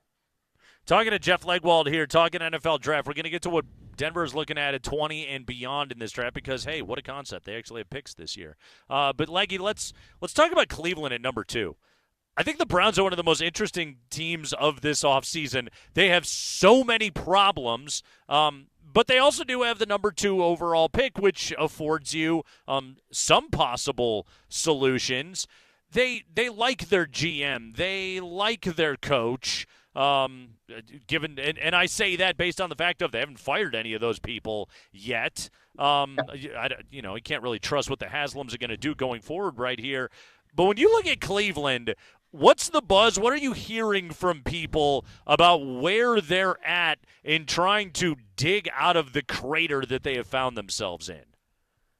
Well, it all starts and ends with Deshaun Watson. What do you do with him? He's coming off yet another significant injury. His contract is crippling for the franchise, and your best player, Myles Garrett, has said he wants out. So that's not a spectacular place to be to get the offseason going. So, I think, most people look at them. When you talk to people in the league about the Browns, you don't get past the Watson deal, after 30 seconds. People are already bringing that up. And honestly, the feeling is, from most people I talk to, is I'm glad it's not us. That's kind of the approach. They need anybody they would pick at number 2. It's just, should it be a quarterback, and do you feel good enough about the guy to deal with the Watson situation? Because you can't deal with the Watson situation, I don't think, unless your quarterback is on a rookie deal. I think that has to go together, much like that's how the Broncos dealt with the dead money situation. They had a quarterback on a rookie deal, and that's one of the few ways you can make that work and dig out. A $53 million cap bump over the last 2 years. If you're an okay GM, you ought to be able to figure out, when's the right time to finish out the Watson thing. Because I don't think anybody believes they simply want to keep him till he gets healthy and then see where he leads them. I don't think people in the league think they're there at that point. Could they be a good Kirk Cousins destination? Certainly. It's just a money thing. Now your quarterback room is costing, epic amounts of money. If it's a Kirk Cousins solution, to me, that might be a Watson release, severe dead money crushing, and you try to fit Cousins in on some kind of deal that you could pay him the minimum, right? Kind of like what Pittsburgh did with Russ last year. Exactly. And you try to convince him of that, and just say that, and we'll bump it later. If you play well, you put in a lot of incentives that, X number of touchdown passes to get you $5 million, whatever it is. But you try to build it with his participation in that. Our buddy Chris Harris was on Twitter, and Chris is kind of jumping in the media. He put out an opinion I thought was interesting last week, or maybe it was earlier this week, that it kind of caught me off guard. I want to get your read on it. Chris felt like the Broncos could use an upgrade at center and maybe at guard, which I have to assume he was talking about Powers. Do you think – I got to imagine, would they really be looking at either position? What did you think of Wattenberg? I thought Wattenberg was all right last year, which is why that opinion surprised me. Well, they think he's all right.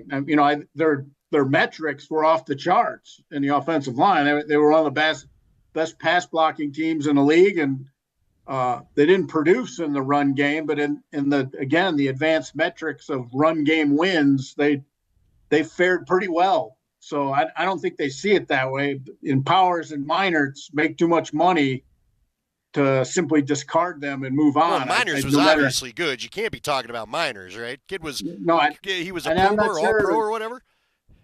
Yeah, I mean he's one of their best players right now, in the opinion of other personnel people around the league. So, no, I don't think they're going to expend a lot of energy trying to upgrade at guard, maybe depth or something, but I think they feel like they have much bigger needs than a new starter in the offensive line somewhere at this point. All right, Leggy, is George Payton and his staff and Sean and company walk into the combine, tight end, running back, right at the top of the shopping list. We know they're going to be keeping a close eye on those two positions. What else? Inside linebacker, maybe a safety, and then core special teamers. Straight line speed guys with physicality. They need some of those. And, I think that's the shopping list. And that's fairly extensive for a team that went to the playoffs. And maybe a wide receiver. I don't think they're ever going to feel like, they don't want to have as good a situation for Bo Nix as possible. All right, I got to ask you. And even if you're not, maybe you just lie. There's a mysterious aura to you on Twitch today. Are we in the draft cave? No, hold on. Are we in the cave? Are you in the cave? We're not in sacred ground? Come on.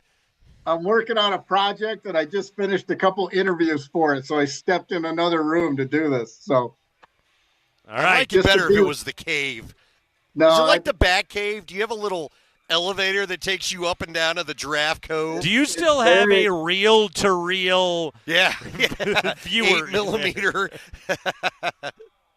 I still watch film. I transfer all digital video to film so I can feel better. With your clicker? Yeah.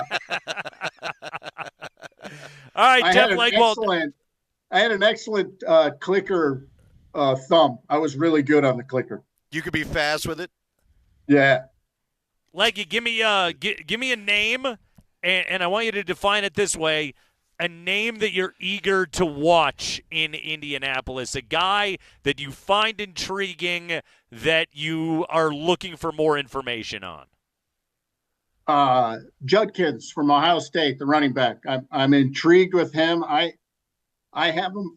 Why I want to see him is because I have him rated much higher than a lot of the personnel guys I talk to. So I am curious. I'm curious how I came to that conclusion and if I'm right or not. But I want to see some of those down the board running back guys because I think that could be good value for the Broncos in some ways too. What about the Kansas kid? I mean, obviously I'm a little.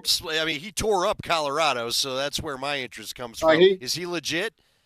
He is, and he's multifaceted. He's not just a runner, but I didn't think he had as good a Senior Bowl week. And again, that's not the end all be all. I know, but it's a quality look. For a week at a guy with unfamiliar surroundings and the pressure of an all-star game and all of those things, but definitely a really good player. And, just guys like, Dylan Sampson from Tennessee, that's another down the board running back a bit who's got a lot of talent, catch the ball, can run. So I think running back is a spot where the Broncos could get really nice value if they don't use the first-round pick, because Genty is the only first-round back, I think, on this board easily. The last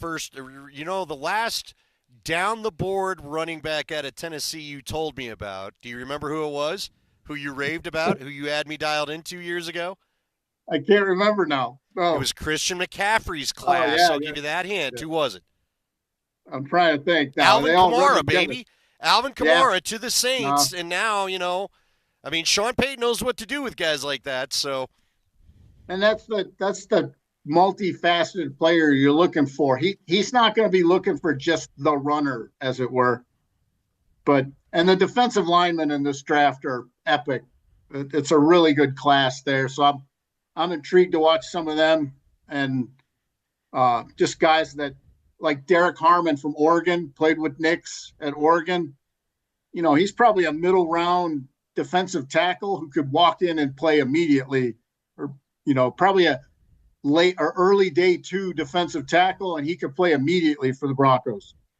We did have a texter named Paul who was hyping this D class a couple weeks ago, so there you go, Paul. Good stuff right there from Jeff Legwald. Hipster running back names for you. Quinshon Judkins, Devin Neal, Dylan Sampson. There's more than just Ashton Genty in this class. Jeff Legwald, everybody. Read his stuff, ESPN. Watch him on ESPN, obviously. And we'll talk to him Monday here on the Kreckman and Lindahl Show. Leggy, good work, man. Enjoy the Thanks, Broker fellas. Shrimp Bowl you'll have.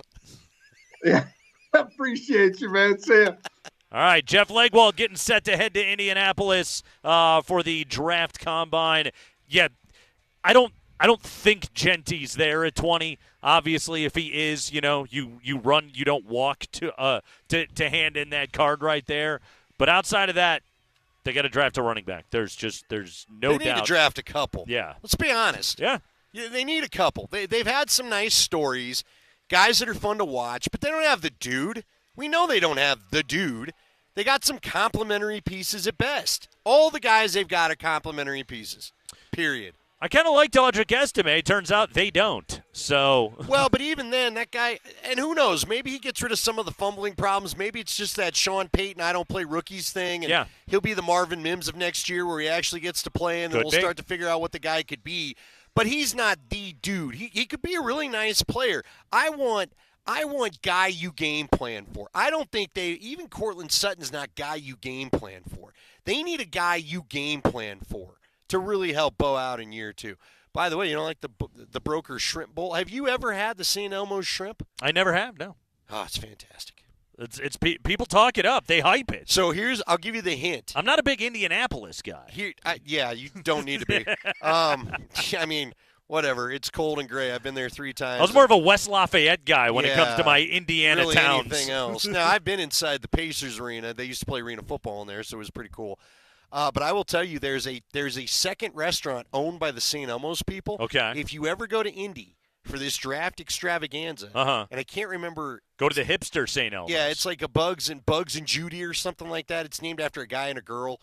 But you go downstairs, it's their second location. Benny and June. And you can, basically, but you can get the same shrimp served down there, and you don't have to wait in forever lines up at St. Elmo. Ah, okay. It's good to know a local or two. Insider tips. So, yeah. From Andy Lindahl. And the steak, I think, is about $10 less because the menu reads something different. He doesn't know the name of the place. Listen, I can't afford full price anywhere. But he knows it exists. Live at the Loud House, the Mammoth, and Las Vegas tonight. Watch the game on Altitude. Andy, you'll be calling the action as the Mammoth return to take on. Oh, I got a name I need a ruling on before you get out of here. The mighty Desert Dogs. Ooh, I'm eager to hear this. It's a French name. Oh. I forgot to look up how it's pronounced. It's like poulet. It's. But I'll just find out it's pole. Didn't they send you the game notes? They did. I forgot to look up. Dude, this is I watched their game. Their game Sunday. Yeah. Rough go. Rough go? What was the score? It was 21-8. Oof. And then they had a face-off, dude, that went, hey, hockey guy out here will appreciate this. Yeah. The league is focused in. We had a big meeting with all the bigwigs beginning of the year where you're not allowed to board somebody, obviously. They're really trying to cut down on you driving a guy into the boards for obvious reasons on 1,000 levels. They had a face-off guy last week that he went and drove the other face-off guy into the board as they went for a loose ball, and then he ran away from the fight. Everybody came over for the fight. The dude he hit in the boards got up, ripped his helmet off, punched him 3 times. Ooh. He got in the box with a bloody nose. They reviewed it, kicked him out of the game, and the team cut him. And they had to cut him because he ran away from the fight, Nate. It's a tough business. He was like new to the league, and I don't think he realized these angry Canadians will whoop your behind if you do something like that. Like one of the oldest guys on Calgary, who literally looks like you and me body-wise, came over and, I mean, waylaid the dude. It's like that old sailor you don't mess with at the bar. Oh, hell yeah. Not only could you not win a face-off, you got a boarding misconduct, and you ran away from the fight you started. He pulled the Carmelo, the old back pedal. Dude, no, he he got his helmet ripped off, got punched, and full on just ran to the bench. Well. And then it took him like 5 minutes to figure out like a guy with a clipboard came out and had to write down it was like he was taking a dinner order of a party of 8, all the penalties they had to figure out that was in this thing. You know, I don't like getting punched in the face either, so. Well, then don't board a dude. But I don't do that. Kreckman and Lindahl, I got a very important Nathan MacKinnon question to ask you when we come back because we're talking about the MVP of the Four Nations. That's next.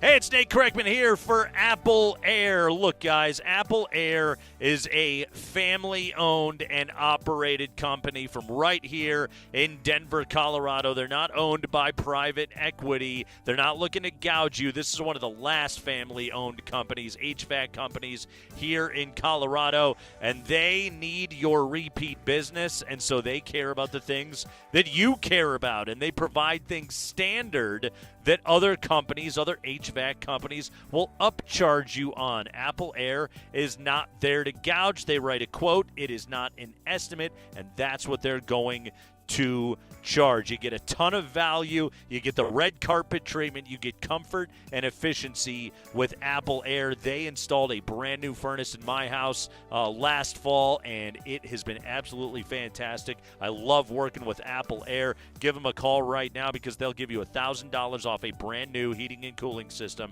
for a limited time only. Apple Air, your home, your comfort, your best deal. 303-733-2813. That's 303-733-2813. Or go to appleair.com. Apple Air, the experts that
Sends it back to the young defenseman. He finds MacKinnon on the move.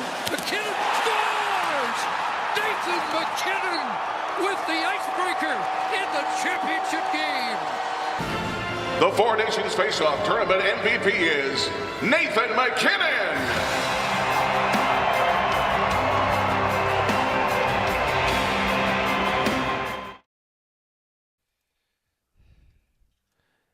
Yeah, that's your MVP of the Four Nations, Nathan MacKinnon. Opening goal last night. Connor Hellebuck did not see that thing.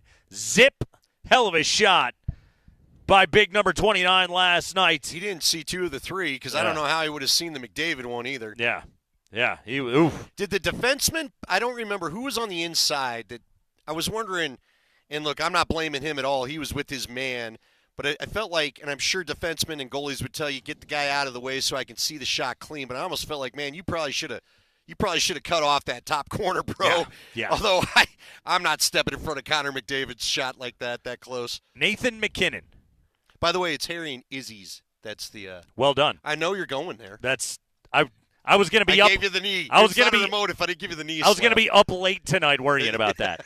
So Nathan MacKinnon wins the MVP of the Four Nations last night. Again, congratulations if you bet it. I told you.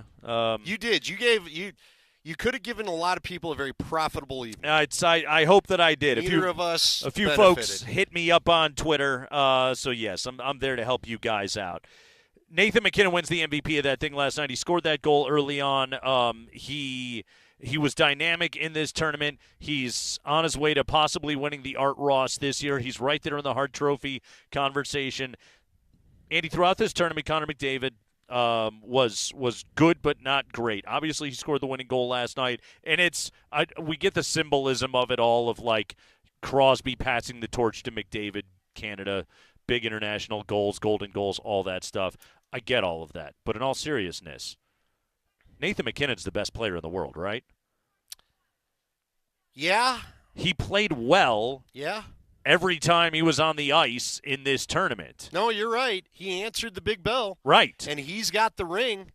Like I know McDavid he's got the 3 Hart trophies and he's got the name, and again his teammates, they revere him and they including MacKinnon. By the way, here's another thing on MacKinnon really quickly.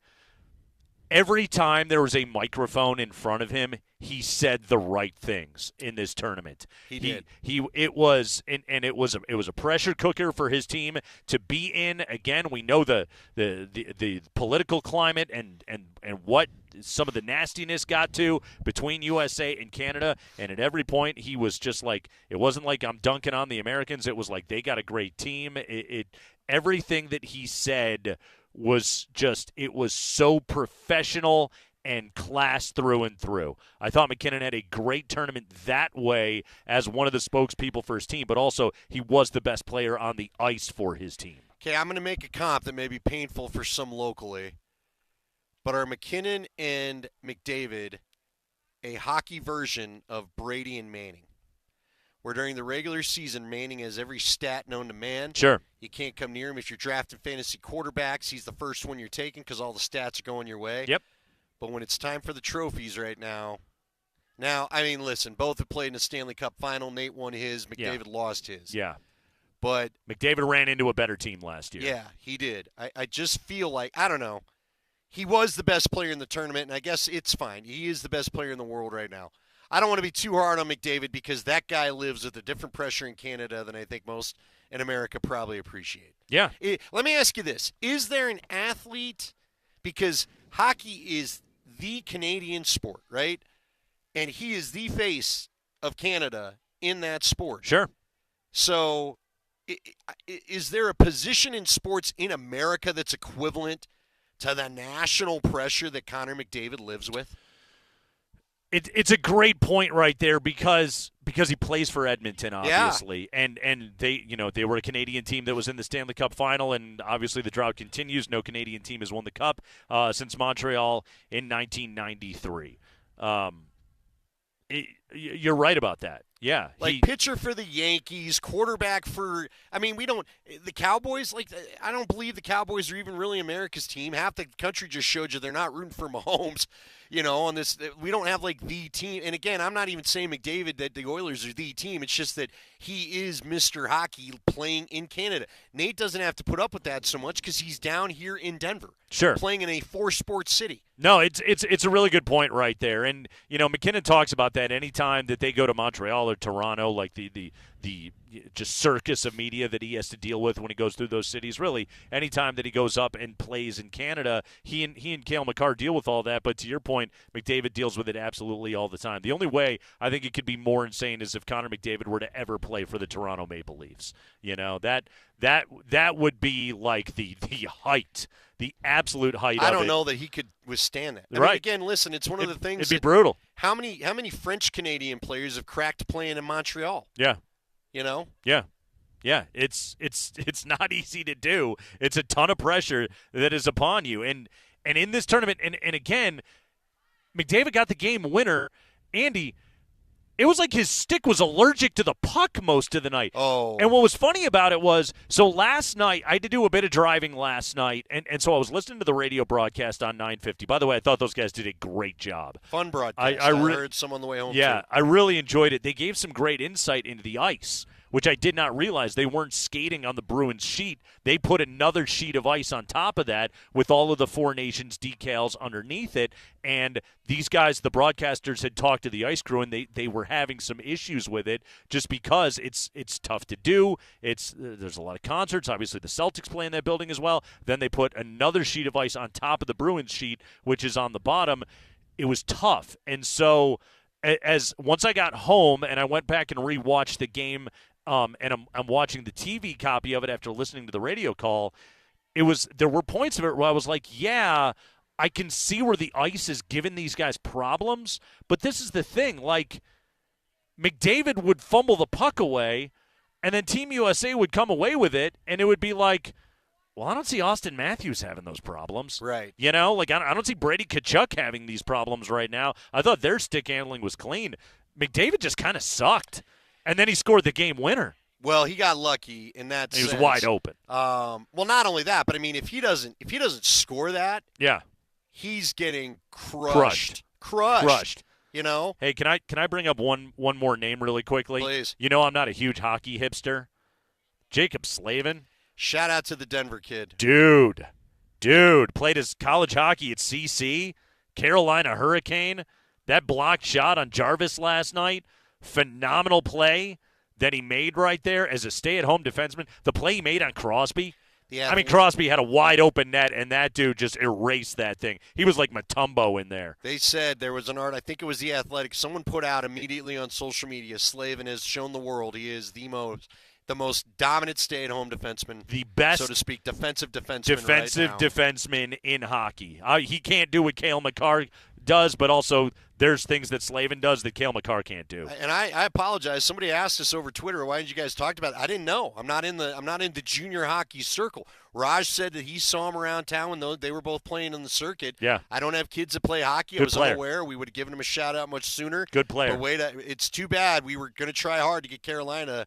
Go ahead and give us, by the way, speaking of Carolina. Yeah. Saw it again. Mikko Rantanen up for rental at the deadline. Mm-hmm. There's not a lot of people that thinks he's staying at Carolina Hurricane. Yeah, turns out that whole plan is kind of blowing up in their face a little bit. Team Canada gets it. I got some great numbers on Jordan Binnington and winner-take-all games. Want to get to those coming up at 5:20. Obviously, my Team Canada gets it done. Nathan MacKinnon, Cale Makar, Devon Toews, my guys. By the way, that's the birthday boy, Devon Toews. How about that? That's right. Mm-hmm. Wonder if he woke up at all today. I wonder if he went to bed. Maybe I don't wonder it the other way. I bet he woke up. I just don't know how much. I don't mean it dead. For those that, they were going to drink a lot of beer. They were going to, They were going to go big. We have got NFL news. 5 biggest stories of the day from around the NFL. We're getting you ready for Nuggets Lakers tomorrow night and much, much more on Team Canada and Nathan MacKinnon's victory in the Four Nations. It's all coming up.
Take warning, it's time for the 5 biggest stories of the day from around the NFL. Let's dive right into it. Mark Springer, hour number 3. We're live, by the way, at Ball Arena, Mammoth in Las Vegas tonight. Starting up at 7 o'clock. Watch the game on Altitude with Andy on the call. Let's go. Hey, it's the High Five. It's brought to you by Bet365. Whatever the moment, it is never ordinary at Bet365. So the Broncos, they need a joker. I would say we need a joker. Yeah, they sure do. Sure do. Deebo Samuel. Joker. That's how we will say the position from here on out, by the way, folks. Joker. Deebo Samuel was a joker. Is he still? Like if Eric Johnson was saying it. I need a joker. Denver. Deebo Samuel is on the trade market, but according to Jeremy Fowler of ESPN, many teams are thinking he's going to get cut. So they are just going to stand pat and wait and see if he gets cut and then try to sign him. I don't think there's going to be a massive trade market for a dude at 29 that has had injury issues, that's coming off. I mean, Andy, look at his year last year. 51 catches, 670 yards, and 3 touchdowns. And he's got all that dead money attached. He's got 3 dead years attached to the contract. No one's signing up for that. Unimpressive. If you're keeping the dead money that you attached on those voidable years, sure, maybe we'll talk. But no, he's going to be on an NFL team. Like, don't get me wrong, he's going to be on an NFL team. He's a contributing under their terms player in the NFL. As an option for Denver, he does nothing for me. No, I'm with you because again, you're not Deebo Samuel away from going to the Super Bowl. You've got a nice young core. Try to draft your joker. That would be the most ideal. Could you imagine finding the quote-unquote the mystical joker along with Bo Nix on rookie contracts? That'd be great. That's how you go win a Super Bowl. That's how you manage your cap. That would be great. The other thing is, hey, wide receiver who gets used in the run game. You have one. And he's a 2-time Pro Bowler, okay? He's dynamic with the ball in his hands, and we saw what happened when Sean Payton actually figured out how to use him. Marvin Mims, to your point, inexpensive and younger and not as banged up and faster than Deebo Samuel right now, a guy who I just don't think can get open anymore. No, well, maybe he can. Maybe he can have a bounce back. But, again, you're going to do it at my price. Yeah. I'm not going to do it at the price of that contract. You signed that contract as an elite weapon in the NFL. Yeah. You've been too injured to be that. Now, again, of the elite wide receiver names that everyone's talking about, first off, I don't think Godwin is leaving Tampa Bay. Cooper Kupp would be good, but he's older. You know, he's been really injured. I'm shopping on the top shelf for T. Higgins if I'm shopping for everybody, and we don't even know if he's going to move on or not. Go ahead, Spring. High five. All right, Aaron Rodgers is a free agent. Who will sign Aaron Rodgers? Where does Aaron Rodgers want to go? Well, Aaron Rodgers was walking to his car, I presume in California today, when a TMZ guy was waiting for him. And he asked Aaron some questions. Aaron said he wants to go to a team that wants him, preferably to a good team. Let me bring this music down. Here's this interaction. How you doing, boss? How's off-season going for you at the moment? Nice one, man. You're in the West Coast. The weather's great. Do you see yourself potentially being in the West Coast in the future? Oh, you're a paparazzi kid? Yes, sir. Oh, nice. Any chance of you being in the West Coast in the future? Oh, nice. Enjoying the sunshine right now. The sunshine's good. And look, last question I want to ask you. When choosing a team, what is something you take into consideration? Like, what factors? What factors? Yeah. If they want you. They want you. What else? Anything else? Like, They got a good team. lovely. Well, look, wish you the best of luck, and best of luck for off-season too, mate. Have a good day. Enjoy the sun. Lovely. Okay. So Boy, he was very friendly. He was. Let's take him at his word for a moment, okay? They have to want you. Yeah, you would have to really want Aaron Rodgers to get Aaron Rodgers. That you're taking on a lot of headaches there. So you'd have to really want to be in that business. They'd have to be a good team. That's the tricky part, okay? Minnesota and Pittsburgh were both playoff teams. And they are both... But they weren't really good teams. Well, Minnesota's pretty good. But Their not defense Pittsburgh. is completely legit, and Right. you'd be playing with Jefferson. Pittsburgh, you're right. Yeah, Pittsburgh was probably more smoke and mirrors. I don't think you can really They fake. were a good defense. Yeah, you can't fake your way to 14 wins, though, like you're the Minnesota Vikings. But again, if you're Minnesota, it feels like J.J. McCarthy time to me. Go forward with your young quarterback.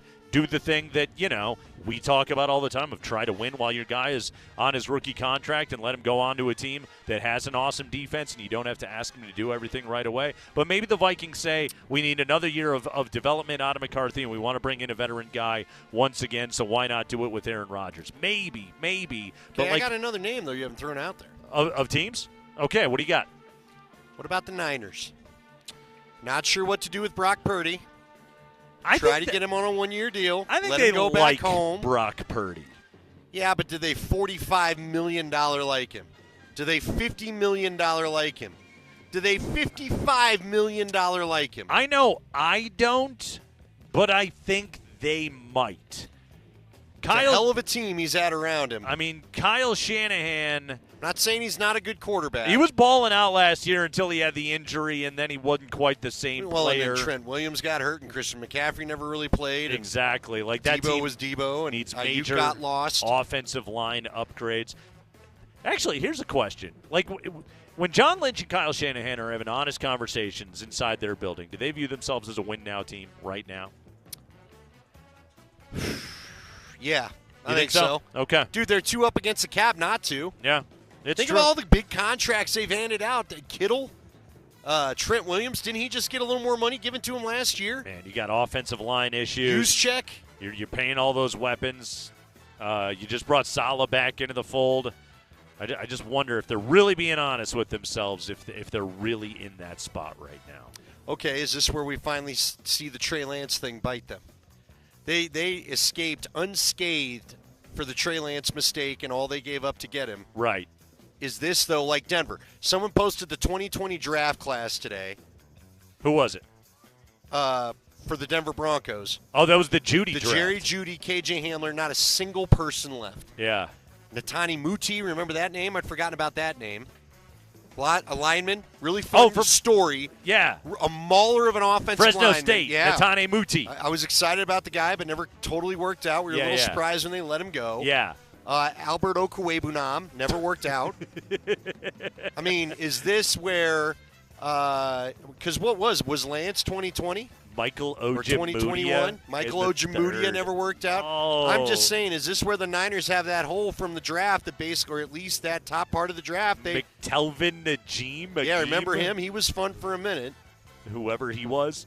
Rough draft. Rough draft. Rough draft in terms of what you still have. Like, Judy's a legit NFL player. Cushenberry's a legit NFL player. But in terms of what's still in your building, it's absolutely nothing. Yeah, none of them are helping you. Yeah. Constantly turning over your organization. That's what that'll do. Hopefully, that's a thing of the past. That was the last Vic draft. Rodgers to San Francisco. Just putting it out there. I'll allow it as a possibility. I'm cheating. I saw someone else post it, and they put it in, would he have to win the job from Brock Purdy? I don't know that he's agreeing to go do that. Go ahead, Spring. High five. All right, we have news out of one of my favorite counties. Duval.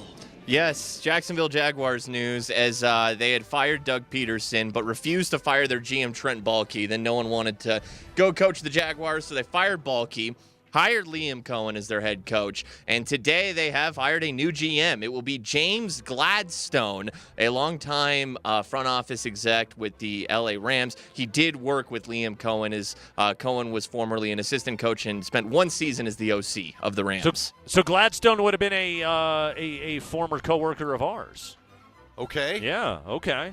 Can't say I ran into the hall grabbing some water. No, we're a large company. We have a lot of workplaces. We really do. Large company. I still think Trevor Lawrence has a good NFL future in front of him. Yeah, but I'm not sure it's under this guy. But we'll see. You and I talked about it last week. Yeah. All the guys that weirded us out, and Dan Campbell and Nick Sirianni in the hiring cycle a couple of years ago. I mean, the most successful coaches hired. Why do you hire Cohen? Because of what he did with Baker Mayfield, right? Like Fair enough. The track record of what he has done with quarterbacks and really taking guys that have struggled and sort of simplifying things for them. It's streamlining things. It's why Mayfield was so good. I think Trevor Lawrence still has a good chance right there. They got a good young receiver in Thomas. I don't think the Jags are that far off. I don't think you're ever that far off when you have that caliber of talent at that position. No, I don't necessarily disagree with you, but I was a big Trevor Lawrence fan, and I'm surprised it's been so. He's kind of stalled out. Yeah. You know what I mean? I agree. Like, he really jumped second year when he was free from the Urban Meyer insanity. But after that, Peterson had one good year from him, and I don't know where he's at right now. He felt like he regressed last year. I'm not sure he's ever totally healthy. Yeah. We'll see if Cohen can fix him. I'm really interested, but again, like, it's a good jumping off point as a franchise. There's a lot of teams that wish they had Trevor Lawrence. Go ahead, Spring. High five. All right, Brandon Staley was last the head coach of the LA Chargers in 2023 before he got fired during the season. And his OC that he hired for that final season in LA was Kellen Moore. Now the roles have reversed. Kellen Moore, the head coach of the Saints, has hired Brandon Staley to be his defensive coordinator. He's a good defensive coach, Andy. He's a Vic Fangio protege. He was a very good defensive coordinator. He was for the Rams. He was the outside linebackers coach under Fangio here in Denver. Before that, worked with Fangio in Chicago. And now I think he gets back into a comfortable place. The funny thing about Brandon Staley, Andy, was like, I didn't even really, and you know me, I'm Mr. Go for it on every single fourth down. So I'm all for it. I'm pedal to the metal kind of dude when it comes to my football. So I liked Staley for that reason. I think one of the problems that Staley had, because really he didn't coach all that differently than Dan Campbell, was that Dan Campbell knew how to sell his innovation. I don't think Staley knew how to do it. And I don't care what he says in a press conference. I don't know if his own players were buying into what Brandon Staley was doing. No, I agree with you. And I think to that point, Dan Campbell's more of an intimidating figure than Brandon Staley is. Yeah. Not to go meathead on the thing, Yeah. but Dan Campbell gets up there and acts like he doesn't like your question. Well, that's a guy that's twice your size. Brandon Staley, when he took issue with some questions. I don't even know if size, it's charisma. Charisma, whatever you want to call it. All I know is that L.A. media was feasting on his weakness. Yeah. Dan Campbell never showed that stuff. Staley was uncomfortable with it. He couldn't sell it. I don't think his players And look, bought to it. your point, I do believe he's a very smart mind. Yeah. And sometimes those folks don't express, to your point, the innovation in a way we can all understand. Sure. And maybe that was the barrier. Look, he'll probably be a bang-up defensive coach again. But I'll be curious. Spagnuolo's never really gotten another shot. Vance Joseph hasn't gotten another shot to this point. Took Raheem Morris forever to get his second shot. It's tough with these The guys. defensive guys don't Yeah. get a quick look again. Yeah, it's real possible Staley is just another. He's the Wade Phillips category. You're the coordinator. Keep him as a defensive coordinator. And finally, Spring. High five. Hey, Nolan Smith, part of that great Eagles defensive line that helped them win that Super Bowl, one of several first-round picks on that team out of the University of Georgia. He actually tore his triceps in that game. It was before the game concluded. He finished the game with a torn triceps. Nolan Smith did not record a sack or tackle in that game, but did have 2 quarterback hits. Ow. Torn triceps. That probably hurts, right? Yeah. It's ow, my tricep. For all those things, and it's amazing how many guys will play with those. Yeah. Right? Yeah. I remember Alfred Williams once just like taped his arm up and said, "Here we go." Yeah. It is on. Remember, Elway had the bicep tendon that ripped off, and he played with it. Had the weird looking arm. You probably don't remember this, but he did it in a game in Mexico City, and like his muscle looked weird in one arm because one of the bicep tendons burst. Do you remember when Elvis Dumervil tore his pectoral? Yeah. And he said that apparently when you tear your pec, it rolls up like a lampshade. Ew. Right. Gross. But I'm going to go make my money. You sure? Gross. Yeah, Nolan Smith, though, he had 4 sacks in the playoffs, just didn't have any in the Super Bowl. Yeah, but it didn't matter. Eagles kicked ass anyway. Nolan Smith, a hell of a player, by the way. There you go. 5 biggest stories of the day from around the NFL. We are live at Ball Arena, where you can get down here tonight and you can watch the Colorado Mammoth return to action against the Las Vegas Desert Dogs. If you can't make it out to Ball Arena, the game is televised on Altitude. Our own Andy Lindahl is on the call. Andy's shirt is tucked in today. Wore my adult clothes. That's how you know he means business. They're the proper size and everything. Did wear your lawn mowing shoes. No, but... I did do that because I told you, man, you and I got out of some major snow in our neighborhood. I didn't know what we'd be. I wasn't going to go with the nice shoes because I thought we might be traipsing through snow, but it's not as bad downtown. Yeah, west side was it was a little snowy. out there last night. Oh, man, redemption for Jordan Bennington, MacKinnon, and McCarr bringing home the Four Nations Cup. Andy? We got to talk about some things. Clean up some items from that. The Four Nations did a lot right, but we also have some suggestions for what they could fix. That's coming up next.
It was fun. I think the Four Nations kind of caught on fire. I'm sure everyone didn't really know what to expect. Obviously, questions about it being an all-star game, things like that. Obviously, people didn't really know, the players' mindsets coming in, and rightfully so. You never really know, but guys took this very seriously when you represent your country. So yeah, obviously, all the guys, egoless, selfless. Really cool to be a part of a group like that. That's the MVP, Nathan MacKinnon. Won the Hart last year, wins the Four Nations MVP this year. Good Art Ross candidate this season, best player in the world, Nathan MacKinnon. He's going to talk about Connor McDavid all day long. I'm saying it's big number 29, who scored his 4th goal of the tournament last night to open the scoring, beating Connor Hellebuck's sick goal from Nathan MacKinnon. He was terrific all tournament long, and Team Canada gets it done. Andy, I got by the way, some Jordan Binnington notes here for you. I don't need them. Jordan Binnington. He's got his problems, right? He's not great all the time. Listen to this, though. In winner-take-all games, Game 7, second round against Dallas 2019, 29 saves, 30 shots. Game 7 Stanley Cup Finals against Boston in 19 when St. Louis won it, 32 on 33. Last night, 31 saves on 33 shots, including saving the Canadian Bacon in overtime last night. 6 saves, some of them just point blank from Austin Matthews. Had the great glove save on Brady Tkachuk. Connor Hellebuck is the best goalie in the world. I think in pure talent, we can agree with that. The conversation was that Canada had the weakest goaltending coming into this tournament, but in the end, they only were able to proudly hoist the Four Nations Cup because Jordan Binnington saved them. Yeah, funny story from Ray Ferraro. I want to say on SportsCenter, or maybe it was just in that weird after coverage they tried to go to where mics weren't working and all we were hearing was medals being handed out. Or Ladies whatever. and gentlemen, Steve Levy. Right, and then nothing happened. But Ray Ferraro said that apparently one of the heads of Team Canada was the GM in Boston and remembers Binnington being unreal in that game to win the cup for St. Louis, and that's why they wanted Binnington as the top goalie. Yep. So that you've referenced that series a couple times in our conversations leading up to last night. That's why I like Canada and it last turns out night. that game was huge in the actual general manager's mind. Let's add on, by the way, by no means was Hellebuck bad last night. No. He played pretty damn well in that game. He was facing the better set of shooters. Yeah. Let's not kid ourselves. There's no doubt about that. It wasn't as though Hellebuck was bad. It was just Binnington was a little bit better last night. He was amazing when we got to the overtime period. Connor McDavid with the game winner last night. Mitch Marner had the puck in the corner. Spring, let me hear from Chris Cuthbert one more time on the glorious Connor McDavid game winner in OT. Chris Cuthbert, best hockey voice on the planet. Motion, Connor, you guys are almost there. But Chris Cuthbert calling the game on TSN last night. On this defensive zone face-off against McDavid. And off the drop, McDavid went forward and nearly got a shot on. Carr sends it around. Marner waiting. Connor McDavid scores! Connor McDavid for Canada! Yeah, Cale Makar got the assist on the game-winning goal, by the way, pushed it around the boards. Marner picked it up in the corner. Austin Matthews, probably shouldn't have left Connor McDavid right there. He and Adam Fox not on the same page. Also, you got to credit Marner. He was patient. He picked that puck up off the boards. He looked up and he paused for a brief moment. A lesser player, Andy, panics and gives the puck right to McDavid right then, and he doesn't have the space to score. Marner, his patience was what opened up the ice right there on a night where there was no open ice. That game, it was a Stanley Cup Final intensity kind of game. There was no space on the ice last night. Well, and that's the game the U.S. had to play. They had the better defense. Yeah. They had the bigger defensemen. They had, the better goaltending, at least we thought. Didn't turn out to be the case. And it just is amazing that Austin Matthews, of all people, is the one that blows the defensive assignment and goes to double Marner in the corner when you left one of the best shooters in the world. The one guy. Yeah. You're going to leave him? Either him or MacKinnon. Those are the two dudes you don't leave right there. Unreal. Yeah. Unreal. Yeah. In overtime, no less. In OT. You know what? I was texting with a buddy, and we were talking about just it felt like towards the last couple minutes, the U.S. started overpassing. And unfortunately, we know what that looks like here sometimes because the Avs tend to do that. Now, the Avs, I think, just feel like they're so skilled they're looking for the perfect shot. The United States, it felt to me like you could feel guys, this is a big moment.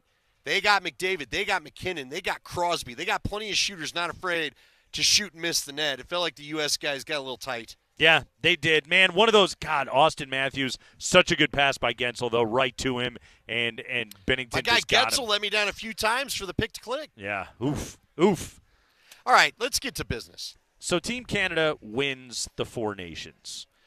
And, okay, so we've never had a Four Nations before.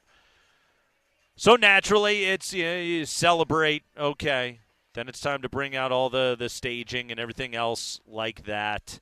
They do all that. They shoot the sparks and the fireworks and all that. Connor McDavid gets player of the game. Nathan MacKinnon gets MVP of the tournament. Hell yeah. And then it's time to award the trophy. And the Four Nations Cup, Andy, is kind of Stanley Cup shaped a little bit. You know, it's a cup. It's a cup. Now it's a more gaudy cup. The Stanley Very Cup's angular. more something that I put apples in to serve you. It's like a fruit dish I put out there, if you will. It's the punch bowl. Right. The Four Nations Cup, for those that missed it, it's more like a goblet that they look like they Well got put. out of Games of Thrones Yeah, or something. an oversized chalice. Right, is what we'll call right. that thing. All right. A couple sharp edges you don't want to catch the lip on. Very much so. It was more angular.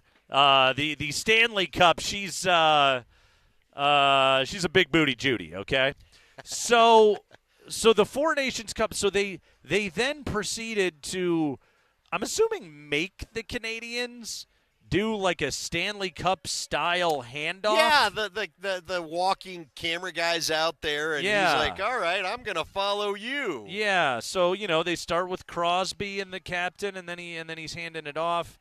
Except, did you get the sense the players thought it was stupid?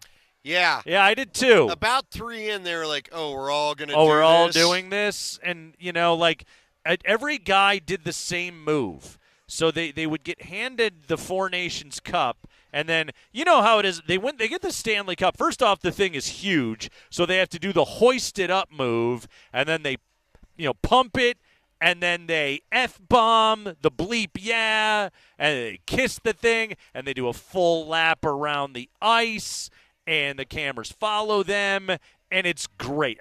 I watch it every year, even when the frickin' Florida Panthers won the thing. I watched it. Okay. The Four Nations, every guy did the same thing. He got the trophy. He gave 3 quick pumps and then quickly turned around and handed it to the next guy. And he did 3 quick pumps and quickly turned around and handed it to the next guy. And you could tell they all felt stupid. Well, especially the guys that have not won the cup. Right. And look, in fairness to them, you don't. This trophy just got created. You want to know why the Stanley Cup is huge? The winners' names that have ever won, They're all on it. of them are on It's there. all They history. add tears like a wedding cake. Right. They've dreamed about it their entire This thing childhood. is brand new. I Yeah. mean, it would have been cool if Crosby would have just poured a little beer in there, given the old huzzah toast, and called it good. And we could have moved on. Yeah, because McDavid, I told you we should Michelle Branch McDavid's one. It's like he gave one skate pump, hit a hard U. Yeah. Take this thing. Here, I 1, want to 2, go 3. get out of my gear. Give it to me. I said to you in break, they were psyched they beat the Americans. They were not worried Right. about this trophy. They They didn't- were psyched they weren't going to have to face backlash from their country. They don't need a trophy. Yes. More than anything, they are just happy to not They'd get have taken their shredded. medals and been like, cool. by I their didn't know we were countrymen. doing a cup. I was like, wait a minute, we're doing medals and a cup? They did medals this and a cup. feels a little exorbitant. It was the NHL. You nailed the Four Nations. Beautiful tournament. Timing right. Best. You had the right 2 teams in the final. Biggest audience ever for a hockey game on ESPN. Let's review the trophy ceremony. We can nix that next time. Yeah, man. Even just maybe put it on a plaque and a quick, Yeah. Like when they go and grab the Conn Smythe, it's just kind of hold it up, get a picture with the commissioner, and you're out of there. Exactly. There we go. Hey, smiles, and we're moving. Because really, all they want to do is go get drunk. Yeah. That's all they want to do. They'll probably relieve the whole thing's over. I didn't get injured. This is awesome. It's not like any of them today are like, "Where's the Four Nation? I gotta sit with it on the plane." Well, now we gotta. I didn't even think about it. We should have searched social media to see if it showed up. Because remember, after you win the Cup, and we're lucky to have fresh memories, the Adventures of the Cup are all over social media everywhere. I haven't seen anything about the Adventures of the Four Nations. Of the Four, Chalice. Did they forget it? Yeah. Oh, yeah, the trophy. Yeah, trophy ceremony, not great. Everything else about the Four Nations, perfect. You guys, really, the NHL did a wonderful job putting on that tournament. Nathan MacKinnon, you heard the cut coming in when MacKinnon was talking about it. Like, people wondered, is this going to be like an all-star game? The moment they slipped on the national team jersey, all that went out the window. Dude, Brady Tkachuk was still throwing bodies into the wall. Yeah. He was great again last night, by the way. I do need to give you an update before we take our final time out. I know this is going to bring you great sadness. All right. But we learned today. I'll try and hold it together. Found out today that the much anticipated, and Nate was going to find a way to bet it on his app. Of the celebrity boxing match between Patrick Mahomes Sr. and John Rocker. Yes. Has been called off because Patrick Mahomes, the one we all know, and his wife had said, no, you're not doing this. And apparently Patrick's agent went and said, no, this is off. We're not doing this. So he's not fighting John Rocker? They're not fighting. It's done. It's over. Okay, so it's not happening anymore. The stage and it fight. did come out. Mahomes Sr. admitted the little fight everybody saw was all them fake. shoving each other's. And Nate called it. Yeah. The very first day that this thing was going on, I showed Nate. I go, what do you make of this? Why would these two even be shoving each other? And Nate, in 2 seconds on the internet, internet sleuth Nate Kreckman was like, they're fighting for Barstool. This is all fake. Yep. And then it came out it was fake, but they are going to fight. And today the Mahomes family said, no, you're not. Oh, man. That was going to be the next great sporting event after the Four Nations. Sure. That was the pay-per-view you wanted to pay for. You were hoping for a $19.95 price, but you were willing to go $29.95 if you had to. Yes, two guys whose baseball cards I had in the 90s were going to fight each other. Over no good reason. Can I get a Pete Vukovich versus Terry Steinbach? I guess I should have told Spring that so we could have given it the Sarah McLachlan treatment it deserved. But it's gone before we knew we had. They canceled it because Mahomes said he can't do it? No, Mahomes, literally, I saw a tweet saying Patrick Mahomes said, no, you're not, and the agent stepped in and said this and that. He put the ixnay on the thing? Well, yeah, you don't need your dad fighting anybody. Yeah, did Patrick, did he remind his dad of, I have a $435 million contract. You really don't need the money. We've got a lot of things going on with you in particular. Yeah. Let's just lay low. Most celebrity boxing matches are because the people are in dire financial straits. Right. I know why John Rocker's doing this. He needs the money. Yeah. And he looks like he's been angry in his basement lifting for 2 decades. Mahomes Sr. looks like he hasn't, and I'll leave it at that. Kreckman and Lindahl live at Ball Arena. Good one tonight, the Mammoth and the Desert Dogs. So get out to Ball and watch it all this evening. Quick break when we come back. The Nuggets take on the Lakers tomorrow night. Denver trying to make history. We'll tell you what kind coming up next.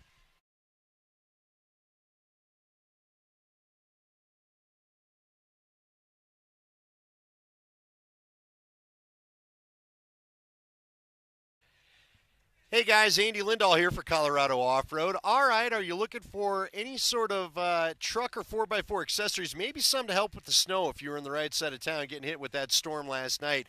Maybe you need a lift kit. You can go and get that handled over at Colorado Off-Road. Maybe you need some towing gear. Maybe you need a plow. He can help you with the plows, that's for sure. I wish he would have been in my neighborhood a little bit later last night helping me out with that. Anything you could want for your truck or 4x4 they've got over at Colorado Off-Road. You know what? This is funny, at least on the west side of town where Nate and I live, I got some of the biggest snow I've seen in a while, and it was all stacked up on that bed cover that I'm always telling you guys about. No problems at all with the wet snow that we had last night. Bed cover looked just fine. I was able to just sweep it off. It took me about 2 minutes to get all that snow off the back of my truck. It was delightful. Plus, they've got the floor mats if you want them to keep the cabin clean with all the gunky weather that we've had, or a remote start to get that truck warmed up, or the 4x4 warmed up before you head out for what you're going to do. And believe me, this time of year, don't let somebody just cruise in the neighborhood take advantage of you with your keys in the car. Get a remote start kit from Jerry Jones and his wife. It's Colorado Off-Road, the place you want to shop. Find them 3 blocks south of downtown Littleton on Prince Street. They're right behind ACC. You can give them a call at 303-761-1264. Ask them about the new Workforce Pro topper, exclusive dealer of that, and it's just for their commercial folks that need a little something extra. Or find them on the web at cooffroad.com.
Concluding the radio show here on a lovely Ska Friday afternoon. Nate Kreckman, Andy Lindahl. Tomorrow night, Nuggets take on the Lakers right here at Ball Arena. First, we got Mammoth and Desert Dogs this evening. But the Nuggets and Lakers tomorrow night. Interesting spot here for L.A. So they won in Portland last night, but it was the second night of a back-to-back after they played Charlotte on Wednesday. Blew that game against Charlotte on Wednesday. Luka didn't go last night because of the injury management thing, but LeBron did play, went for 40 points. He was fantastic. But this is the third game in 4 nights here for the Lakers, coming right off of the All-Star break. This is a good spot for the Nuggets. We talked about yesterday how it was kind of a scheduled win against Charlotte, and indeed, you could see the Hornets kind of run out of gas at the end of that game last night. They gave them a game, though. I give them credit. They did. They honestly, like the Nuggets just – the Nuggets gave the professional effort that they had to get the win last night. And Jamal Murray was absolutely magnificent. By the way, I want to mention it. Zeke was plus 15 in 22 minutes last night. Hey, none of us are going to be upset if you've got a viable big man option in Zeke Naji. Becoming more and more playable. Hey, and if nothing else, and I know that fans are going to be hard to maybe buy that this is long term. Yeah. But if he can do this the rest of the year, you could actually have some trade conversations about him coming up over the summer if you wanted to. Maybe, just maybe, he's getting shown off enough, or maybe, just maybe, he's a guy that you decide if it's $8.9 million and we're getting that kind of bench production, we'll keep him around. Huge game for the Nuggets because they're chasing history here. Andy, they have never won 10 in a row in the Malone-Jokic era. 9 in a row, longest win streak as of right now. They have never done 10 with this particular group. That's pretty big. I'm also kind of amazed it's never happened before. Yeah, especially with how good they were the year. We talked about earlier in the program. They didn't have to make a second-half push because they had everything locked up. Yep. How did they not win 10 in that stretch? I don't know. It's wild. By the way, ESPN had this today. Since 2000, the 5 best post-All-Star break records for NBA teams. 2 of them are Denver teams. 2005, when George Karl replaced Michael Cooper, who replaced Jeff Bzdelik. Remember when George came in? They were 25-4 after the All-Star break. The 2005 Nuggets. The other one was the 2013 Nuggets, the 57-win Nuggets, the Ty Lawson, Kenneth Faried, Gallo, Iguodala, Wilson Chandler group. That team was 33-21 at the break. They went 24-4 after the All-Star break. Then, we remember they lost to Golden State and George got fired. After he was named the NBA Coach of the Year. Yeah, it got weird. Yeah, really did. Got real awkward. Isn't that the one where, who was the former player coach, their guard that did ESPN, our favorite guy that doesn't know how to vote MVP? Oh, Mark Jackson? Mark Jackson claimed he had a mole, and everybody said it was – was that year? It was Andre Iguodala. Iguodala. That was that year, right? It was that series. Mm-hmm. Yeah, which I don't think Golden State needed a mole to be able to win that series. No. Or to figure out that they were trying to play rough with Steph Curry. Right, exactly. Anyway, Nuggets went 24-4 down the stretch. Could they do it again? Won 9 in a row. Problem is, schedule gets real tough. Schedule gets real tough, and after the Laker game, that's when the road trip starts. And it's a tough one. They got to go to Indiana. They got to deal with Milwaukee. Detroit on the second night of a back-to-back, and the Pistons are not terrible anymore. And then they go to Boston. So going to be tough for them to be able to do that. But this team is 37-19 right now with 26 games to go. Andy, I think if they win 17 more, I think if they get to 54 wins this year, win 17 of the last 26, I think they're getting the 2 seed. Okay. I think that's enough to hold off Memphis, to hold off Houston and the Lakers and everybody else. All I would say, we talked about it up top of the show, just don't slip past the 3 seed. I'm not going to stress on the win total. Just keep yourself out, like you've said all year, avoid OKC until the Western Conference Finals. Yep. However that looks. Stay away from those guys as long as you possibly can. But, yeah, chance to make history. Going 10 in a row.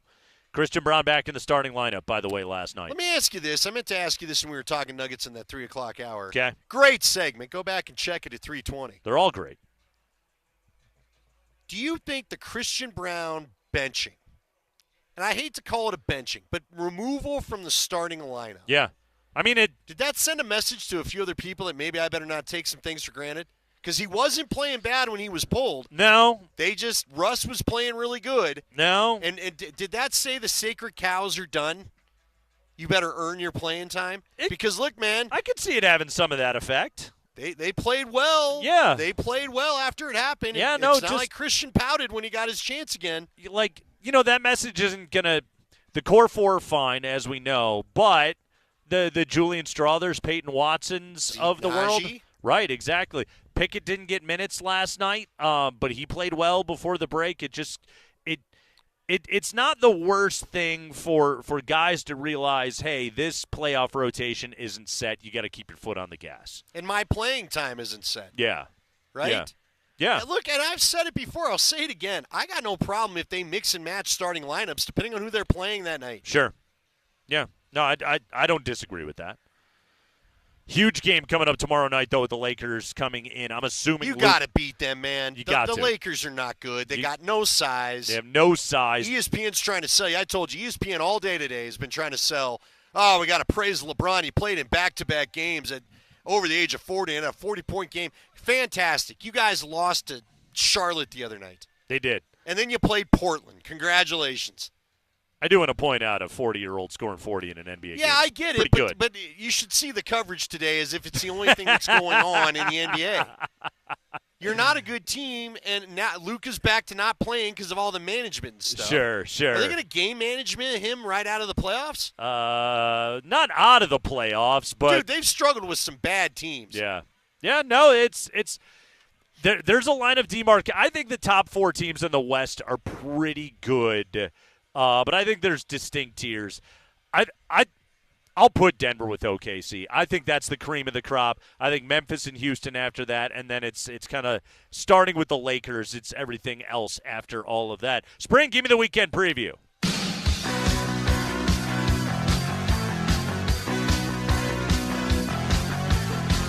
Everybody's watching sports on the weekend.